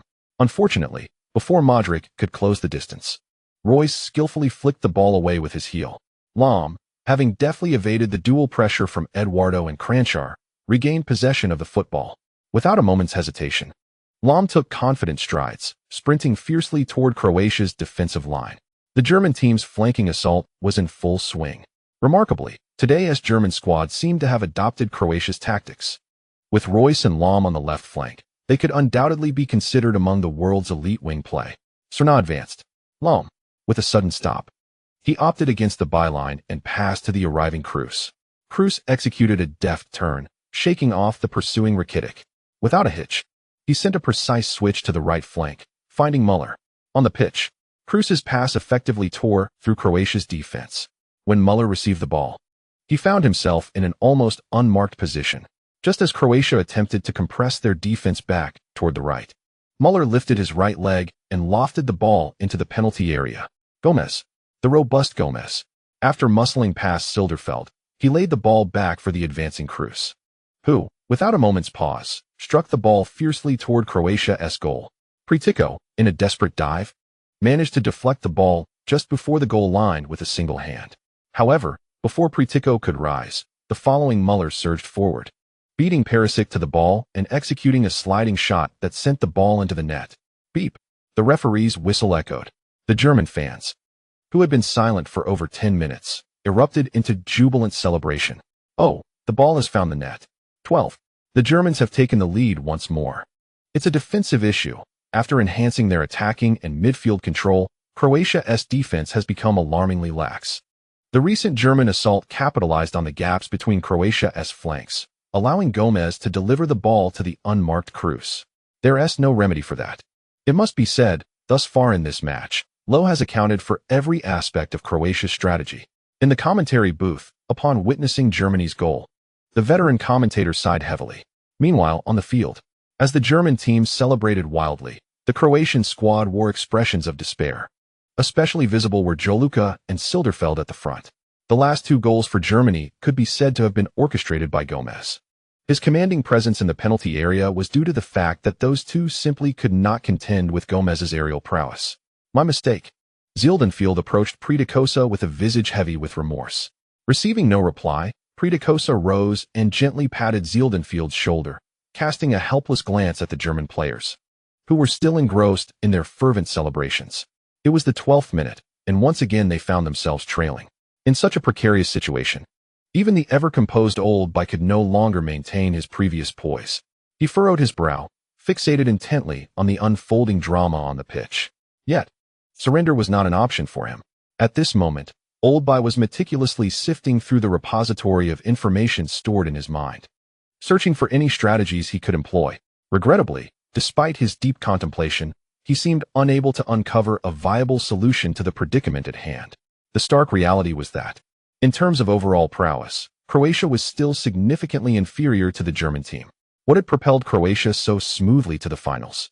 It was the dominance exerted by Su Qin in aerial control. But now, with the formidable German machine having seized that aerial supremacy, Croatia found itself at a loss for effective countermeasures against the Germans. There were no adjustments to be made. The match surged forward with unrelenting momentum, maintaining its usual rhythm. Su Qin was tightly marked, and the rejuvenated Germans resorted once more to their defensive strategy. However, under Löw's directive to fortify their defense, the Germans did not neglect their offensive pursuits. In the 38th minute, after yet another long pass from Croatia aimed at Su Qin was deflected out of the penalty area, the Germans launched their most ferocious counterattack. It was once again a collaboration between Löw and Reyes on the left flank. In mere moments, they advanced the ball to the vicinity of Croatia's byline, delivering a direct cross aimed at Gomez. Yet this time, under the relentless defense of Joel Luca and Zieldenfield, Gomez's header lacked the necessary force and was securely gathered by Priticosa in front of the goal. However, just 6 minutes later, the Germans, through their incisive counterattack, altered the score once more. It was not a cross from the flank, but a strike from Müller. This German prodigy, born in 1989 and still not yet 23, received a lateral pass from Reyes at the edge of the penalty area and, with an exquisite curling shot, sent the ball into the far corner of Croatia's net. The whistle of the referee pierced the air, and the German fans in the Olympic Stadium in Kiev erupted once again in jubilation. The score was an unexpected 3-1. No one could have anticipated that the Croatian team, which had previously annihilated the reigning world champions with a score of 5-2 in the group stage, would face such a scoreline against the German juggernaut upon their formidable entry into the finals. Trailing by 2 goals and thoroughly dominated in the match, Old Huang let out a frustrated sigh. Meanwhile, on the field, the Croatian players, who had shown no signs of defeat since the commencement of the European Championship, began to exhibit a sense of bewilderment. The presence of Su Qin instilled in the Croatian team a profound belief that today marked their historic moment. However, within the mere span of 45 minutes, every Croatian player came to the sobering realization that their perceived strength was but an illusion, reliant solely on the unparalleled prowess of Su Qin, the world's foremost striker. Once Su Qin was effectively contained, the facade of Croatia's might was swiftly dismantled. With a piercing whistle from the referee, the first half came to a close. Germany led by 2 goals. The cameras captured the carefree expressions of all the German players, even as they passed the European Championship trophy. German midfielder Sami Khedira leaned in to kiss what appeared to be a trophy destined for Germany's grasp. Damn it, has Croatia really crumbled? I placed a high-stakes bet on their victory. Su Qin faltered. He was completely neutralized by the Germans, managing only a fleeting long-range shot. Yet, one must concede, the Germans truly excel on the grand stage, having dismantled Croatia's confidence in just 45 minutes. It seems that Germany truly has Croatia's number. During the World Cup, Croatia's elimination of Germany felt like a stroke of luck. Indeed, Germany seems to have an advantage over Croatia. Their defense is comprised entirely of towering, formidable players, leaving little room for Su Qin to showcase his heading ability. Alas, my investment of 100,000 is now in vain. Damn it. I should have bet on Germany. Huh? You fools actually wagered on the favorites? I sold my house to bet on Germany's victory. Once the match concludes, I shall purchase a luxury mansion and drive a grand car. Humph, the braggart above should temper his arrogance. I believe Bilic will make adjustments during halftime. This match could still swing in unexpected directions, just as everyone assumed Croatia's fate was sealed.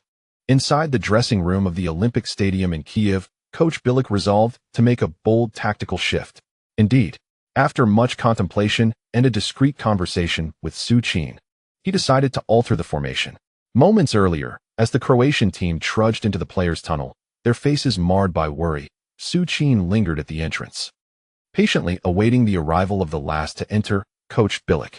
Truth be told, Su Qin found the match quite taxing. The German players, including Khedira and Schweinsteiger, treated him as a mere punching bag. Though Su Qin possessed the physicality reminiscent of Holland, unafraid to engage in duels, the Germans had positioned 4 players against him, all towering around 6 feet 3 inches, with one even reaching 6 feet 7. Under such circumstances, how could he possibly excel in aerial duels? Upon Bilic's arrival, Su Qin wasted no time and laid his cards on the table. Su Qin possesses his own ideas, while Löw Bai, at this moment, finds himself devoid of thoughts. Hence, upon hearing Su Qin's words, Löw Bai instantly turned to his prized player, Su Bilaci, with a look of surprise. Su Bilaci, do share your thoughts. I shall honor your perspective. Boss, let us play on the ground, utilizing back passes, allowing Eduardo to retreat to midfield. We will maintain possession, and I will devise a way to score. Possession play? But no one is supporting your words, Laobai thought to himself. He was acutely aware that Su Qin's skills had evolved far beyond those of his earlier self. Even so, facing the German team's nearly frenzied four-man press was a different matter altogether. Under such pressure, Laobai could hardly fathom the treatment Su Qin would endure in the penalty area while attempting to maintain possession. Trust me, boss, let us focus on possession play. Since the Germans have neutralized my aerial game, we shall play on the ground. Observing Laobai's apprehensive demeanor, Su Qin reassured him with a pat on his chest. He had resolved to dismantle his close heading module. The system could only accommodate 3 modules at once. Since the heading module had become ineffective, he decided to remove the close module he had never truly relinquished. Neymar's flamboyant ball control, Haaland's raw power, and a touch of Ronaldo's dance near the goal. These would be his 3 chosen modules. The Germans had opted to contest him in the air and physically. Thus, he would counter their approach with finesse on the ground. He had no doubt that the towering figures before him would struggle to keep pace with his nimble footwork after he unleashed Neymar's exquisite control. All right, since you feel that way, I will consider your thoughts. In the locker room, Laobai gathered everyone around the tactical board. All were silently awaiting his directives. At last, after a minute of contemplation, Laobai spoke up. You have all observed. The Germans have curtailed our long passes and stifled Su's heading capabilities. Since they have chosen to restrict us in this manner, we shall abandon aerial play. Eduardo, drop back to midfield. We will adopt a 5-man midfield. Indeed, we will focus on possession. Remember, do not provide Su with any high balls. Let us play it on the ground. We will stick to our previous strategy. Once we create space, disregard everything else, and simply deliver the ball to Su. Initially, Su Qin had anticipated that Laobai would unveil some novel strategy, but he was surprised to find that Laobai had merely echoed his recent thoughts. Meanwhile, as Croatia hurriedly adjusted their tactics, in the nearby German locker room, Lo was beaming with encouragement for each of his players. With a 2-goal lead, Lo felt little concern. In his view, Croatia's tactics revolved around a handful of crossing strategies. Now, fortified by the most formidable defensive lineup in the world, he felt assured that even Su Qin could pose no threat to his team. Of course, Lo remained humble. In his tactical plan, as long as they could withstand the initial 20 minutes of the second half, he would immediately adjust his formation again. It was not to enhance the offense. Lo intended to bring on an additional defender, adopting a 5-defender setup. He had no qualms about appearances. As long as victory over Croatia was secured and the championship was firmly within grasp, he would not hesitate to deploy even 6 defenders if necessary. Thus, the 15-minute halftime concluded. After the teams exchanged sides, they resumed their positions on the field. With the sharp blast of the referee's whistle, the match recommenced. Upon the resumption, an unexpected scene unfolded before Lo. Indeed, Eduardo, who had been lingering beside Su Qin to provide support, surprisingly retreated to the midfield. A 5-defender setup? Watching Bilic take over 10 minutes to formulate such a desperate strategy, Lo could hardly suppress a laugh. The Croatian offense had already been effectively stifled by him. And now the forward was being pulled back? Wasn't he this isolating Su entirely in their own half? However, as time passed, Lo began to perceive something unusual. With Eduardo's retreat, Croatia effectively transitioned to a 5-midfielder setup. With Eduardo's inclusion, the Croatian midfield, which had appeared somewhat beleaguered, suddenly regained its footing. Modric received the ball. Just as Kroos attempted to intervene, he deftly delivered the ball to Eduardo on the right. Muller approached, but Eduardo swiftly passed the ball. Perisic received it, and without waiting for Reyes to close in, he quickly distributed the ball. In a mere 3 minutes, Croatia had completed at least 7 passes. At the Olympic Stadium in Kiev, an astonishing scene unfolded for the German fans. Yes, that Croatia, which had been so thoroughly suppressed in the first half, after trailing by 2 goals, did not launch the anticipated frantic counterattack. Instead, they leisurely engaged in ball possession within their own half. Naturally, the Germans were quite pleased to witness Croatia's passive approach, given their lead. To the Germans, it seemed as though Croatia was on the verge of conceding the match. However, just as Croatia had executed a series of leisurely passes, Modric suddenly pierced the ball through Kroos's legs. A deft nutmeg. The football zipped along the grass towards the German backline. Simultaneously, Su Qin, previously lingering at the edge of the German penalty area, surged forward towards the ball as Modric delivered a precise through pass. Maintaining the previous rhythm, the moment Su Qin moved, Khedira and Schweinsteiger immediately followed suit. Especially Khedira, having been barged by Su Qin multiple times, now gritted his teeth, bracing his entire body to confront Su Qin. However, before Khedira could close the gap, Su Qin before him executed a swift turn. Indeed, without any close marking, Su Qin, in a moment of brilliance, deftly flicked the ball with the heel of his left foot, sending it careening past the legs of Hummels. At the same instant, Su Qin, having completed a swift turn, retrieved the ball he had just played. Hummels was momentarily taken aback. However, he had little cause for concern, for just behind him was Schweinsteiger. As anticipated, once Hummels was bypassed, Schweinsteiger surged forward to confront Su Qin once more. Yet, what transpired next sent the hearts of German fans racing. At the very edge of their penalty area, the mesmerizing Su Qin, having evaded Hummels, began to weave his magic before Schweinsteiger. Indeed, right at the precipice of their own penalty zone, the extraordinary Su Qin, who had long relied on his physicality to overpower opponents, executed a violin-like maneuver, deftly nudging the ball away from Schweinsteiger's outstretched foot and to his left. Schweinsteiger missed his mark. Nevertheless, the ever-resilient Schweinsteiger quickly regained his footing and repositioned himself, while Hummels also surged back into the fray. The dual assault was once again in formation. Just when everyone assumed that Croatia's offensive thrust had reached its zenith with Su Qin, he sprang into action once more. This time, with his right foot, Su Qin conjured yet another dazzling display of skill. As Hummels and Schweinsteiger lunged toward him, Su Qin's left foot made contact with the bottom of the ball. At that very moment, his ankle flickered with rapid movement. In a swift exchange, the ball, which had been destined to move left, suddenly darted in the opposite direction after traversing a good 10 centimeters. The infamous elastico, once the hallmark of the Brazilian maestro Ronaldinho, was unleashed. This dramatic maneuver caused Schweinsteiger, having already shifted his weight, to lose his balance and tumble before Su Qin, without any physical contact whatsoever. The magician had, at the apex of the German penalty area, executed 3 breathtaking dribbles, escaping the dual pressure. Oh, what a spectacle! Magnificent! Such dazzling footwork. Su Qin. He glided into the penalty area. Mertesacker and Hummels rushed out. Su Qin lifted his right leg. A shot. He deftly sidestepped Mertesacker. Hummels lunged forward. Again, he raised his right leg. A pass. It was a pass.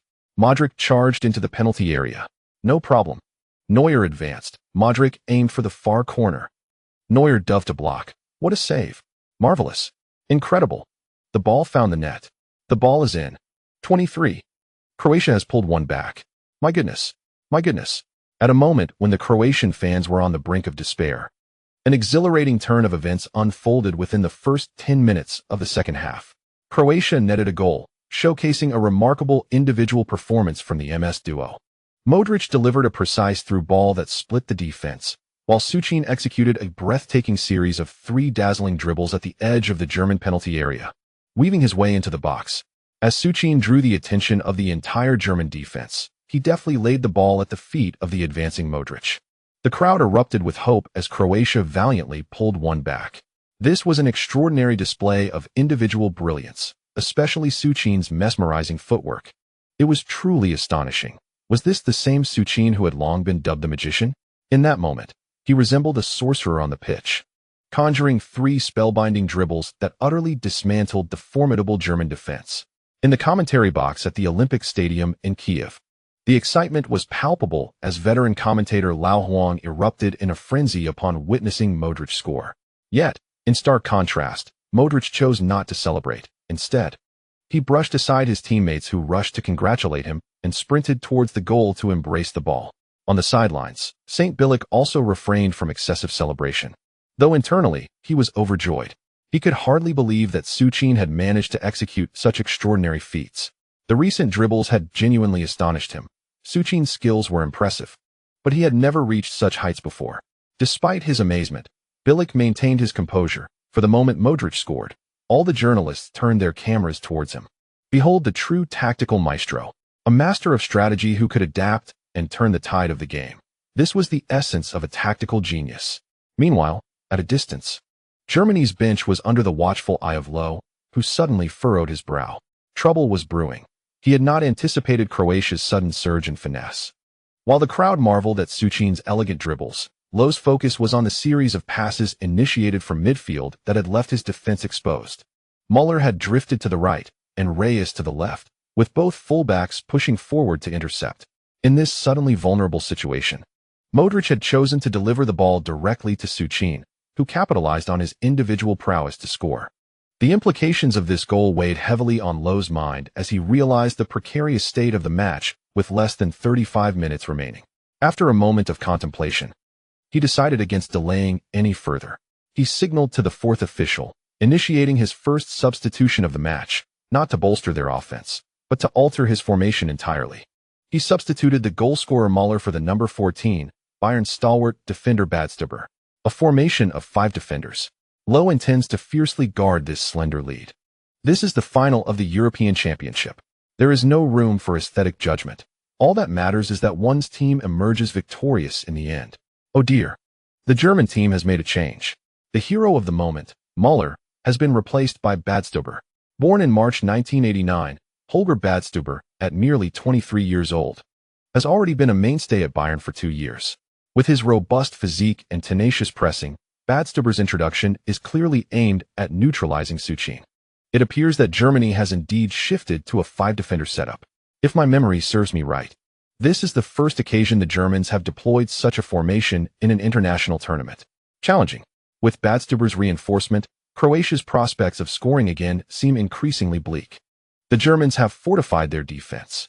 Su Qin, observing from the pitch, perceives that Badstuber, who is whispering strategy into Löw's ear, is specifically tasked with marking him. Seizing the opportunity during a stoppage in play, Su Qin approaches Oldby's side.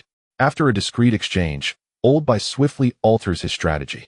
Kranjčar is substituted, and Mandzukic enters the fray, replacing a winger with a central forward. Croatia has also shifted their formation. It seems that Bilic is prepared to take risks. With Mandzukic's arrival, Croatia has effectively reverted to a 4-4-2 formation featuring twin towers. Time ticks away, and Croatia continues to dominate possession. Following Germany's adoption of a 5-defender line, it can be said that Croatia now faces the most formidable defense in the world. Especially with Badstuber on the field, the Germans exhibit no vulnerability, whether on the ground or in aerial duels. In the 65th minute, Su Qin, Modric, and Rakitic executed a series of intricate passes in midfield, finally penetrating the heart of the German defense. However, under the strength of the 5-man backline, Croatia's attack culminated in a harmless shot from Su Qin that posed little threat. Moreover, after intensifying their defensive efforts, in the 70th minute, Löw made another substitution. The impressive Gomez was replaced by the lightning-fast Škrl. Škrl's introduction rendered Croatia, initially intent on pressing forward, hesitant to advance recklessly. And so the match, under Löw's watchful eye, gradually approached its conclusion. Deutschland über alles. Deutschland über alles. When it is always for protection and defense. As the conclusion of the match draws near, the German supporters have commenced a resounding rendition of their national anthem from the stands. However, the Croatian fans are equally resolute, joining in with their own fervent singing. Despite being outnumbered, the Croatian contingent stands undaunted, their uplifting voices resonating powerfully in the arena. With precious moments of the game slipping away and Croatia trailing by a goal, the tension escalates. Following the commencement of the second half, Su Qin and Modric collaborated to equalize, prompting the Germans to intensify their defensive focus on Su Qin. In all honesty, Su Qin has exerted tremendous effort, yet with nearly the entire German team fixated on him, it is a daunting task. Even the legendary Pelé would find little recourse in such circumstances. Once more, the ball is sent to the right flank to Eduardo, who swiftly plays it forward. Su Qin drops back, but finds himself besieged by the relentless duo of Khedira and Schweinsteiger, with no opportunity to pivot. He is compelled to return the ball to Eduardo. Facing insurmountable challenges, the aerial threat is effectively neutralized, with the entire field enveloping him in a suffocating defense. Mandzukic's introduction was intended to draw attention away from Su Qin. Yet it is astonishing that the German team remains fixated solely on Su Qin. Old Huang expresses his frustration, while Oldby on the Croatian bench wears a face of despair. He feels utterly powerless. Not even the likes of Mourinho could devise a solution against such a formidable German defense. In the 78th minute, Croatia mounts an offensive. Modric observes that Su Qin has been effectively neutralized and attempts to shift the ball to the flank for Mandzukic. However, if Su Qin struggles against the towering Mertesacker and Hummels, Mandzukic, dubbed Little Subratic, stands little chance. Eduardo's strengths are rendered moot as Hummels adeptly clears the ball from across into the box. By the 82nd minute, Croatia once again orchestrates a midfield possession, transferring the ball to the right wing. Yet, under the interference of left-back Lom, Eduardo's hurried long pass carelessly sails out of play. Time elapses with each passing second, and as the match enters its final countdown, the Croatian supporters lose their fervor for singing. In the 88th minute, Croatia maintains possession, but Su Qin finds himself isolated deep within the German defense. Lowe frantically urges his team to apply pressure on Su Qin, who is now submerged amidst a sea of German players. With the ball at his feet, Modric can only pass to the left flank, where Perisic awaits. Alas, in this final match, Perisic has yet to make a significant impact. Perhaps it is due to Su Qin's aerial limitations, compounded by Boateng's staunch defense on the right. To this moment, Perisic has not delivered a single noteworthy performance. However, perhaps it was precisely due to the prolonged period of lackluster performances that the German team began to lower their guard against Perisic, who had been the standout performer in this European Championship. Just like that, after receiving the ball, Perisic, intending to pass, keenly observed the sudden emergence of a vast space on the left flank. Without a moment's hesitation, he surged forward, propelling the ball ahead of him and sprinting down the left side. Newly substituted Skirl, witnessing Perisic dart past him, instinctively followed closely behind. Yet, Skirl underestimated Perisic's speed. As he raced with all his might, Skirl gradually realized that he was no match for Perisic. Boom! The Croatian fans, who had been singing in rivalry with the German supporters, erupted with excitement. Even the fans, at that moment, recognized the significant gap that had opened up on the left. Not only the fans, but even the usually pensive old Beji joined in the fray, sprinting in the direction of Perisic. On the field, Perisic continued his advance, poised to penetrate the heart of the penalty area. Boateng, who had been stationed in the back, charged forward without hesitation. This was yet another encounter between Boateng and Perisic. In Boateng's eyes, Perisic was merely faster. He possessed no remarkable cutting or shooting skills. Thus, he focused his attention to the right, as he had before. However, to Boateng's surprise, this time Perisic abandoned his customary wide run and deftly nudged the ball slightly to the right, simultaneously zigzagging past Boateng's left side. What a splendid maneuver. Perisic's cut in. Modric was on the scene. Croatia's final opportunity. Perisic did not shoot. He continued to dribble. Hummels emerged from the penalty area. The German defense remained steadfast, as ever. Perisic slid the ball slightly to the right. He fell. A foul. A foul. Boateng, having been bypassed, pulled Perisic down from behind. A free kick. A free kick from 26 meters out. Croatia's last chance. On the field, Boateng, overwhelmed with frustration at his impulsive foul on Perisic at such a critical moment, clutched his head in dismay. Before the match, Lowe had cautioned that Croatia posed a significant threat from set pieces, especially in the defensive midfield area, and emphasized the importance of not conceding free kicks to Croatia. Who would have thought that he would instinctively bring down Perisic at such a pivotal moment? Nevertheless, at that instant, Perisic was already in a position to shoot. No matter. At this crucial juncture, the captain Lom approached. Without reproach, Lom gently reassured Boateng and began orchestrating the team to form a wall. Meanwhile, on the Croatian side, after Su Qin lifted Perisic, he hesitated not for a moment and directly picked up the football from the ground. 3 minutes remained in the match. Even Su Qin felt a surge of tension at this moment. Yes, this was the final of the European Championship. Su Qin was acutely aware that at this very moment, countless fans were watching him. Throughout Croatia, just as Su Qin had anticipated. As he cradled the ball and placed it on the penalty spot, every Croatian, regardless of age or gender, clasped their hands in fervent prayer. On the field, even the man revered as a tactical genius, Stipe Pleticosa, joined the ordinary Croatian fans in their supplications. They had yearned for a championship for over a century, and now it was within their grasp. And now, at this very moment, all hope rested upon Su Qin. Su, do not feel pressured, just like before, Modric said, patting Su Qin's shoulder with his trembling right hand. Although he was attempting to comfort and encourage Su Qin, it seemed that Modric himself was even more anxious. Su. All of Su Qin's teammates came over to give him a high five. Though no words were exchanged, Su Qin understood that everyone had placed their hopes on him. On the German side, Lowe shouted for the team to retreat, while Neuer was calling to his teammates arranging the wall. Not a single centimeter of positioning escaped Neuer's scrutiny. Thus, after nearly a minute of delay, the German wall and Neuer finally signaled to the referee, who had urged them several times. Another minute had elapsed for the German team. The match had now reached the 90-minute mark of regular time. This was undoubtedly Croatia's last opportunity. Su Qin stood before the ball, the goal slightly to the right. He could easily execute a banana kick. In the commentary booth, the old commentator stood up, his voice trembling with anxiety.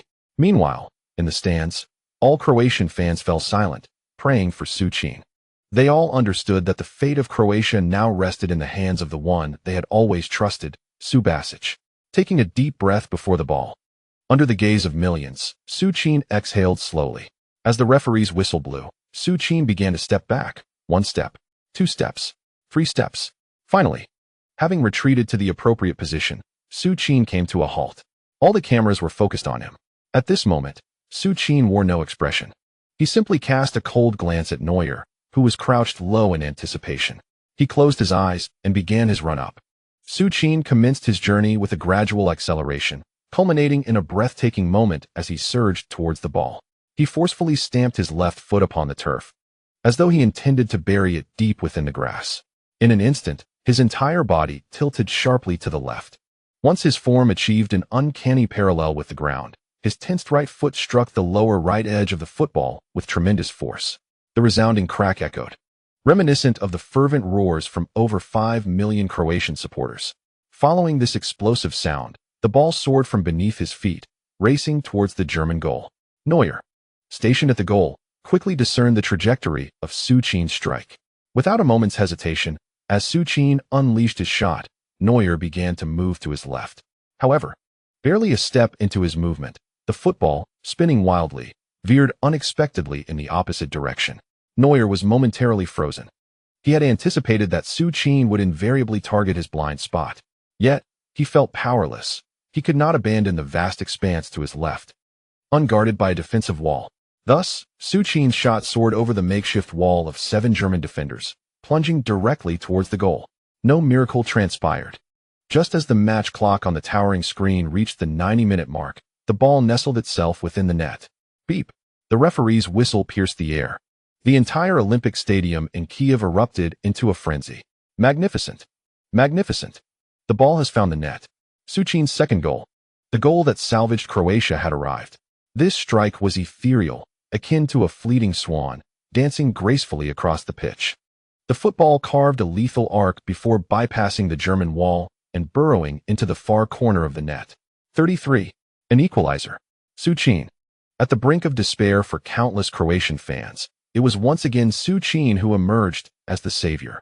With an unanswerable, curling shot, he equalized against the 5-man defense of Germany.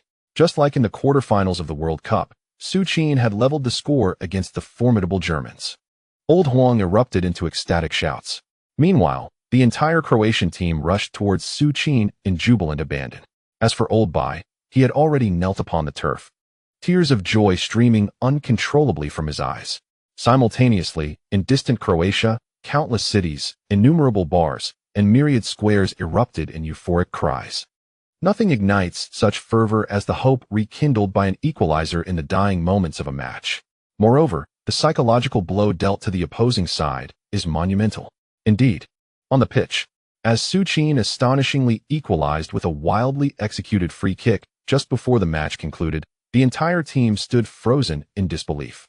Particularly affected was Boateng, who had unwittingly granted the free kick opportunity. At that moment, Boateng felt utterly devastated, believing he had condemned the German team's hopes in the European Championship. Croatia's celebrations were short-lived, for as the game resumed, the referee promptly blew the whistle to signal the end of the match, resulting in a 3-3 draw. Consequently, both teams immediately entered extra time after a brief intermission. Lowe opted against making any further adjustments, while Croatia's coach, Bilic, replaced the fatigued captain Srna. On the field, as Srna observed the substitution board raised by the 4th official, he hastened towards Su Qin without hesitation. In front of countless fans, Srna removed his captain's armband and placed it onto Su Qin's arm, a moment that ignited excitement among Croatian supporters. This act signified a passing of the torch. as the Croatian Football Association had previously announced Su Qin as the vice-captain. Thus, with Srna's departure, Su Qin naturally donned the captain's armband for the national team. During extra time, both teams adopted a more cautious approach, resulting in a full 30 minutes where neither side dared to press aggressively for goals. As the additional period concluded, the teams entered the most brutal phase of the match, penalty shootouts. Interestingly, Croatia's lineup for the penalties bore a striking resemblance to that of their World Cup squad. Whereas Germany saw a change as Müller was substituted, making Lahm the first to take a penalty. The first up was Modric. He stepped up, aiming for the bottom right corner. Neuer guessed the correct direction, but, regrettably, Modric's shot was too deft for him to stop. As the third round commenced, both teams stood level at 2-2 after the first two rounds, making this next penalty crucial. Remarkably, Croatia seemed to possess an inexplicable luck in penalty shootouts during major tournaments, having rarely lost in such scenarios. Kranjčar stepped up. Oh, splendid. He confidently dispatched the ball to the right side. 3-2. It felt as if this match was destined to echo the outcome of the World Cup encounter. Schweinsteiger approached. Oh, saved. Saved. Schweinsteiger may have been overly presumptuous against Pleticosa, opting for a Panenka-style penalty reminiscent of Su Qin's previous execution, which Pleticosa appeared to anticipate. As the fourth round began, the pressure shifted entirely onto Su Qin, who faced Neuer in a climactic showdown. At the Olympic Stadium in Kiev, Su Qin stood resolutely before the goal, clutching the ball. Meanwhile, Neuer approached from the goal line. Hey, kid, do you dare attempt another Panenka? He taunted, engaging in a psychological battle. Neuer was well aware of Su Qin's audacious spirit. Yet, even with such courage, this was the final of the European Championship. Given Su Qin's arrogant disposition, it was conceivable that his words might provoke Su Qin into attempting the audacious shot once more. Thus, Neuer began to scrutinize Su Qin's expression, hoping to discern his decision from his face. However, after Neuer's provocation, Su Qin remained utterly impassive, complicating matters for Neuer. After considerable reflection, Neuer reaffirmed his belief that such a young talent, achieving this level at merely 21, would likely be tempted to toy with him again. Yet, as the whistle blew, Neuer, poised and waiting for Su Qin's Panenka, was met with the disheartening realization that the player he aimed to unsettle unleashed a powerful strike into the bottom corner of the net. The ball sailed unimpeded into the goal. At that instant, the referee blew the final whistle, marking the end of the match. On July 10, 2012, Croatia triumphed once again over the all-in German team in a penalty shootout. Simultaneously, Croatia celebrated its first major tournament victory since the establishment of its national team. Thanks to Su Qin's successful penalty. With a mischievous grin, the chapter concludes. Chapter 19. The miracle is named Croatia. Su Qin achieves an individual honor grand slam. The ball went in. The ball went in. The drama of the World Cup unfolded once more. As the fifth penalty taker, Su Qin confidently dispatched the ball into the corner. Neuer appeared to be frozen in place, awaiting the Panenka that had once humiliated him. Champions. The champions have emerged. The final champion of the 2012 UEFA European Championship has been crowned. Croatia, the third-place finisher in the World Cup, has now claimed the title of European champions. As Su Qin's penalty hit the back of the net, the entire Olympic Stadium in Kiev erupted into a frenzy. Even from the commentary booth, the ecstatic cheers from both inside and outside the stadium were unmistakable. As Old Huang remarked, when Su Qin's penalty breached Neuer's defenses, the first to rush onto the pitch was, of course, Old Bai, who had been kneeling at the sidelines with hands clasped in prayer. Soon after, the entire Croatian team, including substitutes and staff, surged onto the field in jubilant chaos. Su Qin was the first to be overwhelmed by his teammates on the grass. Without hesitation, everyone else piled on top of him, including Old Bai, who was the last to join in. Oh God, we truly did it. We are the champions. Truly. My heavens, we have achieved it. We are indeed champions. The crowd erupted in ecstatic cheers.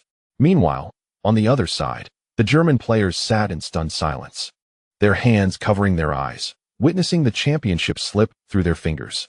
In front of the German goal, Neuer stood with his hands on his hips, head bowed, lost in thought. Even Lahm, the captain, lay sprawled on the grass, utterly dejected. On the sidelines, Lowe gazed blankly at the unfolding scene, perplexed. How could it be that he had anticipated everything, yet the outcome remained so dire? He had contained Su Qin's headers and curtailed Croatia's reliance on long passes. Yet, why had Su suddenly altered his style? Throughout the match, there had not been a single threatening header, and in the second half, Su Qin had not utilized a header even once. Was it conceivable to adapt one's playing style based on the flow of the game? Such a notion seemed absurd. Tactics may be fluid, but an individual's playing technique is forged through countless hours of training, ingrained in muscle memory. No one could simply transform such a well-honed skill set. "Boss, we lost. Again, by way of penalties," the assistant coach murmured, standing before Lowe. He longed to respond to his loyal companion, Jurgen, who had been by his side for many years. Yet, the words caught in his throat. Indeed, they had lost.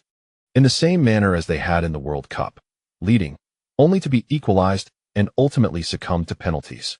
Finally, after nearly 10 minutes of frenzied shouting, the Croatian players on the field gradually quieted.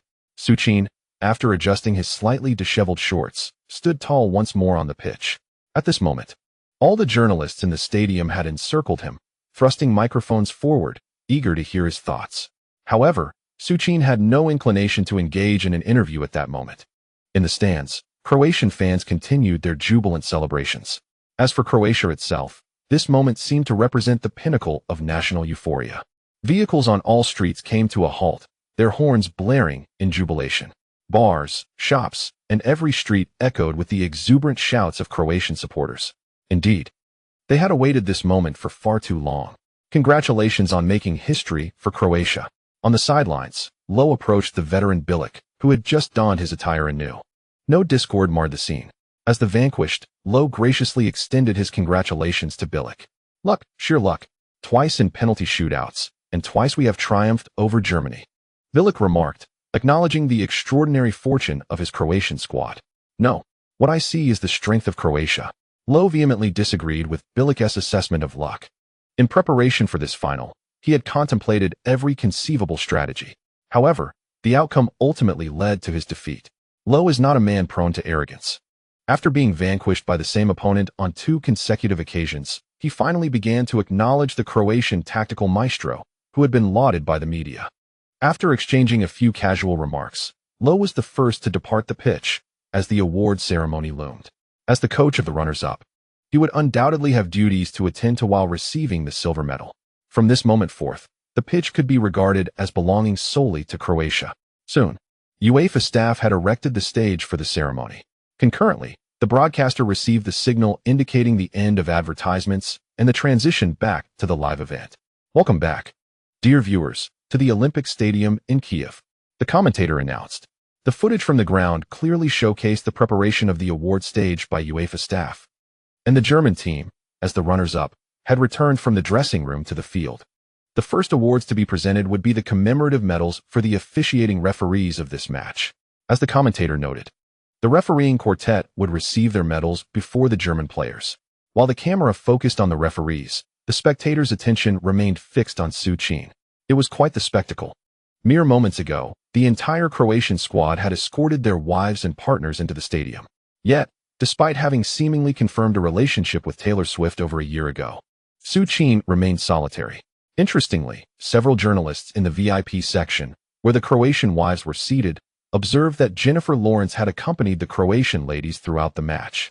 Although no rumors had surfaced previously, it was evident that with only the 2 single individuals left in the group, Lawrence and Su Qin, speculation was inevitable.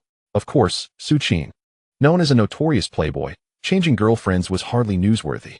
The officiating crew for this match hailed from Portugal, with Blanca serving as the head referee for this season's Champions League final. UEFA President Platini personally adorned the referees with their commemorative medals. Once the head referee had received his medal, it was time for the German team, the vanquished, to collect their silver medals. Even while donning the captain's armband, Su Qin did not forget to show the necessary respect to the German team. As Su Qin called out, the Croatian players immediately parted to either side, offering applause to the German players ascending the podium. However, to the German players' ears, the applause from the Croatian team seemed particularly jarring as they took their places on the podium during this European Championship. The German team triumphed over Greece and Italy, successfully advancing to the finals. Remarkably, for the first 89 minutes of the final match, the victors appeared to be the Germans. Yet, this is the essence of football. Until the final whistle is blown, one can never ascertain who will ultimately claim victory. There is but one champion in a football tournament, and to participate is to be a victor in one's own right. From Lowe and his coaching staff to each German player. The moment Platini draped the silver medal around their necks, they hastily stowed it away in their pockets. For the proud Germans, a silver medal only serves as a badge of shame for the vanquished. Following the medal ceremony, the entire German squad swiftly departed the field. The reason was clear. They understood that the ensuing celebrations belonged solely to the Croatians. Now, having concluded the silver medal distribution, we move on to the individual awards of this European Championship. First up is the Golden Glove Award. Undoubtedly, as a member of the champion team, Croatian goalkeeper Pleticosa has rightfully earned the Golden Glove, symbolizing the best goalkeeper of the tournament. At the podium, upon receiving the Golden Glove trophy from Platini, Pleticosa was overcome with emotion, shedding tears on the spot. As a goalkeeper from the Croatian domestic league, he had never imagined he would one day grace such a grand stage, especially outshining world-class goalkeepers like Neuer, Buffon, and Cech to secure the pinnacle honor for a goalkeeper. Holding the Golden Glove trophy, Pleticosa wept profusely, and the spectators from Croatia couldn't help but become misty-eyed witnessing his emotional display. Indeed, even today, the majority of the Croatian squad comprises relatively unknown players, toiling in the local league for meager wages. Yet, despite this, they have persevered with unwavering determination to reach this point. They have persisted toward victory. It was evident that Pleticosa was deeply moved. Born in 1979, this Croatian goalkeeper is now 33 years old, an age at which opportunities to join a prestigious club have slipped away. However, in this moment, I believe that 32-year-old Pleticosa is undeniably filled with joy. Now, following the Golden Glove presentation, we arrive at the segment that Chinese fans have eagerly awaited.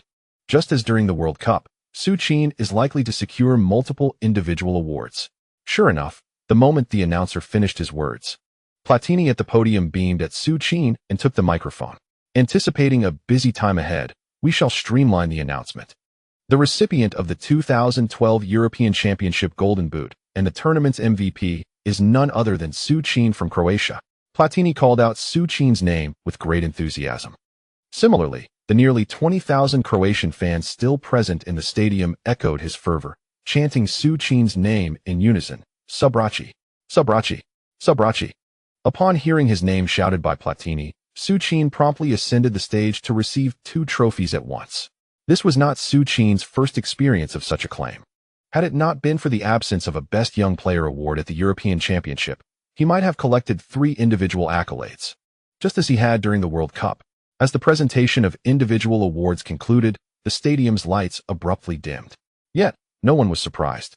Everyone knew that the most significant and eagerly anticipated moment of the entire European Championship was about to unfold. Amidst the fervent anticipation of countless Croatian fans, Platini finally took to the microphone.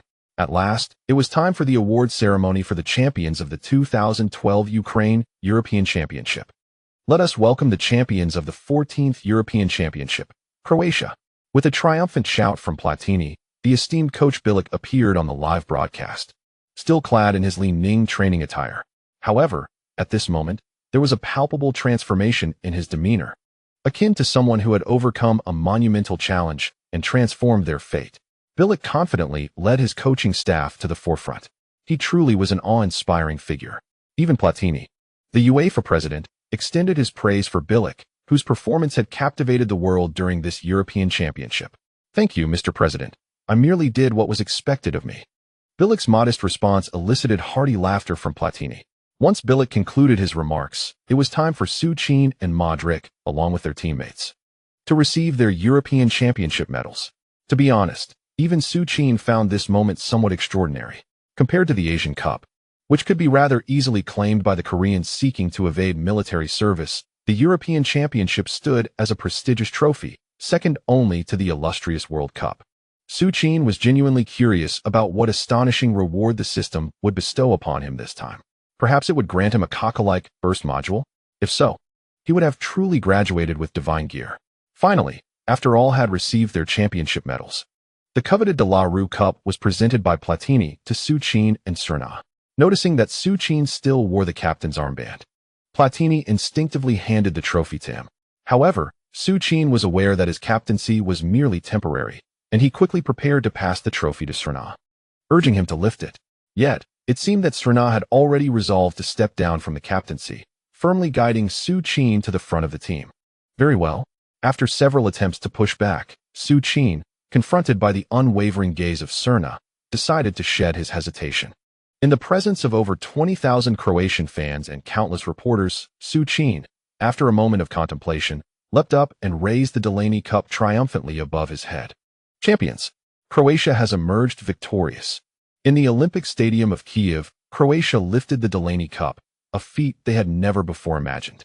At this moment, I believe many fans who share my affection for Croatia are rejoicing for the players. However, it is important to acknowledge that Croatia's journey to this pinnacle is not solely attributed to their steadfast resolve. It is equally a testament to the nation's vigorous commitment to the development of football. I am aware that even during the tumultuous times of war, Croatia's youth football training never ceased. Much like Su Qin, whose story is well known, he transitioned from a shepherd boy to a football prodigy, eventually making his way from Croatia to La Masia, ultimately reaching the pinnacle of the world's best. I am convinced that along the path Su Qin traversed, he faced hardships, tears, and even bloodshed. Nevertheless, his journey in football is devoid of the sordid influence of money that we, as Chinese fans, so despise. We are the champions. We are the champions. No time for losers, for we are the champions of the world. The fervent DJ at the Olympic Stadium of Kiev continued to stir the excitement, as Su Qin and his Croatian teammates celebrated their victory. Yet, Old Huang, in quiet satisfaction at Su Qin's triumph, turned his thoughts back to his own affairs. The director signaled insistently to Old Huang, but he showed no signs of stopping in his exuberance. Finally, after the entire Croatian team interacted with their fans, the stadium lights gradually dimmed. Su Qin entered the locker room with his teammates. Upon entering, Kranjčar eagerly snatched the trophy from Su Qin's hands and hopped onto a table, shaking his ample backside in celebration. Soon, the entire team, including the usually serious old Bai, joined in, shedding their shirts in unison with Kranjčar. Of course, at such a moment, the champagne that had been prepared in advance was brought forth by the staff. Seeing everyone glaring at him mischievously, Su Qin took the initiative, grabbing a bottle and spraying it at the dancing old Bai and Kranjčar. Haha, you rascal, just don't spray it on my backside. The locker room echoed with the joyous laughter and cheers of the Croatian players. European Championship champions. Perhaps for these Croatian players, this day will forever remain a cherished narrative they can proudly share throughout their lives. However, amidst the jubilant celebrations of the unfortunate players, Raiola wore a troubled expression. Alas, the reason for his discontent stemmed from the unexpected bidding war between two affluent clubs his client, Su Qin, was negotiating with. Now, Raiola found himself at a loss for choices. Su Qin's tenure in La Liga had seemingly reached its conclusion, yet the commencement of his Premier League journey remained uncertain.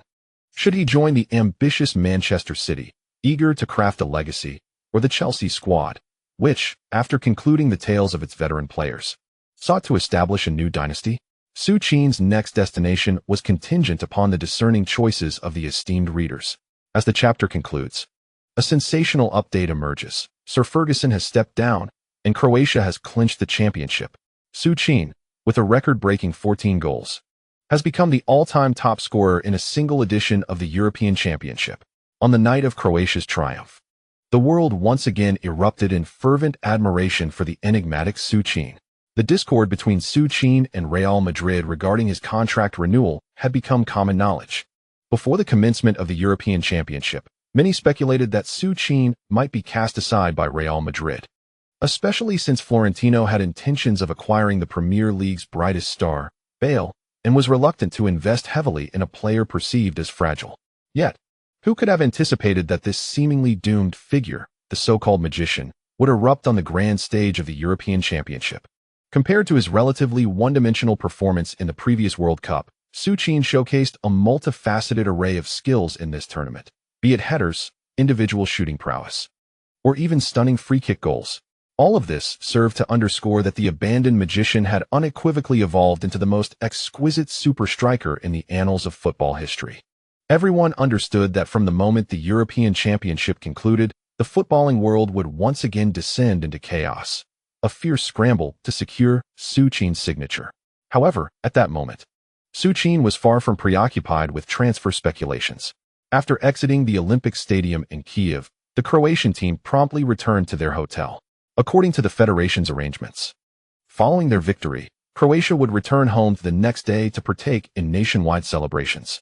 Indeed, the triumph in the European Championship transcended the federation's jurisdiction. Croatia's captain had already placed a call to the homeland from the pitch, coordinating not only the arrival of their few fighter jets for protection, but also generously allocating his private plane for the entire team. In addition, the Croatian government announced that the entire nation would observe a 3-day holiday to celebrate Croatia's victory in the European Championship. This triumph holds immense significance for Croatia, a small nation of merely 5 million inhabitants. Upon returning to the hotel, Su Qin was far from idle. After tidying up briefly, he led the entire team to the most upscale nightclub in Ukraine. With ample resources at his disposal, Su Qin reserved the entire venue for a grand celebration. That night, every Croatian player indulged to the point of inebriation.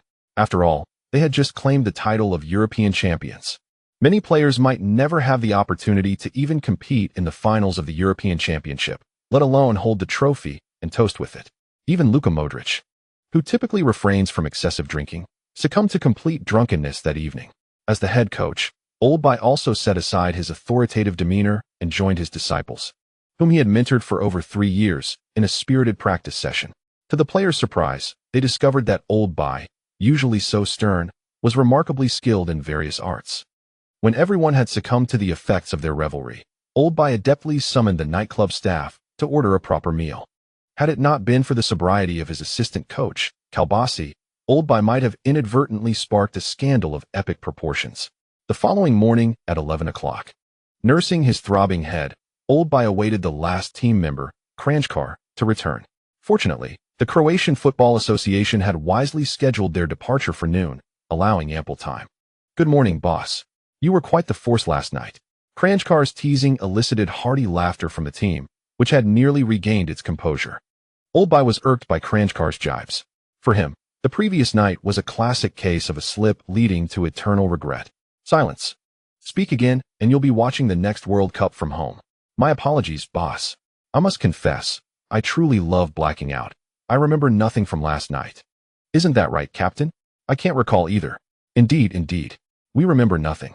Observing the sheepish expressions of his players, Oldby's spirits lifted once more. "Just you wait. In 2 years, we shall be lifting the World Cup." Who to bring along was entirely up to Oldby, after all. How dare they flaunt their antics before St. Bilic? Of course, such remarks were only made in jest around Kranjčar. As for Subasic, he was Oldby's most trusted ally. At noon local time in Kyiv, the entire Croatian team finally boarded their dedicated aircraft. Simultaneously, 2 Croatian MiG-21 fighter jets took off from Croatia, heading towards the national border. In the afternoon at 3 o'clock, at long last, amidst the fervent anticipation of the entire Croatian populace, the aircraft carrying the national team gracefully descended onto Zagreb International Airport, escorted by fighter jets. The Croatian Football Association had meticulously arranged a grand Watergate welcome ceremony for the team. As the plane passed through the water arch, the national orchestra commenced the performance of the Croatian national anthem. Simultaneously, the cabin door of the aircraft slowly opened to the resonating strains of the anthem, revealing the elegantly attired veteran player, alongside Su Qin, who stepped forward prominently. The choice of Su Qin and the veteran was no mere coincidence. It stemmed from a poignant moment during the Euro Cup final, when Srna, upon being substituted, explicitly informed Su Qin that he would no longer serve as the captain of the Croatian national team. In the current landscape of Croatian football, only Su Qin possessed the capability to assume the mantle of sole captain. Srna, a man of discernment, recognized that the team's achievements were largely attributable to Su Qin's contributions. He wished to avoid being perceived as an obstacle to Su Qin's ascendance. In a charming display of camaraderie, Su Qin had previously urged Srna to step out first when they lifted the trophy together, yet Srna steadfastly refused. Consequently, Su Qin, reluctantly, emerged from the cabin alongside the veteran. Sublock. As anticipated by Srna, the moment the Delaney Trophy made its appearance, throngs of Croatian fans erupted in chants of Su Qin's name. The magnitude of Su Qin's influence, as the world's only T0, level superstar, was beyond their wildest imaginings. Upon the solemn red carpet, Su Qin, hand in hand with the veteran, gently carried the Delaney trophy to the end of the carpet, where the esteemed Croatian leader awaited alongside numerous officials. "Bilic, thank you for all you have brought to Croatia." The first to greet them was none other than their chief, Bilic, who, after exchanging pleasantries with the veteran, turned his beaming gaze towards Su Qin. In a delightful gesture, rather than a handshake, the leader enveloped Su Qin in a warm embrace. "Thank you, Su, for choosing Croatia. Had you opted for Spain, I shudder to think if we would ever witness this day." He continued, "I am honored to be part of the Croatian team. And by the way, Su, I am aware of your Chinese heritage, and your influence in China is unparalleled. We aspire to forge a connection with China through football." Though the leader spoke with urgency, Su Qin comprehended his intentions. Ultimately, it was clear to Su Qin that the Croatian chief had set his sights on the immense market potential and burgeoning strength of China. In this present day, it is still merely the year 2012. The 2008 Olympics have indeed enlightened many regarding the fact that contemporary China is no longer as backward as portrayed by its own media. Furthermore, since 2008, China's economy and its influence on the global stage have experienced an explosive growth. A small nation like Croatia, with a population of merely 5 million, has begun to recognize the potential benefits of fostering a relationship with China. Additionally, as a pivotal figure linking Croatia and China, it is only natural for Croatia to seek advantages from China through the medium of football. How should one put it? For Su Qin, these matters are trivial. After all, many years hence, China will embark on a series of global partnership initiatives. It would be ideal to see Croatia, like Serbia, begin to play its part in this transformative journey. Moreover, developing through the bond of football could indeed lead to Croatia's youth training programs helping China unearth promising talents capable of propelling its football to new heights. Of course, Su Qin is aware that, at least prior to his arrival in 2022, Chinese football was mired in a state of utter stagnation. One can only wonder what significant transformations the Football Association might undergo post-2022. Thus, Su Qin and his national team companions boarded the celebratory parade bus prepared by the Croatian government, commencing their journey from the airport. As they departed, nearly 5 million Croatians converged upon Zagreb. Along the 20-plus kilometers from the airport to Zagreb's main square, every inch was thronged with jubilant citizens. They fervently sang the Croatian national anthem, and as Su Qin lifted the trophy, they joyously chanted his name. Upon reaching the square, the celebratory festivities became even more grandiose. For an entire day, Su Qin and Modric scarcely found a moment to rest. Yet, despite witnessing the fervor of the ecstatic fans, not a single member of the team uttered a word of fatigue. It was not until 10 p.m. that Su Qin, weary yet fulfilled, accompanied Modric back to his home. Although Su Qin had purchased a luxurious residence in Zagreb, he had scarcely set foot in it. Each time he visited, he found himself residing in Modric's home. "I can hardly believe we have clinched the championship. To this day, it all feels like a dream," Modric mused while reclining on the sofa, gazing at the ceiling. "Oh, spare me the sentimentality. By the way, Luka, are you renewing your contract this year?" Su Qin's sudden inquiry jolted Modric, who had been poised to share some profound reflections on life. Renewing? Su Qin's mention of it reminded Modric that his contract with Real Madrid was indeed approaching its renewal period. "Are you certain you want to leave?" Although both are part of the national team, during this period, they have not discussed Su Qin's transfer in relation to the European Cup. Now that the European Cup has concluded, Su Qin still questions himself, indicating his genuine intention to leave Real Madrid. "Naturally, if I weren't leaving, what purpose would I have remaining at Real Madrid?" "Well, it's understandable that those individuals have acted unscrupulously, so your departure is justified. However, where will your next destination be?" "I remain uncertain. Yesterday, Raiola contacted me, and I initially considered choosing between Manchester City and Chelsea. However, for some unknown reason, it seems Manchester United has suddenly reached out to Raiola as well." "What the hell? Manchester United? Are you serious? Would the Glazers really part with their money?" Haha. That was my reaction too. Upon witnessing Modric's similar response, Su Qin couldn't help but burst into laughter. Indeed, those disgraceful Glazers are merely bloodsuckers. How could they ever invest in the club? I found it strange as well, but after inquiring with Raiola, I discovered that it was due to Sir Ferguson's influence. Manchester United has struggled to maintain a position in the top 3 of the Premier League in recent years, and with Manchester City willing to spend extravagantly to secure me. Sir Ferguson pressured Manchester United to join the bidding for me. Su Qin was correct. When Raiola received the call from the Manchester United manager, he was genuinely taken aback for a considerable time. Raiola knows the Glazers quite well. Those vampires are constantly scheming on how to extract money from Manchester United. So how could they possibly invest significantly in acquiring Su Qin? Of course, if Su Qin were to relinquish his image rights, the Glazers would certainly find a way to secure him, even if it meant borrowing money, as the potential revenue from the Chinese market associated with Su Qin would be invaluable for Manchester United. However, at present, both Manchester City and Chelsea have confirmed that they operate under a model where over 95% of image rights are covered. Consequently, regarding image rights alone, Manchester United would undoubtedly not be a viable option for Su Qin. Nevertheless, Raiola was astounded to hear a response that left him utterly speechless. Indeed, Manchester United shockingly stated that they could match Manchester City's offer, including image rights. After hanging up, Raiola was genuinely perplexed as to what Manchester United could possibly gain from such an approach. It wasn't until Raiola obtained an exclusive internal version of Real Madrid's financial report from last season that he began to comprehend what the Manchester United executives were truly after. Although it may sound exaggerated, the figures on the financial report were undeniably real. Real Madrid, having attracted Su Qin's arrival, garnered an astonishing total of €3.4 billion in sponsorship from Chinese enterprises within just 2 years. Yes, it is indeed that staggering. One could argue that since Su Qin joined Real Madrid, any product associated with the name Real Madrid is essentially made in China. This is precisely the reason Manchester United has come to realize that regardless of the financial investment, acquiring Su Qin guarantees not only championships, but also ensures the club does not suffer losses. With this assurance, the Glazer family has relented. Sir Ferguson's health has deteriorated, and after his previous failure to secure Su Qin, he almost contemplated retirement this year. However, who would have anticipated that the gentleman from Real Madrid would so generously part ways with Su Qin?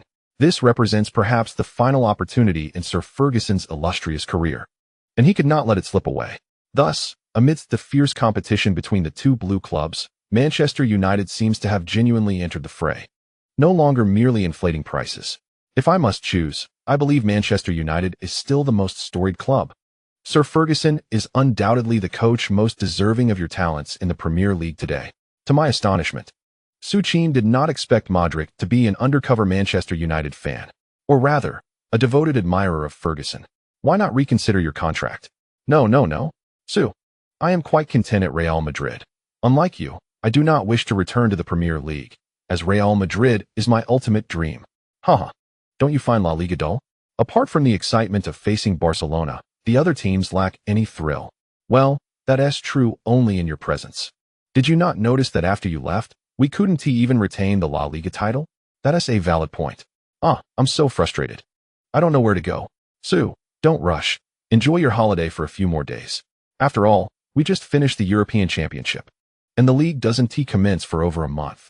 You're right. I'll stop worrying. Tomorrow, I must return to Croatia to visit home and catch up with some old friends. Old friends? Is that the one you brought to my house? What is her name? Ice. Oh, Luca. I haven't been in touch with her for ages. Wait a minute. What do you mean by that? Must my friends be female? Haha, Su. Are you in a position to question that? Shall I count how many women you've been involved with until now? Ahem. I was wrong, Luca. Let us not go there. The two continued to jest until the late hours of the night. Meanwhile, in distant Manchester, a silver-haired elder sat at his desk, meticulously organizing his tactical plans for the new season. Boss, it's time for your medication. Just as the elder focused on his tactical diagram, assistant coach Tursun entered the room. Holding a cup of water, Tursun looked at Ferguson with concern. Oh, I see. Just place the water there. I will remember to drink it. Boss, actually, I know what you're about to say, Tursun. If I cannot finish these tasks, I cannot pursue that fellow. You know we've missed out on him once. This time, even if it's just for a year, I must bring him to Old Trafford. You know, my heart can no longer bear to remain here. Beyond sincerity, I possess nothing that could sway that individual. My dear boss, you have done more than enough for Manchester United. Without you, Manchester United would not exist. After 26 years, I realize it is time for me to depart. But at the very least, let me leave knowing that Manchester United can once again return to its former glory. Time is truly running out. The warm water on the table gradually loses its heat, while the medicine beside the cup lies silently. Until late into the night, the elderly gentleman, having finished his work, finally rubbed his aching back and swallowed the medicine with the cold water. On the table rest the two photographs he cherishes most, one with Beckham and the other with Ronaldo. After taking his medicine, the elderly gentleman rose and slowly walked to the window. Over the years, due to the decline of industry, Manchester's night sky has unexpectedly revealed a patchwork of stars. He gazed up at the night sky. Time is truly running out. Running out. On July 14, 2012, Su Qin boarded a flight to France with the old Stan. As for the purpose of this journey, Su Qin was not there for contracts or endorsements. His primary aim was to spend money. Indeed, having saved an unimaginable sum, Mr. Su felt exhausted from the relentless rush of flights over the years. Now, he required a private jet. In terms of private jet craftsmanship, Airbus is undoubtedly among the finest in the world. Therefore, Su Qin had already arranged with Raiola to make the necessary introductions at Airbus. Now, he was there to discuss his personal specifications with the designers. As the world's top football star, you must know that Su has always been quite low-key. He does not wish to be ostentatious, so let us not mention pure gold toilets, as those are the whims of the nouveau riche. What? Ronaldo has a solid gold one. Very well. Is there anything more luxurious than solid gold? Perhaps a diamond one? What does it mean to have diamonds under one's backside? Indeed, Su is a modest individual, and he greatly enjoys sleeping. So you must provide him with a bed of exceptional elasticity. No, not just elasticity. The bed must be large enough so that 3 people can sleep without feeling cramped. Furthermore, I have given it some thought. A private cinema should be standard. No need to elaborate on that. I wish to inquire whether a bathtub can be installed on the plane, specifically a massage bathtub. Naturally, it must be sufficiently spacious for 2 people to fit comfortably. In the VIP reception area of Airbus, Old Stan appeared more excited than himself. Su Qin genuinely believed that bringing Old Stan along was a miscalculation. Moreover, this fellow's suggestions were becoming increasingly outrageous. Stan, please cease. Mr. Su, I truly believe that what Mr. Stan has suggested has indeed opened a new window for us. Our long-standing perspective seems to have been fundamentally flawed. Of course, this also relies on your financial support. Just as I was contemplating silencing Old Stan, I was taken aback to see an Airbus designer gazing at me with palpable excitement. It appears that this elderly gentleman harbors a certain admiration for Old Stan's notion of a diamond toilet. Perhaps we could entertain a brief contract? The choice is yours, benefactors. End of this chapter. Chapter 1. The Dawn of the Premier League Saga. Is Guardiola's daughter a fan of Su? 2 consecutive Ballon d'Or titles. The all-time leading scorer in World Cup history, the top scorer in Champions League history, and now, Su Qin has just secured the title of the all-time leading scorer in the European Championship. Having swept through nearly every accolade a striker could aspire to, Su Qin finally felt it was time to indulge in life's pleasures. Upon witnessing Cristiano Ronaldo showcase his newly acquired private jet on his Twitter account, Su Qin promptly instructed Raiola to procure one for himself as well. While Ronaldo's jet cost over $20 million, Su Qin opted for a more modest approach. However, with Old Stan's incessant chatter, the final price of Su Qin's private aircraft soared to an astounding €50 million. Though it may seem modest compared to the astronomical figures of 20 trillion in the years to come, it is essential to recognize that this is €50 million in 2012. One could assert that Su Qin's private jet, based solely on cost, ranks among the top 10 globally for small private planes. However, when considering the likes of Abramovich and the Dubai Prince, who have purchased and modified large Boeing aircraft, Su Qin's 50 million pales in comparison. Nonetheless, the news of Su Qin's extravagant purchase of a private jet quickly caught the media's attention. The ongoing pursuit of Su Qin by the 3 powerhouses of the Premier League had already stirred considerable buzz. Now, with this new development, virtually every sports publication worldwide began to report on Su Qin. At this moment, however, Su Qin had already boarded a flight back to China with Old Stan. Upon returning, he visited the elder's residence and then made rounds to several endorsement companies to shoot a few commercials. After spending roughly 4 days recuperating the funds he expended on the aircraft, Su Qin bid farewell to the old gentleman once more. It was not that Su Qin desired to forego rest. Rather, Raiola was becoming increasingly insistent. Mansour, Abramovich, and even Sir Ferguson could no longer wait. Particularly, Mansour was anxious. According to the initial agreement with Raiola, if Su Qin were to join Manchester City, Mansour was to construct the team directly according to Su Qin's vision. With the new Premier League season looming just over a month away, and Su Qin yet to finalize his future, it is only natural for Mansour to be concerned. At last, you have returned. As anticipated, the moment Su Qin arrived in Madrid, scarcely had he settled in before Raiola rushed to his residence in a frenzy. Mino, why are you in such a hurry? This morning, Real Madrid called me again to discuss the renewal of my contract. Renewal? It seems utterly improbable. I conveyed the same sentiment to them. Yet there is a complication on Real Madrid's end. Florentino stated that I am an invaluable asset to the club, bound by a contract for another year, and he has no intention of letting me depart. What? Raiola's words indeed left Su Qin in a state of dismay. He had previously signed a 3-year contract with Real Madrid, having completed 2 years. It stands to reason that Florentino would not naively allow me to fulfill the entire 3 years only to leave as a free agent. If Raiola's assertions hold true, Real Madrid would end up gaining nothing. Of course, Su, this is merely a tactic employed by the venerable president to retain you. Should you resolutely refuse to renew, Real Madrid would not simply stand by and watch you leave after a year. Very well, much like Su Qin anticipated. It appears the venerable president is still reluctant to let go of his prized asset. What is the current situation? Su Qin also felt that prolonging the matter was not a viable option, especially with the new season fast approaching. How intriguing. Initially, there were only Manchester City and Chelsea, both offering an annual salary of approximately 26 million. However, did you know? Upon hearing that those wealthy individuals were also coveting you, Mansour swiftly raised the offer to 30 million pounds. My goodness, 30 million, an unprecedented salary. It would shatter records. Your annual earnings would be double that of Ronaldo and nearly triple that of Messi.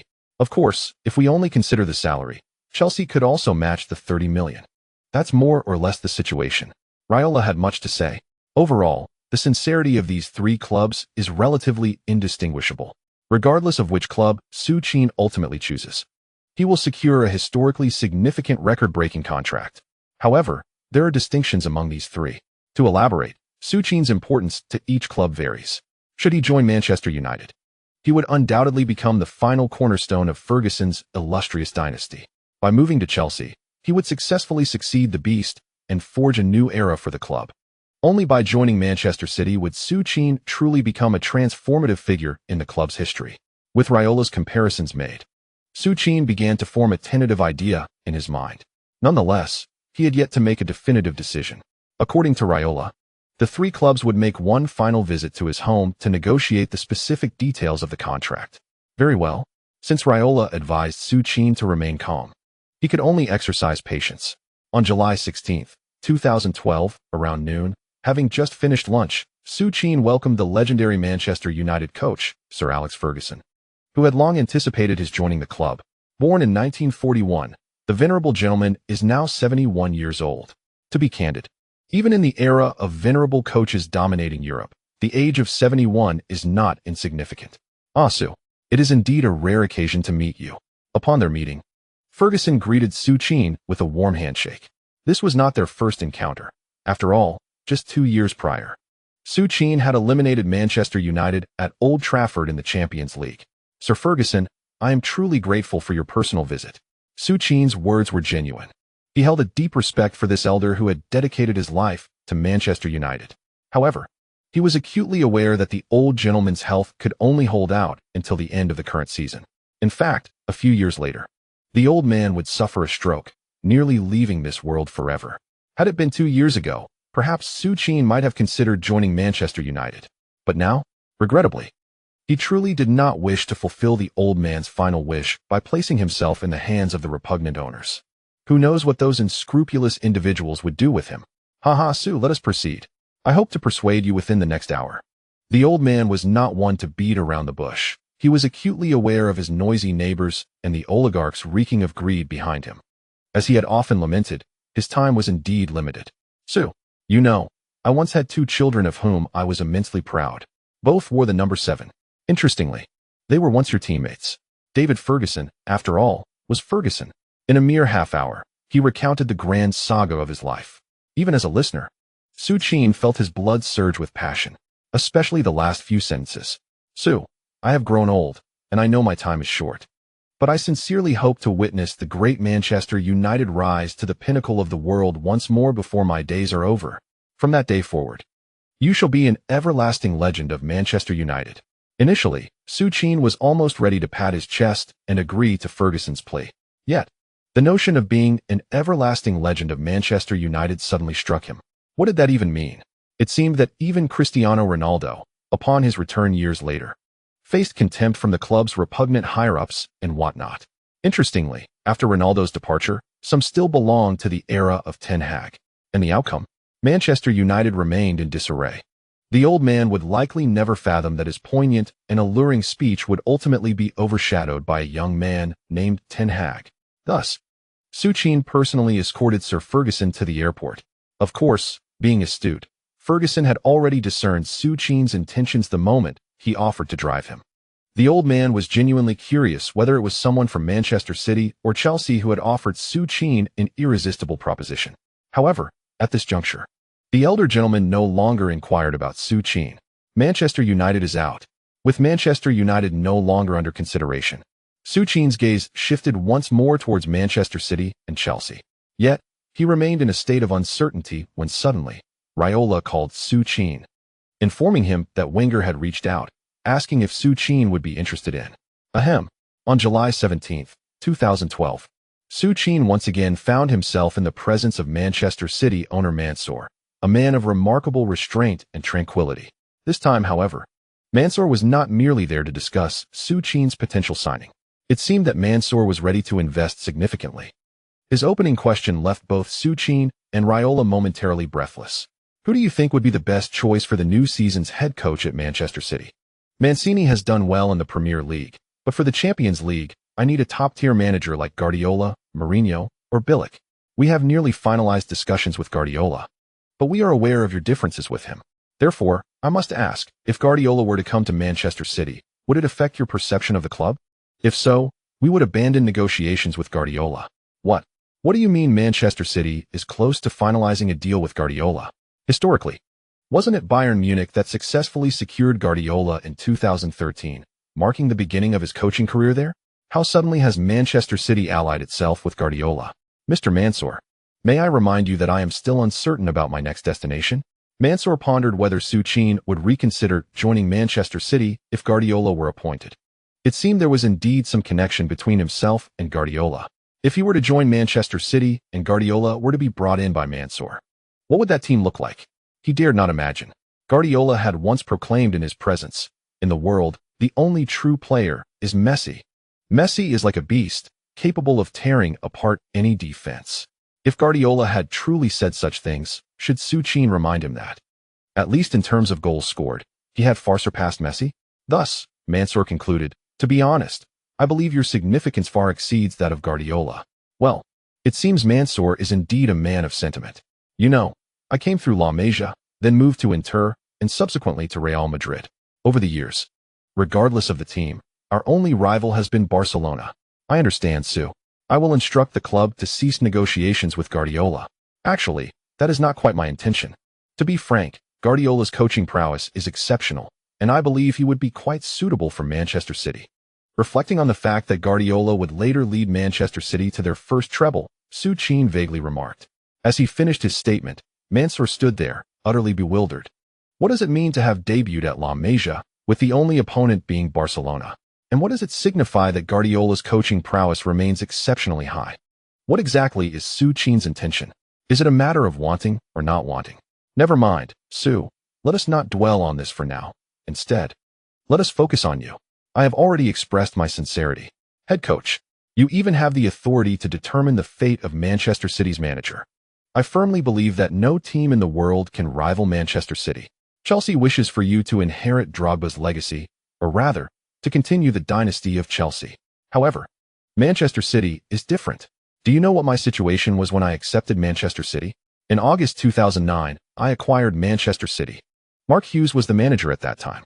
Before my arrival, Manchester City's performance in the first half of the 2007 to 2008 season was commendable.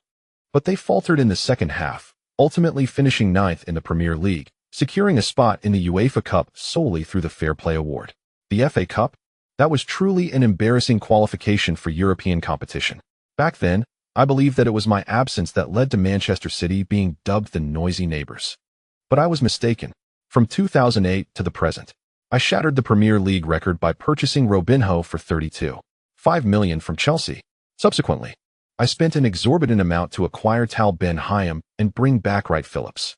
I thought that after such lavish expenditures, Manchester City would at least show some improvement. However, to my dismay, they finished 10th in the Premier League. Damn it, I spent so much money.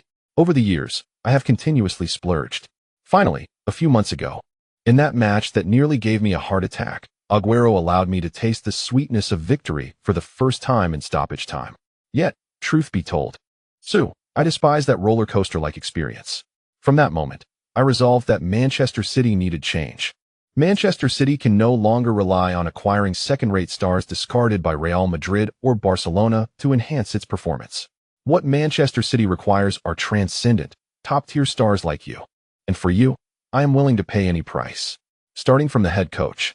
If you agree to join, we can discuss the strategy for building a new Manchester City right in your home today. Indeed, it will be a Manchester City constructed entirely according to your vision.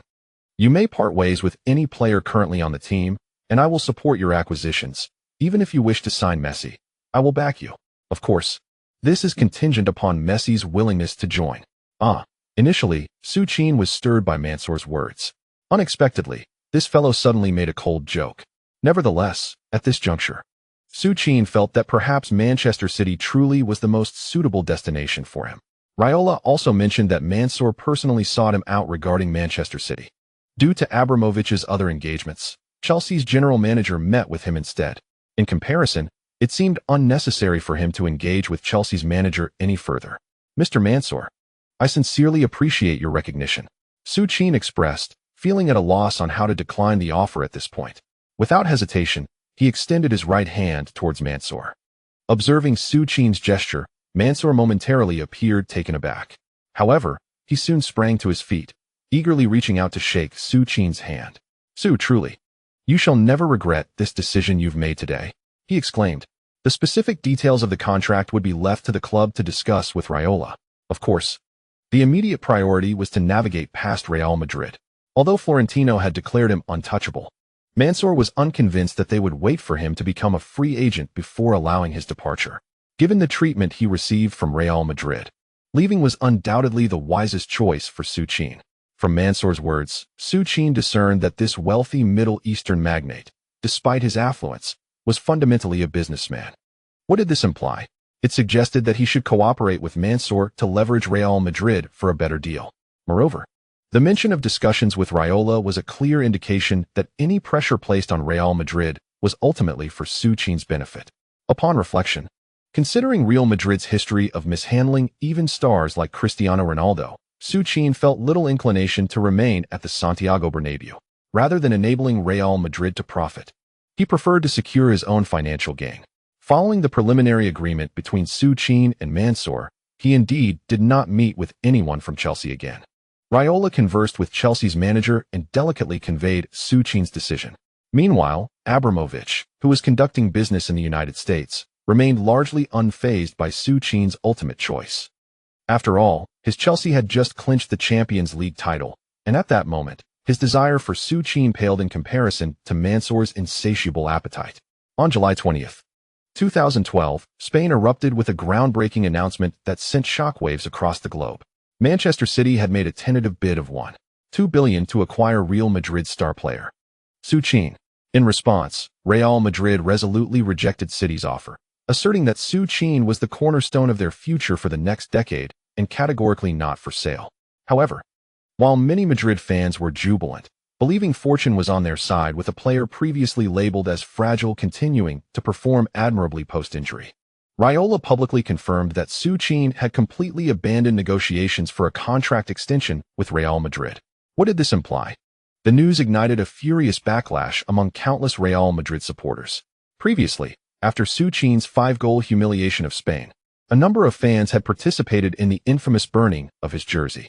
In a bold declaration, Su Qin publicly announced his decision not to renew his contract with Real Madrid, effectively severing ties with the club. Consequently, fervent fans erupted in a frenzy of criticism directed at Su Qin. However, much to their frustration, long before Manchester City extended an offer, Su Qin had already embarked on a flight to Hawaii for a vacation. Once the news of Su Qin's refusal to renew became official, Real Madrid's assertion that Su Qin was a non-transferable asset quickly transformed into a mere farce. Certainly, under the terms of a contract, Real Madrid could have clung to Su Qin, relegating him to the bench for an entire year. Yet, this would merely result in Su Qin departing the club as a free agent after a year. Real Madrid would not only be obliged to pay Su Qin's salary for that year, but would also have to witness him reap the benefits of the 65 image rights that he would take with him upon leaving. Ultimately, the substantial investment of €100 million made for Su Qin would yield no return. Thus, it became imperative for Real Madrid to part ways with him. As such, the club found itself engaged in a protracted tug-of-war with Manchester City. To complicate matters further, perhaps to irritate Real Madrid, Barcelona unexpectedly submitted an outrageous bid of €150 million. This offer infuriated Real Madrid. Of course, it was clear that Barcelona's bid was merely a playful jab, as everyone knew that even if Real Madrid allowed Su Qin to see out his contract, they would never sell him to Barcelona. Maria, hurry up, it's time for breakfast. In a luxurious mansion in Barcelona, Guardiola, freshly awakened and groomed, smiled at the tender scene of his wife urging their daughter to hurry. Mom, please stop urging me. I'm already on my way. Can't you see I've reached the dining table? Yet, Guardiola hadn't even poured his coffee. His 17-year-old daughter, filled with excitement, rushed to embrace him, eagerly asking, Dad, I saw in the news that Manchester City has made an offer for Su. Weren't you just discussing a coaching position with them a few days ago? Did Manchester City really buy Su? Haha, Dad, are you going to coach Su? Does this mean our family has to move to Manchester? Hee, if you really do coach Su, can you invite him over for dinner? Guardiola felt a sense of impending doom. Indeed, he had completely forgotten about that aspect. For reasons unknown, his beloved daughter had been infatuated with Su Qin since 2009. During his time at Inter Milan, if his daughter were enamored with someone like José's offspring, he might not have been as concerned. Yet, the world knew that Guardiola's daughter had such an attachment. If Su really joined Manchester City, who could predict what would transpire with that wretched Su? End of Chapter 2. The historic moment for Manchester City arrives. The European Championship reward is astonishingly explosive. We have Bale, we have Ronaldo, we have BBC. We shall no longer yearn for that broken-legged magician. With the arrival of Bale and Cristiano Ronaldo, along with the formidable BBC trio, we shall no longer yearn for the once-injured magician. At the Santiago Bernabéu Stadium, over 30,000 Real Madrid supporters gathered to witness the grand ceremony marking the signing of Tottenham superstar Gareth Bale, reminiscent of the day 2 years prior when Su Qin joined. Before a sea of jubilant fans, Bale joyfully proclaimed the iconic declaration of his dream to don the royal white jersey. In a twist of fate, while Manchester City and Su Qin were still negotiating, Real Madrid astounded the world with the announcement of Bale's signing. The Welsh prodigy, originally slated to join the club the following year, became a member of Los Blancos a year early, catalyzed by Su Qin's butterfly effect. Though the transfer fee of $78 million fell short of the historical $91 million, it nonetheless positioned Bale as the marquee signing for the onset of the 2012 to 2013 season. It was widely acknowledged that Bale's brief tenure as the record signing was merely a consequence of Real Madrid's ongoing negotiations with City. Should the club relent, Su Qin would undoubtedly shatter the transfer record he himself had set 2 years earlier. Welcome aboard, Gareth. I am confident that your journey at Real Madrid will be legendary. The club president seemed to emerge from a recent slump on this momentous day. Thank you for your guidance, Mr. Washing Master. Let us hope so. In that moment, a somewhat bashful Bale envisioned an unforgettable chapter at what he deemed the greatest club in the world. Press on, young man. I hope you will not disappoint us like Su Qin did. Real Madrid needs you. I shall not, Mr. Washing Master. And thus, the club president returned to the office with a smile. On the very afternoon of Bale's unveiling, at 4 o'clock, both Real Madrid and Manchester City simultaneously released a significant announcement on their official websites. The world-renowned striker, Su Qin, officially transferred to Manchester City for an astonishing fee of $165 million, effortlessly eclipsing the record he set 2 years prior. As the news broke, the city of Manchester erupted in euphoric celebration, with countless supporters flooding the streets chanting Su Qin's name. Despite the announcement being merely formal, Manchester City fans celebrated as though they had just clinched their 7th title. Real Madrid, a club known for its humanity, also crafted a farewell video for Su Qin. Although that was the extent of their tribute, no departure press conference was arranged, and naturally, Su Qin had no interest in attending even if it had been suggested. July 26, 2012, marked the day after Real Madrid and Manchester City reached their agreement. Susan, what purpose do you serve with that bread maker? Alas, it is Su's personal property. Why should it be left for Real Madrid? Very well, very well. If you must take it, so be it. However, I distinctly remember that pot should be. Well, all right, my dear, I concede. Old Stan was grumbling in the mansion about Susan's sluggish pace. Moving is indeed a monumental task, especially for Susan, who has always been responsible for Su Qin's culinary needs. She must bring along everything Su Qin has grown accustomed to. Otherwise, it would be rather unseemly for her to receive such a generous salary. Yet, to Old Stan, Susan's meticulousness seemed utterly superfluous. After all, Mansour had already provided Su Qin with the most opulent estate in all of England. He simply could not fathom why Susan was so fixated on a mere bread maker. Meanwhile, Su Qin had already embarked on his journey, having boarded Raiola's car en route to the airport. Everything was prepared on Manchester's end. They were merely awaiting Su Qin's arrival. Su, they have organized a reception for you at the airport, though this is merely a preliminary gathering. Once the medical examination is completed and the contract finalized, Manchester City will host an official welcome ceremony for you at the Etihad Stadium. Oh, Su, it is truly astonishing. In just a few years, you have ascended to this level. What is on your mind, Mino? Oh, nothing much, just a moment of reflection. Once everything was arranged, Raiola could finally breathe a sigh of relief. Indeed, for Raiola, the present circumstances felt dreamlike. At the time of signing Su Qin, it was merely a whimsical decision. Having seen something unique in this young talent from La Masia, who could have predicted that such a casual remark would lead to securing what might very well become the greatest player in history? While Barcelona incessantly boasts about how they secured Messi with a mere napkin, why do they not promote how they nurtured Su Qin at La Masia? Good morning, Su. Good morning, Mr. Mino. Please follow me. The vehicle proceeded directly into the airport. As the door swung open, Manchester City's staff rushed to greet them. Upon disembarking, the staff warmly welcomed Su Qin and Raiola aboard Mansour's private jet, an aircraft befitting a Middle Eastern billionaire. Su Qin finally witnessed what true luxury entailed. He observed that even the cups were adorned with diamonds. Thankfully, Old Stan, who had never encountered such opulence, was not present. Otherwise, he would have certainly gasped in awe. The journey from Madrid to Manchester is not particularly lengthy. Soon, Mansour's private jet delivered Su Qin to Manchester International Airport. As the plane came to a steady halt and the engines quieted, Su Qin was met with an overwhelming chorus of cheers from outside the cabin. Indeed, even before Su Qin made his official appearance, the excitement was palpable. However, the throng of over 1,000 Manchester City fans flooding into the airport had already begun to chant Su Qin's name in a state of sheer hysteria. There was no denying it. As the world's foremost striker, Su Qin's arrival held profound significance for these fervent fans yearning for the Champions League. Su Qin, Su Qin, Su Qin.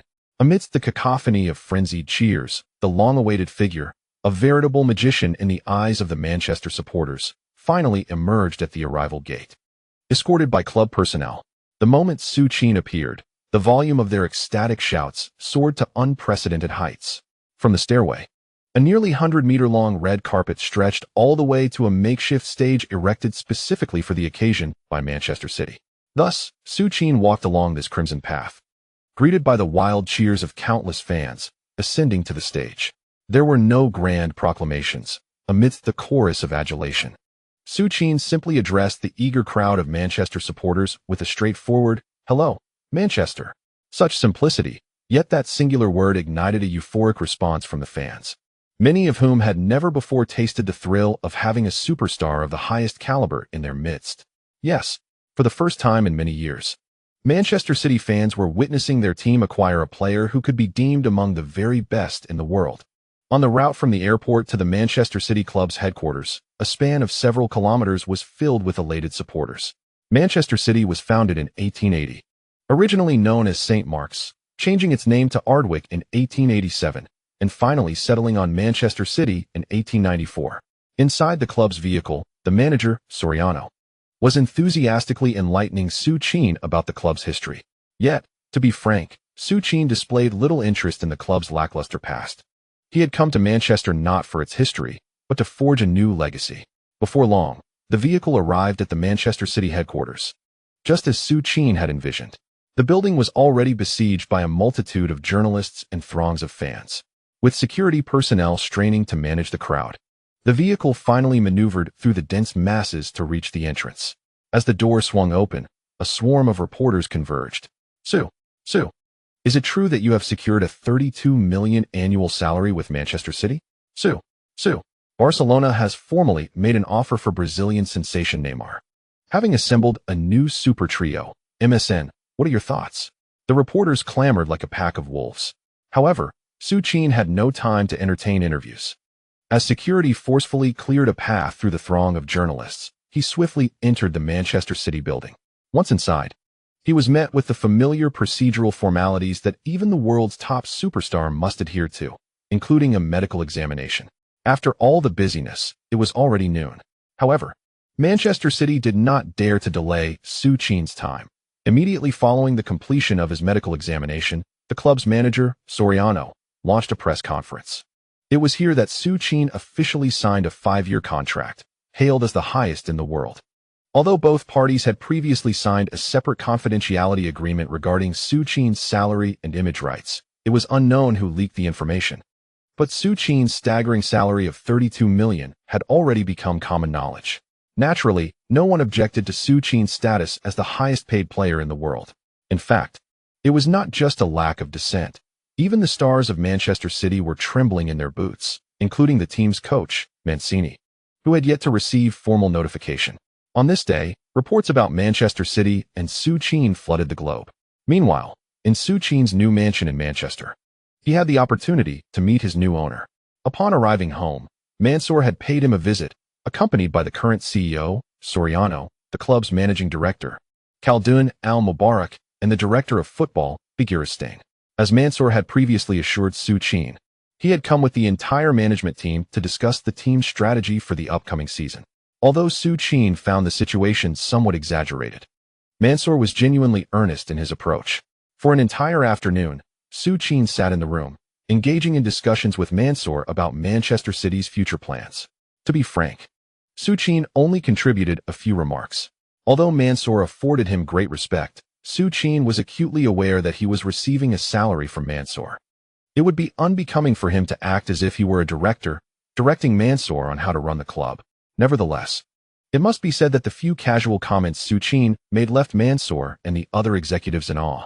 After all, his insights were based on predictions regarding the shifting landscape of world football over the coming years.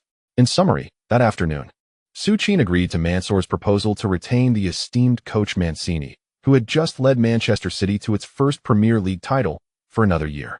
Upon hearing Su Qin's agreement, Mansour visibly exhaled in relief. Mansour was not a man devoid of sentiment. He had never wished for the coach, who had brought Manchester City its inaugural Premier League championship, to leave the club in such a haphazard manner. Now, Su Qin has consented to allow Mancini to remain for another year, which has lifted Mansour's spirits considerably. Of course, to express his gratitude, Mansour has resolved that if Su Qin can indeed lead Manchester City to a remarkable 7 titles next year, he shall enhance Su Qin's annual salary. That very evening, the once anxious Mancini, after receiving a call from Mansour, began to delve into the lineup for the new season. Moreover, prior to analyzing the roster, Mancini took the initiative to call Su Qin. Although Mancini acknowledged his role as the head coach, he was acutely aware of his standing within the team. Hello, Su. This is Roberto Mancini. I'm delighted to continue with Manchester City for the upcoming season. I wanted to express my heartfelt gratitude for your agreement to my retention. However, as he spoke, Mancini suddenly felt awkward. After all, when has a head coach ever had to thank a player for ensuring his continued position? It was rather peculiar. Even Su Qin felt that on his first day in Manchester, it was indeed strange for the team's head coach, accompanied by the club's higher-ups, to discuss team development with him. Furthermore, the previous esteemed head coach had the audacity to call him late at night to express thanks for allowing him to stay. What on earth was going on? It was only after hanging up the phone with Mancini that Su Qin realized something disconcerting. He seemed to have become the very person he once despised most. In his memories, while the world criticized Mbappé for becoming the director at Paris Saint-Germain, he too had joined countless fans in denouncing Mbappé's audacity. Yet, who could have imagined that while Mbappé was likely off playing in the mud somewhere, he, Su, had preemptively taken on the narrative of becoming a director himself. Indeed, the cliché of the dragon-slaying youth transforming into the very dragon had come to pass. After ending the call, Su Qin resignedly returned to his room and shut the door. Now in Manchester, he finally had the time to revisit the system he had not accessed in quite a while. The European Championship had concluded some time ago, and Su Qin had been contemplating the rewards template he was to receive. If the Champions League could grant him a top-tier template, he wondered what the European Championship could unveil for him. Thus, upon entering the familiar system space, Su Qin promptly opened the rewards template that had long been deposited into his inventory. However, to Su Qin's surprise, as he eagerly unwrapped the system's rewards, he discovered something entirely unfamiliar. Indeed, it was not the elite superstar template he had always been accustomed to. Ding! Congratulations, host. You have obtained a template enhancement crystal, legendary level. Template enhancement crystal? Damn it! Su Qin felt disheartened. Had he known, he would have realized that this system had never once yielded such an item since its inception. In the realm of various systems, while others may yield extravagant equipment or flashy cheats, he finds himself confined to mere templates. However, upon glimpsing the legendary inscription accompanying the enhancement crystal, Su Qin's anticipation rekindled. Regardless of its nature, anything adorned with the term legendary surely cannot be a disappointment. Indeed, after meticulously examining the description of the template enhancement crystal, Su Qin comprehended its purpose. Template enhancement crystal can enhance the templates held by the host. Option 1. Enhance the Klinsmann header module. The Klinsmann header module will evolve into the Golden Bomber Jurgen Klinsmann enhancement module. Host's header level will upgrade to 100, and it will provide the Golden Bomber special effect skill. Option 2. Enhance the Neymar dazzling dribbling module. The Neymar dazzling dribbling module will evolve into the Pinnacle enhanced Ronaldinho dribbling module. Host dribbling level will upgrade to 100, and it will provide the Elfin dribbling special effect skill. Option 3. Enhance the Ronaldo goal dance module. The Ronaldo module will elevate the host's shooting level to 100 and will provide the Alien Arrival special effect skill. From Klinsmann's headers to Ibrahimovic's artistic goals, Su Qin's eyes nearly blurred with excitement. Yet, it was upon finally reading the introduction of his favorite Holland's glutton module post-enhancement that he truly leapt with exhilaration. Chapter complete. Chapter 3. Holland's glutton module epic enhancement. The first teammate named Aguero. Holland, an extraordinary entity in the world of football, one that has captivated the sport for a century. His emergence has irrevocably altered the landscape of global football. Much like Neymar's arrival showcased the essence of speed and flair, Holland has instilled a sense of dread among defenders worldwide. Indeed, while there may be players faster than Holland, none possess his strength. Conversely, those stronger than him cannot match his speed. This creates an inescapable cycle. Nevertheless, for Su Qin, his Holland glutton module had long felt somewhat superfluous. Indeed, what he possessed was the Holland glutton module, a diminished version of the original Holland module. He held only Holland's physical attributes, lacking any semblance of the demon's speed. However, the situation has now transformed, especially upon witnessing the changes brought about by the module enhancement crystal on the Holland glutton module. Option 5. Enhance the Holland glutton module. The Holland glutton module will evolve into the legendary Holland module, fully replicating peak Holland's attributes while unlocking the module's special effect skill, Holland glutton. Holland glutton. After Su Qin utilizes his body or speed to consume an opposing player, the glutton effect will activate for 3 seconds. Glutton effect. Within 3 seconds, the host's speed and physical balance attributes increase by 10. Note, the effect of the devourer can stack, with a maximum of 4 layers accumulated in a short period. Stunned. Indeed, when Su Qin fully comprehended the enhancement effects brought about by the strengthening crystal, he was genuinely left in awe. Speed. The very speed he had yearned for since acquiring the Holland Devourer module was finally within reach. Moreover, it was not merely the speed of Holland that he had obtained. The Devourer effect was astonishing. What does it mean to have a speed and physical balance enhancement of 10? What does stacking effects imply? The ability to stack up to 4 times means that one could potentially amplify speed and physical balance to an astounding 40 in a short duration. Oh my! Su Qin could hardly fathom the magnitude of his strength with such an enhancement. However, that was no longer his concern. He was now focused on how to rationally explain this significant increase in speed in a brief period.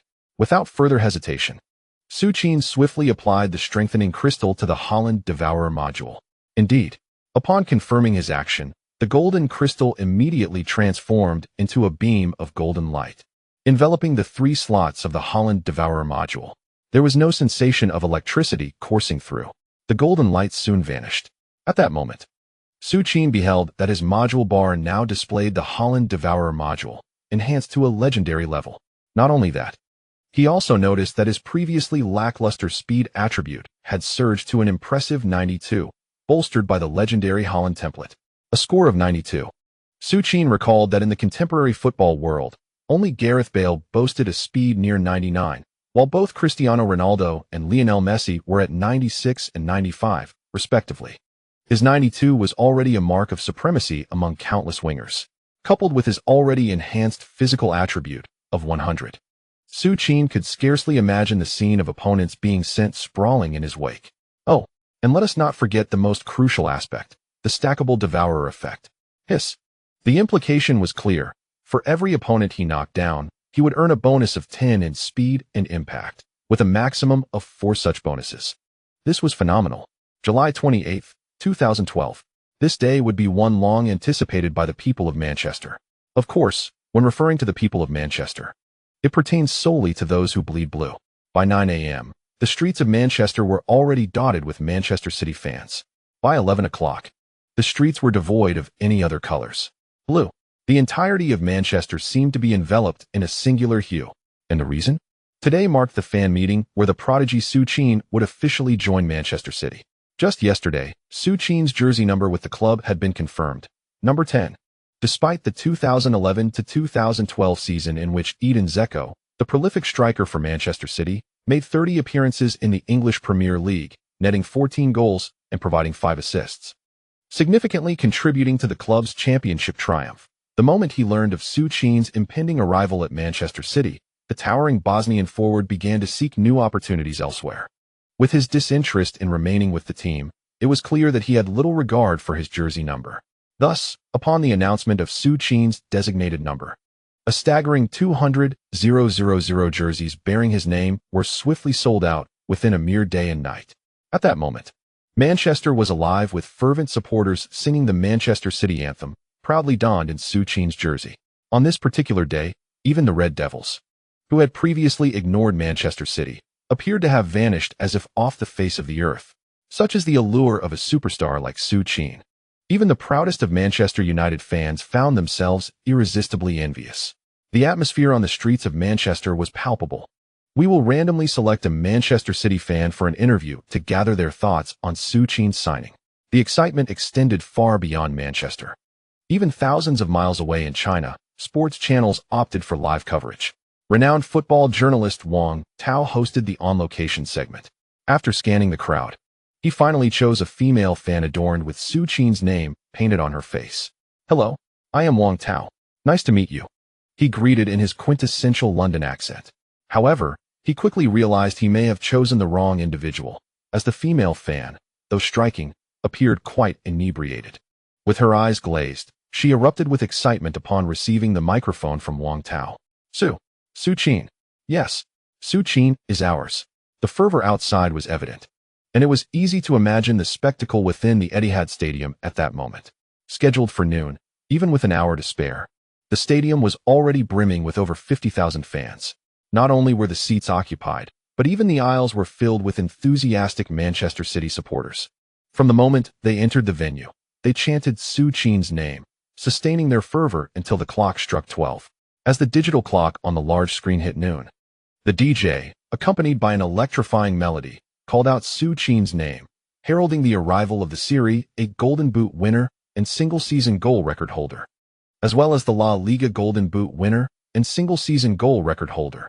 For 2 consecutive years, the top scorer of the Champions League, the MVP, and the holder of the single-season goal record. The DJ at the venue fervently shouted each of Su Qin's accolades. Simultaneously, the exuberant Manchester City fans, already brimming with excitement, echoed the DJ's fervor, eagerly awaiting the climactic moment. Finally, after reciting the records held in the World Cup and the European Championship, the DJ began to build anticipation around Su Qin's name. Let us, with the most fervent voices, call out his name. Let us welcome Manchester City's number 10, Su Qin. The atmosphere was electrifying, even in the absence of a match. The Etihad Stadium resonated with the same fervor as on the day of their championship triumph, including those City fans outside the square, who had long been overshadowed by Manchester United supporters. In this moment, they seemed to finally stand tall. It was astonishing, but undeniably true.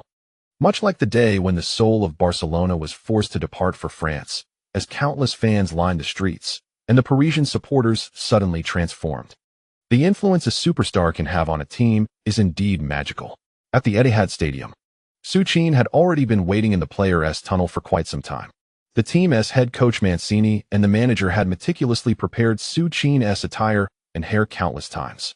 After a lengthy wait, Su Qin finally reached the moment of his entrance. Remarkably, he had even changed his hairstyle for this occasion.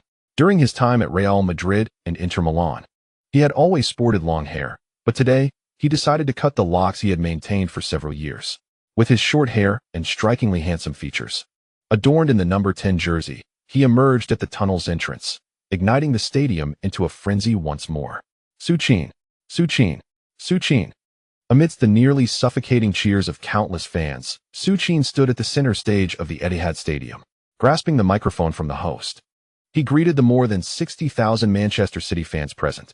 Hello, Blue Moon. The superstar has joined. City fans had finally awaited this day. Remarkably, even just this greeting resonated with more vigor than the declarations of many other players. Of course, Su Qin did not merely offer pleasantries. At this meeting, he made a promise to the Manchester City fans present. I do not know how many championships we will secure in a year, but please believe me, as long as I am at Manchester City, we will not lose our title. As long as he is here, they shall not lose their championship. This was Su Qin's bold promise to all Manchester City supporters on this day. Quite audacious. However, remarkably, no one, including the journalists, found Su Qin's statements to be somewhat inappropriate. The Demon Man City has made its appearance, vowing not to relinquish any championship. The Demon sets its sights on becoming the 7-time champion in the new season. Su Qin's audacious proclamation heralds a significant overhaul of Manchester City's roster. Indeed, as Su Qin boldly declared his mantra for the upcoming season, the team's cleansing process officially commenced. First on the list was the illustrious striker Edin Dzeko, a stalwart from the previous season. Just as he contemplated relinquishing his number 10 jersey, due to the overlap in position and characteristics with Su Qin, this once principal forward of Manchester City found himself swiftly listed for sale. While he may not rival Su Qin, Dzeko is undeniably among the elite forwards in the Premier League. Not long after his listing, several Premier League clubs, including Manchester United, submitted bids to Manchester City. Naturally, as fierce local rivals, Manchester City had no intention of sending any players to Manchester United. Apart from Dzeko, there was also the unpredictable Carlos Tevez, who, due to his refusal to come on as a substitute during the UEFA Champions League match against Bayern Munich, faced hefty fines and a suspension. On Su Qin's suggestion, he too was put on the market. Although Su Qin was not well acquainted with Tevez, he recognized that even someone with Messi's temperament would struggle to tolerate him. Thus, keeping Tevez at the club would only bring frustration. Therefore, Su Qin boldly proposed that Mancini release Tevez. What Su Qin was unaware of was the irreconcilable conflict between Mancini and Tevez. However, given that Tevez had cost the club a staggering 50 million, parting with him was indeed a delicate matter for Mancini. Unexpectedly, the seemingly intimidating director Su showed a level of consideration and directly facilitated Tevez's departure. Hey, have some coffee. Don't overexert yourself. Mancini even seized the coffee from his assistant coach to offer it to director Su. Thank you, Roberto. Haha. Su, take your time reviewing the list. The current roster seems somewhat excessive. Observing Mancini's eagerness to continue making changes, Su Qin was left momentarily speechless. The entire afternoon was spent clandestinely analyzing the new season's team composition in the office. Surprisingly, after this afternoon's interaction, Mancini found Su Qin to be far more amiable than portrayed by the journalists, especially when Mancini elucidated the tactics he had meticulously crafted for Su Qin. The latter not only refrained from dissent, but even commended the strategies on several occasions, particularly when discussing the specially designed high-speed combination with Aguero. Mancini was profoundly moved. However, after parting ways with a few players, Su Qin and Mancini began contemplating reinforcements for the team. Su Qin's earlier assertion of aspiring to become the 7-time champion was not a mere whim. Su Qin is now a remarkable presence, bolstered by the legendary Holland template. With such an extraordinary module at his disposal, how could Su Qin possibly forsake the championship that lies before him? After all, each championship translates into module rewards. Thus, on the front line, Su Qin proposed nearly 2 substitutes. One is his national teammate, Mandzukic, and the other is his compatriot, Perisic. It is not that Su Qin harbors any selfish motives. Rather, these two are the only affordable and willing players he can think of to join Manchester City as substitutes. The other emerging talents may thrive as starters, but as substitutes? Even Dzeko would refuse, let alone anyone else. Of course, having mentioned these players, Su Qin also recalled De Bruyne, who had signed with Chelsea for 6 months without any noteworthy performance. In January 2012, the 20-year-old Kevin De Bruyne officially joined Chelsea on a 5.5-year contract, with the club paying a transfer fee of $9 million. However, over the past 6 months, De Bruyne had not even had the opportunity to be a substitute for the first team. Su Qin recognized that this was a golden opportunity to secure the future world's best midfielder. Admittedly, the current De Bruyne had yet to reach the prowess he would attain years later, but Su Qin was unperturbed by the notion that De Bruyne might not develop. As long as he remained a formidable support point, even if De Bruyne could only shine once in a match, Su Qin could transform him into the king of assists. In addition to De Bruyne, under Su Qin's strong recommendation, his former Inter Milan teammate Maicon also joined Manchester City as a free agent after his contract with Milan expired.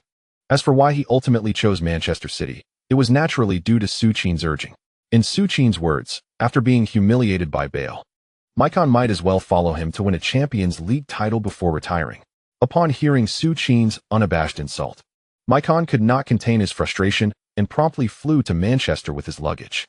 With new arrivals, there were inevitably departures as well.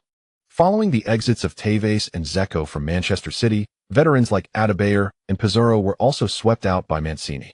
Such is the nature of professional football. Su Qin left Real Madrid due to their ruthless actions and arrived at Manchester City, which was experiencing a story akin to that of Real Madrid. Manchester City began intensifying its efforts to bolster its bench depth. Meanwhile, an unexpected development unfolded at Manchester United, leaving everyone astounded. Yes, the club's spiritual pillar, Sir Alex Ferguson, had suddenly been hospitalized.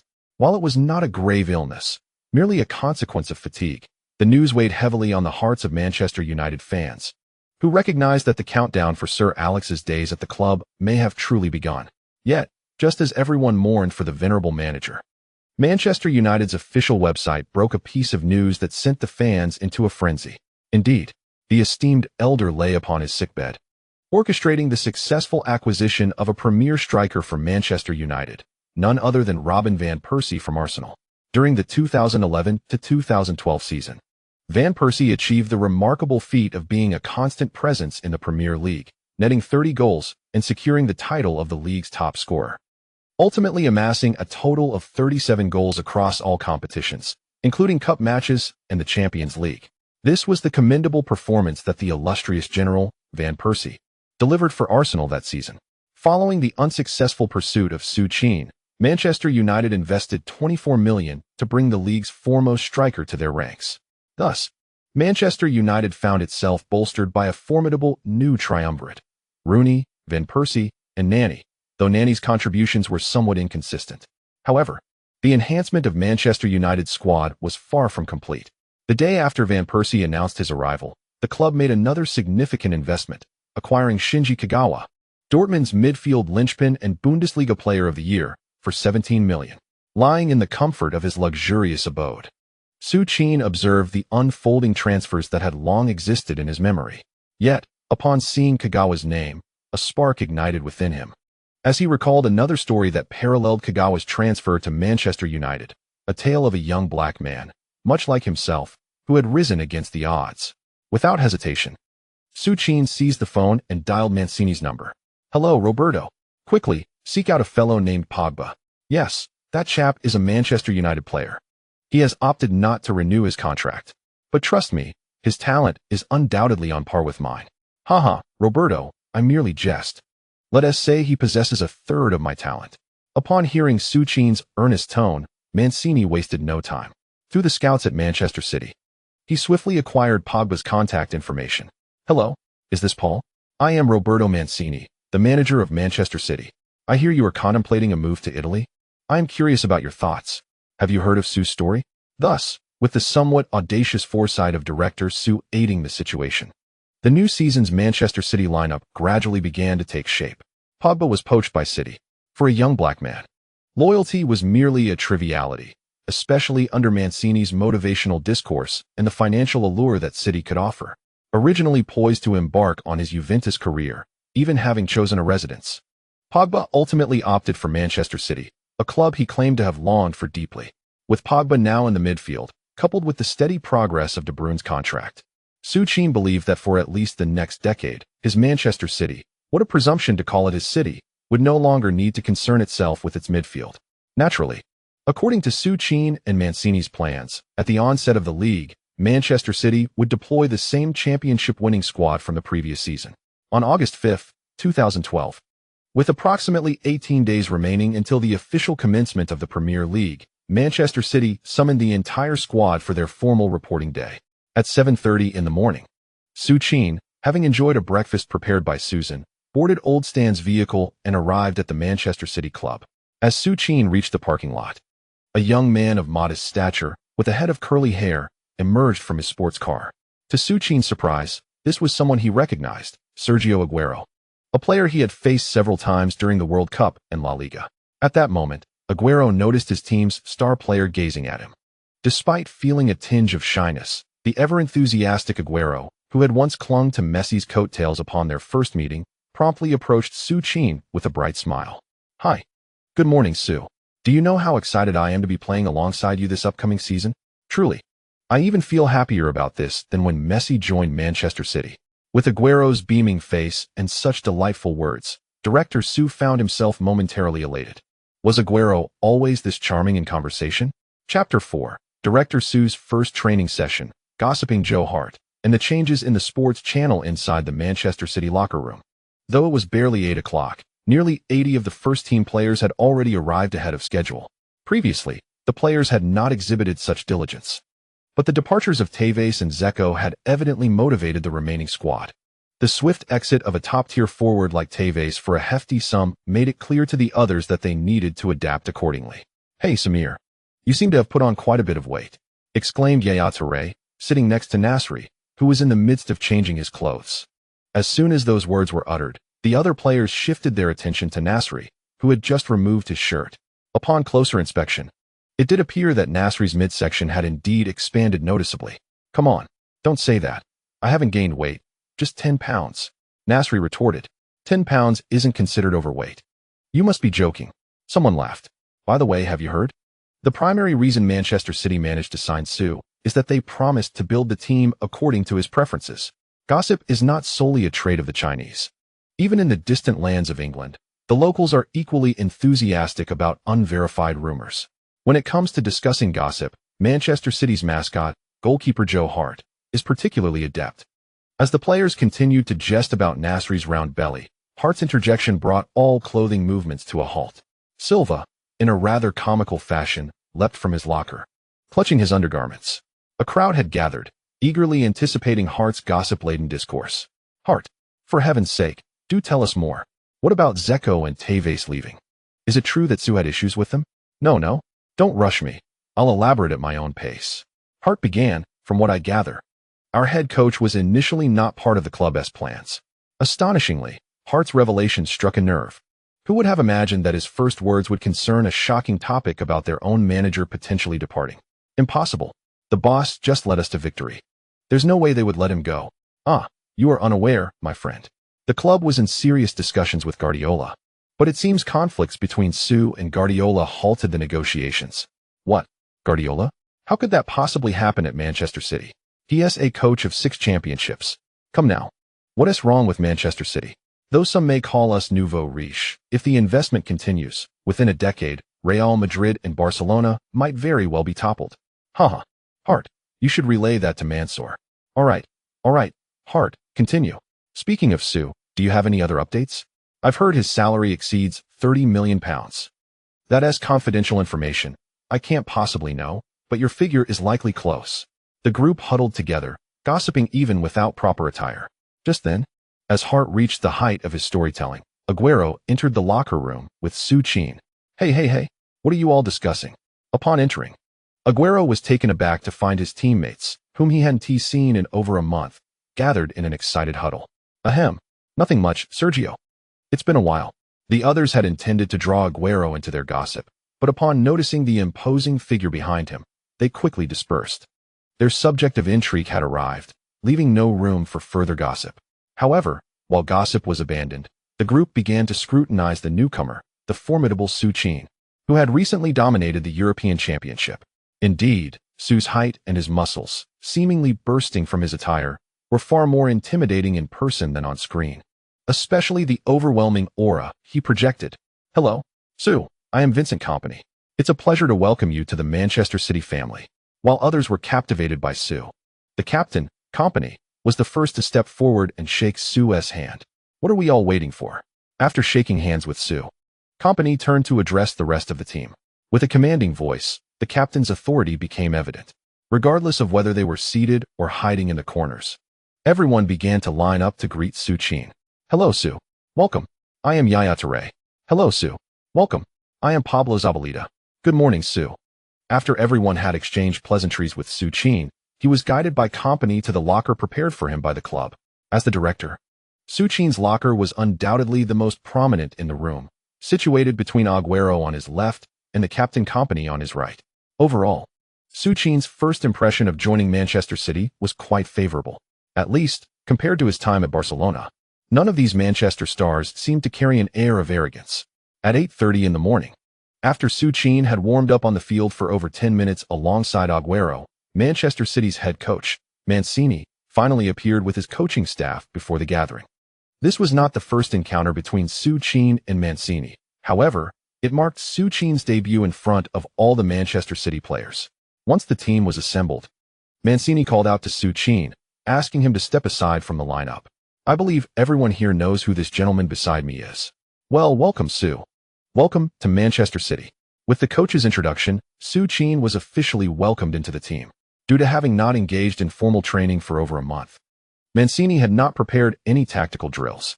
After handing the team over to the fitness training staff, Mancini began conversing with Su Qin at the sidelines. The topic of their discussion revolved around Mancini's lingering dilemmas regarding the new season's playing style. In Mancini's view, with a superstar striker like Su Qin on the team, there was no need for the previously defensive-oriented 4-5-1 formation. He had already decided to position Su Qin and Aguero at the forefront, complemented by 2 speedy wingers, intending to unleash a wave of long passes and aerial assaults in the Premier League. As a newcomer, Su Qin, observing the coach's thoughts, naturally had no objections. Of course, he yearned to inform Mancini that he was no longer merely a static striker, limited to positioning himself as a bridgehead. Equipped with a legendary version of the Holland module, Su Qin felt capable of executing any offensive strategy that had ever graced the footballing world. After a morning of fitness recovery, Manchester City soon concluded their first day of training. Although they were all professional players, they had just returned from their holidays, and a rigorous session might inadvertently lead to injuries. However, just as Su Qin was packing his belongings to head home, he was called over by Aguero and Joe Hart. There was no particular reason for the interruption. As per the traditional customs of Manchester City, a welcome dinner is hosted on the first day for newly arrived players. Kompany has taken the initiative to prepare for this event in advance. Aguero and Joe Hart are tasked with guiding Su Qin. After hearing Aguero's words, Su Qin finds himself momentarily lost in thought. He recalls his own early days at Inter Milan, where he, along with Eto'o and others, visited Zanetti's home, dressed in suits. In this fleeting moment, 3 years have already passed. No problem. I will go home and change my clothes. Su Qin believes that the captain's welcome dinner will be a formal affair akin to the one he experienced with Zanetti, complete with suits and their spouses.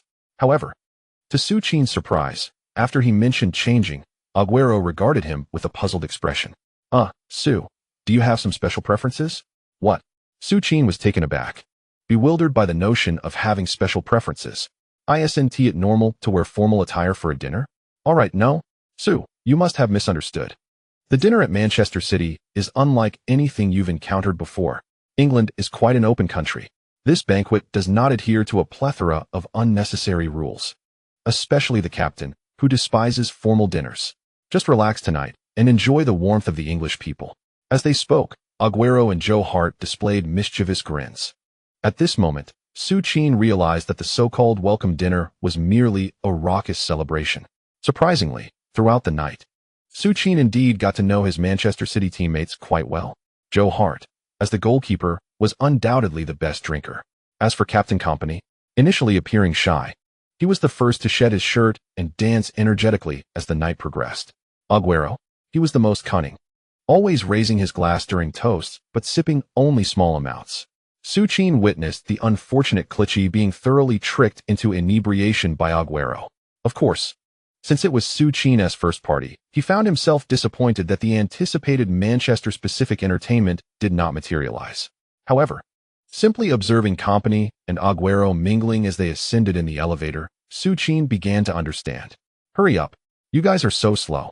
At Manchester International Airport, the disgruntled Huang Jinxiang was urging his followers, laden with bags. Indeed, as the foremost Su-style commentator in the country today, Lao Huang has once again commenced his commentary career in England, spurred by the sports channel's renewed interest in the Premier League, thanks to Su Qin's transfer, which has brought attention back to a league previously overlooked for many years. When the illustrious figure takes action, no one dares to foolishly intervene. Following the acquisition of exclusive broadcasting rights for the Premier League, the sports channel has begun to create buzz for the impending Community Shield. The Community Shield, officially known as the FA Community Shield, previously referred to as the Charity Shield, is an annual tournament organized by the Football Association, featuring a clash between the champions of the Premier League and the FA Cup. Initially, this tournament lacked appeal and was often regarded as the least prestigious competition. However, the situation has dramatically changed. The reason is simple. This year's Community Shield will mark the debut performance of the remarkable Su Qin in England. Moreover, the key element is that the two competing teams are Manchester City and Chelsea. It should be noted that prior to Su Qin's signing with Manchester City, Chelsea was fiercely contending for his signature. At that time, the Blues fans boasted more than once about their team possessing the greatest striker in the upcoming season. Who could have anticipated that within just half a month, Manchester City fans would be the ones celebrating in triumph? Brother Jinxiang, we are already quite fast. But with so many machines, an assistant lamented beside Huang Jinxiang. All right. Without further urging, Huang silently stepped aside, lighting a cigarette as he observed his subordinates bustling about. Huang was not pleased, and the reason was simple. The sports channel had suddenly replaced his partner. Duan Xian, who had previously collaborated well with him, had inexplicably departed from the channel. As a result, in a pinch, the sports channel recruited the star commentator Zhang Jun from Sky Sports. Zhang Jun. Anyone who follows the Premier League knows Zhang Jun. Over the years, he has emerged as a formidable contender to potentially surpass Huang in the domestic football commentary rankings. In terms of professionalism and passionate commentary, Zhang Jun was undeniably on par with Huang. With this change, Huang felt an undeniable pressure. After all, his commentary style was one that hardly allowed for interruptions. Duan, being his junior, had always been accommodating, but with Zhang Jun, who could predict whether Huang's unyielding habits would lead to friction between them? The thought of a breakdown in commentary was, frankly, embarrassing. However, the one silver lining for Huang Jinxiang was that now in England, he would once again have the opportunity to commentate on Su Qin's matches up close. Compared to the fans, Huang was acutely aware of Su Qin's characteristics and how well suited he was for the Premier League. The pitch is small. The pace of attack is rapid, and they all favor aerial play. Su Qin would thrive in the Premier League like a fish in water. Huang was already contemplating whether he should modify his customary celebratory shout of beautiful when Su Qin scores during the Community Shield. The chapter concludes. Chapter 5, in Mancini's dictionary. There are only two words, Su Qin. Champion. Alexander. Move to the side. Yes. Find Su. Observe Su's position. Do not attempt to maneuver past defenders unnecessarily. Once you've crossed the halfway line, you can directly seek out Su. Magnificent. At Manchester City's training ground, just as Mancini passionately shouted. Upon crossing the halfway line, the team's primary left-back, Kolarov, obediently launched a long ball towards Su Qin, who had already advanced to the edge of the B team's penalty area. In earlier times, such a long pass would have undoubtedly earned Kolarov a scolding from Mancini. However, who could have anticipated that after Su Qin's arrival? This seemingly tactical and technically simplistic clearance-style long pass would be lauded by the ever-critical Mancini as remarkable? The reason, of course, is that Kolarov's long pass accurately found Su Qin's head, who then delivered an unanswerable header, sending the ball directly to Agüero's feet. With a graceful touch, Agüero netted his third goal of the training match. Su, absolutely brilliant. Haha, the feeling of being your teammate is truly beyond words. After scoring, Agüero, without hesitation, jumped on a Su Qin. At that moment, Agüero seemed to forget that just 2 months prior, he had embraced someone similar in stature with such fondness. Was this a mere indirect assist? Agüero was playfully clinging to Su Qin. Kolarov, who had sent the long pass from the back line, wore a bewildered expression. Truth be told, after days of training, Kolarov began to question the foundational principles of football he had believed in since childhood. Football is not an individual sport. Every goal emerges from the intricate tactical confrontations between two teams. This was the truth Kolarov had held dear since his formative years. Yet why? Why was there such a prodigy in the front line? Simply delivering the ball would result in a goal. Kolarov remained perplexed. Meanwhile, Mancini, urging Kolarov to pass from the sidelines, felt differently. Yes, the typically stoic Italian coach found himself unable to suppress a few uncontrollable bursts of laughter in recent days. It was too easy. Truly, it was astonishingly simple. Unlike his predecessor, Mancini's coaching career was built step by step. Last season's championship victory had left him with graying hair from worry. The Premier League is not La Liga. Each team here is a formidable opponent. Even teams like Bolton can topple Manchester United. Until just days ago, Mancini had been anxious about whether his city could indeed defend their title, as he had assured Mansour. But now, everything has changed.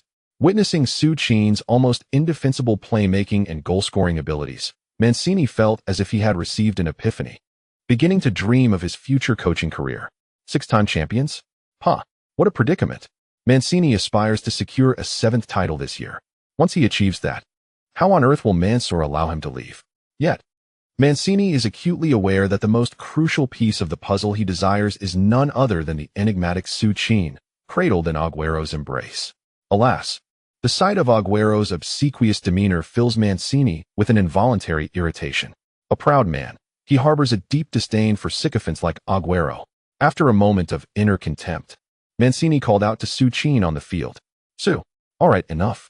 Come down and rest for a bit. We've practiced the heading tactics sufficiently, and your injury hasn't fully healed yet, so please be cautious during training.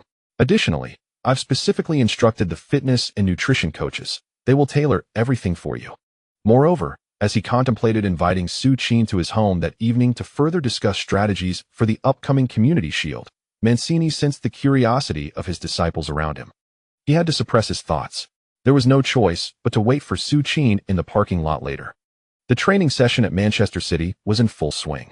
Meanwhile, in the distant city of London, Chelsea's training ground presented a stark contrast. The newly confirmed Chelsea manager, Di Matteo, bore a troubled expression as he observed his players. Last season, he had been thrust into a rescue operation, temporarily replacing the underperforming Villas-Boas. Who would have thought that he would, rather bewilderingly, lead a group of seasoned players to victory in the Champions League? Now, the plan to rehire Mourinho had to be shelved, leading Abramovich to sign Di Matteo instead. Officially taking the helm at Chelsea was undoubtedly a monumental opportunity for the young manager. However, the daunting reality loomed that his first official match would be against Manchester City, currently the most formidable force in the world. He had faced City before while managing Chelsea, even defeating them 10-0 at Stamford Bridge. He held no fear for a mere Manchester City. But times had changed. The nouveau riche of Manchester City had indeed acquired Su Qin. And who is Su Qin? A prodigy who scored 5 goals against the world champions in just 9 minutes during the European Championship. His physique and aerial prowess render even the formidable Peak and Ramos inadequate. Fortunately, he still had Terry on his side. Yet, Terry was now 32 years old. At 29, he struggled against the 19-year-old Su Qin, and at 32, he would be no match for the 22-year-old. After 3 days of careful contemplation, Di Matteo finally made a resolute decision. In 5 days' time, his Chelsea would adopt a 5-defender formation. It wasn't out of cowardice. However, Di Matteo was acutely aware that with the presence of the formidable Su Qin, any team facing Manchester City would inevitably adopt a 5-defender formation. Pay attention to your positions. Louise, you and John must always be prepared to double-team. Do not entertain the notion of resolving battles on your own. You must feign a header not as if it were Sturridge, but rather that Su. And you, Mikel, I require your ample physique. During the match, you must be ready to deploy your substantial frame at all times. Di Matteo shouted this emphatically.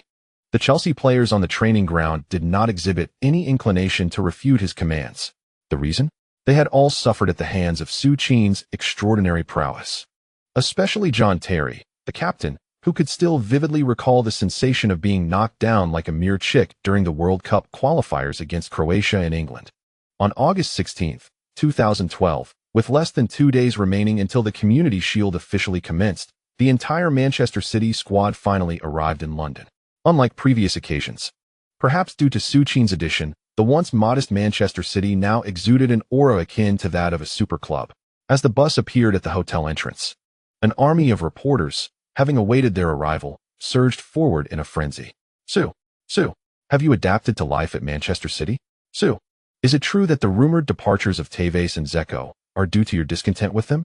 Su, what do you perceive as Manchester City's most significant shortcoming? Damn. Upon hearing such inquiries, Su Qin immediately felt irked. What nonsense is this about disliking them leading to their departures? Moreover, to ask me about my team's shortcomings in front of so many teammates is utterly absurd. Without a moment's hesitation, Su Qin pushed past the throng of reporters and followed Aguero into the hotel. Of course, the director had no intention of granting interviews, and Mancini swiftly followed suit. Shortly thereafter, the assistant coach announced the allocated room numbers to the group. Unsurprisingly, Su Qin and Aguero were assigned to the same room. Hey, Su, I must inquire. Was Busquets' injury intentional on your part? Over the days spent together, Aguero had become quite familiar with Su Qin, leading him to feel emboldened to ask anything. How could that be? I have always been a gentle person. Oh please, spare me your pretense. I've seen the slow-motion replays. That was intentional. You know, Leo mentioned to me that ever since you took out Busquets, no one at Barcelona dares to foul you maliciously. Fuck. What do you mean I took out Busquets? And Sergio, is it true that you have a great relationship with Messi? Me and Leo? This isn't mere boasting, Su. I believe I am Leo's best friend in the world. Should I call him now to prove it? As Aguero reached for his phone, Su Qin swiftly intervened. It became clear to Su Qin why Aguero, even after many years since Argentina's championship victory, could still rush onto the field as a fan, celebrating alongside the Argentine players with the trophy in hand. His audacity truly knows no bounds. Thus, the two spent the entire night conversing in the room. It was Su Qin's first time sharing a hotel with Aguero, and throughout the evening, he reluctantly divulged numerous little secrets to Aguero. Goodness, is it true, Su? You actually had an affair with Scarlett. My God. Wait, Su, is that really the case? Cristiano actually argued with Mendes over you? On August 18, 2012, the long-awaited Community Shield match commenced, much to the delight of Manchester City fans. By 7 p.m., Wembley Stadium, with a capacity of 90,000 spectators, was already filled to the brim. In a deliberate arrangement by the officials, the stadium was divided into two colors, the north side, filled with fans donning light blue Manchester City jerseys, while the south side was a sea of deep blue Chelsea supporters. Although the match was still an hour away, the eager fans of both teams had already begun their melodic rivalry. Outside the stadium, amidst the anticipation of countless Manchester City fans, the team bus, carrying the entire squad, slowly made its way into Wembley Square's inner passage. Su Qin, Su Qin, Su Qin. No one sang any Manchester City anthems. As soon as the bus appeared, all fans, not just the Manchester City supporters, but even Arsenal fans, fervently shouted Su Qin's name. Such is the value of a world-class superstar in contemporary football. Su Qin had become a figurehead, elevating his personal influence to a level that overshadowed many lesser clubs. Goodness. Su, you seem even more popular than Leo. On the bus, Agüero, accustomed to being the sidekick to Messi, marveled at the frenzied fans outside, who appeared almost delirious. Well, Sergio, to be fair, after winning the Euros, Su Qin has surpassed both Messi and Cristiano in terms of personal and team accolades. This is just the Euros. If he continues this trajectory in the World Cup, Su Qin could very well become the king of the new era. Agüero casually remarked, not expecting Kolarov, seated behind them, to lean in and interject. After speaking, Kolarov even winked at Su Qin, which seemed to convey, Director Su, I also want to assist in this match. All right, I understand. Alas, my dear Leo, you were simply born in the wrong era. Haha, Sergio. Messi was indeed born in the wrong era. Perhaps we should not have been born at all. Haha. Exactly, Sergio. Just like that, the entire Manchester City team entered the stadium amidst a jovial atmosphere. As soon as the bus halted, Mancini, who had been chuckling in the front, quickly stood up to tidy his attire and strode purposefully towards the pre-match press conference. Ahem. Although it was merely a simple community shield, Mancini had risen early to perfect his hairstyle and appearance. He understood well that, in the days to come, he would frequently find himself gracing the headlines of journalists. Upon arriving at the press conference, Mancini realized that Chelsea's manager, Di Matteo, was already seated, awaiting his arrival. Oh, Di Matteo? Mancini distinctly remembered that, just 6 months prior, following a last-minute goal by Drogba at Stamford Bridge, this bald-headed man had celebrated triumphantly right beside him. Back then, he had been so audacious, it was as if he nearly spat in Mancini's direction. The thought of it irked Mancini. With a frown, the director Mancini was displeased. Thus, when responding to questions, he naturally offered no cordiality to Di Matteo. Ah, Su's debut? Indeed, this marks Su's first appearance with Manchester City. And I also believe it is his debut in England. Trust me, although I have merely observed Su's training, I am already acutely aware of the caliber of player he is. Champion. I believe that for every coach who has had Su on their roster, that singular term must dominate their lexicon. Yes, in this match, Manchester City's sole objective is to claim the championship. Quite audacious. However, the reporters in attendance did not exhibit any particular sentiments. Indeed, just as Mancini stated, now that they have Su, what other outcome could there possibly be? End of chapter. Chapter 6. The Wizards' explosive debut. Premier League. Your nightmare has arrived. Good evening, everyone. Welcome to the live broadcast of the 2012 Community Shield Final. I am your old friend, Huang Jinxiang. Before the match officially commences, let us invite my new partner to introduce himself. Hello, everyone. I am Zhang Jun. In the commentary box at Wembley Stadium, the ever-smiling Huang sits alongside Zhang Jun. Well, just as Huang anticipated, compared to the previous partner who was indifferent and unprepared, Zhang Jun is far more professional. Indeed, at this moment, Zhang Jun is equipped with a substantial stack of materials, all pertaining to this match. Merely glancing at those documents, Huang realizes that his solo performance has come to an end. As expected, after introducing himself, Zhang Jun opened the floodgates of conversation. Ah, esteemed teacher Huang. I wonder which team you hold in higher regard. Naturally, that would be Manchester City. As early as last season, Manchester City clinched their inaugural Premier League title with a dramatic last-minute victory. With the overall squad remaining unchanged, the current Manchester City frontline has undergone an epic enhancement. In comparison to Chelsea, who have lost most of their key players from their Champions League-winning squad, Manchester City undoubtedly holds a significant advantage. Indeed, you are entirely correct, Teacher Huang. In terms of the historical encounters between the two teams, since 1927, they have faced each other a total of 107 times across league and cup competitions, with Manchester City recording 21 victories, 24 draws, and 62 defeats, placing them at a distinct disadvantage. However, following the acquisition by the Mansour Group in 2008, Manchester City has gradually emerged from its former decline, bolstered by several years of extravagant purchases. Particularly last season, although Manchester City suffered a 0-1 defeat to Chelsea away, they decisively triumphed with a 2-0 victory at home in the Etihad Stadium, thanks to goals from Agüero and Dzeko. Indeed, observing the insightful commentary from Zhang Jun, who has enlightened us with fascinating anecdotes from the training sessions of both teams, it is clear why he is celebrated as a super commentator, on par with the best in the region. as Jean Jun delved into details even about Su Qin's weight and measurements. Teacher Huang could no longer restrain himself and seized the microphone. Now, both teams' players are positioned in their respective halves. The referee is glancing at his watch. Beep. With the sound of the referee's whistle, the match has officially commenced. First, let us review the starting lineups. In their traditional light blue kits, Manchester City's starting goalkeeper is Joe Hart. Left back, Alexander Kolarov. Central defenders, Vincent Kompany and Julian Lescott. Right back, Micah Richards.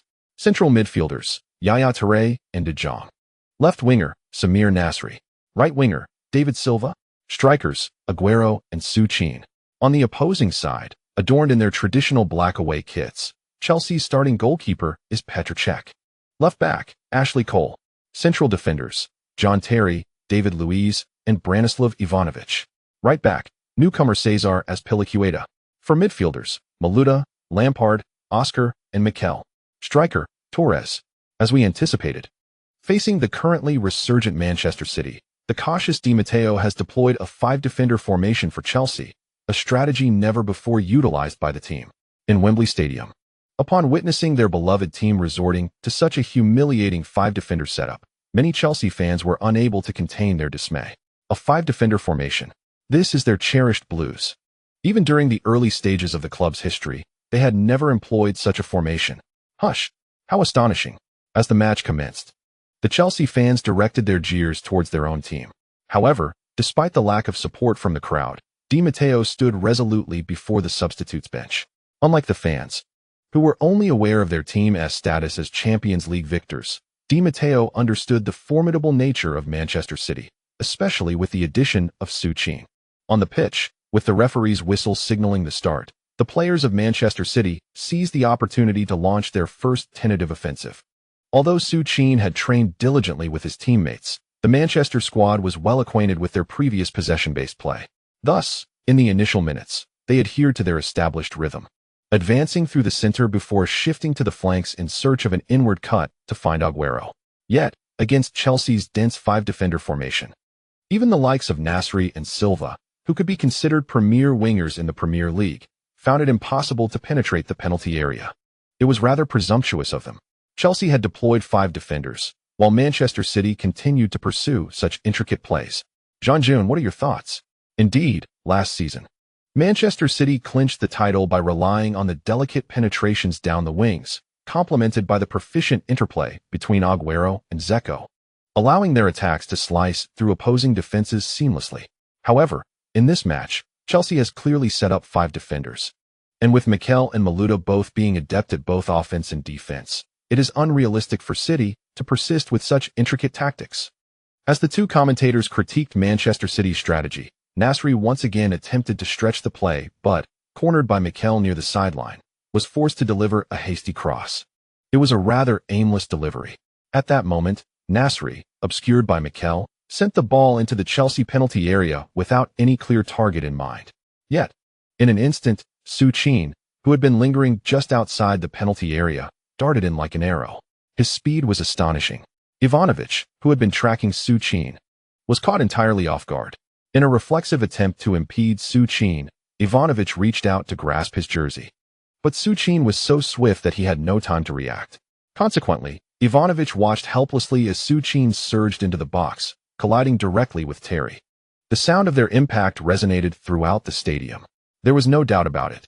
Su Qin, who had humiliated Terry countless times 3 years prior, offered no respite to the 32-year-old veteran.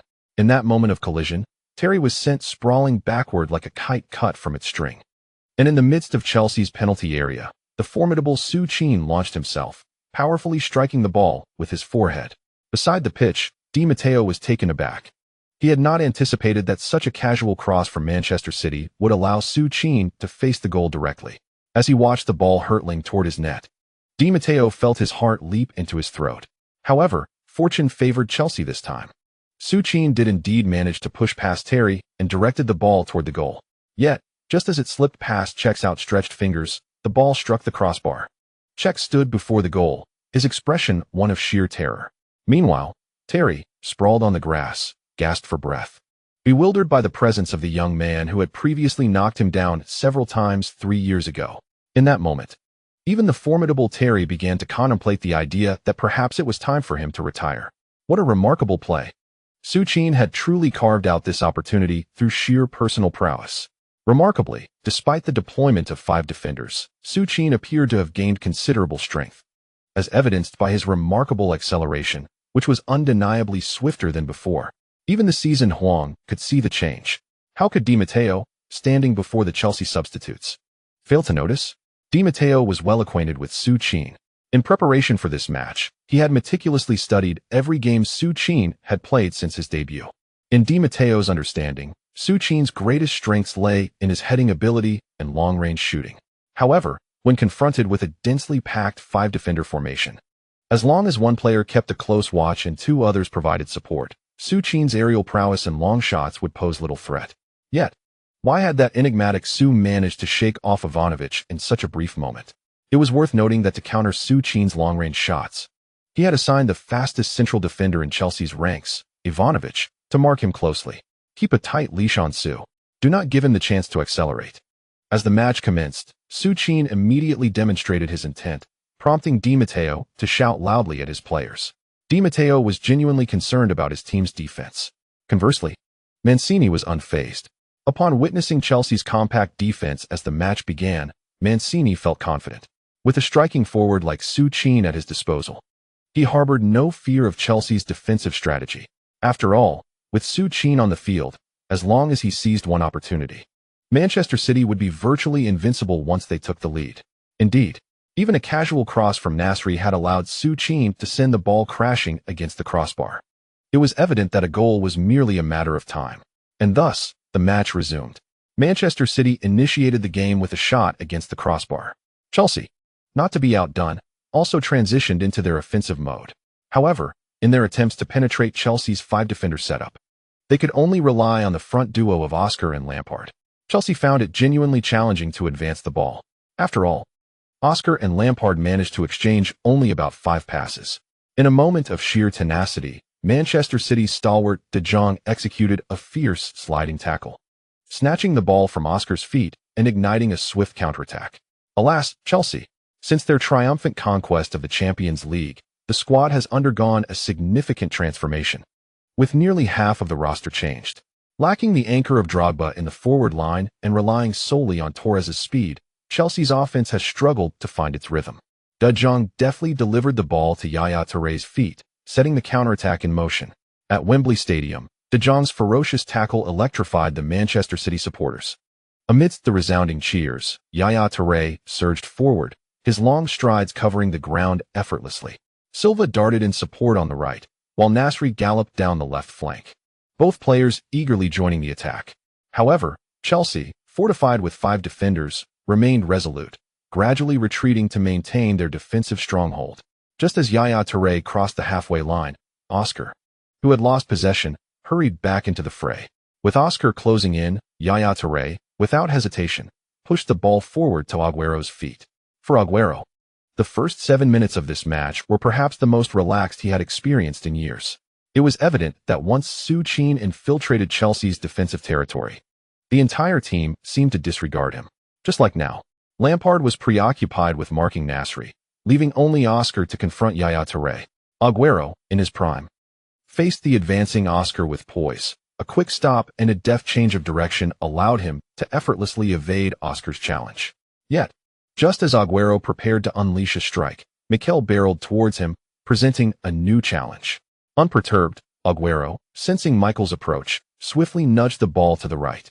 In that position, Richards, who had been relatively quiet, surged forward. With a right-footed touch, he made no pause. Positioned at the halfway line, reminiscent of Kolarov in training, Richards unleashed a powerful long pass aimed at Su Qin. In that instant, Richards recalled Mancini's instruction: play the ball swiftly. The football hurtled into Chelsea's penalty area with astonishing speed. The suddenness of the pass caught the 3 central defenders off guard, leaving them unable to converge on Su Qin. Seizing the opportunity, Su Qin leapt above Terry, not to shoot, but to deftly redirect the ball with his forehead towards the right flank. There, Nasri, who had been making a determined run since Agüero's maneuver, had now penetrated the penalty area. With a left-footed bow drawn, he prepared to strike. Nasri executed a powerful volley that sent the ball soaring towards the Chelsea goal guarded by Cech, yet no miracle unfolded. The shot grazed the grass and nestled into the net. The referee's whistle pierced the air, signaling a valid goal with a pointed gesture towards the center circle. In the 9th minute of the match, Manchester City took the lead with a swift counterattack. The ball found its mark. In the commentary booth, Jean June, witnessing the moment Nasri struck the ball into the net, excitedly launched into his signature commentary style, exclaiming, "Beautiful, beautiful. The ball's in. The ball's in." It was the 9th minute, courtesy of an assist from Su Qin. A long pass, akin to an arrow launched from the center circle by Richards, successfully reached Su Qin in the penalty area. Without hesitation, Su Qin directed the ball to Nasri, who had made a sudden run into the box, a sublime and selfless assist. Su Qin's contribution allowed Nasri to score first, showcasing the value of his presence on the field. What an immense asset a formidable center forward can be to a team. Glancing at the ecstatic Huang Laosher, who had jumped up from his seat, Jean June could only shake his head in resignation. On the pitch, Nasri, overwhelmed with excitement after scoring, dashed towards Su Qin and leaped into his arms. The 1.7-meter-tall Nasri was cradled by Su Qin as if he were a child. Aguero, who had also rushed over, found himself outpaced by Nasri and instead jumped onto Su Qin's back, playfully resting there. Soon, other Manchester City players joined in the celebration, creating a jubilant scene, while the Chelsea players stood by, resigned and sighing, particularly Terry, who once again found himself relegated to the role of a mere backdrop. Despite his efforts to push Su Qin aside, he was unable to budge him an inch, as if Su Qin were an immovable force. On the Chelsea bench, their coach Di Matteo was in a state of despair, feeling utterly helpless. Even with 5 defenders on the pitch, he could not contain that wretched magician Su Qin, leaving him at a loss. He had been thrust into the role of Chelsea's coach almost by force. Last season's triumph in the Champions League was largely due to sheer luck, along with the pent-up determination of his seasoned players. However, with the Champions League victory achieved, those same veteran players had since dispersed. The current Chelsea team, lacking that fighting spirit, was no match for the ambitious Manchester City, who were eager for every title. As the game resumed, with the score now altered, Di Matteo began urging his players to press forward and attack. However, faced with the indomitable defensive duo of Yaya Touré and De Jong, complemented by the presence of Kompany and Lescott in the backline, Chelsea found themselves at a disadvantage. With only a somewhat diminished Torres, Oscar, and the aging Lampard at their disposal, it was clear that Chelsea struggled to breach Manchester City's formidable defense. Just as Chelsea sought to intensify their offensive efforts, Manchester City struck again.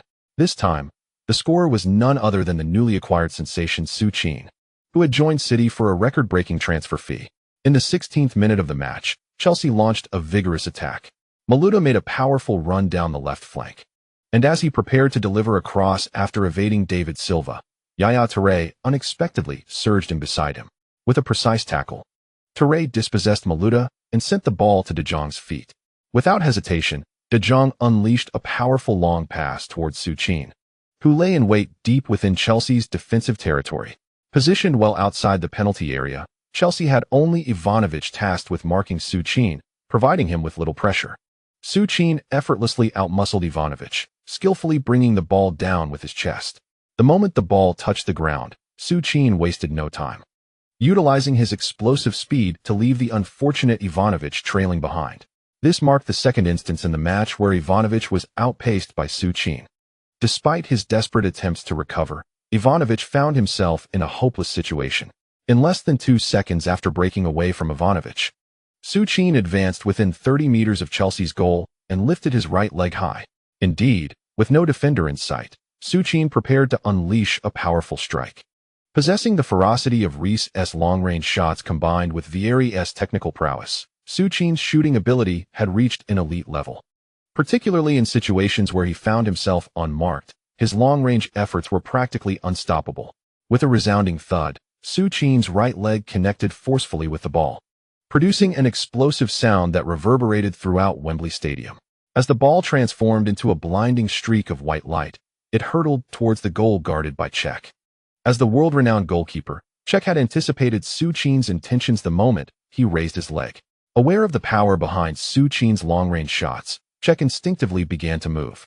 Initially, Joy surged within him as he correctly predicted the direction of Su Qin's strike. However, his elation was short-lived. The sheer velocity of Su Qin's shot was simply too formidable. As soon as Czech executed his saving maneuver, he did not have the chance to approach the ball before it darted past him and into the net, an unreachable corner. Czech was left in a state of shock. The seasoned goalkeeper understood all too well that Su Qin's recent strike was nothing short of a record-breaking super long-range shot. The velocity and power of that ball were truly unprecedented, something Czech had never witnessed before. Beep! The whistle of Wembley Stadium resonated a second time.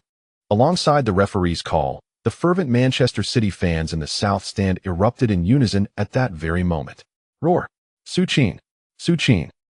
Su Qin! All the Manchester City supporters began to fervently chant Su Qin's name. Meanwhile, in the commentary booth, the recently recovered Mr. Huang, upon witnessing the goal, once again let out a frenzied scream. Splendid! Splendid! The ball has entered. A second goal. Su Qin's signature super shot. After deftly maneuvering past the tightly marking Ivanovic, Su Qin unleashed a phenomenal world-class strike from a distance of 30 yards from Chelsea's goal. An absolutely theoretical dead angle. Despite Czech's attempt at a save, he could only watch helplessly as the ball pierced the net. Magnificent. An utterly inconceivable super shot. This is Su Qin. In less than 20 minutes since the match commenced, Manchester City's star player, nay, the world's foremost star, showcased to all fans what it means to be a $100 million player. With 1 assist and 1 goal, Su Qin captivated the Manchester City fans in under 17 minutes. At this moment, all I wish to declare is, Premier League, your nightmare has arrived. Old Huang screamed in ecstasy, while on the side, Jean Jun, unable to utter a word, could only manage a resigned smile. At this instant, Jean Jun realized he had perhaps underestimated the situation. At Wembley Stadium, after witnessing his long-range shot find the net, Su Qin, filled with excitement, pushed aside Nasri, who had rushed in for a hug, and sprinted towards the South Stand where the Manchester City fans were gathered. Though he had never done so before, Su Qin knew that the over 50,000 City fans would surely know how to synchronize with him. Thus, before the sea of Manchester City supporters, Su Qin leapt high into the air, raised his right hand, and executed a magnificent turn. Su! This marked the first time the deafening chant of SU echoed throughout Wembley Stadium. Simultaneously, cameras from around the world focused on the silhouette clad in the Manchester City number 10 jersey, in front of the Manchester City bench. As soon as the referee's whistle blew, Mancini excitedly dashed along the touchline. At that moment, Mancini truly understood why that once madman and Bilic would repeatedly perform exhilarating celebratory gestures on the sidelines. There was simply no other way. With the presence of Su Qin on the field, which coach could possibly remain composed? What tactics? What pulling and tugging? In the face of Su Qin, such considerations are utterly superfluous. The team need only accomplish a singular task, to deliver that wretched ball to Su Qin's head. Then, one can simply dash forward, awaiting the jubilant celebration of a goal. A score of 2-0, against none other than the reigning Champions League victors, Chelsea. Moreover, as the match unfolds, it is evident that Su Qin's display of goal-scoring prowess has only just commenced. Under these circumstances, how could Mancini, who has been treading cautiously at Manchester City, possibly restrain himself? Without a hint of hesitation, the usually composed Mancini seems to be possessed by a spirit of fervor, as he performs a celebratory slide on the hallowed turf of Wembley Stadium before more than 50,000 Manchester City supporters. Yet, being his first time, Mancini finds himself awkwardly face down in the grass. Upon rising, the cameras capture him adorned with bits of turf. Nevertheless, in spite of his disheveled appearance, Mancini raises his arms high, passionately cheering for his director, Su Qin. Chapter Conclusion Chapter 7. The Enigma claims England's first crown with a frantic hat-trick in the VIP box of Wembley Stadium. Manchester City owner Mansour stands beaming with delight. Behind him, a throng of supporters erupts with exhilaration following Su Qin's explosive long-range strike. However, being Mansour, despite his overwhelming excitement, he maintains an air of calm composure. Conversely, not far from Mansour, in another VIP box, Chelsea owner Abramovich is far less composed, witnessing his team fall behind by 2 goals within mere minutes of the match's commencement.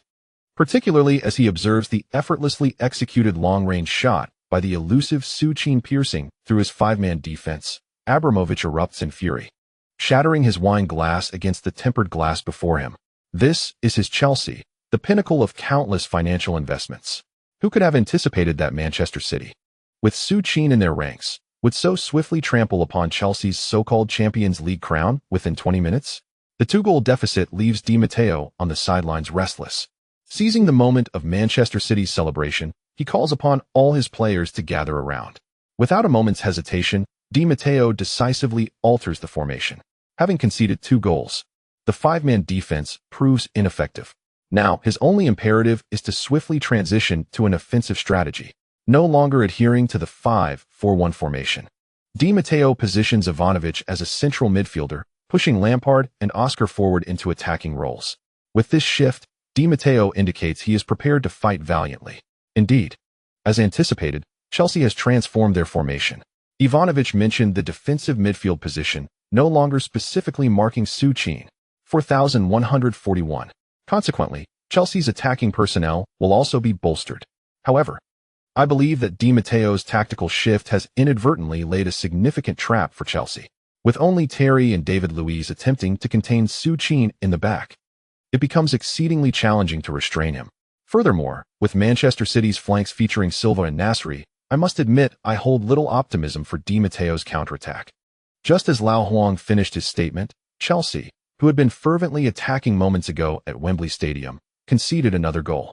The 34-year-old veteran Lampard had just received a pass from Oscar in midfield, yet before he could distribute the ball, Yaya Touré surged up from behind.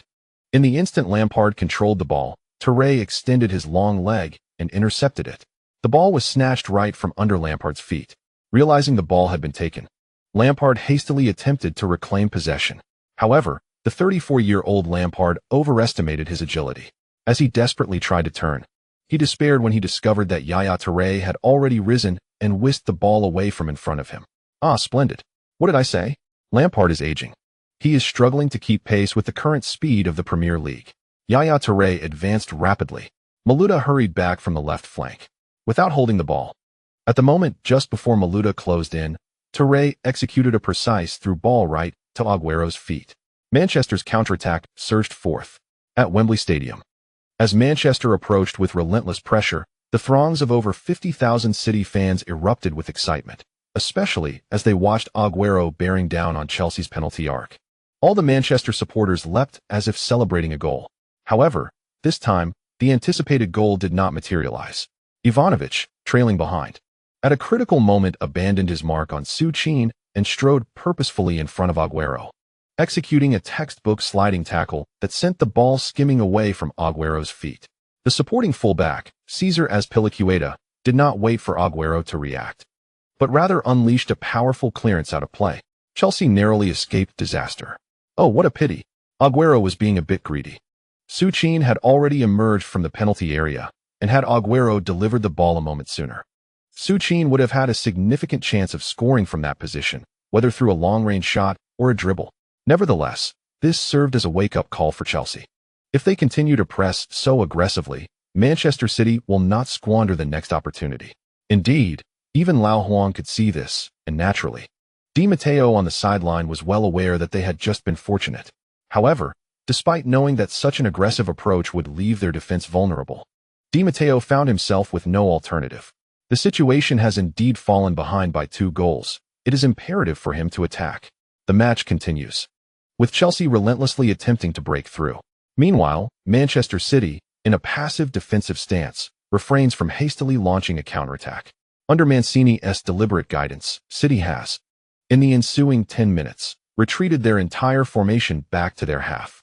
Mancini understands that by allowing Chelsea some freedom, he can await another opportunity to secure victory in this match. In the 29th minute, after nearly 10 minutes of frenzied assaults, Chelsea finally uncovers their most promising chance since the match commenced. Oscar, born in 1991 and still under 21, is a Brazilian prodigy recently acquired by Abramovich for a hefty $25 million from Internacional. Possessing exceptional ball control and a remarkable ability to deliver incisive passes, Oscar was originally brought in to supply Su Qin.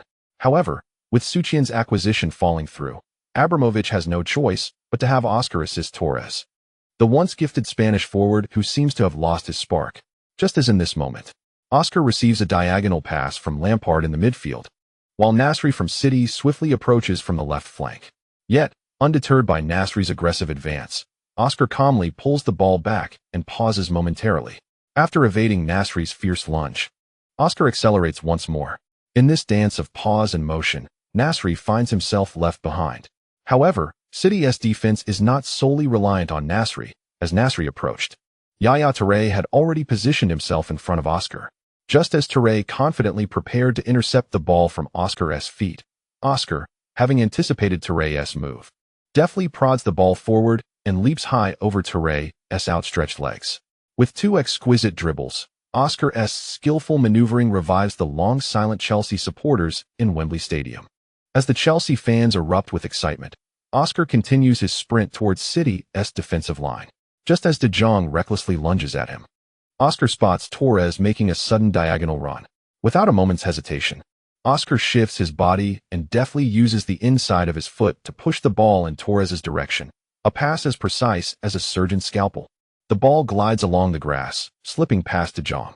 Yet, as all City fans leap in shock at Oscar's pinpoint pass, Torres, having received the ball within the penalty area, inexplicably opts not to shoot immediately, instead choosing to stop the ball with his left foot. And it was precisely this moment of hesitation that allowed Kompany to swiftly intercept Torres, standing firm against him and forcefully dislodging the ball from his feet. A precarious situation. Torres, he expertly controlled the ball with his left foot. Oh dear, too slow. Too slow. Torres, that shot should have been taken immediately. Oh, what do you make of this? Teacher Jean-June? Well, indeed, Torres overthought the situation. He should not have adjusted so much. Had he struck it directly with his right foot, there would have been a genuine chance. How to put it? Ever since leaving Liverpool, Torres seems to have transformed into a different person. His former brilliance appears to have been left behind at Liverpool. Had this occurred during his time there, he would have been off celebrating in a frenzy. Just as Huang and Jean-June lamented. On the pitch, witnessing the squandered opportunity, Torres incredulously cradled his head in disbelief. Meanwhile, in the stands, including those on the substitutes bench, everyone shook their heads in resignation. As for the VIP box, the already furious Abramovich was now so enraged that he stood up, preparing to leave. With that moment, he realized that Chelsea's hopes for this match had evaporated. Chelsea had wasted their prime opportunity. On the other hand, Manchester City did not let another chance slip away. In the 41st minute of the match, yet again, it was a counterattack opportunity for Manchester City. On the right flank, David Silva and the overlapping Richards executed a graceful 1-2. In an instant, the ball was carried to the byline by Richards. Without hesitation, upon seeing that Su Qin had surged to the near post within the penalty area, Richards delivered the ball. At that moment in the box, Su Qin had already outmaneuvered the aging Terry with his nimble positioning, and then he used his formidable physique to hold off David Luiz. Soaring high, the remarkable Su Qin unleashed his signature powerful header, smashing the ball into the top left corner of Chelsea's net. Such a close-range header, combined with Su Qin's indomitable strength, rendered Cech helpless, as he could only watch the ball find the back of the net for the third time. It was a goal. Manchester City's third goal came from number 10, Su Qin. Inside Chelsea's penalty area, Su Qin first moved towards the back post, successfully drawing Terry away. Immediately, he darted forward to the near post. This movement prevented Terry from quickly coordinating with David Luiz to encircle Su Qin. Left with only David Luiz, Su Qin faced minimal pressure as he met Richards' cross in the air. 3-0. In the 42nd minute of the first half, the Blues found themselves 3 goals down. Certainly, the time remaining for the Blues is ample. However, if they continue to play at the same pace as in the first half, it is not only unlikely that they will turn the tide, but they may also face a significant defeat. This time, the veteran commentator was unable to seize the moment. As Su Qin leaped for a header, the commentator, Jean-June, preemptively began his commentary. Witnessing Jean-June's animated narration, the elder commentator felt it was inappropriate to interject. On the pitch, after scoring his second goal, Su Qin displayed little excitement, given that he now possesses a legendary template akin to Haaland. Such a straightforward header fails to ignite his interest. Moreover, following the revision of his system, even the simplest headers no longer count towards his goal tally. To advance his talent tree, he must achieve goals of significant difficulty in crucial matches. While Su Qin remained indifferent, the seasoned players of Manchester City, who have seldom experienced resounding victories over their opponents, felt differently. It is worth noting that last season, they were defeated by Chelsea at Stamford Bridge. Furthermore, Chelsea is currently the reigning champion of the Champions League. The fact that such a prestigious Premier League team was overwhelmed by 3 goals in a single half was quite a shock for players like Agüero and Nasri. It felt to them as if, after getting accustomed to a basic meal, they were suddenly treated to a lavish feast. Haha, Su, that was magnificent. Is heading really that easy for you? I've always wanted to learn how to do it. One player exclaimed. Hey, Sergio, have you looked at your height? You think you can head the ball? Another retorted. Come on, David, how can you laugh at me? At least I've scored with my head. You've never done that in your life. The Manchester City players laughed and playfully surrounded Su Qin. Meanwhile, across from them sat Chelsea's substitutes. At that moment, Chelsea's coach, Di Matteo, wore a face of despair. He understood that Chelsea's defense was likely incapable of containing Su Qin. However, he never anticipated that his back line would be so easily breached. Terry has aged, and while David Luiz may have an advantage in height over Su Qin, he lacks the stature in other aspects. As for Ivanovic, he had been dispatched to the midfield. Despairing, Di Matteo longed to alter his formation. Unfortunately, his Chelsea had not acquired a formidable striker. Truth be told, at this moment, Di Matteo was nostalgically yearning for the beast who had departed the Premier League for riches in China. If that powerhouse were still present, the situation would not appear so insurmountable. Following Su Qin's second goal, the first half of the match swiftly came to a close. The crowd erupted in a chorus of boos. Di Matteo, once revered as Chelsea's savior by fans just 2 months prior, now stands before a chorus of disdainful boos from the crowd. To the Chelsea supporters, losing a match is acceptable. However, succumbing to such a humiliating defeat is intolerable. They had commenced the game with a 5-man defense, yet still conceded 3 goals to Manchester City. This is utterly unacceptable for the proud Chelsea fans. As the crowd's jeers intensified, Di Matteo lowered his head and hurried his players toward the tunnel. Realizing the gravity of the situation, Di Matteo resolved to take a bold approach. With 3 goals already conceded, he decided to unleash his Chelsea team in the second half. He could no longer worry about whether the elusive Su would continue scoring. He needed to make some changes, or else he would be overwhelmed by the fans' relentless criticism. Of course, while Di Matteo contemplated a tactical shift, Mancini was no fool. Aware that Chelsea would mount a counterattack, Mancini seized the opportunity during halftime to substitute Agüero. Initially eager to impart a lesson to Chelsea's defense in the second half, Agüero became reluctant upon hearing Mancini's decision. Nevertheless, understanding that with a 3-goal lead, bolstering the midfield was a sound strategy, Agüero accepted the change. Typically, it would be Dzeko leaving the pitch in such a scenario, but with Dzeko gone, Mancini had to choose between Agüero and Su, a decision that Mancini could make with his eyes closed. Thus, Agüero exited the field, making way for the seasoned and tenacious Gareth Barry. In contrast, Chelsea made a desperate move. Substituting 2 players, the beleaguered David Luiz and Mikel were replaced by Ramirez and Juan Mata. The second half commenced with Manchester City adopting a 4-5-1 formation, while Chelsea shifted to a 4-3-3 setup, with Ramirez on the right, Torres in the center, and Mata on the left. Di Matteo seemed to have realized the necessity of this approach. Facing Manchester City, such an offensive strategy was paramount. With the current threat posed by Su, defensive measures alone would not suffice. Engaging in an open attacking battle appeared to be Chelsea's sole avenue to triumph over City. The ball was swiftly delivered to Oscar. With Maluda supporting him, and without hesitation, Oscar executed a quick pass. As Chelsea surged forward, they managed to produce several promising attacks in the initial 10 minutes of the second half. However, the perennial issue plagued Chelsea once more. Neither Torres, Mata, nor Ramirez could convert Oscar's incisive passes into goals.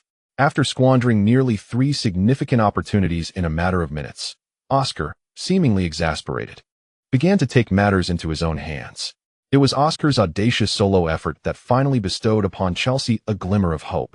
In the 59th minute of the match, Oscar, as ever, advanced centrally with the ball at his feet. To his left, Mata, to his right, Ramirez, and centrally, Torres surged forward with remarkable speed. Observing the trio's determined advance, Manchester City naturally dispersed their concentrated defense. In that fleeting moment when the center was left vulnerable, Oscar, who had been pressured back by De Jong, executed a sudden and artistic turn. Simultaneously, as he completed his pivot, Oscar struck the ball fiercely with the underside of his right foot. Instantly, the football soared from the pitch, tracing an exquisite arc within Manchester City's penalty area, ultimately slipping past Joe Hart's fingertips and nestling into the far corner of the net. The referee's whistle pierced the air, and the exuberant Oscar dashed triumphantly toward Manchester City's goal. 1-3. Chelsea had successfully clawed one back. Witnessing Oscar's spectacular goal, the previously despondent Di Matteo began to turn toward the morose Chelsea supporters, gesturing fervently for them to rise and rally behind their beloved Blues. Indeed, Oscar's goal was not only magnificent but also invigorating. All the fans, including the seemingly deflated Chelsea players on the field, began to rekindle their spirit. However, merely 3 minutes after Oscar's goal, a scene that plunged all Chelsea supporters and players back into despair unfolded. Su Qin, the prodigious talent who joined Manchester City this summer at a record price, had, on the grand stage of Wembley, undeniably showcased the terror of his prowess. It was neither a header nor a long-range strike. This time, Su received a deftly threaded pass from Nasri, who had galloped down the left flank. The football, like a rainbow, slipped through the gap between Terry and Ivanovic. Simultaneously, Su Qin, who had just been level with Terry, shot forward like an arrow released from its bow. With his nimble footwork and the explosive speed reminiscent of the legendary Holland, Su Qin, in that moment, left the world in awe of his transformation. Yes, the magician Su Qin, after being written off due to a severe injury, not only recovered in the span of 6 months, but also honed the speed that had long been criticized. In just 3 swift strides, the aging Terry was left in Su Qin's wake. Boom! Su Qin! Su Qin! Su Qin! Even though Su had yet to score, the entire Wembley Stadium erupted with an electrifying chorus of cheers. Under the gaze of thousands, the magician was now racing at full speed into Chelsea's penalty area. Cech charged forward. Without a moment's hesitation, as Su Qin surged into the penalty area, he dashed out of the goal. Petr Cech, recognized as one of the finest goalkeepers in the world today, was acutely aware of the terror that this formidable player could unleash. Thus, he dared not afford Su Qin any opportunity to angle his shot. However, a scene soon unfolded that plunged Cech, and indeed all Chelsea supporters in the stands, into despair. That formidable player, before their most trusted Cech, began to weave his magic. Su Qin first stepped forward with his left foot, shifting his weight dramatically to the left. The degree of his tilt created an illusion. Cech felt as if Su Qin might topple directly onto the grass. It must be to that side. Without hesitation, Cech swiftly shifted his center of gravity towards Su Qin's leaning direction. Yet, just at that moment, the magician Su Qin made his move once more. Astonishingly, after such a pronounced inclination, he executed the same motion and propelled his entire body to the right. The Death Pendulum. Su Qin unleashed that maneuver, typically mastered only by the pinnacle of extraterrestrial talent, once more at Wembley Stadium. Boom! Cech fell to the ground after Su Qin's 2 consecutive extreme changes in direction. No miracle for the Blues this time. Su Qin gently nudged the ball past Chelsea's last line of defense, Cech. Facing an open goal, Su Qin calmly slotted the ball into Chelsea's net for the 3rd time. Magnificent. Splendid. The ball has entered. The ball has entered. A hat trick. Su Qin's debut for Manchester City was marked by a breathtaking hat trick. 1 Death Pendulum. Su Qin has outmaneuvered the Chelsea guardian, Cech. This goal thrust Chelsea, who had just rekindled hope, back into the abyss. 4-1. With just over 20 minutes left in the match, trailing by 3 goals, there was no hope left. Su Qin, with an elegant pendulum dribble and a deft finish, decisively concluded the suspense of the match. This is Su Qin. This is the 100 million superstar, Su Qin. Old Huang erupted into another ecstatic roar. This time, Jean-Jun truly could not keep up with Old Huang. Wow, incredible. That was phenomenal. The pendulum move was unleashed, especially that sudden forward surge from Su Qin. It felt like Ronaldo himself. Indeed, in that fleeting moment, I was flooded with images of Ronaldo making those runs, and Su Qin has even developed that kind of speed. I heard that since Su Qin joined Manchester City, he specifically hired the training team that had previously worked with Bolt to enhance his speed. Initially, I thought Su Qin was merely here for amusement, but he has truly developed it. What a freak. This guy is absolutely a phenomenon. He has managed to enhance his speed even after a leg injury, not to mention his heading ability and physique. Invincible. I honestly believe Su Qin is virtually unbeatable. Ah, what a thrilling experience it has been. With this launch, Su Qin has truly reached his full potential. One cannot help but speculate that even the peak version of Ronaldo would pale in comparison to Su Qin, particularly when it comes to his heading ability, which far surpasses that of Ronaldo. At Wembley Stadium, following his third goal, Su Qin did not rush about in exuberance or let out a triumphant roar. Instead, he simply raised his hands in celebration before Chelsea's goal. The moment he acknowledged the crowd, the entire Wembley Stadium erupted once more. Su Qin, Su Qin, Su Qin reverberated through the air as the Manchester City fans cheered fervently. On the sidelines, Mancini, overwhelmed with excitement, embraced his assistant coach. At that instant, Mancini's thoughts were consumed by the imminent glory of 7 championships. He realized that he must protect his prized asset, Su Qin. With 3 goals already to his name, Mancini contemplated substituting him to ensure his safety. After all, losing Su Qin to a reckless Chelsea player would jeopardize their quest for the coveted 7 titles. Thus, just 4 minutes after Su Qin netted his third goal, Mancini utilized his final substitution. Disregarding Di Matteo's furious glare, he set Manchester City into a defensive 4-6-0 formation. In this formation, even as Chelsea launched a relentless assault in the final 20 minutes, the score remained unchanged at 4-1. In the 93rd minute, as the 3 minutes of stoppage time concluded, the referee decisively blew the final whistle. The moment the whistle sounded, over 50,000 Manchester City fans erupted in joyous celebration. The match had concluded. 4-1. A dazzling personal display from Su Qin had come to an end. During the 65 minutes he graced the pitch, Su Qin masterfully orchestrated all of Manchester City's attacks, delivering 3 goals and 1 assist. With such splendid statistics, he unequivocally demonstrated to the world why he is valued at €1.6 billion. Even the UEFA Champions League champions, Chelsea, resorted to a 5-man defense, yet they could not thwart the unstoppable force that is Su Qin. This exemplifies his unparalleled individual prowess. Meanwhile, commentators Lao Huang and Zhang Jun reflected on the match. As the referee's whistle echoed through the stadium, Su Qin wasted no time in charging toward the field. Although the Community Shield held little allure for him, it nonetheless marked his first trophy with Manchester City, and he felt compelled to exhibit a hint of excitement before the media. The entire Manchester City team celebrated exuberantly, leaving the dejected Chelsea players sprawled on the grass, stunned by the jubilant display of their Manchester counterparts. In an instant, they had descended from the heights of elation to the depths of despair. Such is the plight of these seasoned players. At the age of 32, Terry gazed bitterly at the magician who was being tossed high into the air by everyone around him. In that moment, he truly felt the weight of age upon him. His steps could no longer match the pace of that once nimble youth, who was merely 21 years old. His physique had yet to reach its peak potential. Terry dared not ponder how much that magician would evolve in a year, 2 years, or even 3. Yet, upon further reflection, a sense of solace washed over him. Indeed, he was fortunate to have aged. At 32, he need not concern himself with how to thwart the magician once he reached the zenith of his career. Simultaneously, in cities such as London, Manchester, and Liverpool, the celebrated coaches of the English Premier League wore expressions of deep concern. Chelsea's 5 defenders had been utterly overwhelmed by the magician's prowess. If they encountered him, would they devise a strategy to contain his extraordinary abilities?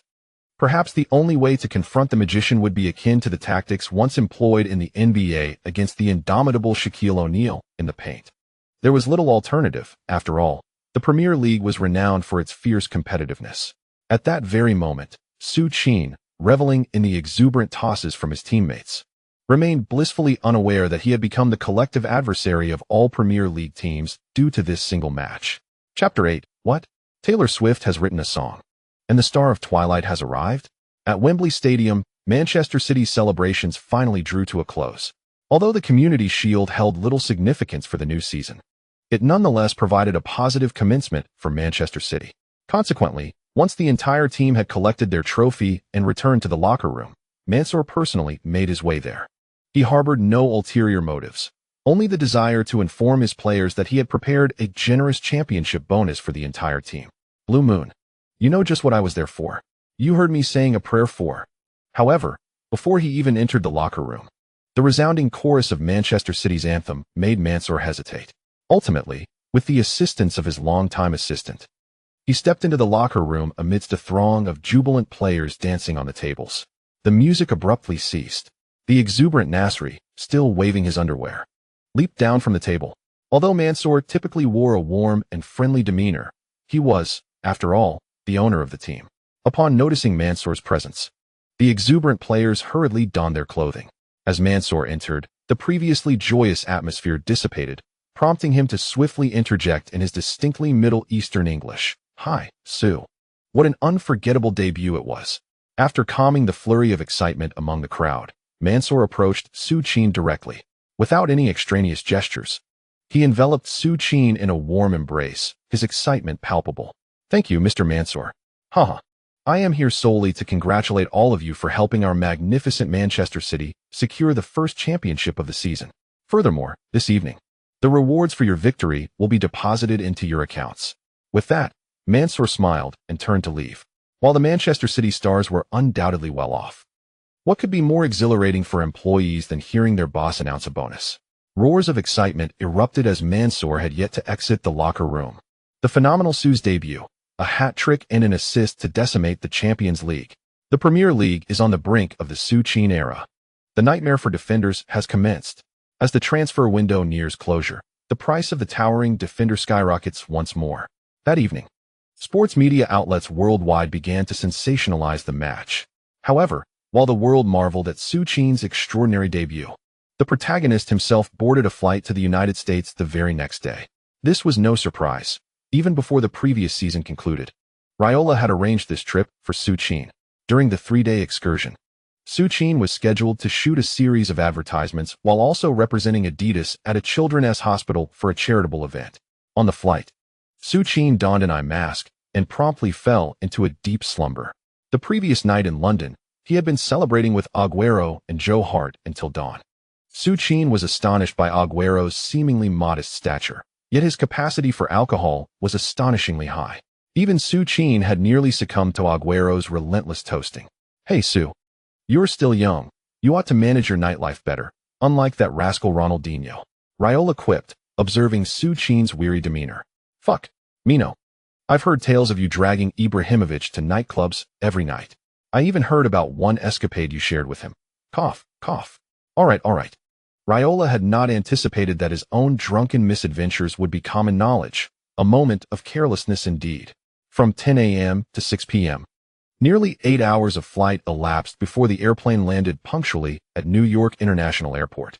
Having indulged in a night of revelry, Su Qin finally stirred awake as the plane touched down.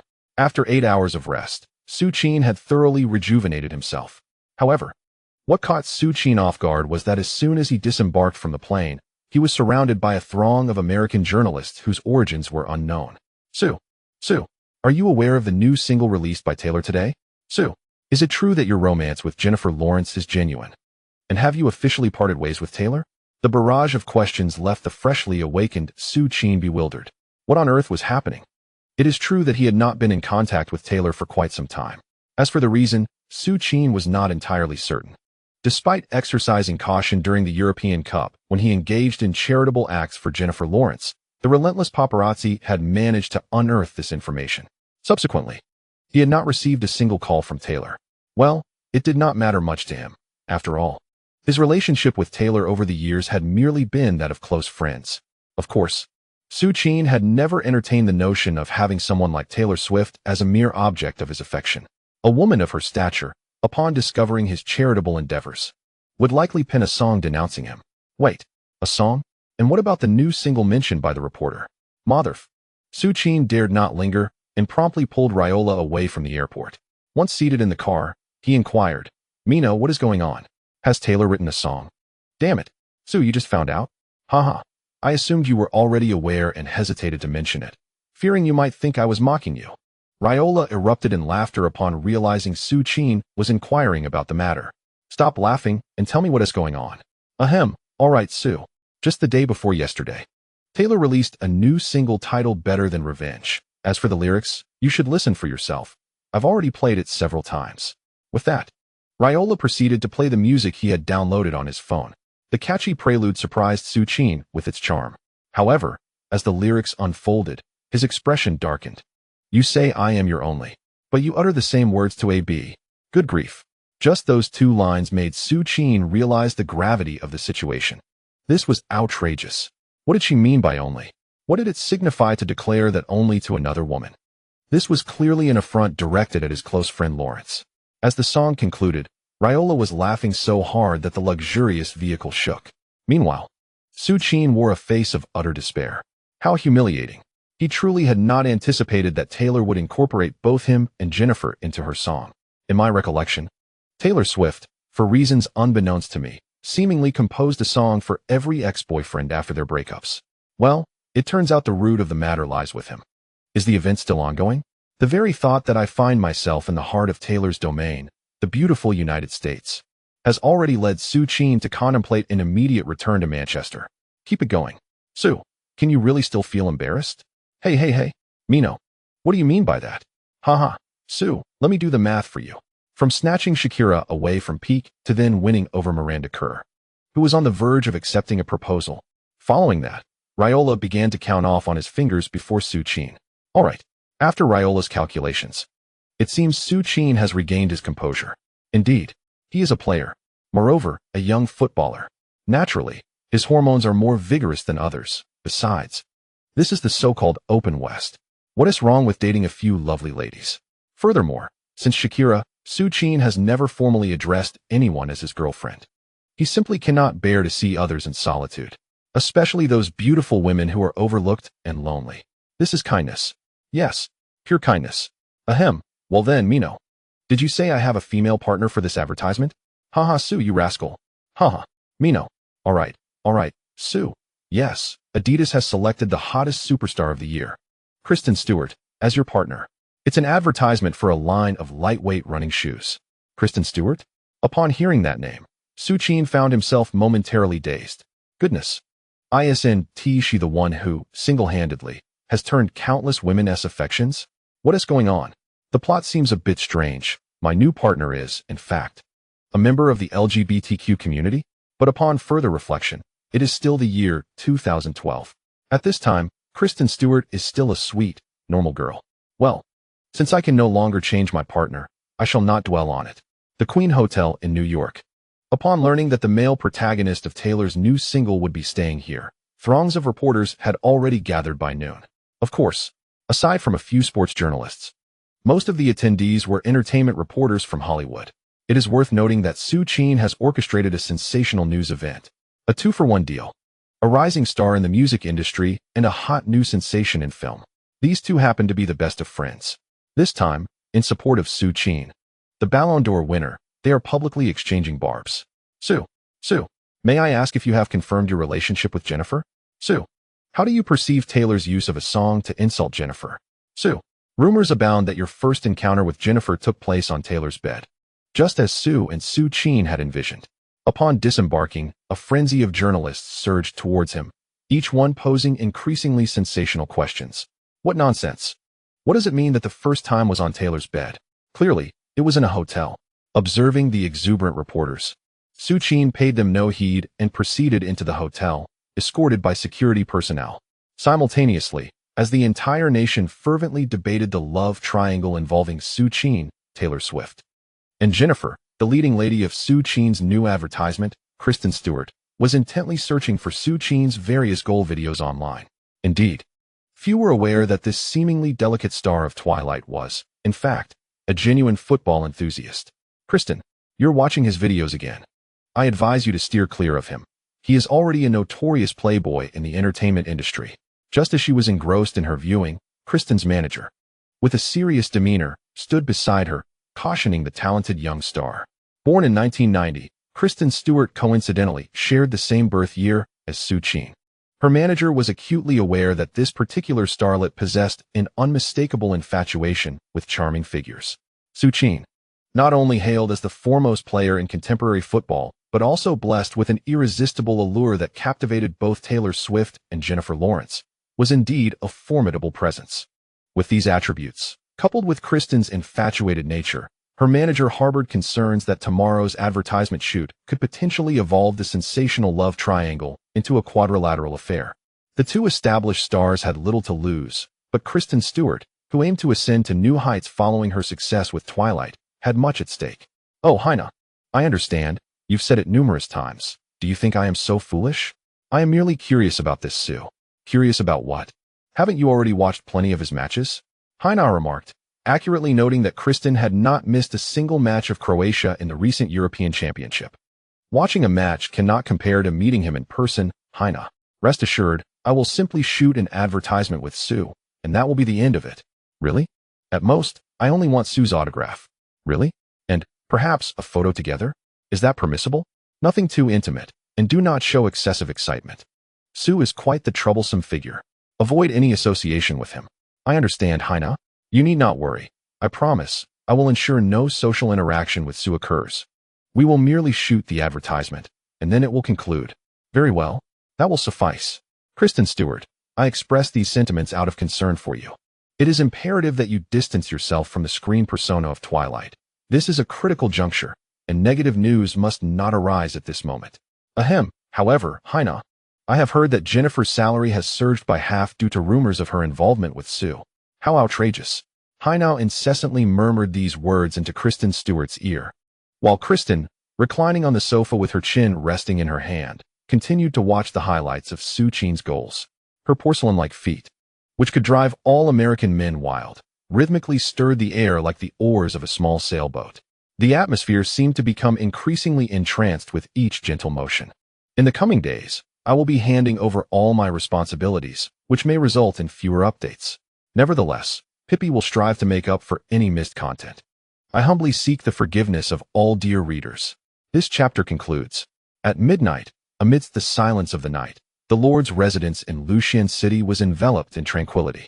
Most nobles, who conducted their affairs here during the day, had retreated to their homes within the city, leaving the residence sparsely populated with servants, adhering strictly to decorum, resulting in an absence of noise save for the sound of snoring.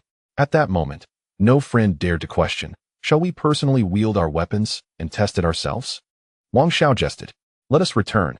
After casting one last glance at the remnants of the Sacred Emperor sect, Shen Haoshuan and Jian Wushuang turned back, beginning their discussion on methods to infiltrate the sect. Upon witnessing the eldest of the Qi family take action, the other four seized their spiritual weapons, charging towards Shen Haoshuan. Blades, guns, swords, halberds, and spears, each imbued with a fierce wind, swiftly approached him. Yu Yao let out a sigh of relief. That is good. But we must remain vigilant in case he escapes to the sea. If Zhou Shu manages to escape into the ocean, capturing him again would prove difficult. Indeed, take care. Jia He responded with a smile, though his expression bore a hint of concern. He was well aware of Tang Ruyan's predicament. Though reluctant, he resolved to return to Beijia, for that was his sphere of influence, and only there could he diligently seek the antidote for the reincarnation poison. The capital is filled with those who follow trends. Yu Huan understood this well, which is why she entrusted her lipstick to a cosmetics store known as Yuji. Of course, this establishment had connections with the Mo family. However, Long Hui did not explicitly inform Chun Sinan of the base's location, merely instructing him and Shenyang to take a flight directly to Hunan. Upon hearing this, Li Ruobai's face contorted with pain. He remained silent, merely nodding in acknowledgement. Regaining focus, Ren Wang and Lu Sheng began to methodically unleash their full strength. Despite having Qian's data and Haida's steadfast defense, their scores gradually began to recover bit by bit. Lady Di Yong realized that it was most challenging to evade during the day, so she refrained from rash actions, occasionally provoking the horse-riding Tang Song or enduring the unwelcome advances of Zhu Beiji, ensuring the journey was not devoid of companionship. He actually accepted it just like that. Not far away, He Yuan lay in contemplation, feeling that Feng Feng had drastically reshaped his understanding of the limits of human nature in this world. And what of Li Ji? Did his subordinates set an ambush? Should he encounter any unforeseen circumstances, would there be anyone to extend assistance? Although it was already past 11 at night, Cuckoo was still awake, engrossed in a game of chicken. So that was the case.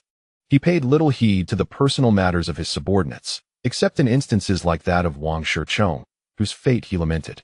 He had once expressed his dismay at Wang Li's solitary existence at over 40 years of age, unaware that there lay a story behind it. While Chen Sheng, who voiced such sentiments, ultimately faced failure, this fact held little significance. The underprivileged were oblivious to the conclusion. In air, have you heard a saying? A gentle voice suddenly echoed from behind, yet beneath the soft tone lurked an insatiable threat. Although later, through innate dexterity and prodigious talent, he managed to execute 4 successful strikes, it could be argued that from the outset, the trajectory of the Phoenix's return was already flawed. Strictly speaking, the compass's influence was minimal. After a prolonged glide close to the ground, signs of a slight ascent finally emerged. What kind of service do you desire? The alluring Hongfen Yeoheim smiled enticingly. As the audience in China fervently cheered for the Dream Team, the Korean spectators vociferously rallied behind Team VK. After all, in their eyes, heroes like Captain Plank had been vanquished, leaving the Dream Team without any champions to counter VK. Wrapped in her fur coat due to her delicate condition, Su Xiaoyan found the room devoid of a charcoal fire. After a quiet meal, the two returned to their room to glance at the peacefully sleeping child before heading back to the courtyard. Her menstrual cycle had always been irregular, and recently it had been significantly delayed. Initially, she brushed it off, attributing it to fatigue, as exhaustion and changes in environment could indeed affect the cycle, a common knowledge from her past life. Thus she thought little of it. For the sake of humanity's fortune and his own cultivation, Diyu, despite his inner trepidation, ultimately resolved to carry the 9 tripod cauldrons to gather the essence of the world. Commander, even if you are aware, it is of no consequence. If you do not plead for mercy today, this time next year shall mark your demise. Jin Gang stated coldly. He, Mu Yingting, had spent a lifetime engaging in cunning stratagems, viewing countless individuals as mere pawns while he was the player. Yet in his twilight years, he had unwittingly become a piece in another's game. You claim to have summoned Ma Jinxiang to the mountains as a laborer, but that is merely a facade. The notion of you two being romantically involved is something your mother cannot articulate, feeling rather embarrassed. Now, with matters concerning his life at stake, Longzhu Bodhi could not possibly insist on retaining Yishuanhuan. Here, at the end of the long street, lay a river with an ancient stone bridge. Sitting at the bridge's head, Yao Yinxiu watched as the willow branches danced wildly in the wind, causing a slight disturbance. In earlier times, grievances were merely murmurs of discontent. Now, they had escalated into a fervent outrage, mixed with distrust towards the authorities of Shio and skepticism about the generals, who were either boastful or genuinely skilled. The public sentiment had transformed dramatically. Zixing 213 did not retract his lightsaber, nor did he gaze upon the lifeless body. Instead, he directed his attention towards the battlefield, as though something indeed had transpired. Chapter 9. The 19-year-old Pogba and the 21-year-old De Bruyne. A mere replica of the tale of the sorcerer? America, a nation that prides itself on justice and freedom. Yet, these so-called liberties and justice are nothing but a ruse concocted by a repugnant cabal of squids to deceive those gullible foreign fools. Su Qin has always been aware of this, and possessing a genuine traditional Chinese spirit, he has never harbored fondness for America. However, this time was different. The reason? After being criticized in a song by Taylor Swift, a plethora of self-proclaimed freedom fighters emerged, seemingly from nowhere, proclaiming that Su Qin was a harbinger of love and sexual freedom in the new century. Su Qin, a true romantic pioneer of liberal love and sexuality. This group not only rallied in support of Su Qin, but also collectively congregated beneath the offices of Swift's company, demanding the removal of her new single that mocked Su Qin. Damn it, Su Qin was utterly perplexed by the mentality of these Americans. At times, he felt rather despicable himself, but who would have imagined he would unwittingly become a pioneer? New York. The following morning at 9 o'clock, Su Qin promptly accompanied Raiola to the photography studio rented by Adidas. By the time Su Qin arrived, Kristen Stewart had already been waiting with her agent. Although Kristen Stewart had gained a certain level of fame in America through the Twilight Saga, her stature paled in comparison to that of Su Qin, a global superstar. As usual, Su Qin's arrival electrified everyone in the studio. The football culture in America is not particularly robust. Yet Su Qin had just shattered the historical scoring record in the European Championship, akin to Messi's eventual arrival in the United States many years later. At this moment, Su Qin had reached a similar level of acclaim. Even the director of the advertisement shoot counted himself among Su Qin's fans. As for Kristen Stewart, she was already following the director with a starry-eyed expression, eagerly anticipating an introduction. The shoot was straightforward. A few photographs and a brief segment of drama. It depicted Su Qin accidentally colliding with Kristen Stewart, who was dressed in a short skirt, and capturing the moment of their instant attraction. Following that, They embraced, shared a passionate kiss, and ran together.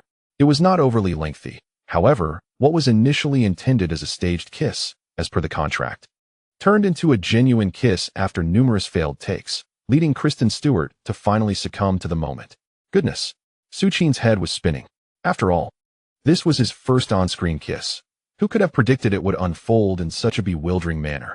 However, Su Qin bore no resentment towards Kristen Stewart, for it was his own lack of skill in utilizing camera angles that failed to meet the director's expectations, prompting Kristen to take the initiative and transform the borrowed position into a genuine act. Apologies were exchanged after the director called cut, and a slightly inebriated Kristen retracted her hand, offering her apologies to Su Qin. It's all right. Su Qin, savoring the faint taste of peach lingering in his mouth, reluctantly chose to forgive her. The filming concluded, and Raiola, visibly dissatisfied, hurried to discuss a financial increase with the person in charge at Adidas. Meanwhile, Su Qin engaged in conversation with Kristen Stewart. To his surprise, he discovered that this once-straight vampire heroine had been an ardent fan of his for years, as evidenced by the admiration sparkling in her eyes during their exchange. Well, she was, after all, his co-star. Thus, Su Qin begrudgingly exchanged phone numbers with Kristen, also accepting her invitation to dinner that evening. It felt like a banquet of intrigue, just from the way Kristen licked her lips. Su Qin suspected her intentions were far from innocent. Yet, being the kind-hearted individual he was, he didn't wish to disappoint a devoted fan. That evening, Su Qin finally grasped the essence of those breathtaking scenes from Twilight without any censorship, and he found them quite delightful. Having dined on numerous Western cuisines, the petite fare Kristen selected was a refreshing change.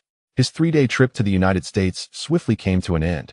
After spending 2 days in close company with Kristen, on the final day, Su Qin visited a children's hospital, generously donating 500,000. This sum, of course, was extorted by Raiola from Adidas. Initially, Adidas had no intention of providing such funds, but upon hearing Raiola mention the impending expiration of their contract with Su Qin, they reluctantly agreed to contribute an additional 2 million. The day after returning to Manchester, Su Qin wasted no time in resuming his rigorous training regimen. Rising at 6 as usual, after an hour or so of morning exercises at home, he would head out with old Stan. However, to Su Qin's surprise, upon arriving at the Manchester parking lot, he unexpectedly encountered an old acquaintance. "What the hell, Su? How are you still up so early?" As soon as he stepped out of the car, a familiar voice reached his ears. Without turning around, Su Qin could guess who it was. "Maicon. So, you finally made it to the club. Douglas. Long time no see. Haha, Su, it's been ages." In an embrace reminiscent of Inter Milan, Su Qin nostalgically recalled his days alongside Maicon at the club. How swiftly circumstances change. In less than 3 short years, he had transformed from a mere substitute striker into the world's foremost center forward. Yet, the once celebrated right back, now reduced to a shadow of his former self after being thoroughly outclassed by Bale, faced a grim reality. Were it not for Manchester City's quest to bolster their bench depth, Maicon might have found himself languishing in lesser teams. It seemed that Su Qin's sentiments had also influenced Maicon, who helplessly shook his head. Samuel had ventured to Russia, earning a staggering 20 million annually. Consumed by thoughts of wealth, it was only natural. Football was merely a profession, and one naturally gravitates towards the most lucrative offers. Damn, Su, you're merely 21. Yet you seem to possess a greater perspective than I. He laughed. Well, I've never been tossed around like refuse. Indeed, it was only Su Qin, an old friend, who dared to jest at Maicon's expense. Had it been anyone else, Maicon might have already bristled with indignation. Thus, Su Qin and Maicon bantered cheerfully as they made their way to the dressing room. However, for Su Qin, the day's surprises were far from over. Upon entering the locker room, he was greeted by 2 extraordinarily familiar faces. One was a dark-skinned young man of similar stature, while the other was a fair-skinned youth with tousled golden hair, his complexion even tinged with a rosy hue. Yes, the future's 2 foremost midfielders, Pogba and De Bruyne. "Hello, Su." "Hi, Su," they exclaimed, as if encountering an elder brother. These 2 prodigious talents, one a year younger and the other 2 years junior to Su Qin, sprang from their seats upon seeing him and eagerly stood by his side, offering their greetings. Although they had never met Su Qin before, they were well aware that the current kingpin of Manchester City was this very individual, a mere year their senior. "Hello, Paul." "Hello, Kevin." Su Qin greeted them warmly. Kevin? I know Paul is Pogba, but who is this Kevin you speak of? He seemed to realize he had inadvertently revealed a nickname. Apologies, Kevin. You bear a striking resemblance to a dear friend of mine. Oh, I see. Su Qin thus exchanged pleasantries with the future core midfielders of Manchester City. He then took his rightful place in the center of the room and began to change into his training attire. With less than 10 days remaining until the official commencement of the Premier League, Mancini had diligently devised nearly 3 different formations to meet Mansour's ambitious goal of a treble this season. Of course, the only constants among these formations were Su Qin and Agüero. While Su Qin was a given, what about Agüero? Indeed, it must be said that the current peak form of Agüero positions him as one of the most formidable strikers in the Premier League, second only to Su Qin. The dynamic duo of Agüero, with his speed, and Su Qin, with his height, is regarded by Mansour as the most powerful combination in the entirety of the Premier League. Or more precisely, the entire world of football, unmatched by any other. It is imperative not to solely focus on delivering the ball to Su. Remember, he is our strongest attacking point, yet utilizing the ball at our feet remains a crucial aspect of our offensive strategy. On the training ground, Mancini fervently calls out every attacking method to each player with utmost seriousness. As for defense, Mancini has come to a realization, with Su Qin as a formidable asset. Why concern himself with defense? He merely instructs company to guide the defenders in their positioning. However, while exploring 3 tactical formations, Mancini was pleasantly surprised.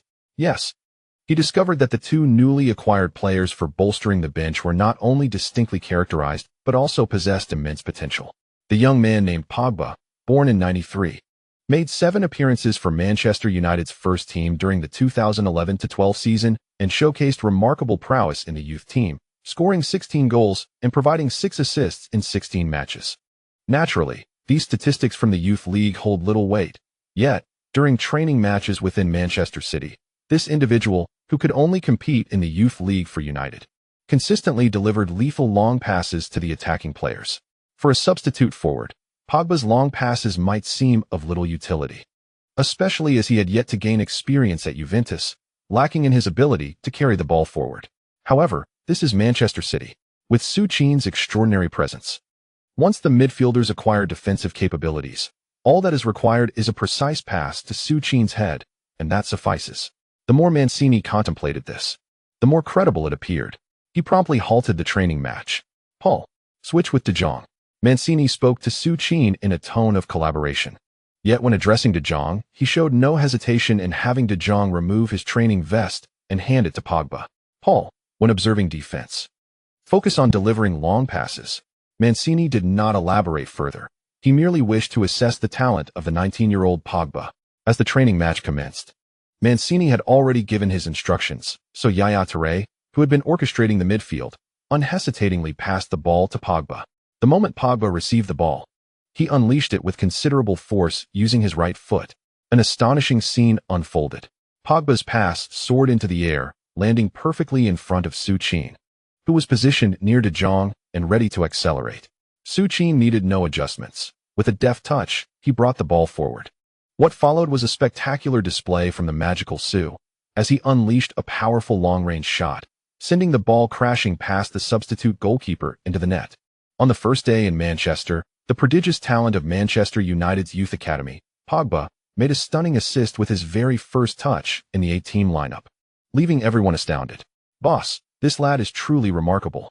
How could Manchester United let such a talent slip away? Remarked an assistant coach standing beside Mancini, admiring Pogba's long pass.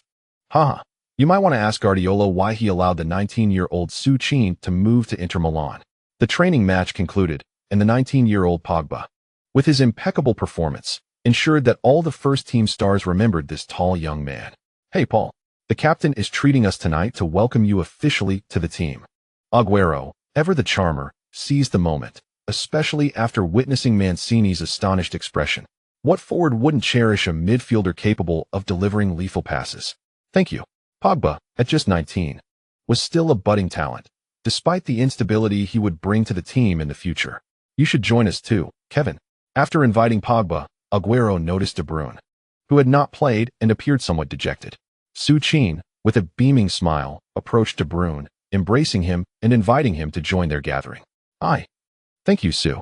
In this moment, the future world's premier midfielder gazed at Su Qin as if he were a benevolent deity.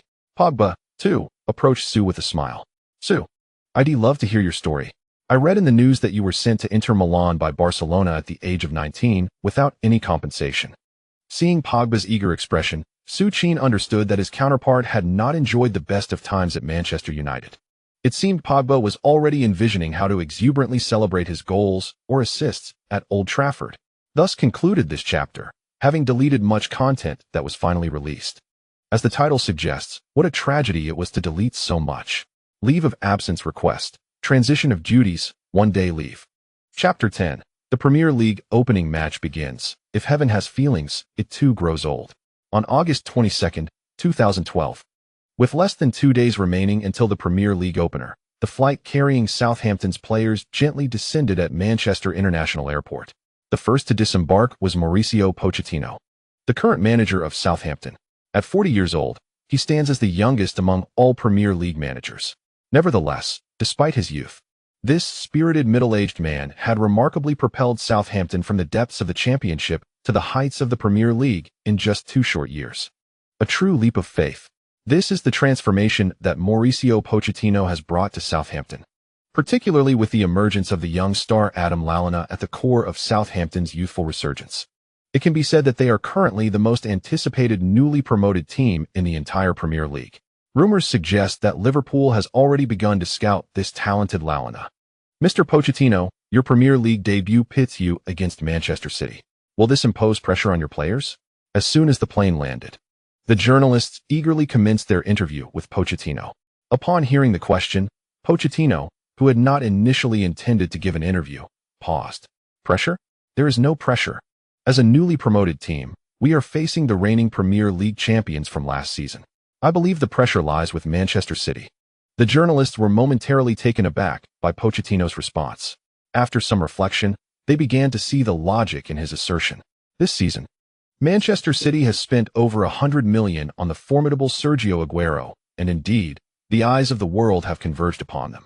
When facing a newly promoted team, it seems that the real pressure resides with Manchester City. Mr. Pochettino, just recently in the Community Shield, Manchester City nearly obliterated Chelsea. A match that revealed to all Premier League teams that even a 5-man defense cannot contain Aguero. Do you believe your team can restrict him? The journalists were aware of what the fans were eager to know. No one cared whether Manchester City would win. Everyone was simply curious if the unstoppable Aguero, who has dominated La Liga, would continue to be equally formidable in the Premier League. Yet here stands a manager who led his team to promotion through the strongest defensive counterattacks in the Championship. Restrict Aguero? What are you thinking? Chelsea and Barcelona couldn't contain him. How could Southampton possibly do so? We are coming to Manchester with a mindset of learning. With that, Pochettino smiled at the journalists and turned to leave. As the countdown to Aguero's debut in the Premier League reaches 2 days, a new journey begins for the player who has conquered Serie A and La Liga. Meanwhile, a surge of Chinese fans has flooded Manchester, making tickets to the Etihad Stadium exceedingly scarce. Indeed, as Aguero's debut at the Etihad draws near, the previously reasonable ticket prices have skyrocketed tenfold, thanks to the influx of enthusiastic supporters from China. On August 23rd, Pochettino arrived early with his entire squad at the Etihad Stadium. However, to the reporters' dismay, the Southampton manager, who had previously engaged in jovial banter with them, seemed to have undergone a transformation that day. Not only did he refuse to allow an open training session, but he also imposed a strict silence upon the entire team. For the reporters, Southampton's reticence only fueled their curiosity. They perceived Southampton as a newly promoted team, merely as a means to facilitate Manchester City's season opener. With the match imminent, it appeared that the seemingly submissive Southampton harbored a flicker of defiance. That afternoon, having failed to track down Pochettino, the reporters encircled Mancini, who had just concluded his training session. In stark contrast to Pochettino's demeanor, Mancini exuded an air of ease as he candidly shared Manchester City's objectives for the match. Victory was the baseline expectation. He aspired to showcase a rejuvenated City, one that would satisfy all its supporters.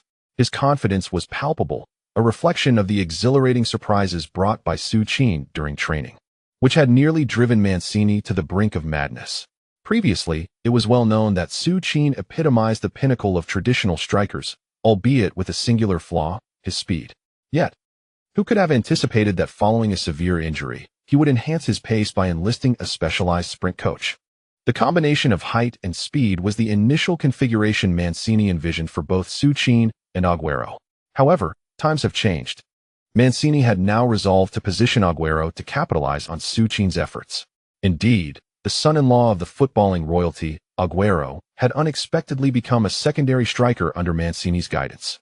Nevertheless, Agüero accepted his new role without complaint, having discovered the joy of training under these new circumstances. On August 24, 2012, the highly anticipated 2012-2013 Premier League season officially commenced. At 5 o'clock that afternoon, with less than 2 hours remaining before the match, the bus carrying Manchester City's stars slowly entered the internal passage of the Etihad Stadium. Although local authorities had deployed numerous security personnel to maintain order, chaos ensued as the bus arrived. An overwhelming sea of blue supporters surged around the vehicle, reminiscent of a tidal wave, blocking the road entirely. The fervent City fans encircled the bus, repeatedly chanting Su Qin's name in a frenzy. Su Qin, Su Qin, Su Qin.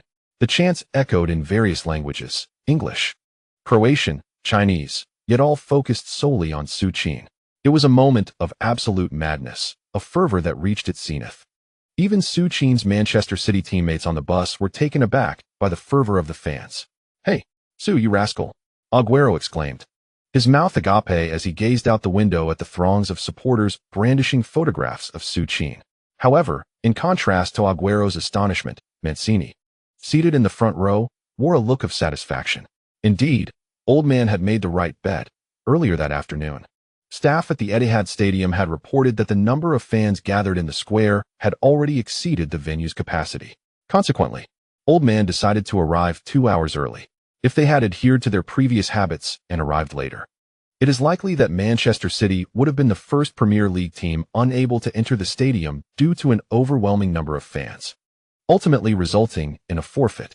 Yet, what Mancini did not anticipate was that even with an early arrival of over an hour, the short distance of just a few hundred meters took them nearly an hour and a half to traverse, aided only by the valiant efforts of security personnel. When the bus finally halted in the stadium's underground parking lot, Mancini promptly hurried to the pre-match press conference. Indeed, upon his arrival, he found that Pochettino was nearly ready to leave. The conference held little nutritional value, at least from Mancini's perspective. At this juncture, he regarded only the likes of Wenger and Ferguson as his true rivals. An obscure figure like Pochettino could hardly capture his attention. Little did Mancini know that in an alternate timeline, it was this very Pochettino who had dealt him a defeat in the opening match of the league while he was still the reigning champion, a match that showcased Pochettino's capabilities to the world. In the Manchester City locker room, upon returning from the press conference, Old Man refrained from delivering an impassioned speech. He merely reiterated a few tactical points before allowing the team to rest. Meanwhile, in the visitors' locker room, Pochettino was fervently inspiring his youthful squad about the significance of the upcoming match. "Do you realize? At this moment, the eyes of the world are upon us. This is the Etihad Stadium, the home of Manchester City, and today marks the Premier League debut of the world's foremost star, Su Qin. I believe that no elite team will overlook this match. They are all eager to witness the magic of Su and the spectacle he will create for the world. Yes, we may seem completely invisible in their eyes. They might not even know our team's full name. But today, I want you to demonstrate on the pitch, at the Etihad Stadium, that you are the children of Southampton. You are the heroes of Southampton. Remember this. You are not fighting alone. I, along with over 5,000 Southampton fans in the stands, will be with you every step of the way." Remarkably, the young Mauricio Pochettino has led this squad of players, whose average age is under 25, from League One all the way to the Premier League, fueled by a nearly hypnotic zeal. During this time, Pochettino has diligently studied strategies for his debut against Manchester City. He contemplated deploying 5 or even 6 defenders, but ultimately abandoned those notions. He recognized that his defensive lineup lacked the likes of John Terry or David Luiz, elite defenders of the Premier League. If he merely adopted a defensive stance, his team would meet the same fate as Chelsea. Since a resolute defense seemed futile, he chose to embrace an audacious approach instead. Indeed, Pochettino is a man of extraordinary madness. This very madness seems to have ignited a fierce determination within the current crop of Southampton's youth, each one resembling a bloodthirsty wolf. Welcome to the live broadcast of the opening match of the 2012 to 2013 English Premier League season. Manchester City versus the newly promoted Southampton. I am your old friend Huang Jinxiang. And I am Zhang Jun. As the players conclude their pre-match rituals, the game is on the verge of commencing. As always, before the match officially begins, we invite you to send a text message to support your favorite team. If you favor Manchester City, send your messages to the commentary booth at the Etihad Stadium. Huang and Zhang have begun reciting pre-match advertisements, while the Manchester City supporters in the stadium have started to sing the club's anthem. Finally, with only a few seconds remaining on the big screen, the referee placed the whistle to his lips. With a sharp blow of the whistle, the match has officially commenced. First, let us review the starting lineups. The home team, Manchester City, clad in their traditional blue kits, will be attacking from left to right, with goalkeeper Joe Hart. Against the newly promoted side, Mancini has deployed the 4-4-2 formation that was frequently used last season. However, compared to Manchester City's familiar lineup and formation, Southampton's selection is somewhat surprising. Indeed, in facing such a formidable opponent as Manchester City, the young Southampton manager, Pochettino, has opted for an unexpected 4-3-3 formation. Starting goalkeeper, Kelvin Davis. Left back, Fraser Richardson. Center backs, the towering Daniel Harding and Aaron Martin. Right back, Jose Font. In midfield, Richard Chaplow, Adam Lallana, and Steve de Ridder. And up front, Lee Barnard, David Connolly, and Ryan Doble. You read that correctly. In confronting Manchester City, Pochettino is determined to engage in an all-out attack. At the Etihad Stadium, Mancini was indeed taken aback by Pochettino's audacious lineup. He truly did not anticipate that Southampton, as a newly promoted side, would dare to engage in an offensive duel at the Etihad Stadium. Nevertheless, despite his astonishment, seasoned manager Manuel had no concerns about his team suffering any setbacks in this exchange of attacks. At that very moment on the pitch, Manchester City seized the initiative, launching a vigorous assault on Southampton's defensive line as soon as the referee's whistle pierced the air. Just as in their training sessions, City's offense flowed seamlessly and directly from the flanks. Samir Nasri, having shed a few pounds recently, surged down the left wing with fervor. However, Southampton's winger Ryan Bertrand was hot on Nasri's heels right from the moment he initiated his advance. Although Nasri's pace is undoubtedly among the elite in the Premier League, Bertrand has previously dismantled the defenses of all championship teams with his exceptional speed, coupled with the assistance of midfielder Steve de Ridder. It wasn't long before Nasri was intercepted along Southampton's left flank. Yet, being Nasri, he skillfully maintained possession of the ball, deftly maneuvering between the two defenders with his agile footwork. As Sergio Aguero arrived to support, Nasri deftly threaded a pass through the defenders to his teammates' feet. With a swift turn and a touch, Aguero, the former king of Manchester City, showcased his unparalleled ball control before the eyes of thousands of adoring fans. However, before Aguero could unleash a passionate solo effort, Adam Lallana, lurking beside him, charged in and unceremoniously brought him crashing to the ground. The referee, standing mere feet away, offered no response. Seizing the opportunity, Lallana swiftly turned and launched Southampton's counterattack. In that instant, on the left, Liam Barnard, and on the right, Ryan Bertrand raced towards City's defense like arrows shot from a bow. Meanwhile, David Connolly, initially positioned up front, curiously began to retreat.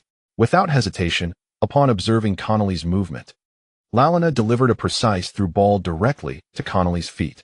Similarly, as soon as he received the pass, Connolly swiftly dispatched the ball to Barnard, who had evaded David Silva on the left flank. Richards rushed forward, but before he could close the gap, Barnard released the ball once more. Adam Lallana, this young midfielder at just 24 years of age, found himself with a decisive opportunity to conclude the counterattack.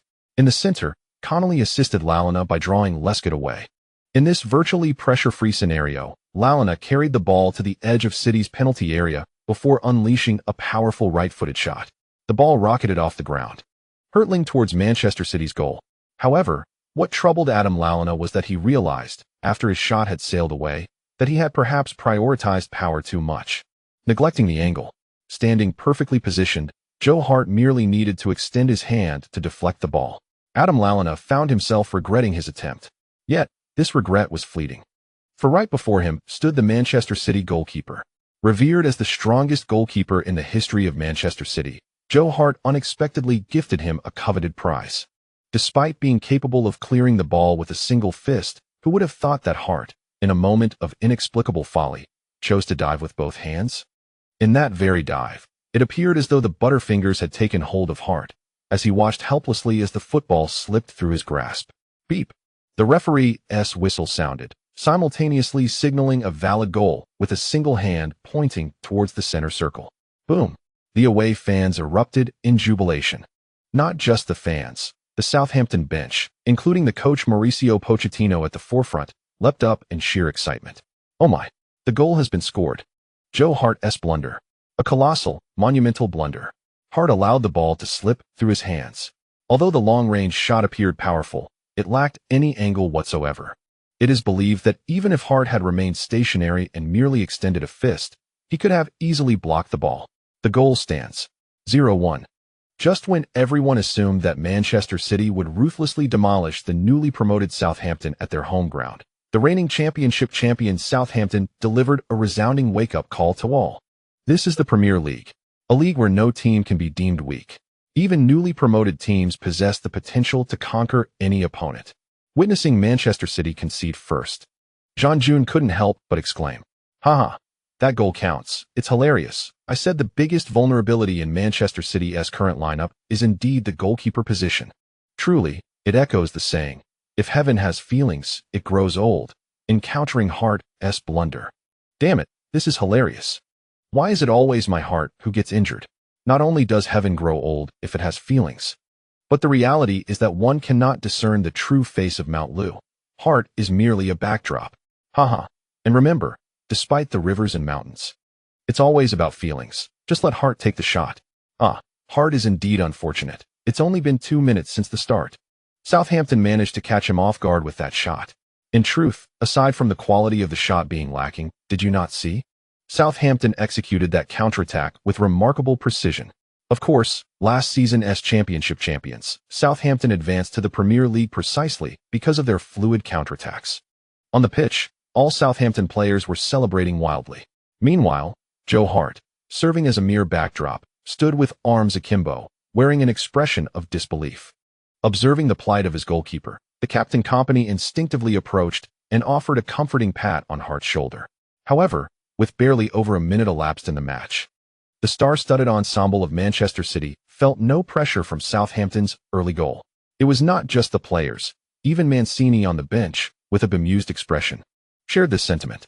Though slightly surprised by Joe Hart's blunder, the seasoned manager understood that the Southampton players would not relish their fleeting moment of joy for long. After all, how could they, when they were up against a team boasting the extraordinary talent of Su Qin? Moreover, it was the first time he had witnessed a team engage in an all-out attack against one led by the prodigious Su Qin. It was astonishing.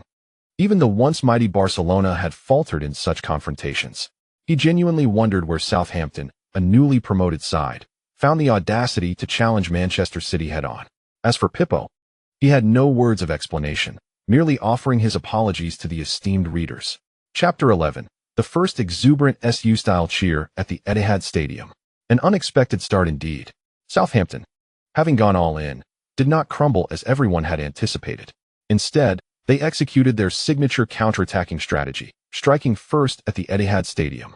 With rapid ball movement, Southampton swiftly advanced their attack towards Manchester City's goal. While Lalana's shot carried a hint of fortune, the preceding advances showcased Southampton's impeccable counter-attacking speed. On the sidelines, Jean-June marveled at their pace, while the unperturbed Lao Huang sipped his freshly brewed goji berry tea. Jean-June, a professional commentator, contrasted sharply with Lao Huang, who had devolved into an ardent, almost fanatical supporter of Su Qin. Unless Su Qin scored, Lao Huang largely left the commentary to Jean-June. Yet when Su Qin showcased his brilliance, Jean-June found himself without a chance to speak. On the field, after the Southampton team concluded their exuberant celebrations, the match resumed. As the reigning champions from the previous season, Manchester City, led by Su Qin, exhibited no signs of trailing behind. All the players continued their tactical approach with an air of calm. Aguero positioned himself behind Su Qin, orchestrating the team's offensive maneuvers.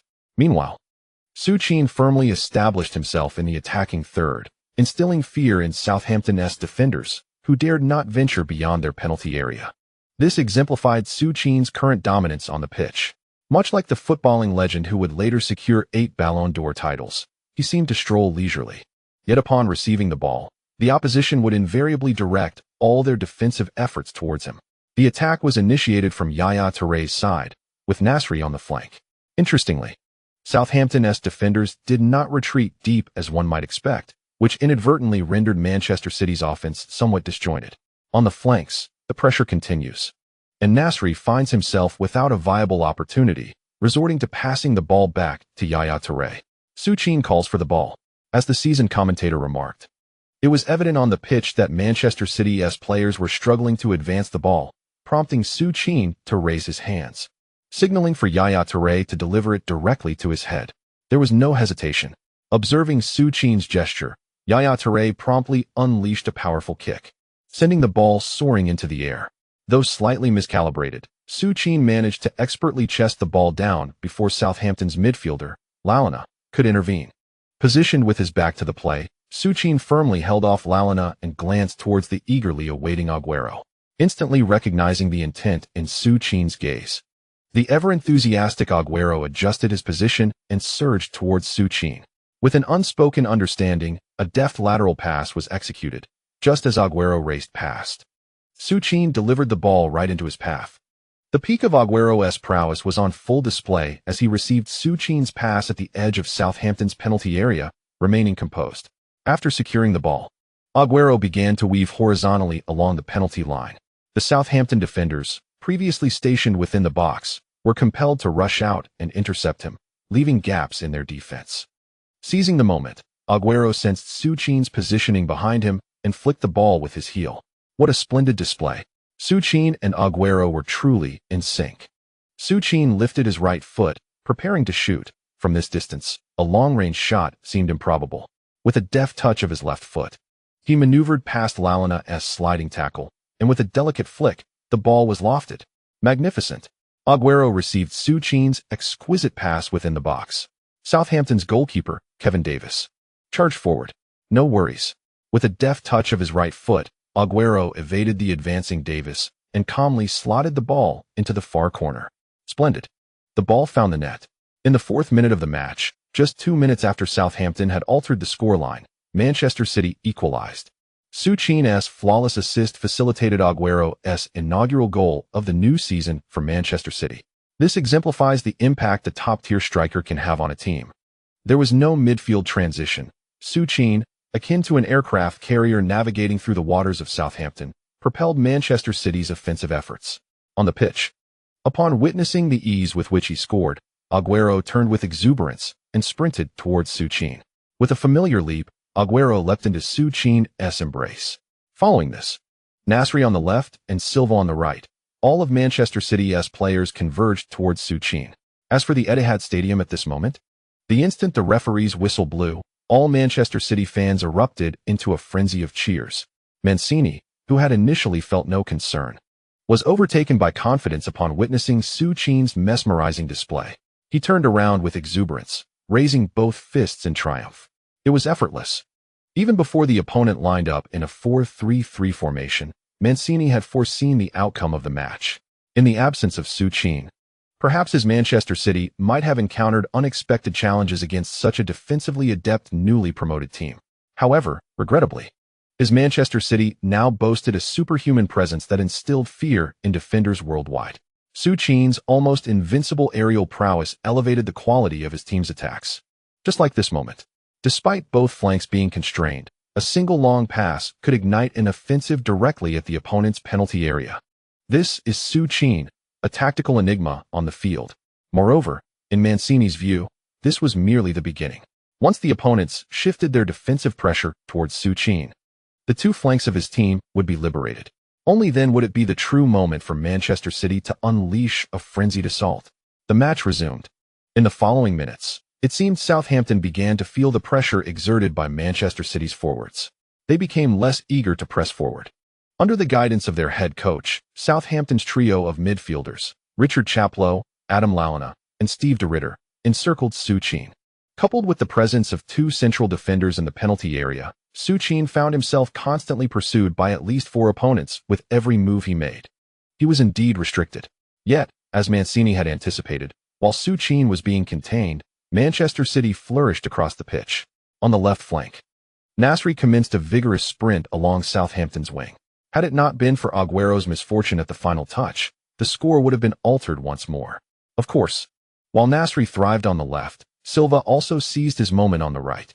In the 14th minute, with Southampton's defensive personnel severely lacking on the flank, Silva swiftly maneuvered the ball from the wing into the penalty area in mere seconds. However, just as he evaded the grounded fullback and prepared to shoot, Southampton's centre-back, Aaron Martin, made a timely intervention, blocking Silva's attempt. Southampton narrowly escaped disaster. Yet, their stroke of luck ended there. In the 19th minute, after Southampton's attack bore no fruit, Manchester City launched another lethal long-range assault initiated by Yaya Touré. Once again, it was Su Qin, amidst a triple marking situation at the edge of the penalty arc, who seized the first touch. Without yielding to the eager Silva on the flank, Su Qin selflessly delivered the ball to Agüero's feet. The seasoned Agüero deftly controlled Su Qin's return pass with his left foot, just as the entirety of Southampton's team surged out of the penalty area to block his shot. With a deft flick of the foot, Lau Gué executed a perfect pass, sending the ball soaring. In that very spot, Su Qin had already drawn his bow, ready to unleash his arrow. Without a moment's hesitation, as the football descended before him, Su Qin raised his right leg and struck the ball with fierce determination. Bang! The hallowed grounds of the Etihad Stadium reverberated for the first time with the resounding roar of Su's explosive shot. The football beneath Su Qin's foot morphed in a terrifying manner, transforming into a streak of white light as it hurtled towards the Southampton goal. No miracle occurred this time. Su Qin's volley surged into the net's corner, leaving a stunned Lalana, who was still tugging at Su Qin's jersey, in its wake. Beep! The referee's whistle pierced the air, signaling a valid goal with both hands raised towards the center circle. At that moment, the entire Etihad Stadium erupted in a cacophony of ecstasy. Google whale. Google. Goal Su Qin. The stadium's DJ echoed the name of the scorer with fervent enthusiasm. In that instant, Agüero, who had assisted Su Qin, felt the explosive roar of the crowd rivaling the moment of his own 93-20. Beautiful. Beautiful. The ball has found the net. The ball has found the net. In the 19th minute of the match, Su Qin netted his inaugural goal in the Premier League. Although it came later than we had anticipated, we finally witnessed Su Qin's first Premier League strike. 2-1. Su Qin's goal propelled Manchester City ahead. There was no doubt about it. Positioned at the edge of Southampton's penalty area, Su Qin, amidst the pressure of 3 defenders, delivered the ball to Agüero. At the same time, as Agüero drew the defense, he returned the favor with a delicate flick, sending the ball back to Su Qin's feet. An utterly unanswerable world-class shot. Magnificent. This goal was nothing short of spectacular. Finally, after a prolonged period of tension, the ever-animated Lao Huang erupted into a frenzy of exuberant shouts. Concurrently, on the pitch, Su Qin, having scored his first Premier League goal, seemed invigorated, sprinting towards the stands where the team's fervent supporters congregated. Although there had been no prior rehearsals, the over 50,000 Manchester City fans appeared to have eagerly awaited this moment. As Su Qin dashed towards them, they all leapt to their feet in excitement. Indeed, at the moment the magician reached the sidelines, he raised his right hand and leapt into the air. A graceful jump, a turn, and a landing. The entire Manchester City contingent, including the DJ, staff, and even Mancini on the sidelines, erupted in jubilant shouts of SU, a resounding tribute unique to the Etihad Stadium. Before the Southampton bench, the scene unfolded. Just moments ago, the confidently poised Pochettino, upon witnessing such an audacious goal from Su Qin and Agüero, found himself helplessly bowing his head. It was hardly unexpected. For Pochettino, this outcome was something he had foreseen. Engaging in an offensive battle against Manchester City, particularly when they boasted the world's premier striker, he was fully aware of the implications of his tactical arrangements. Yet, he found himself constrained. His team was limited to this singular style of play. With a roster comprised of players akin to those from the Championship, and without substantial financial backing, they could only rely on their established tactics to confront the formidable challenge ahead. Should he switch to 5 or even 6 defenders? Indeed, he recognized that such a move might result in a more graceful defeat. However, regrettably, his team possessed only 2 defenders capable of competing at the Premier League level. Continue the assault. This is the Etihad Stadium. We have no retreat. We shall persist with our attacking strategy, Pochettino declared. The Manchester City players would undoubtedly launch a relentless offensive in the forthcoming match. And all his team needed to do was seize perhaps a solitary opportunity to breach their goal with a counterattack. After a brief moment of distraction, Pochettino regained his focus. Indeed, if even he, the head coach, surrendered hope, what prospects remained for his team? Amidst the celebration of the Manchester City squad, Pochettino summoned his players once more, reiterating his earlier sentiments. It was still about the offense.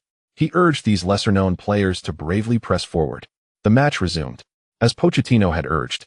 Even if they remained unrecognized, this group of Southampton players, who had ascended from League One to this moment, gritted their teeth and embarked on their most fervent counter-pressing efforts.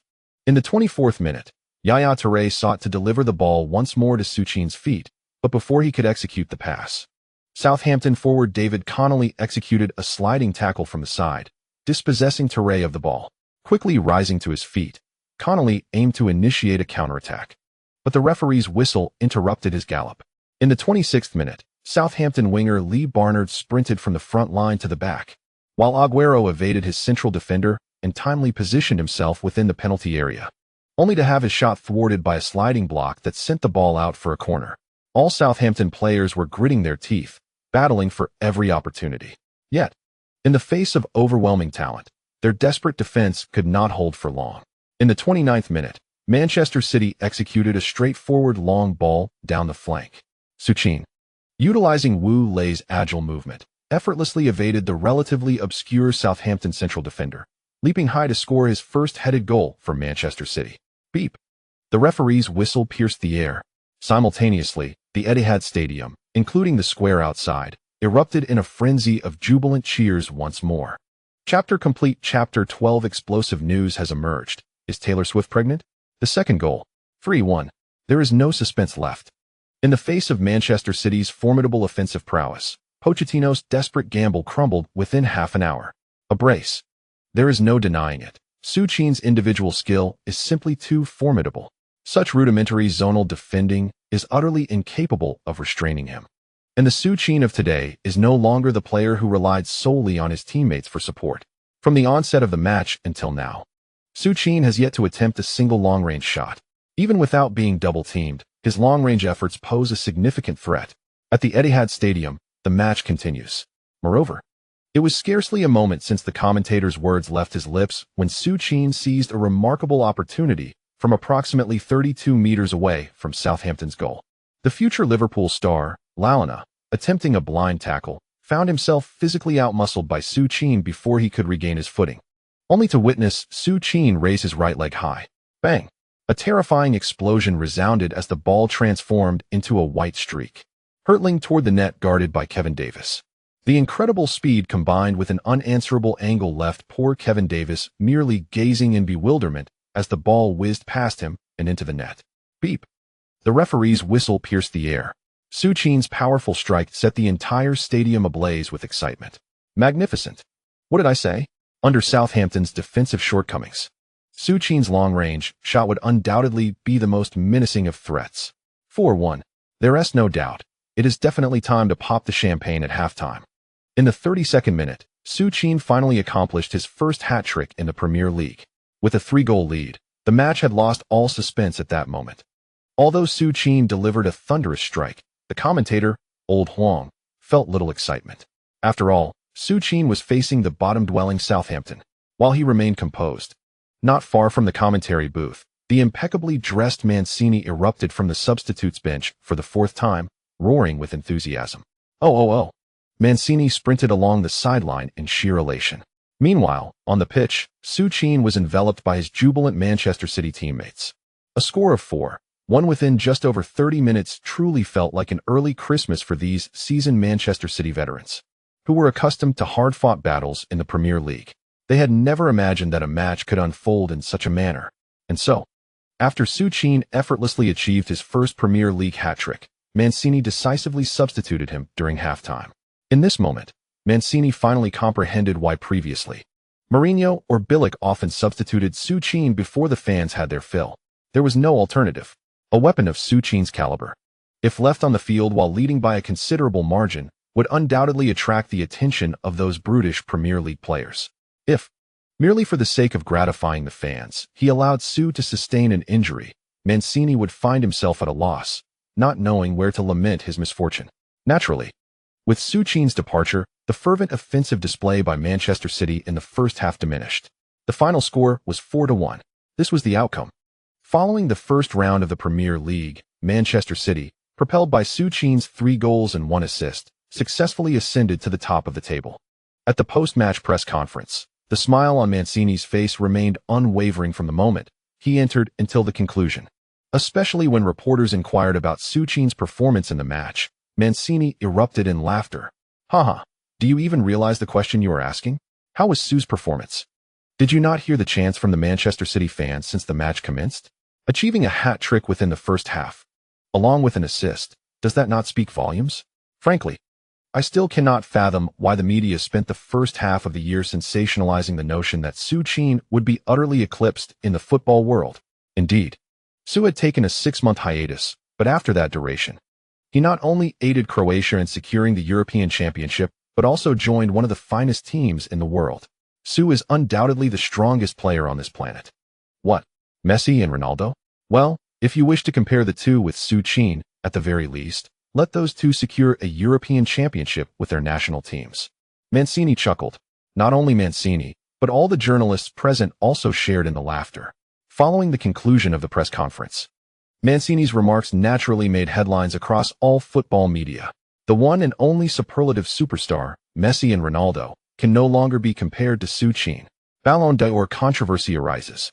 After a 6-month hiatus, Su is poised for a potential 3rd consecutive Ballon d'Or victory thanks to the European Championship. In his debut, a hat-trick in the first half, the Premier League has fully entered the era of the magician. A renowned Spanish journalist, known for disparaging Su, furiously condemned him on Twitter, seemingly with Ronaldo's account liking the post. Outside, chaos reigned, while back home, Su Qin became flustered upon receiving a message. Yes, it was a text from Taylor, whom he hadn't seen in a month or two. To be precise, it was not merely a text, but a photograph. An ultrasound image from the First People's Hospital of Los Angeles. A plethora of professional English information concluded with the striking phrase, embryo, in good condition. Fuck. Damn it. Upon seeing this message, Su Qin could no longer contain himself. Without a moment's hesitation, he dialed the phone. However, due to her involvement in the dubious charitable endeavors alongside Lawrence, Taylor Swift was utterly disinterested in answering Su Qin's calls. After the first attempt went unanswered, Su Qin persisted and dialed a second time. When that too was ignored, he pressed on to a third attempt. Ultimately, after failing to establish contact with Taylor, Su Qin could no longer remain composed. It was already past midnight, and he was relentless in rousing Raiola from his slumber. Oh dear Su, are you eager to hear how your beloved Mino praises your hat trick? Upon answering the phone, Raiola's lewd voice echoed through the device. However, with the urgency of the situation at hand, Su Qin had no inclination to engage in flirtation with Raiola. Enough with the trivialities. Mino, Taylor Swift, is pregnant. Who is pregnant? Raiola inquired. Taylor Swift. What? What the hell? My God, Su, are you certain? Taylor sent me an ultrasound image from the hospital. Damn it. Su, what are you thinking? Mino, what do you expect me to think? I must hurry to America right now. All right, I'll contact your pilot and the Manchester airport. You can head to the airport immediately. Raiola was acutely aware of the gravity of the situation. Su Qin had established himself as a top-tier presence in the international football scene, and over the years, he had amassed numerous endorsements. However, these endorsements were closely tied to his personal image. Even in morally lax Europe, if Taylor leveraged her pregnancy alongside the revelation of Su Qin's infidelity, it could spell disaster for him. Raiola was in a frenzy.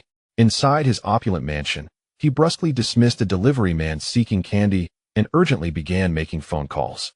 He contacted the airport for flight approval and reached out to his professional legal team to inquire about potential issues regarding Su Qin's image in all his contracts.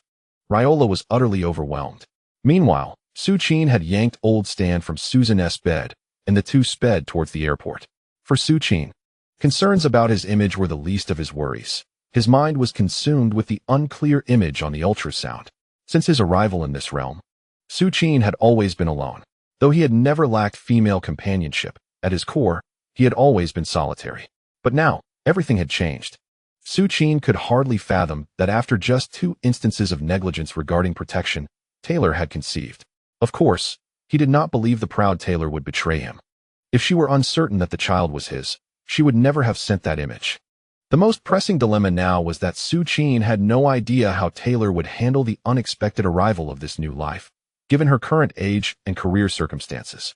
Su Qin firmly believed that both Taylor's family and her manager would undoubtedly urge her to terminate the pregnancy. Indeed, terminating the child would alleviate all concerns. Yet Su Qin was unwilling to witness such a scenario. That child was his. It was his only kin since he traversed from a world known solely to him. Arrive, Su. Following the abrupt sound of screeching brakes, Su Qin and old Stan reached Manchester Airport within 20 minutes. Thanks to Raiola's timely arrangements, upon Su Qin's arrival, the crew commenced the final checks for his private jet. After waiting for over an hour at the airport, Su Qin's private aircraft finally took off from Manchester. Simultaneously, across the vast ocean, Taylor was indeed embroiled in the turmoil Su Qin had anticipated. Born in 1989, Taylor was merely 23 years old, at the pinnacle of her career. With a globally contracted 28-city tour and preparations for a new album, her schedule left no room for rest. Taylor, heed my words. You are in no position to consider this child, her manager insisted, adding, and you know, that Su is nothing but a playboy. Curled up on the sofa, Taylor silently gazed at the blurry shadow on the ultrasound. She understood everything her manager articulated, yet a life was at stake. Despite her efforts to forget the figure she had adored for 2 years, it remained an elusive memory. Regrettably, even as she penned songs denouncing him, she could not erase his image from her mind. She noticed a call from Su Qin. Truth be told, Taylor longed to answer, yet she hesitated.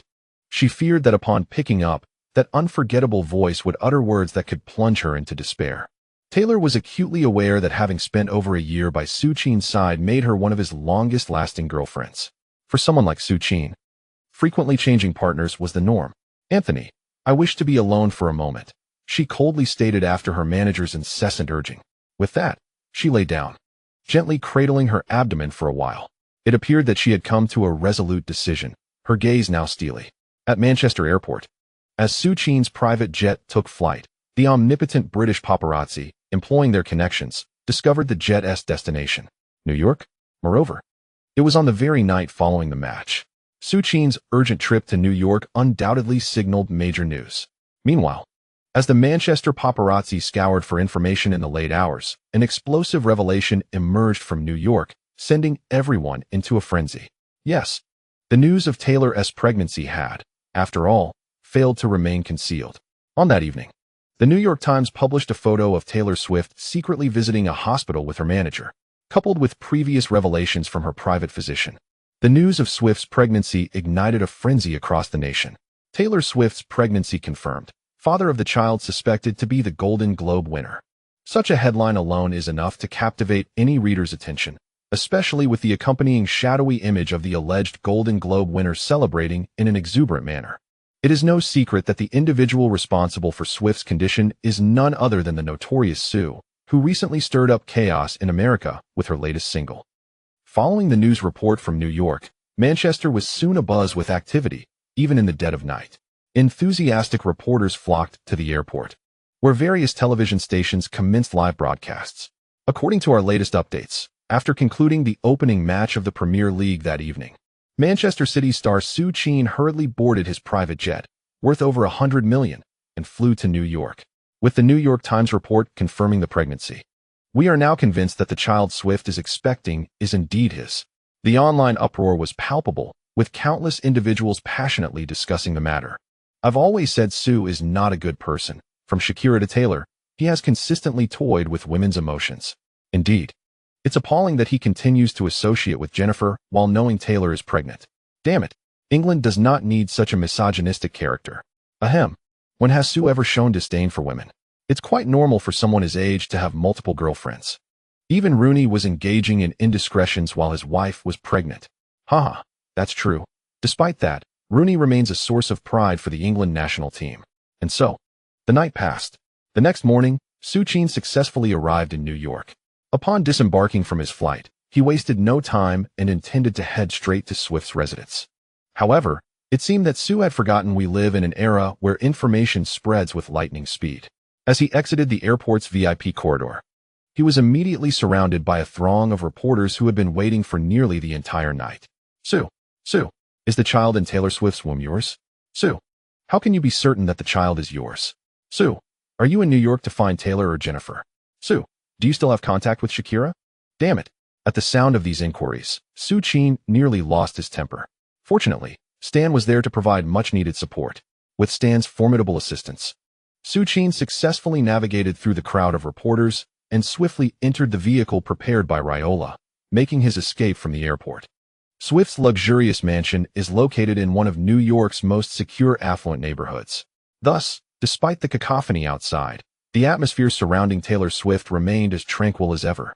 Naturally, journalists had congregated early at the entrance of this affluent neighborhood. Upon the arrival of a black Volvo, they eagerly swarmed the vehicle. Indeed, Su Qin found himself startled by the reporters almost pressing against the tires. Realizing that silence would hinder his entry, he resolutely rolled down the car window.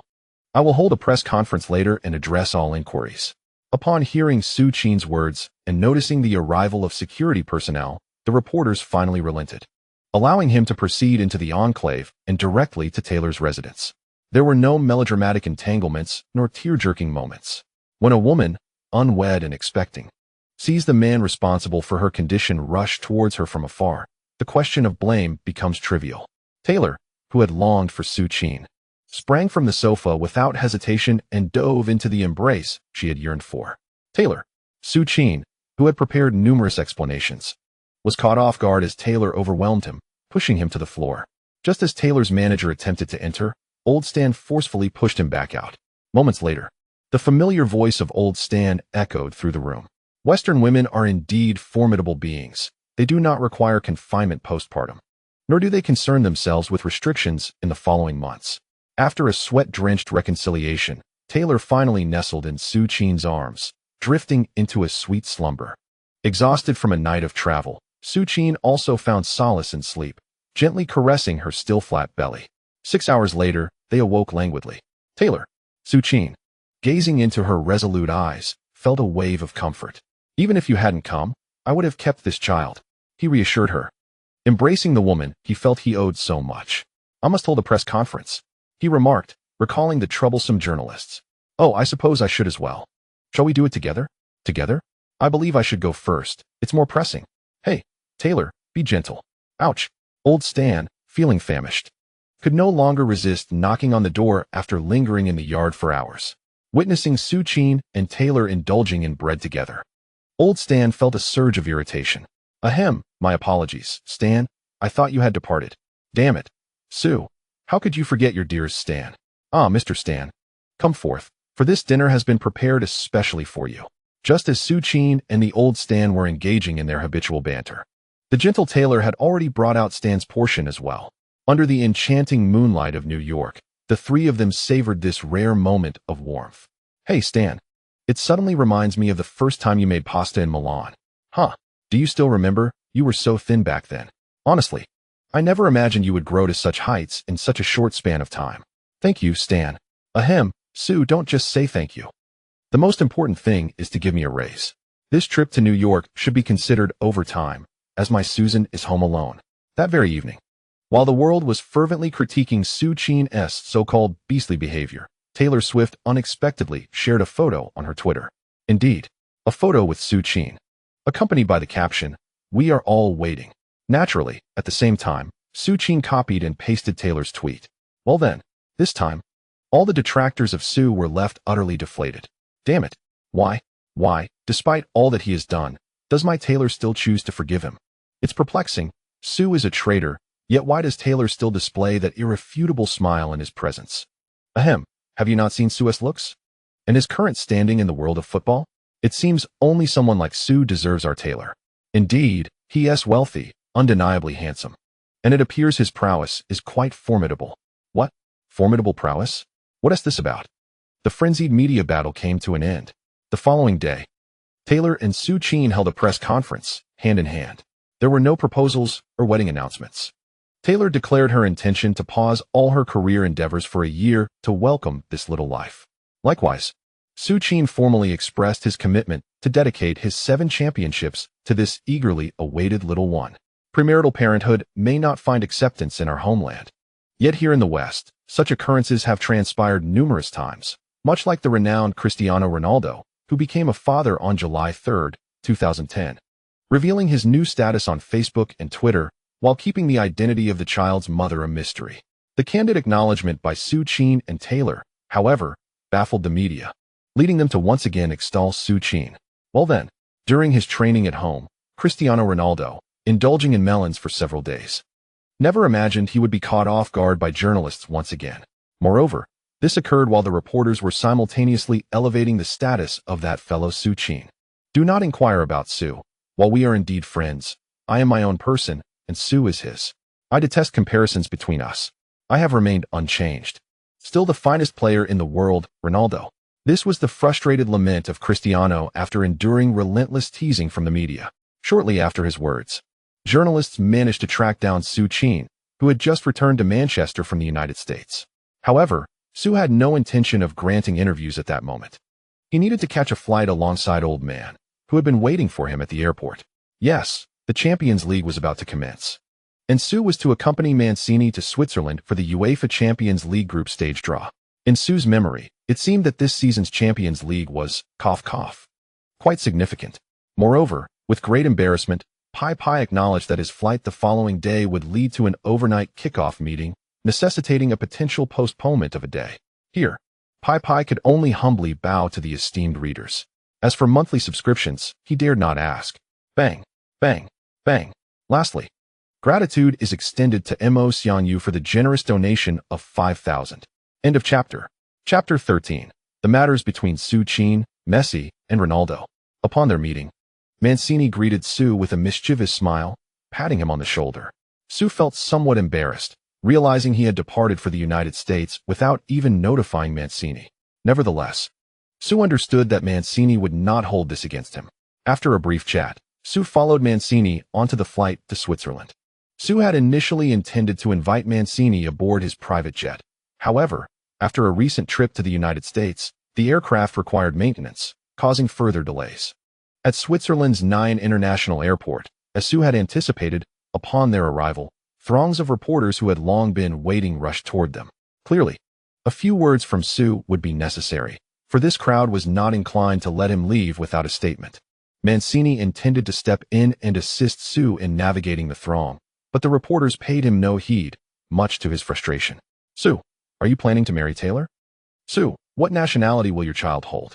Su, Taylor has announced a 1-year career hiatus. Will you marry her before the child is born? Indeed, this group of reporters appears utterly indifferent to the impending UEFA Champions League draw. Their sole focus is on the trivial gossip surrounding Su Qin. Naturally, the journalists' interests align with the concerns of countless Su Qin fans. However, Su Qin has never intended to share the nuances of his private life with anyone. I will only entertain inquiries regarding the Champions League draw and club matters. The enigmatic figure stood there with an air of defiance. Understandably, this infuriated the reporters. Yet they found themselves powerless. Su, could you elaborate on the grouping for Manchester City? Which team do you dread facing the most? No, I do not believe Manchester City needs to fear any team at this point. I would relish the opportunity to confront formidable opponents in the group stage, as this could facilitate a smoother passage into the knockout rounds. Such audacity. Yet, for the reporters, Su Qin's remarks seemed utterly unproblematic. Indeed, having missed the last Champions League due to injury, the enigmatic figure appeared to have allowed the tournament to forget his formidable presence. Upon hearing Su Qin's response, silence enveloped the room, while the elder Mancini beamed with pride. Indeed, in recent days, the elder Mancini had simulated numerous scenarios of Manchester City clashing with other strong teams in the Champions League. And once he began to simulate, the results were striking. It seemed that with Su Qin's arrival, the elder Mancini regarded every other team in world football as inferior to his own Manchester City. Of course, this remained merely the elder Mancini's conjecture. Everything would only be revealed during the matches. I wholeheartedly agree with Su. As the reigning champions of the Premier League, I believe Manchester City harbors no fear of any adversary. With Su Qin's interview concluded, as he prepared to depart, the reporters could only grasp at Mancini, the rather inconspicuous manager of Manchester City, to elicit a few words. To their surprise, the previously subdued Mancini exuded newfound assertiveness. Mr. Mancini, does this imply that you believe Manchester City's objective this season is to secure the Champions League title? Upon hearing the reporter's inquiry, Mancini's heart skipped a beat. It seemed he had perhaps overstepped. How did the conversation suddenly pivot to the topic of the championship? Nevertheless, faced with the reporter's eager expressions, the elder Mancini steeled himself to continue his charade. Manchester City boasts the finest players in the world. With such talent, our singular aim is, of course, the championship. Indeed, you heard me correctly. Regardless of who our opponents are, our sole objective is the title. With that, the elder Mancini elegantly departed without a backward glance. Click, click, click. The elder Mancini may have left, but his image, hastily pursuing the already distant director Su, was indelibly etched upon the lenses of the reporters' cameras. It took little time. That afternoon, Mancini's bold statements graced the front pages of major football newspapers. Manchester City fears no adversary. Their sole ambition is the championship. Mancini is resolutely eyeing the coveted Champions League trophy, while Su longs for a challenging encounter in the group stage. Fate can be quite extraordinary. Just as Su Qin and Mancini departed from the airport, an old acquaintance of Su's appeared at the exit, as if perfectly timed. A man donned in headphones swaggered into view, accompanied by a figure exuding an even more piercing gaze. Indeed, it was the dynamic duo of Real Madrid's draw, Mourinho and Cristiano Ronaldo. In stark contrast to Mancini's spirited demeanor, the once proud Mourinho, now beleaguered by locker room discord at Real Madrid, has lost the swagger reminiscent of Su's era. No. Confronted by a throng of reporters eager for his every word, Mourinho dismissively waved his hand, ignoring their presence. Similarly, Cristiano displayed no inclination to grant an interview. Until a journalist from a football publication shouted, "Cristiano," Su expressed his desire to face Real Madrid in the group stage. "Do you have any message for him?"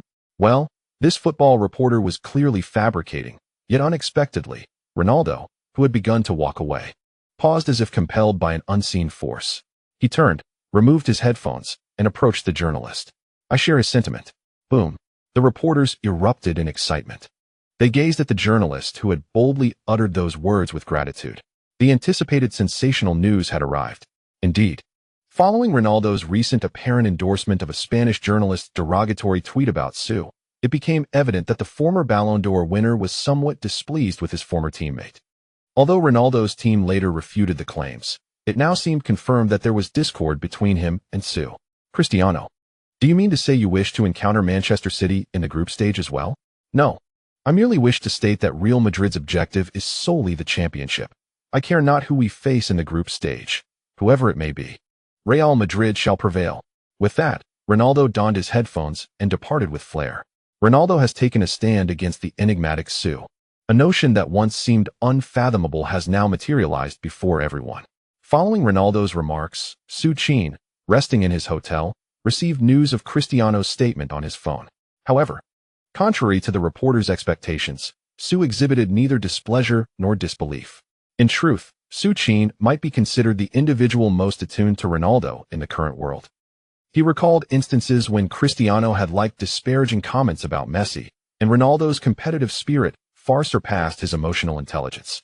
Sighing in resignation as he reflected on Ronaldo's statements in the reports, Su Qin acknowledged that, at least during their year and a half together at Real Madrid, his relationship with Cristiano had been relatively amicable. Although that fellow tends to compare everything to himself, upon closer reflection, it seems that this season's UEFA Champions League indeed placed Manchester City in the same group as Real Madrid.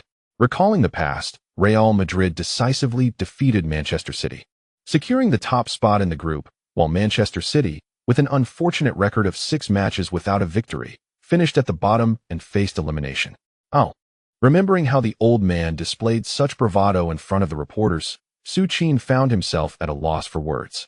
It makes one wonder, if the old man were to discover that his original timeline ended with such dismal results, leading to his dismissal by Mansour, would he feel utterly despondent? At 7 o'clock in the evening local time in Niwan, A procession of sleek black luxury cars steadily arrived at the entrance of the UEFA auditorium. Amid the eager anticipation of countless journalists and fans, the coaches and star players from the 32 teams of the Champions League gradually made their way down the red carpet. It was a grand affair. Naturally, the most fervent cheers erupted for the final trio. First, there was Cristiano Ronaldo alongside Jose Mourinho, followed closely by Lionel Messi and Barcelona's new head coach, Tito Vilanova. When Su Qin finally appeared, the entire venue erupted in exhilaration. Once they completed the red carpet walk and entered the venue, Su Qin spotted Mourinho waiting for him at the entrance. This marked the first reunion of the once perfect mentor and disciple duo since Su Qin's transfer. Without uttering a word, they exchanged a glance and embraced warmly, a long-awaited reunion. It's been a while, Su. Indeed, boss, it has been too long. I heard things are going well with you and Casillas at Real Madrid. Let us not dwell on that now. Were you hoping to face us in the group stages? Haha, boss, not at all. That's just the journalists spinning tales. I suspected as much. You're not that type of person.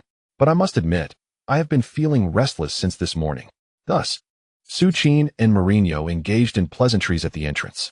Strangely, Cristiano Ronaldo, who had been by Mourinho's side, turned and headed towards his seat the moment Su Qin entered. Instead of waiting for Ronaldo, Su Qin encountered Lionel Messi, the Barcelona king, who had never looked up in his presence before. Hi, Su. Although the two had little interaction privately, Messi was commendable in that he never carried on-field matters into reality. Long time no see, Leo. Su, I hope your injury has healed. So Messi had been waiting just to ask him that. Yes, it's better now.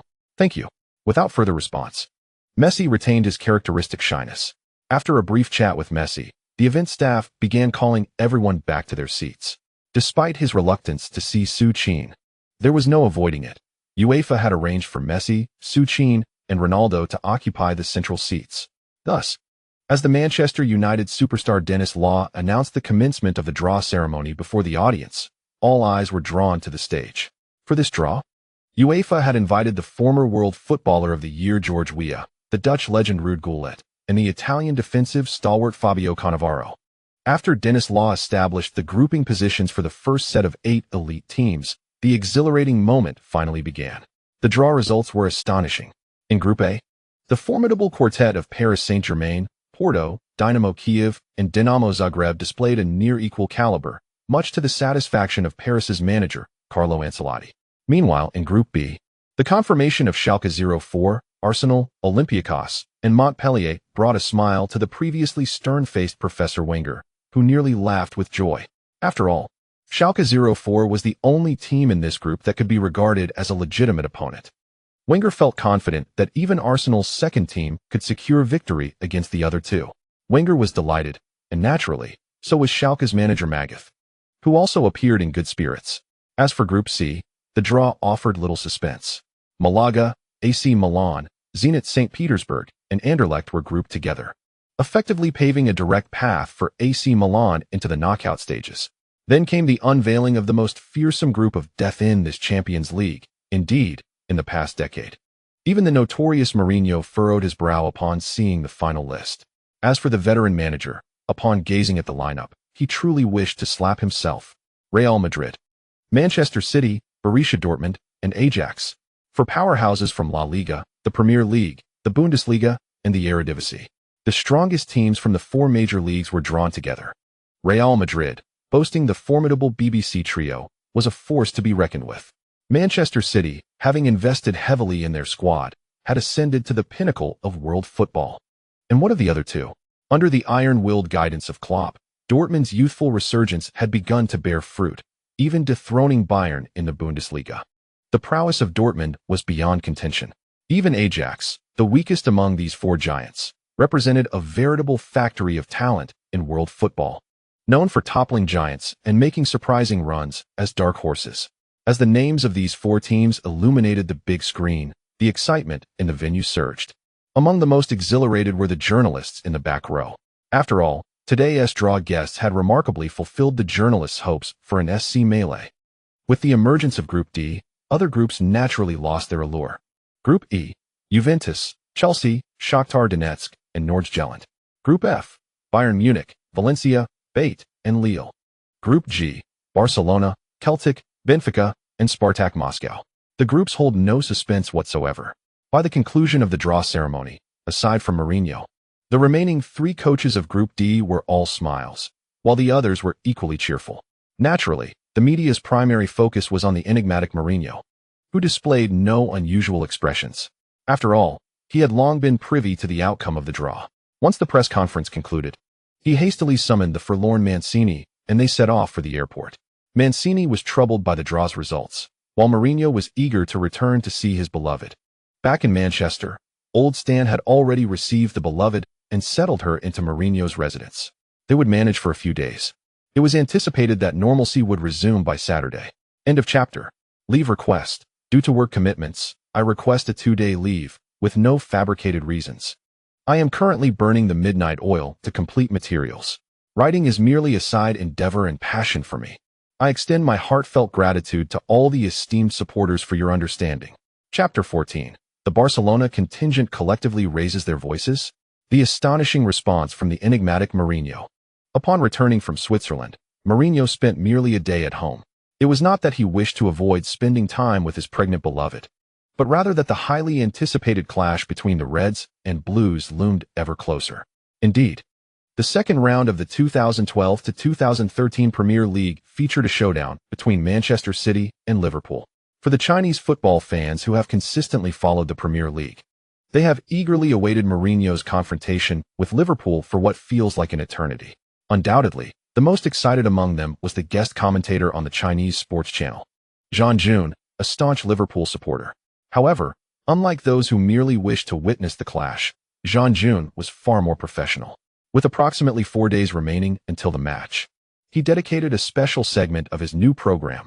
Zhang Jun discusses the Premier League to meticulously analyze the highly anticipated encounter. Liverpool, the undisputed king of cup competitions in world football. Nestled in the port city of Liverpool, located in the northwest of England's Merseyside county. It was founded in 1892 and stands as one of the most successful clubs in English football history, as well as one of the most accomplished football clubs in Europe and the world. Historically, Liverpool has secured 18 top-flight league titles, 8 FA Cup championships, 9 League Cup victories, 16 Community Shield titles, 5 UEFA Champions League trophies, including the European Champions Cup, 3 UEFA Europa League crowns, including the UEFA Cup, 4 UEFA Super Cups, and 1 FIFA Club World Cup title. Yet, amid such a glorious legacy, there exists a rather embarrassing predicament for all Liverpool supporters. The club has yet to claim the Premier League title. Indeed, the illustrious Reds have not managed to surpass even the so-called noisy neighbors, the nouveau riche Manchester City, in terms of Premier League championships, especially during the previous season. The mid-season takeover by King Dalglish truly filled the fans with boundless hope. However, despite this Liverpool legend's expenditure of nearly $50 million to bring in talents such as Downing, Henderson, Charlie Adam, Enrique, Coates, and Donny, the preseason friendlies sounded an alarm for Liverpool. In China, facing the then China League team Guangzhou RF, Liverpool managed a strenuous victory of 4-3.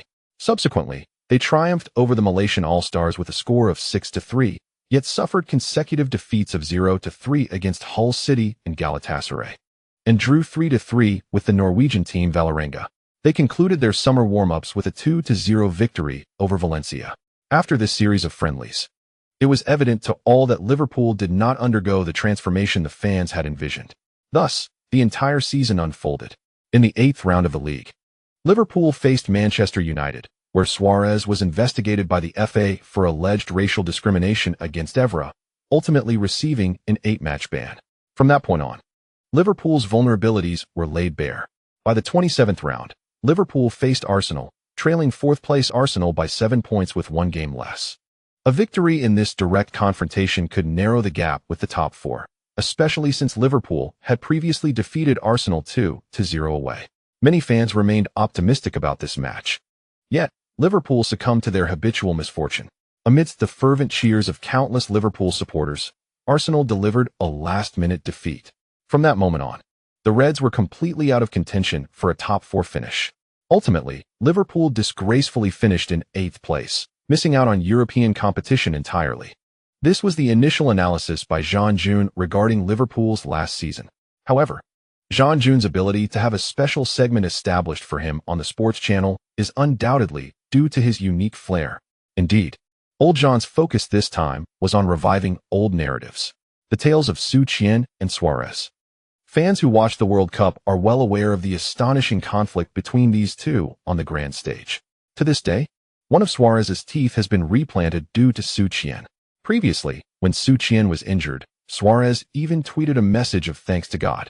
Although many have criticized Suarez for his lack of boundaries, he remains unfazed, believing that Su Qin should have retired following that serious injury. Upon the airing of Jean-Jun's program, excitement swept across the nation.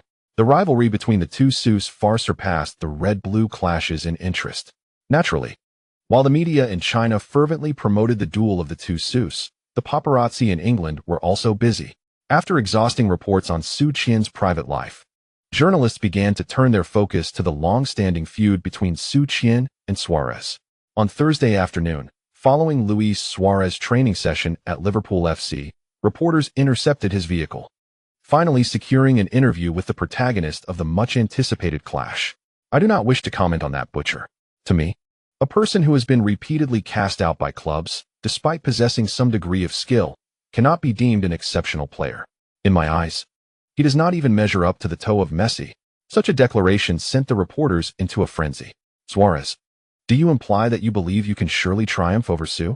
While the insults were harsh, Suarez was not foolish enough to fall into the trap of grandiloquent rhetoric. Without uttering a word, he shot a glare at the reporters and swiftly accelerated away. Although Suarez ultimately did not affirm his statement, the journalists paid little heed to whether he had indeed spoken those words. That very night, the phrase implying Su Qin was inferior even to Messi's toe was featured in an article titled "The Red Devil Star Striker Vows to Overcome the Premier League's New Sensation." Well, even though Suarez was left fuming upon seeing the newspaper, he chose not to clarify anything further. The uproar among the reporters was so pronounced that any attempt at clarification would only suggest he was intimidated by Su Qin. As the news spread from England, Suarez's fierce rebuttal against Su Qin quickly traversed all of Europe. When it reached Spain, an interesting development unfolded. It appeared as if the journalists had conspired in advance. That very night, various adversaries of Su Qin, including Pique and Busquets, were all queried about this matter. What? Comparing Su to Leo's toe? Please refrain from insulting Leo. To equate a butcher like Su Qin with him is a blatant disrespect. This was Pique's exact statement. It was well known that Pique and Su Qin had a long-standing feud. Then, when the spotlight turned to Busquets, his words proved to be even more cutting than Pique's. Su, that individual discarded by both Barcelona and Real Madrid? Please do not associate him with Leo, for in terms of both football and character, he is utterly unworthy of such a comparison. Oh, of course, if the measure is greed and lack of integrity, he is undoubtedly 1,000-fold worse than Leo. Thus, the Barcelona contingent commenced a vigorous campaign against Su Qin, who was far away in England. However, it was not without defenders for Su Qin. Among them, players from Real Madrid, including Ramos and Modric, rallied in support of him. He is the most efficient forward in the history of world football. His greatness is beyond question. I cannot fathom how Suarez could dare to utter such words. Su brought Croatia its first European Championship trophy. He is a representative figure of Croatian football. In terms of personal ability and character, I believe he embodies perfection. No. Do not speak to me of his abandonment of Real Madrid. After all, he remains within its ranks, and Modric finds it difficult to articulate this matter. However, while Modric chooses his words carefully, the outspoken Mourinho harbors no such reservations. The departure of Su has always been a detriment to Real Madrid. Indeed, I assert that the club has lost one of the greatest players in the history of football. Let us not claim that Su has betrayed Real Madrid. Rather, the separation was an inevitable outcome.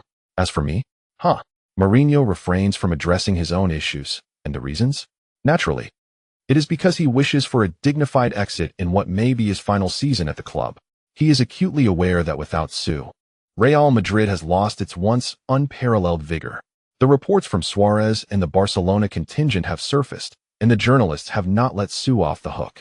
The very next morning, as the Manchester City team set off for Liverpool under Mancini's guidance, Su was intercepted by eager reporters. Before the team assembled, he had already caught sight of Suarez and the Barcelona crew's remarks.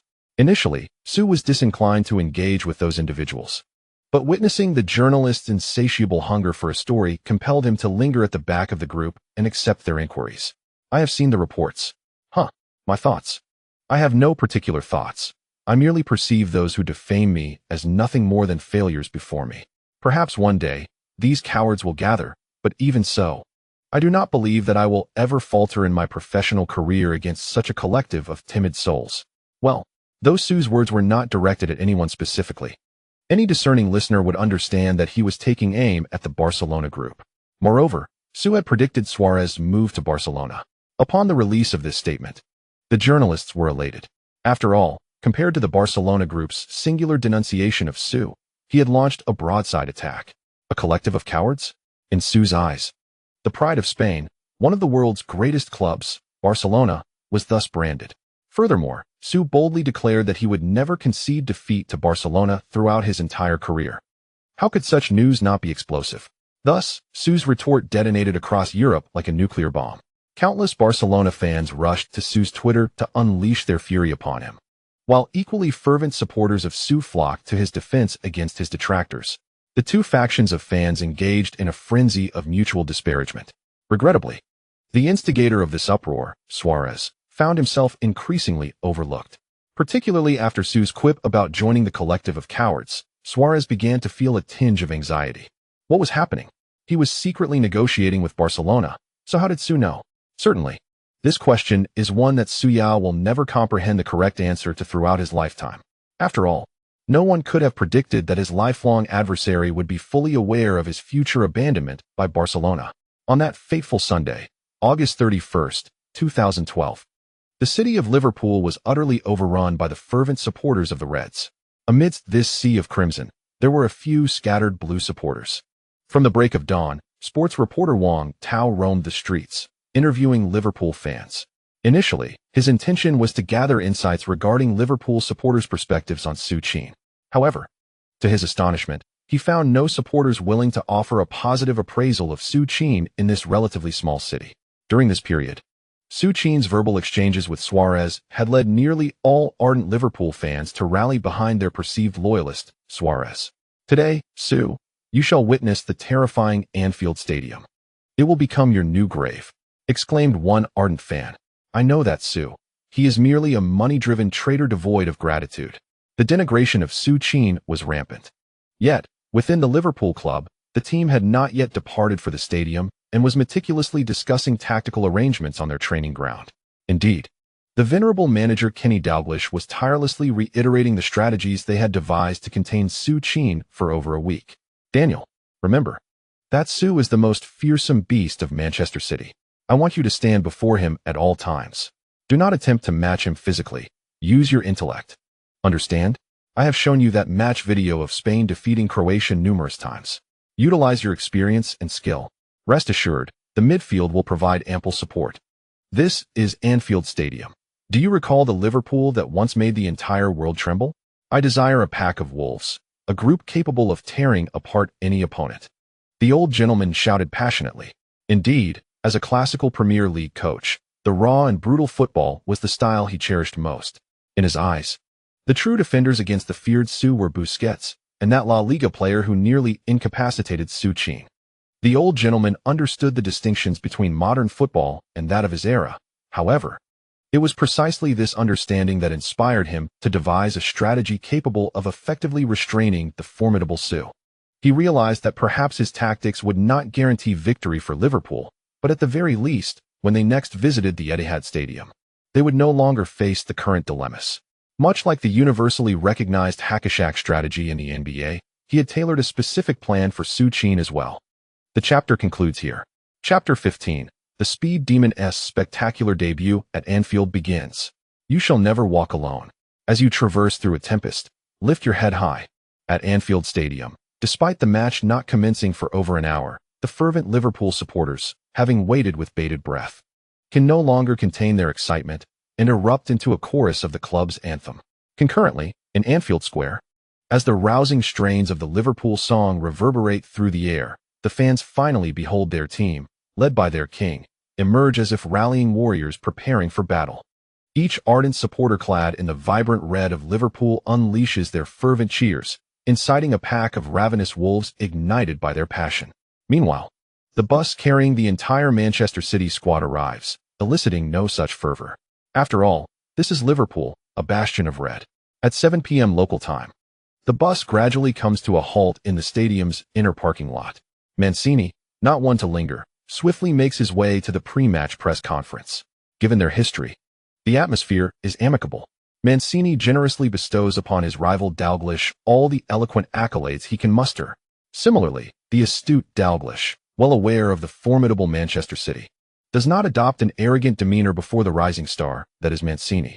They exchange pleasantries, acknowledging each other's prowess as managers heralding a new era in the Premier League and potential architects of Manchester City's ascendance.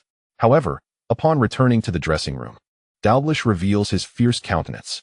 Fight for every opportunity. I expect to see you pour your heart and soul into this. Remember, this is Anfield. We are the greatest team in the world. We are magnificent Liverpool.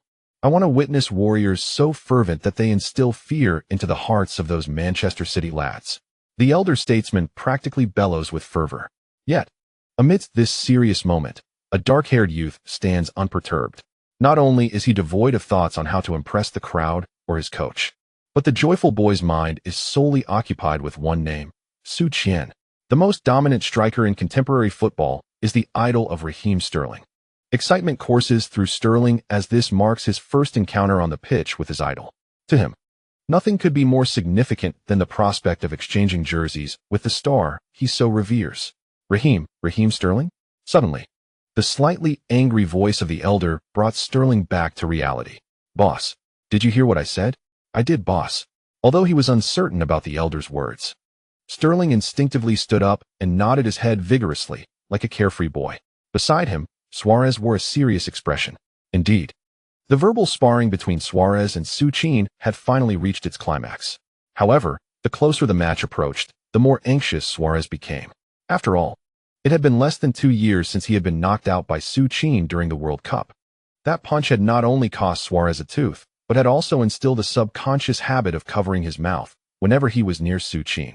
At the same time, in the visiting team's locker room, Mancini was diligently reiterating the critical points for his players to focus on for the upcoming match.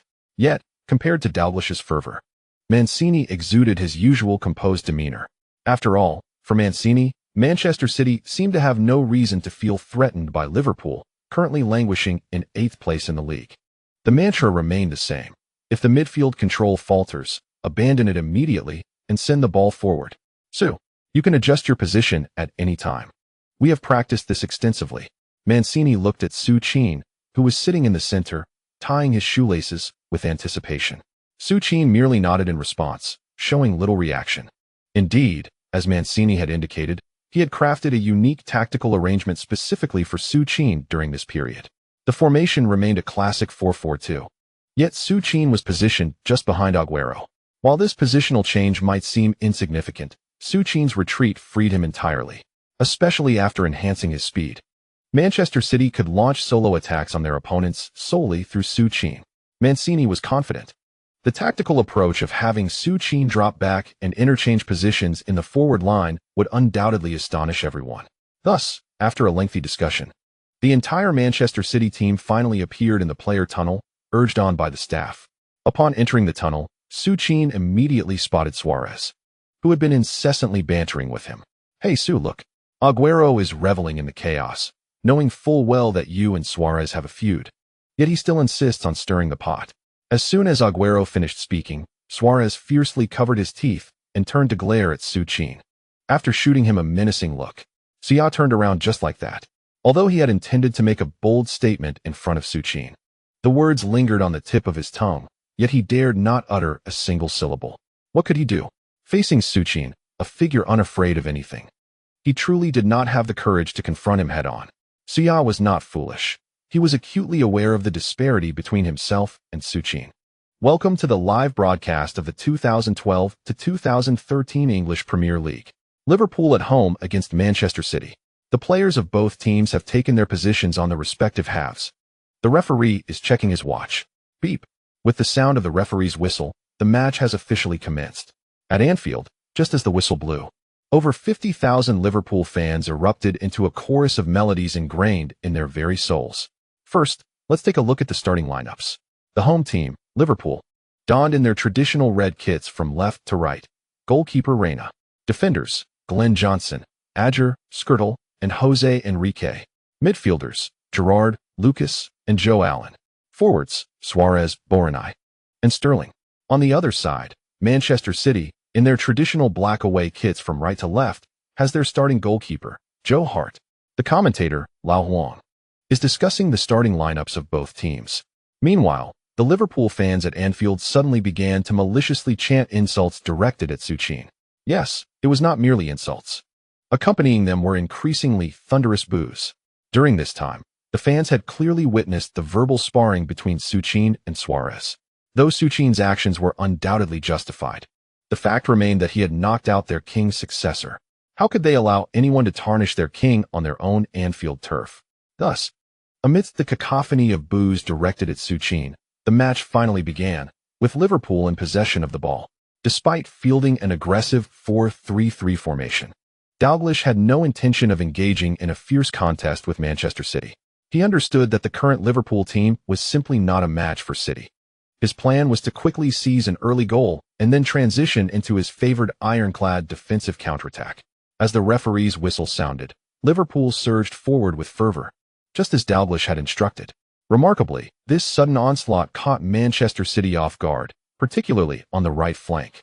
The 18-year-old prodigy, born in 1994, left an indelible impression on all the fans with his first touch, darting forward like lightning. With a mere burst of speed, Sterling deftly bypassed Nasri, who was momentarily stunned by the rapid play. Moreover, it was not merely the pass that was erased. Even more astonishing was Sterling's sheer utilization of speed, as he gradually left behind Manchester City's sharpest wing dagger. On the sidelines, Mancini appeared somewhat taken aback. After all, within his own team, it was Nasri who had been so effortlessly outpaced. Among Manchester City's ranks, Nasri was one of the top three in terms of velocity. If even Nasri could be so easily overwhelmed, what did that say? At Anfield, the joyful performance of the young prodigy continued. For an 18-year-old debutant, this was his first starting appearance for Liverpool, and notably, it was before his idol, Su Qin. At this moment, having slipped past Nasri, Sterling began to tremble with exhilaration as he surged forward. In his frantic run, he envisioned himself executing a breathtaking solo goal along the flank at Anfield.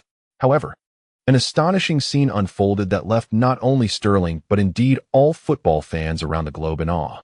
On the field, while Nasri failed to catch up to Sterling, a figure clad in the number 10 jersey was steadily approaching the adversary who had proven troublesome for both Nasri and Alexander Kolarov.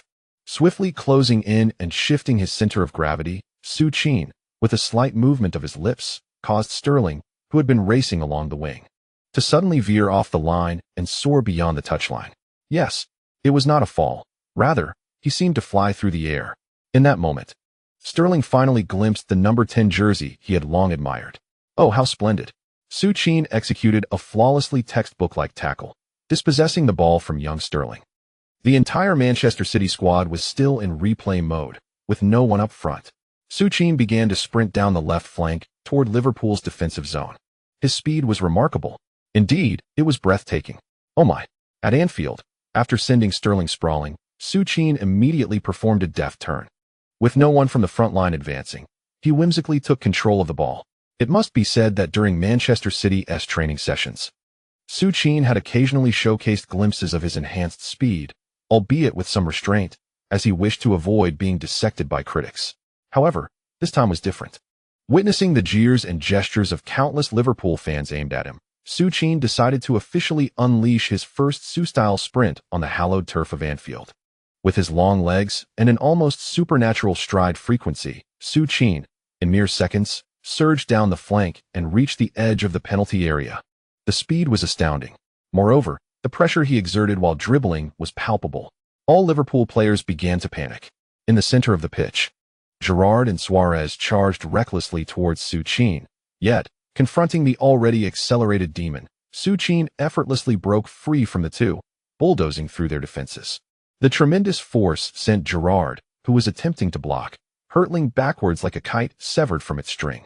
Gerrard stood there, momentarily dazed, watching the demon dart past him. How could it be that in just over a year, someone could completely transform a seemingly insurmountable flaw? That individual is merely 22 years old. What might his future hold?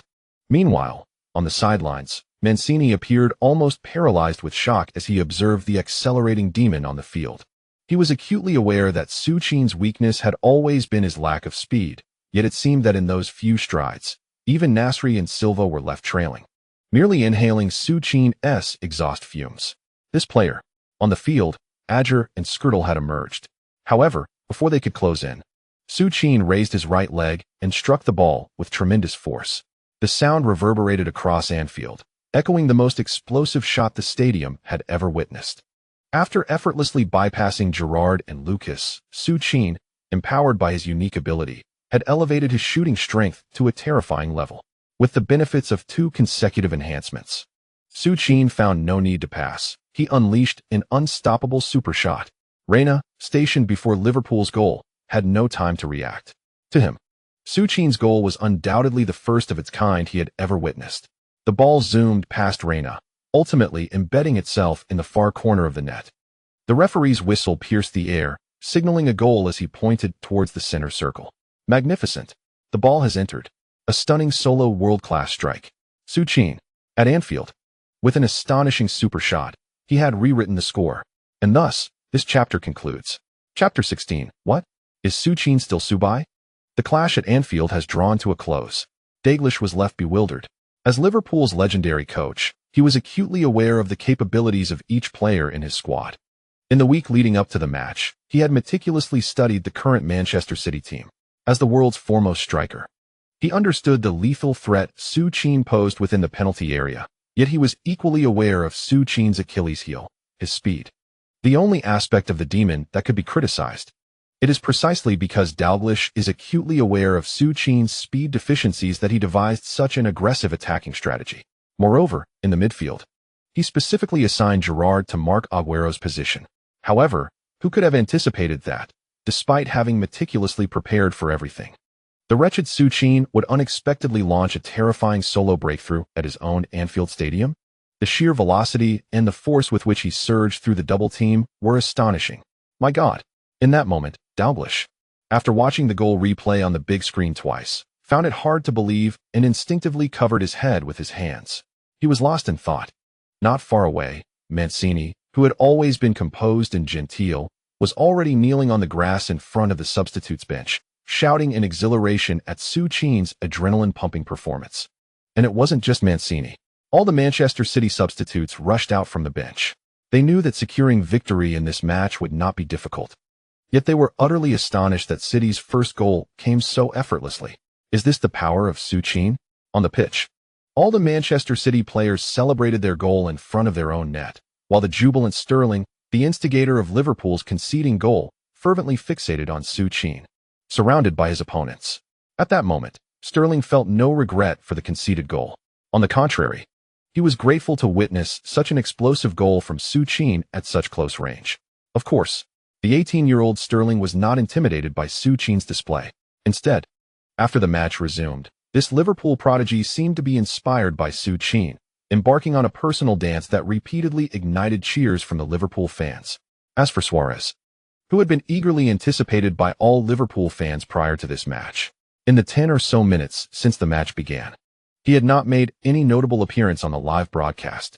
In the 12th minute of the match, it was once again Sterling's breakthrough from the right flank.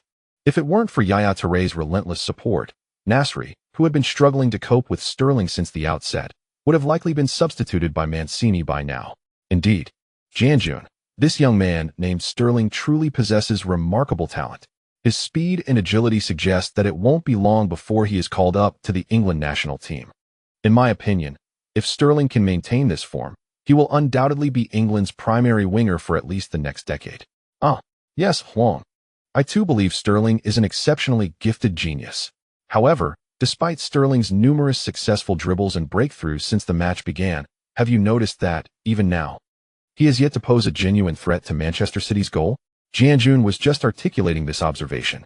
On the pitch, Sterling once again executed a delightful 1-2 with Gerrard, then swiftly broke free from Nasri, sprinting down the left flank. However, this time, Nasri, who had been thoroughly outmaneuvered by Sterling, seemed to lose his composure. As he realized he could not keep pace with Sterling, he rashly lunged at him from behind. In an instant, the newly launched Sterling was unceremoniously brought down onto the grass by Nasri's reckless challenge. In that fleeting moment, Sterling recalled the countless World Cup semi-final highlights his coach had relentlessly shown them in recent days. The memory of that La Masia professor echoed in his mind. Alas, Sterling, an obedient lad, would not have earned a place in the starting lineup otherwise. With a heart-wrenching cry, he clutched his left leg and rolled on the ground. The referee's whistle pierced the air, and nearly all Liverpool players rushed towards the scene, while Manchester City players, witnessing Nasri's impending consequences, hastily followed suit. What were you thinking? As the captain, Gerrard was the first to confront Nasri. Yet, perhaps realizing his fate, the already frazzled Nasri exhibited no fear and pushed Gerrard forcefully. Consequently, Su Qin, who had rushed over, had no choice but to pull Nasri behind him. However, Su Qin's protective instincts ignited the ire of the Liverpool players, who were incensed by Nasri's malicious tackle on their prodigious star, followed by his aggression towards their captain. Skrtel advanced aggressively, attempting to pull Sterling from behind Su Qin. Thankfully, just as a fierce confrontation seemed imminent, the referee intervened, swiftly navigating through the crowd and blowing his whistle to separate both teams. Oh dear, Nasri. This was indeed an unwise act. Although he had been struggling in the opening minutes, one cannot resort to such reckless tackles. Now, a promising 10-man advantage might turn into a 10-against-11 scenario. Before the elder could finish his remarks, the referee brandished a glaring red card at Nasri. In the 13th minute, Manchester City suffered a significant blow as their primary left winger Nasri was sent off, leaving them to contend with 10 players against Liverpool's 11 for the next 80 minutes. Nasri exited the field, while Dalglish on the sidelines continued to vehemently chastise Nasri's foul. However, following a thorough examination by the medical staff and Sterling's eventual recovery, Dalglish finally settled down. Not just calmed, rather, a flicker of excitement stirred within him. Indeed, from this moment onward, Liverpool would find themselves in a 10-against-11 situation. Meanwhile, Mancini on the sidelines was already contemplating a substitution. However, before he could decide whom to substitute, Su Qin on the field raised his hand. Surprisingly, Su Qin ventured towards the flanks, Su Qin going to the wing. Frankly, even Mancini was taken aback by this maneuver. It is known that Su Qin has honed his speed, yet to see a world-class striker suddenly drift to the sidelines? This was undeniably peculiar.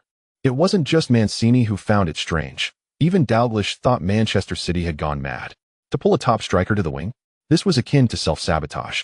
In truth, Su Qin himself felt a tad odd standing on the wing. There was no other choice. The young lad he was up against seemed to have lost his mind, fixating on him since the match resumed. Sterling was a jovial character, as Su Qin knew, but he was unaware that Sterling had other interests. Gerrard passed the ball to Sterling. In the first 10 minutes of the match, Sterling had undoubtedly been the standout player on the field. Su Qin pressed forward to mark Sterling. Ahem, at Anfield, when the towering Su Qin approached Sterling, even the spectators could not suppress their laughter.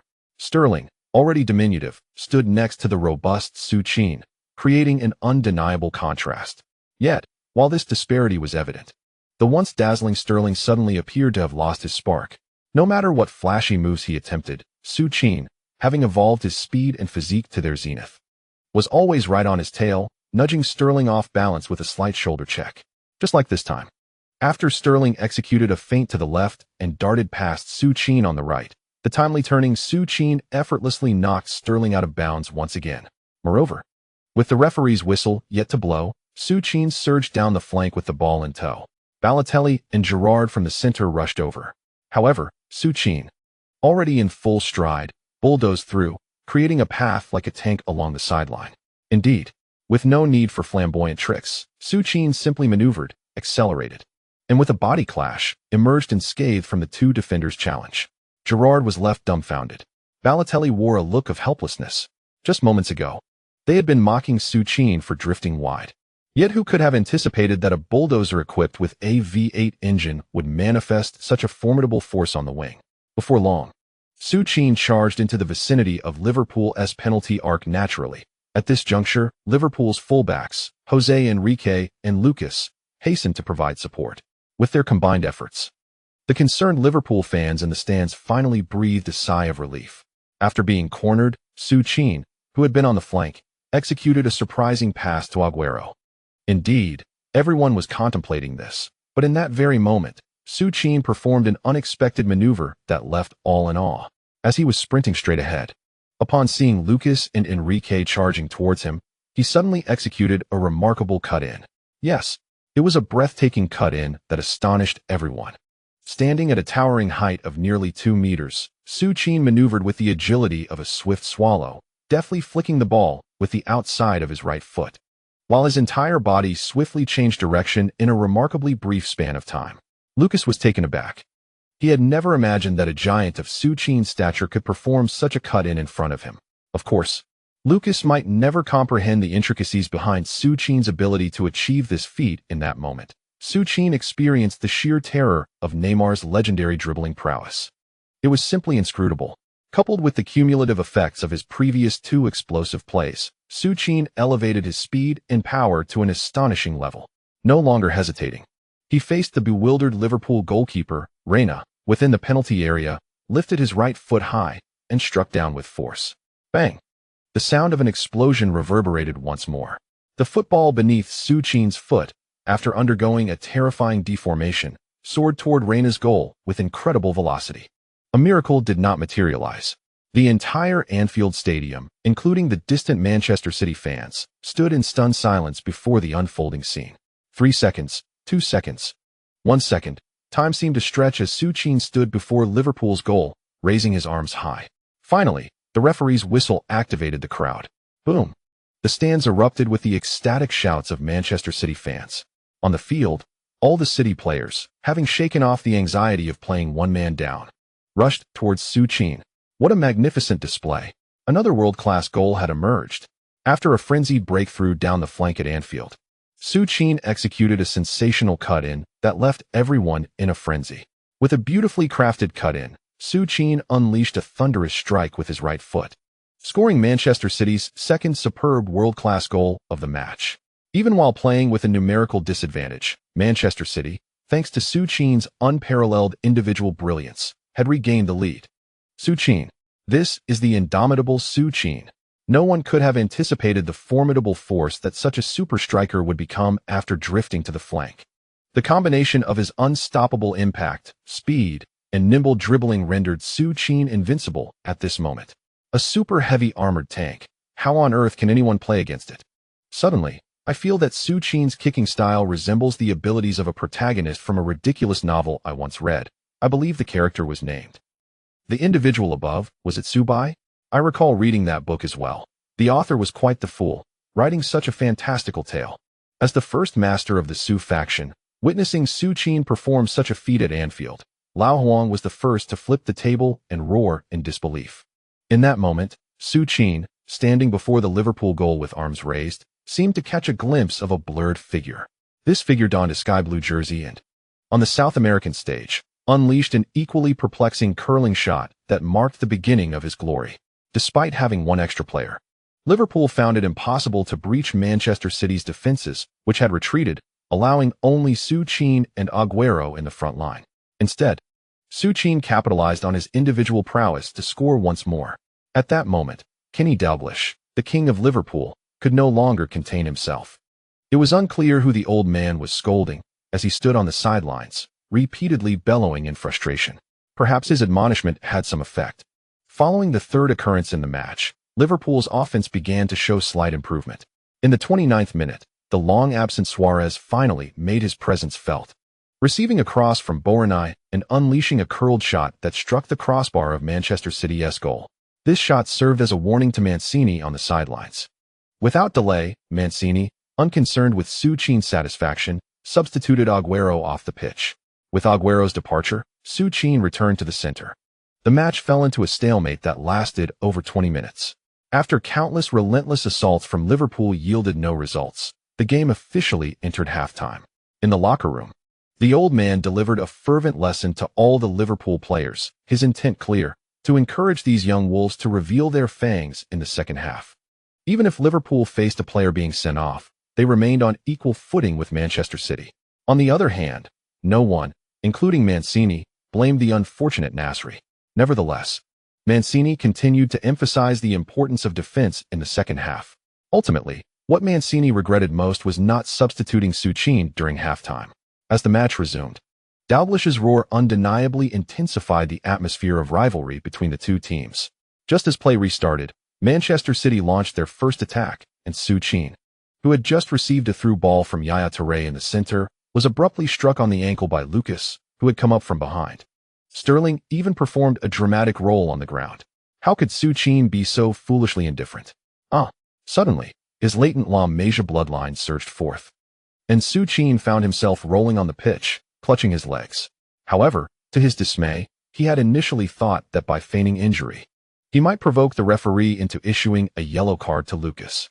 Who could have anticipated that, at the moment he fell and let out a wail, De Jong, who rarely played alongside him, would dash over and seize Lucas by the neck. Just as De Jong's fist seemed poised to strike Lucas's face, Yaya Touré swiftly intervened and restrained him. Chaos erupted. Anfield was once again in turmoil. This time, both teams lost control of their tempers. Su Qin's injury was intolerable for all of Manchester City. Likewise, with a player short and trailing in score, the Liverpool players became agitated. Thus, a massive conflict erupted on Liverpool's home ground. Lying on the grass, Su Qin watched helplessly as De Jong forcefully pushed Borini. Their captain Kompany clashed with Gerrard, while Joe Allen and Joe Hart, who had sprinted from the goal to the midfield, engaged in a tussle. In total, 21 players from both teams were embroiled in the fray. It took a full 5 minutes for this farce to conclude, thanks to the referee's decisive intervention. De Jong and Lucas were both sent off, while Gerrard, Joe Allen, Glenn Johnson, along with Manchester City's Yaya Touré, David Silva, and Kompany each received a yellow card. Oh dear. Now this match had become intriguing.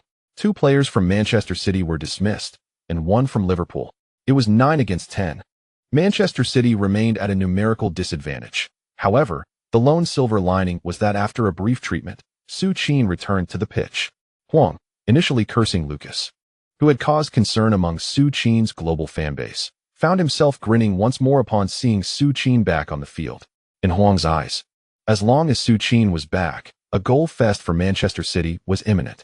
Indeed, in the 59th minute, Silva, battling valiantly alongside Yaya Touré, delivered a sublime long pass to Su Qin at the edge of Liverpool's penalty area.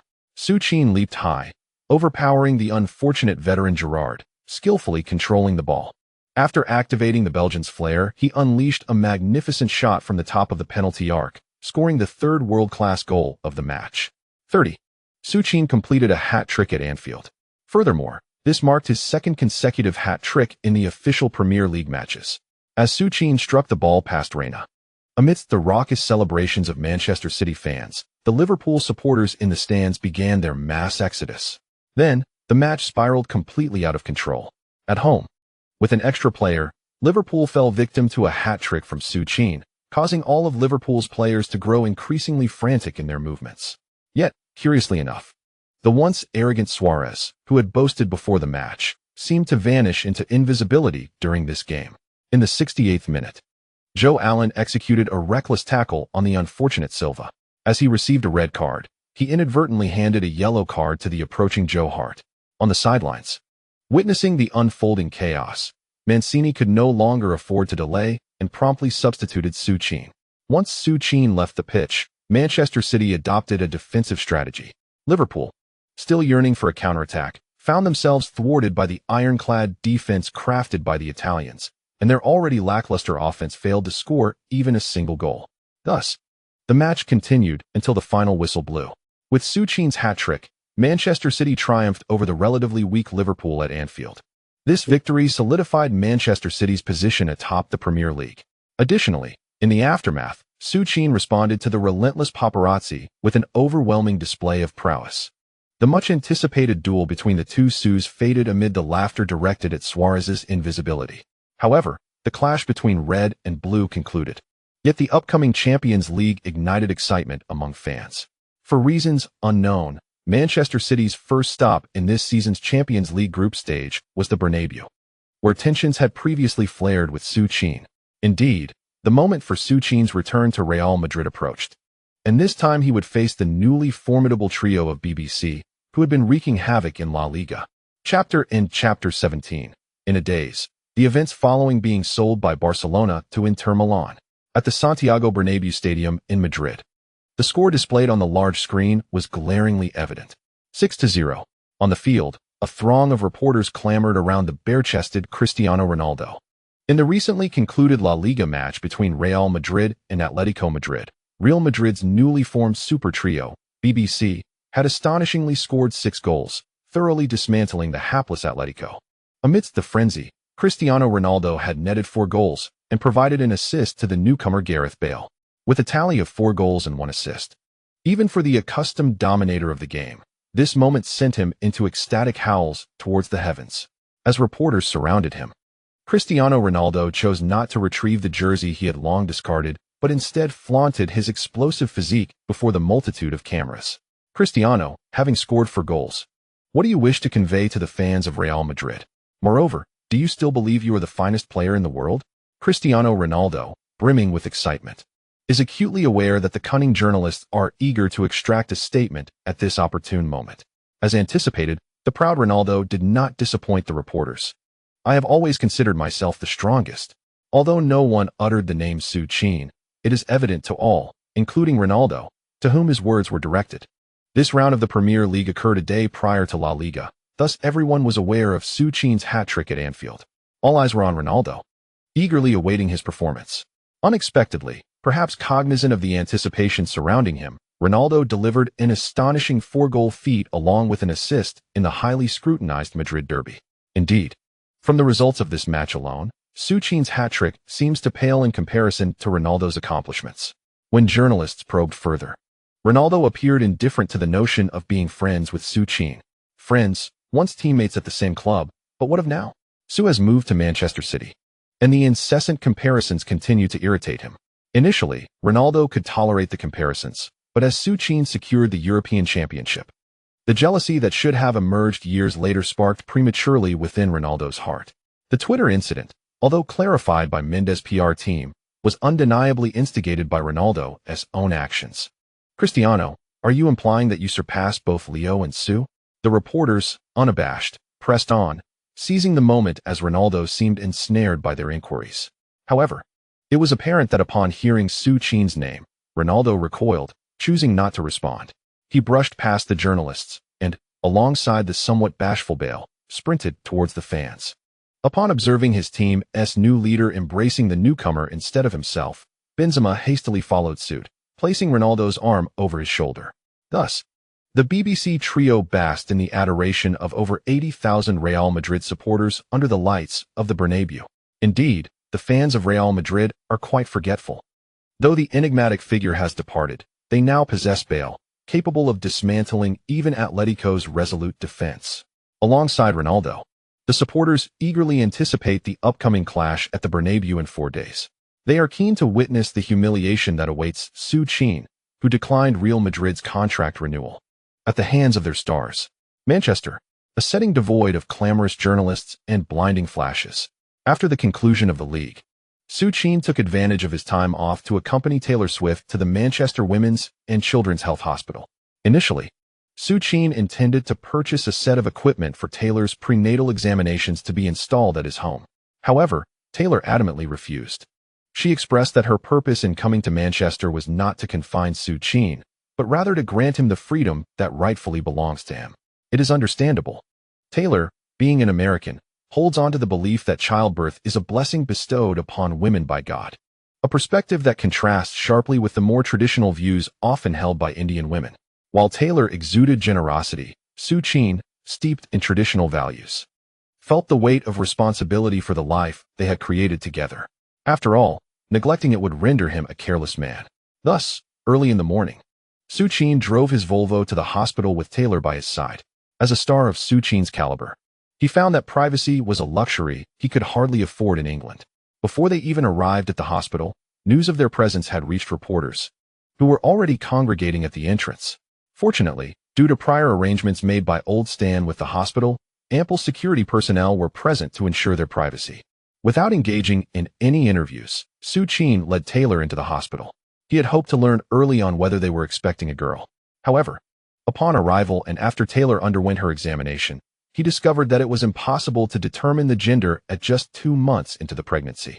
Although a tinge of disappointment lingered, Su Qin could not help but smile upon seeing the faint outline of the tiny life that had begun to form. In that moment, Taylor nestled comfortably in Su Qin's embrace, and the warmth of the sunlight streaming through the window seemed to pale in comparison to the joy they shared. Of course, once news of Taylor's pregnancy reached their homeland, Su Qin's grandfather was overwhelmed with excitement, laughing heartily throughout the night. His laughter would sometimes transform into tears, perhaps evoking memories of his son, who had tragically passed away during the turmoil of war many years ago. On September 2, 2012, with less than 3 days remaining until the commencement of the UEFA Champions League group stage, Mancini finally led the entire Manchester City squad onto the chartered flight to Madrid. They were slated to face the formidable group of death with their first match against Real Madrid.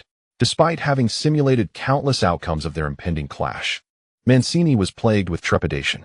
Deep down, he believed that without Su Qin's presence, Manchester City might struggle even to advance from the group stage. Yet, while Mancini was consumed by anxiety, the players behind him wore expressions of ease, particularly Agüero. Despite Su Qin's recent absence due to Taylor's presence at home, the bond between him and Agüero had seemingly faded. However, Agüero would occasionally visit Su Qin's residence to partake in sumptuous meals.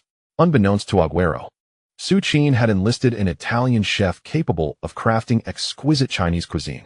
The reason behind Su San's culinary prowess could undoubtedly be attributed to the influence of Old Stan. "Hey, Su, have you seen the news?" Cristiano boldly proclaimed to the reporters that he is the strongest in the world. Agüero quipped, positioning himself cheekily beside Su Qin. Naturally, upon hearing this, all the Manchester City players eagerly leaned in, curious to witness Su Qin's reaction to the words of his former teammate. "Hey, Sergio, who do you think is stronger, me or Leo?" To Agüero's surprise, as he intended to tease Su Qin, he found himself lifting his own stature in the discussion. As Messi's most ardent admirer and dear friend, Agüero had never wavered in his conviction before Su Qin's arrival. "Messi is the strongest," was Agüero's oft-repeated mantra. Who could have anticipated that, in a bewildering turn of events, Su Qin would join Manchester City? This left Agüero feeling quite embarrassed to continue his assertion of Messi's unparalleled greatness. Hey, Sergio, speak up. Didn't you just claim that Messi is the greatest?" Without question, observing Agüero's discomfort, the ever-playful Nasri seized the opportunity to poke fun at him. Go on. Leo is as strong as Su." Although Agüero felt he might have overstated his case, he stubbornly persisted in his argument. "Haha, your words seem a bit forced," echoed the laughter of his teammates. Indeed. Haha, Sergio is blushing. This is hilarious." On the plane, all the Manchester City players erupted into joyous laughter. This light-hearted mirth seemed to soothe Mancini's previously anxious heart. After a flight of over 4 hours, the aircraft finally landed safely at Madrid International Airport. As anticipated by Su Qin, the moment they disembarked, the airport was swarmed by journalists from around the globe. Countless reporters congested the exit, eagerly awaiting the opportunity to capture a photograph of Su Qin's return to Madrid. Surrounding these fervent journalists were even more loyal Real Madrid fans. However, contrary to the reporters' expectations, they did not resort to hurling objects or insults at Su Qin. In fact, there were neither boos nor cheers. This was not due to a lack of disdain for the superstar who had abandoned their club. Rather, the Real Madrid supporters vividly remembered that just over a year ago, this very individual had led their team to an unprecedented sextuple triumph. They could not forget the legacy Su Qin had bestowed upon Real Madrid. Consequently, there were no jeers, but also no applause. As Su Qin calmly exchanged glances with the Real Madrid fans, the advocate of betrayal, Su Qin, exhibits a complete lack of gratitude through his 3 transfers. Only Milan may forgive him, while Inter Milan continues to await the return of the special one. Despite not granting any interviews, the moment Su Qin departs from the airport, an avalanche of reports regarding his arrival in Madrid disperses like snowflakes. Upon returning to the hotel and lying in bed with Agüero, Su Qin curiously peruses the articles in Marca. To his astonishment, he discovers that these unscrupulous journalists have portrayed him as a mercenary director, devoid of any sense of gratitude. Initially, Su Qin feels somewhat wronged, Clearly, his transfer to Manchester City stemmed from Real Madrid's outrageous attempt to seize his image rights. Yet, why is it that the journalists depict his motives as purely financial? Furthermore, his choice of Manchester City was never motivated by monetary gain. Instead, he was attracted to the club's lack of championships, believing that his contributions would elevate both the team and his own market value. Moreover, at no point did he interfere with the club's construction. Who among the players was acquired due to his demands, and who was sold off because of his preferences? Upon thorough reflection, Su Qin reluctantly acknowledges that he has indeed become the embodiment of the saying about the dragon-slaying youth ultimately transforming into a dragon himself. Nevertheless, he remains unfazed. After all, in the realm of football, there are no true tales of individual loyalty to a city. It is entirely justifiable for Su Qin to earn as much as possible while he still holds value. Hey Su, Marca reports that Manchester City has granted you 100 of your image rights? Agüero suddenly inquires as Su Qin emerges from his earlier grievances. Alas, this is a matter for which he had signed a confidentiality agreement with Mansour. How could he possibly admit it in order to maintain harmony within the team? How could that be, Sergio? Do you really think image rights are a trivial sum? Agüero chuckles. Well, I would assume the club wouldn't be so generous. After all, it must amount to tens of millions annually. What tens of millions? Su Qin retorts. The image rights, of course. Are you unaware? Image rights are immensely valuable. The sales of jerseys and other merchandise featuring your likeness entitle you to a portion of the revenue specified in your contract. I certainly know that. My point is, whose image rights could possibly be worth tens of millions? Cough, cough, Su, it's obviously mine. Last season, due to Manchester City's championship victory, I received a staggering 22 million just from image rights alone. Not too shabby. How is it only 22 million? Su Qin exclaims. What do you mean by that, Su? I'm already the highest earner in the Premier League. How much did you make? It seems that in the season before last, I garnered over 100 million. Agüero fell silent. Upon hearing Su Qin mention his exaggerated earnings from image rights, exceeding 100 million and from a year prior, Agüero appeared utterly bewildered, unsure of what kind of wild creature he was dealing with. However, what Agüero was unaware of was that the individual before him had already reached a remarkable agreement with Mansour regarding the 100 rights to his image upon arriving at Manchester City. Should the club indeed secure the so-called 7 crowns this season, the revenue from image rights that Su Qin stands to gain would undoubtedly be an astonishing figure. No, to be precise, it would be an unfathomable sum. Meanwhile, within the confines of Real Madrid, the silver-haired Mourinho remained hunched over his desk, meticulously analyzing the tactical arrangements for the upcoming match. Indeed, if there exists anyone in this world who comprehends Su Qin's capabilities, it is undoubtedly Mourinho. Since Su Qin was sold by Barcelona to Inter Milan, every stride he has taken in his development has been keenly observed by the seasoned manager. From a mere header specialist to a top-tier target man, and ultimately evolving into a versatile striker, even Su Qin's long-standing weakness in speed has seen improvement. Frankly, at this moment, Mourinho could scarcely fathom who within his galactic squad could possibly contain the prowess of Su Qin. Boss, you should rest early. The assistant coach, unable to bear the sight of Mourinho still working, urged him gently. Yet, Mourinho showed no inclination to cease. After a dismissive wave of his hand, he resumed his focused study. It was exhausting. In preparation for this Champions League group match, Mourinho had scarcely paused for a moment since the draw concluded. Initially, he had devised a tactical plan that might slightly restrict Su Qin, but who could have anticipated? Who could have foreseen that just a day prior, Su Qin had executed a breathtaking solo run at Anfield? That kind of speed. To be honest, Mourinho had always yearned for such talent in Su Qin. Yet, he never imagined that the fully realized version of Su Qin he had long awaited would find himself arrayed against his own side. Reflecting on the current disarray within the Real Madrid locker room, Mourinho even entertained thoughts of resigning in frustration. Well, he was merely expressing his thoughts. After several deep sighs, he returned to his work. Scattered across the desk were Su Qin's historical match statistics, even including the records of Bilic. Yet, despite the wealth of detailed data at his disposal, Mourinho could not devise a single strategy to neutralize Su Qin. Indeed, the once anxious young man he had called on the phone had quietly matured into a figure that even Mourinho himself seemed to regard with awe. Ultimately, in resignation, Mourinho placed the 5-defender formation, an approach he had not considered in ages, on the table. He had pondered that proud Real Madrid fans might greet him with thunderous jeers from the stands.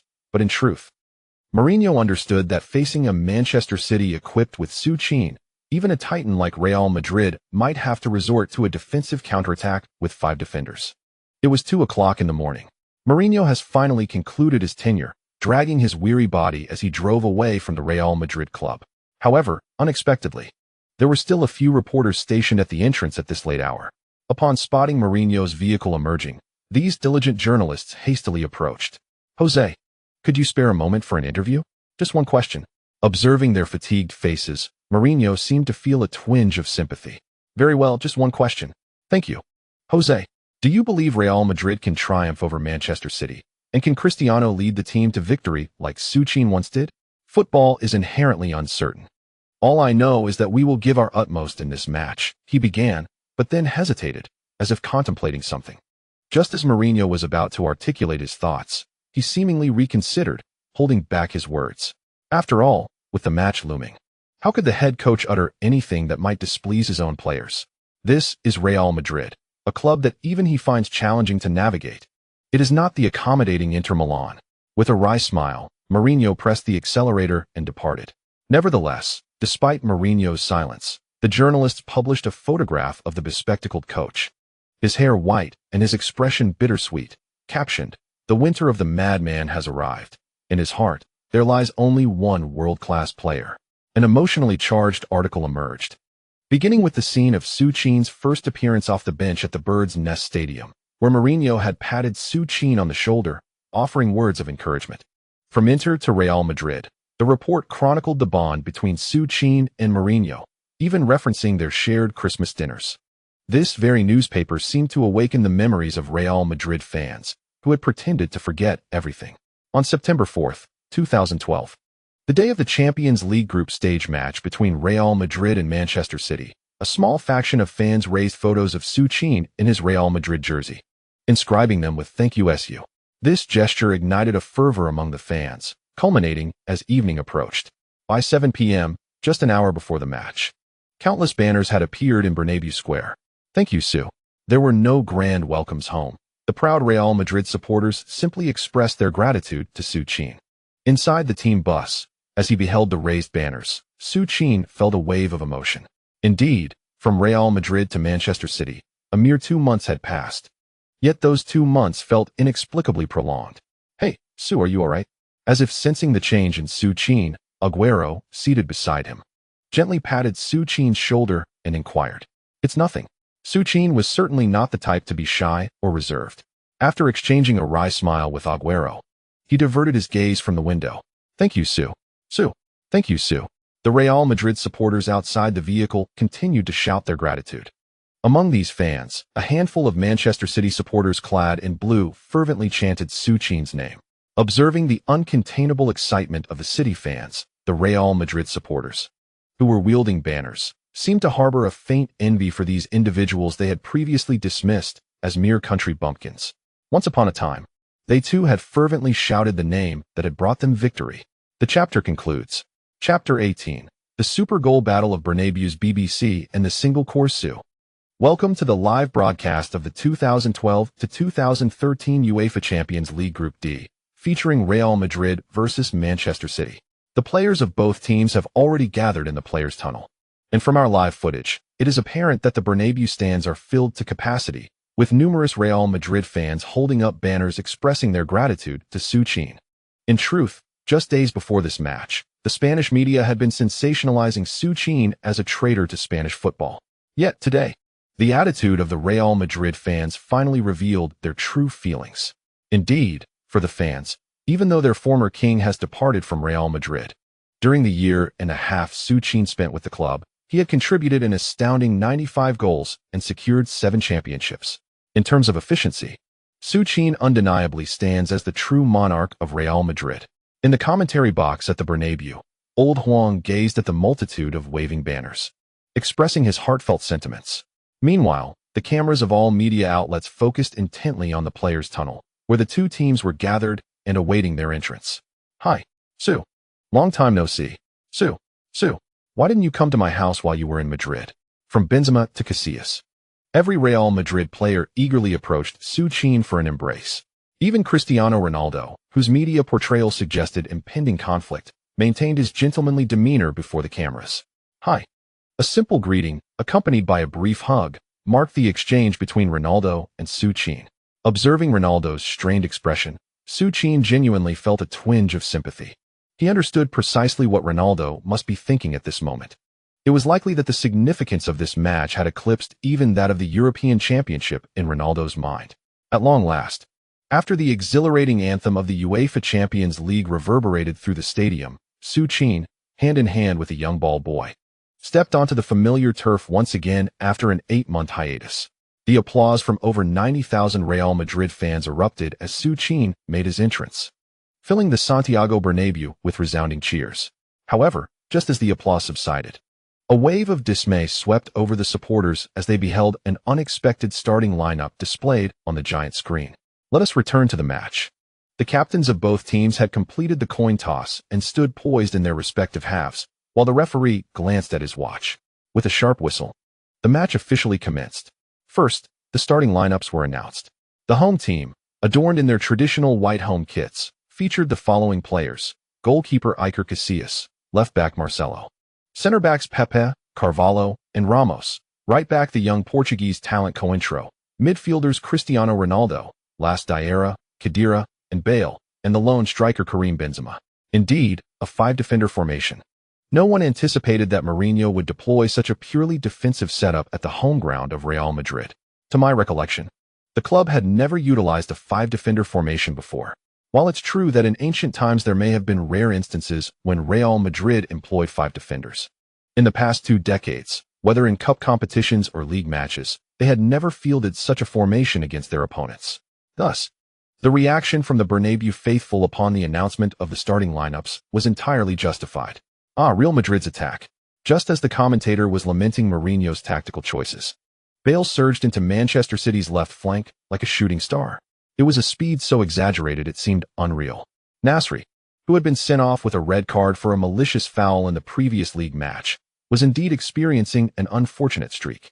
Much like a master swordsman from a Chinese drama, who, after mastering supreme swordsmanship, finds only 3 individuals capable of besting him.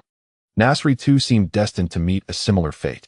Prior to the match, Mancini had warned Nasri about Bale's remarkable speed, yet Nasri paid little heed, believing that speed could only reach a certain threshold. After all, he himself had built his reputation on speed. Yet in that moment, as Benzema passed the ball to Bale upon hearing the whistle, Nasri found himself utterly outpaced and left in the dust by the rampaging Welshman. It is merely a rudimentary sidestep acceleration, a quintessential maneuver for novices in the realm of football. Yet, when executed by the peak version of Gareth Bale, it transforms into a breathtaking display of dribbling prowess. Boom. The over 90,000 Real Madrid supporters at the Bernabéu erupted in fervor. After deftly maneuvering past Nasri, Bale surged forward, penetrating deep into Manchester City's territory. By the time Alexander Kolarov registered the situation, Bale had deftly nudged the ball to the left, darting directly into the penalty area. Kompany, in a state of panic, abandoned his mark on Benzema and hastened towards Bale. Fortunately, at the critical moment when Bale prepared to unleash a shot, Kompany executed a sliding tackle, successfully thwarting Bale's attempt. Manchester City narrowly escaped disaster. Such perilous moments. Gareth Bale's speed indeed commands awe across the footballing world. Nasri's initial step faltered, and despite his utmost effort, he could not even graze Bale's presence. Had it not been for Kompany's timely intervention, it seemed imminent that Real Madrid would score right from the outset. The onlooking Mancini, previously composed, was spurred to leap from the bench in reaction to Bale's explosive start. Meanwhile, on the other side, the ever-controversial Mourinho, who had been jeered by fans for deploying 5 defenders, buried his face in his hands, filled with frustration. To Mourinho, Bale represented his singular weapon to dismantle Manchester City. Cristiano Ronaldo? While not entirely familiar with Mancini's strategies, Mourinho understood that, akin to his own focus on Su Qin, Mancini would inevitably concentrate all defensive efforts on Ronaldo. Furthermore, to bolster defense, he had even opted not to field Modric. Thus, Bale's breakthrough became his sole offensive tool. On the pitch, while Manchester City remained in a state of apprehension, Ronaldo, who had already surged towards goal, wore an expression of discontent. Indeed, Ronaldo had found space, and had Bale lofted the ball his way, he could have easily netted a goal. However, given Bale's status as a newcomer, Ronaldo quietly grumbled under his breath but refrained from further comment. At the 10-second mark of the match, Real Madrid earned the first corner opportunity. Lacking a midfield general, the endearing Marcelo scampered towards the corner flag with the ball. Inside the penalty area, aside from La Sana Diarra, most of Real Madrid's aerial threats surged into the box. At that moment, a thrilling scene unfolded that captivated millions of fans worldwide. Cristiano Ronaldo and Su Qin, these two elite stars, perpetually compared, commenced their inaugural clash in this match. Cristiano. Over 80,000 Real Madrid fans fervently chanted Ronaldo's name, yearning for him to deliver a spectacular header in front of Su Qin. Yet, despite Marcelo's precise cross finding its way to Ronaldo's feet, the anticipation hung thick in the air. However, Cristiano Ronaldo could only watch helplessly as Su Qin forcefully pushed him aside and cleared the ball from the penalty area. In a rather undignified manner, Ronaldo found himself sprawled on the grass. What could he do? Even though the current Ronaldo still bears the illustrious title of Golden Boy, when faced with the legendary Haaland like Su Qin, particularly in terms of heading and physicality, Ronaldo was indeed no match for him. Nonetheless, witnessing Ronaldo's predicament, Su Qin promptly bent down to help him up. After all, millions of eyes were upon them, and despite feeling somewhat disgruntled, Ronaldo managed to smile and patted Su Qin on the shoulder as he rose. 10 minutes elapsed. The score remained 0-0. Perhaps both teams were overly cautious in defending against each other's attacks. Even after 10 minutes, neither side had devised a promising strategy for scoring. On Real Madrid's side, lacking the orchestration of Modric, the BBC trio could not fully unleash their potential. Ronaldo had made several threatening attempts, yet they yielded no substantial threat. The same could be said for Manchester City. Under Mourinho's directive, employing a defensive formation reminiscent of Real Madrid's star-studded lineup, Su Qin found himself with few options. Heading? With Ramos, Pepe, and Carvalho in the mix, even Su Qin, or perhaps even Su Qin Plus, would struggle to make an impact against their combined efforts. As for long-range shots, with Las Diarra, Hidira, and the ever-watchful Pepe shadowing him, it was a luxurious defensive blockade, making it incredibly challenging to find any shooting opportunities. This match was indeed captivating. Yet, one must admit that Mourinho seemed to have anticipated everything on the pitch, by not including Modric. He constructed a purely defensive formation that effectively stifled Su Qin's presence in the attacking zone. Real Madrid is unlike Manchester City. Each member of the BBC trio possesses the ability to conclude a match, while Manchester City lacks that same depth. Though Manchester City boasts a dazzling configuration typical of the Premier League, they still fall slightly short in comparison to Real Madrid's formidable squad. Indeed, as Huang Lauscher pointed out, Mourinho was well aware of Su Qin's capabilities. Thus, after deploying this strictly defensive formation, Manchester City's attacking prowess was significantly diminished, with Agüero being closely marked by Diarra. As for the flanks, Silva and Nasri were already struggling to contain Ronaldo and Bale. In my view, if the match continues on this trajectory, the probability of Real Madrid securing victory might increase significantly. 10 minutes had passed, observing both teams exchanging futile attempts, with neither able to penetrate effectively. Old Huang began to engage in casual conversation with Jean Jun. However, perhaps due to Jean Jun's uncanny verbal prowess, just as he spoke on the field, Bale tore through Manchester City's left flank with his unparalleled speed, but chose not to go solo. He spotted Ronaldo on the opposite side, raising his hand to signal for the ball. Without hesitation, as Alexander Kolarov approached, Bale struck the ball and sent it flying. Inside Manchester City's penalty area, Kompany and Lescott were both focused on the near post, entirely oblivious to the sudden assault from Cristiano Ronaldo at the far post. In that moment, the once undisputed king of the wing, Ronaldo, soared high in the exclusive sky of the Bernabeu, delivering a thunderous header that struck the ball fiercely towards Manchester City's goal. Standing in front of the net, Joe Hart remained frozen in place, utterly unresponsive. What could he do? With such proximity, he had little time to react. The football slipped past him and nestled into the net. Beep. The referee's whistle echoed. Google whale, gula goal. The Bernabeu erupted. The DJ at the venue shouted ecstatically, while over 90,000 Real Madrid supporters leaped in wild celebration. At the Real Madrid bench, Mourinho, witnessing the flawless connection between Ronaldo and Bale, pushed aside his assistant coach and sprinted forward. As for the scene on the pitch, seeing that he had scored before the player he despised, Su Qin, Cristiano immediately dashed towards the stands. In front of the throng of over 90,000 Real Madrid fans, he raced to the corner flag, turned around, and proudly displayed his number 7 and name on his jersey. Although lacking elaborate gestures, the reporters understood that Ronaldo intended to convey to all the Madridistas that, even without the magical Su, he, Cristiano Ronaldo, could still lead Real Madrid to victory. Oh, what did I say? What did I mention? Mourinho's tactical approach is indeed superior to Mancini's. Real Madrid operates with such simplicity, fortifying the midfield and defense, and concentrating their attacks down the flanks. If Manchester City aims to contain Bale or Ronaldo, they must relinquish control of the center. However, should they do so, neither Las Diarra nor Khedira lack offensive prowess. This effectively stifles Manchester City. And this is merely the beginning. One must remember that Mourinho's team excels at executing defensive counterattacks. Coupled with the speed of Ronaldo and Bale, Manchester City faces a daunting challenge in this match.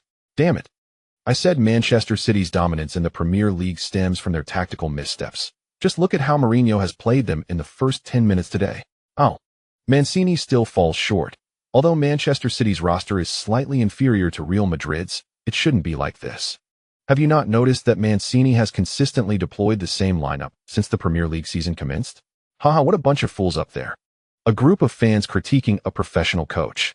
Mancini is, after all, a champion manager in the Premier League. Does he not comprehend the dynamics of the game? It is not that Mancini is unwilling to adapt, but rather that with 5 defenders stacked up, any changes he makes would be futile. Indeed, Su Qin's presence is formidable. With players like Pepe, Ramos, Carvalho, and Khedira surrounding him, it seems almost impossible for him to navigate through such formidable opponents. However, didn't Su Qin display a remarkable solo effort in the last match? Perhaps he could attempt to replicate that feat? Replicate? Do you think Mourinho deployed 5 defenders for no reason? It is precisely to confine Su Qin within his own half. Su Qin possesses speed, yet they deny him any space to sprint. On the flanks, Cointreau and Marcelo, both renowned for their pace, are formidable wingbacks. As everyone has lamented, Su Qin at the Bernabeu is utterly perplexed. 10 minutes have elapsed. For a full 10 minutes, Khedira clings to him like a stubborn adhesive. As for Diarra, he is preoccupied, keeping a watchful eye on Agüero. With no connection to Agüero, Nasri and Silva have retreated entirely to defend. The high ball tactics previously employed? Apologies. But once the ball ascends, the trio of Diarra, Khedira, and Carvalho converge instantly. With such a blockade, Su Qin finds it nearly impossible to direct the ball to Agüero. Although he benefits from the legendary Holland module, he remains but a man. Su, you've certainly bulked up. Just as he contemplates this, Khedira surprisingly engages him in conversation. The match presses on. Su Qin finds himself ensnared in the mire of a numerical strategy employed by Real Madrid. Observing Su Qin's diminishing impact, Manchester City begins to coordinate their efforts with Agüero. In the 17th minute, Manchester City finally seizes a promising opportunity.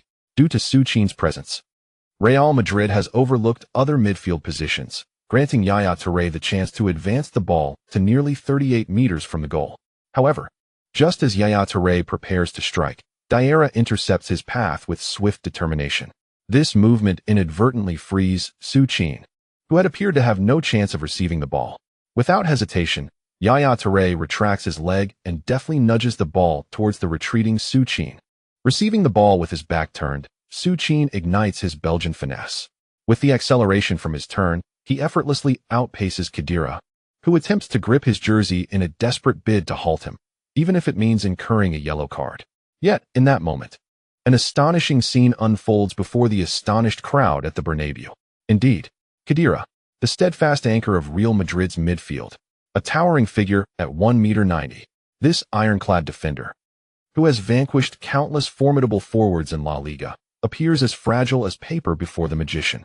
Despite having grasped the jersey of the opposing player, it was indeed Diarra who found himself sprawled on the ground. Not only did he fall, but he was also dragged a meter across the turf by the very player he had attempted to hold back. It was only when Su Qin's jersey was half pulled off by Diarra that he finally came to a halt on the grass. However, While Hidira ceased his movement, Su Qin, having freed himself, darted away like an arrow released from its bow. The demon, as he is known, had once sent waves of exhilaration through the hearts of countless Real Madrid fans. After a prolonged silence of several minutes, he finally unveiled his fearsome fangs once more. With a speed of 92, Su Qin surged forward, reaching a position less than 30 meters from the Real Madrid goal in the blink of an eye. At this distance, he felt a 70% certainty of scoring directly. However, perhaps anticipating Hidira's misstep, just as Su Qin prepared to strike, Carvalho emerged from the penalty area, positioning himself right in front of Su Qin. This interception completely thwarted Su Qin's opportunity to shoot. Nevertheless, he did not halt his advance. Possessing the dazzling dribbling skills akin to Neymar's, maneuvering past an opponent in a one-on-one situation was an effortless task for him, even against Carvalho. At the Bernabeu Stadium, Su Qin, who had already raised his right leg in preparation to shoot, suddenly withdrew it and tilted his body to the left as he approached Carvalho. A feint. A seasoned veteran like Carvalho would not be easily deceived by such a simple trick. Indeed, the moment Carvalho shifted his weight slightly, Su Qin swiftly pulled back his body. Carvalho was astonished to see Su Qin effortlessly glide past him with such a simple left-right maneuver, even managing to smile. However, that smile quickly vanished, for Su Qin, having retracted his weight, once again propelled his body towards the original direction while Carvalho was still adjusting his footing. At this moment, even Carvalho could not suppress a gasp of disbelief. How extraordinary! If a player of modest height were to execute such an ankle-breaking move, it might be understandable. But before him stood Su Qin, a towering figure of 192 meters, nearly invincible in the world of football. How could someone of such stature and weight perform such an exaggerated dribbling feat? With a resounding crash, Carvalho, attempting to shift his weight back once more, fell to the ground. There was no physical contact. The former world-class center-back was simply outmaneuvered by Su Qin, collapsing onto the grass. Meanwhile, Su Qin had already pushed the ball forward with his right foot. In the instant before Pepe and Ramos could reach him, he unleashed a powerful strike with his left foot. Boom! The explosive sound, reminiscent of Su-style thunder, echoed through the Bernabeu, a rarity in recent times. As the football soared beneath Su Qin's feet, it transformed into a dazzling white light, hurtling toward the goal defended by Casillas, in front of Real Madrid's net.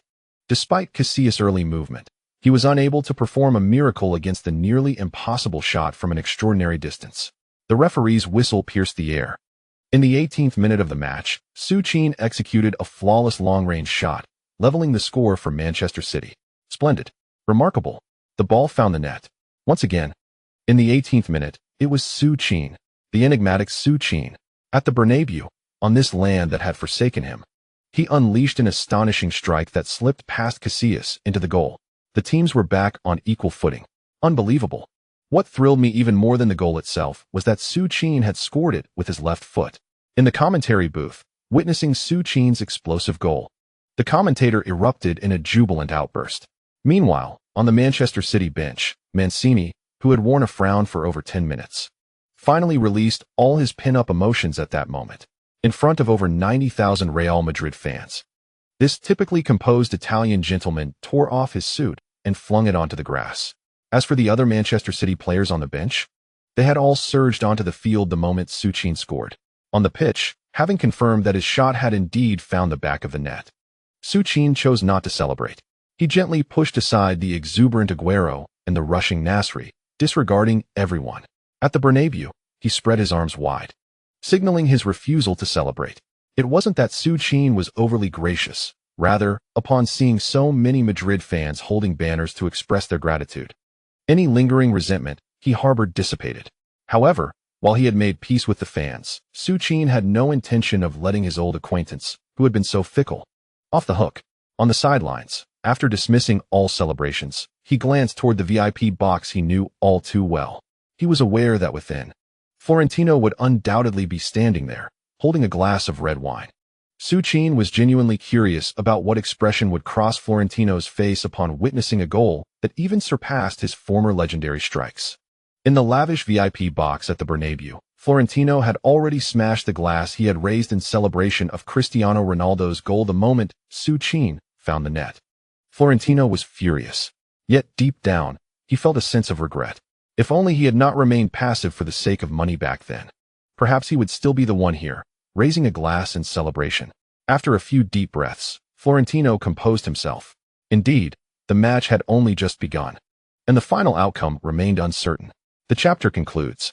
In the 19th chapter, having achieved the second stage of the system's talent tree, did Robin successfully cut in? Beside the pitch at the Bernabeu, the madman stood there in a daze. Just moments ago, Su Qin had scored an explosive goal right before him, nearly prompting the old Mourinho to raise his hands in celebration. However, in the end, he remembered that this young man was now his rival. Such is the lament of Mourinho's current thoughts. He had tailored a 5-man siege strategy specifically for Su Qin. System prompt. Congratulations. Your mastery of the earth escape technique has improved, significantly enhancing its effectiveness. This path has illuminated a transformative opportunity before me, as long as I persist. Neither the court nor the celestial demons will be of any consequence. It is akin to envisioning a green dragon. Initially, the dragon resides in your heart. But as your skills deepen, the dragon transcends your heart, becoming your very spirit. You dare deceive me and the Zhang family alongside that wretched maid? What are you truly up to? You've tarnished the reputation of the Prime Minister's residence. She shouted at Wan. Behind the fervent welcome, Wang Yang sensed an impending storm, curious about the underhanded tactics the other side might employ. The Empress Hui could not bear to see her son taken away. She wept and attempted to rush forward, only to be frozen in place by the Emperor's icy glare. Tuji said nothing, merely gesturing to gather the items before assisting her forward, eventually finding a shadowy spot to rest. From seemingly nowhere, he produced a water flask, offering her several sips. She was indeed somewhat displeased, retracting her gaze and sighing at the direction in which Katya had departed. Apart from Tuji, her relationship with him was the closest. She hadn't anticipated his strong aversion to this matter and was at a loss as to how to persuade him to accept it. Faced with the pressure from a significant portion of the North American semiconductor industry, even Company A, which had always been at odds with the toothpaste factory, had no choice but to compromise. After all, he too was part of this circle, and some unwritten rules were not to be disregarded. Listening to the sounds of the advancing troops beyond the walls, Qing Hu gazed at the unyieldingly steadfast figure of Lord Liu, finding him particularly imposing, a confidence radiating from within. Wu Fuqi dazedly touched her swollen forehead, which had been struck, and glanced again at the glass cup shattered on the ground, her face a mask of astonishment. Qin Yi's response required no deliberation, yet as soon as the two words left his lips, he understood what Jianbai referred to as opportunity.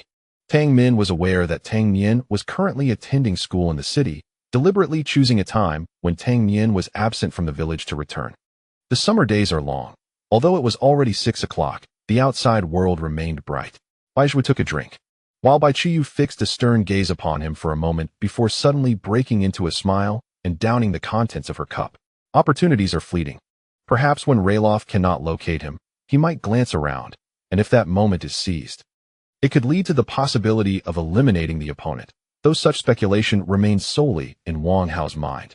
Certainly, although there has been no breakthrough to the pinnacle of the Dan stage, my cultivation has significantly advanced.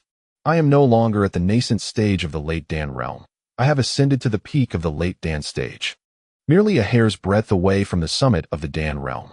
Lu Zhenbei lightly raised his hand, and the energy from the Nagula surged forth, forcefully embedding the remnants of the crimson mech and the lifeless body of Fernandez deep into the soft, yielding gravel. Just as tension enveloped us, a pair of fiery red eyes suddenly materialized from behind the backpack. Upon hearing my words, Su Inua pursed her lips, seemingly on the verge of uttering something. Yet, in the end, she remained silent. If it were within her power, she would prefer that Guo Chun remained uninvolved. This was her own vendetta, one she intended to settle herself.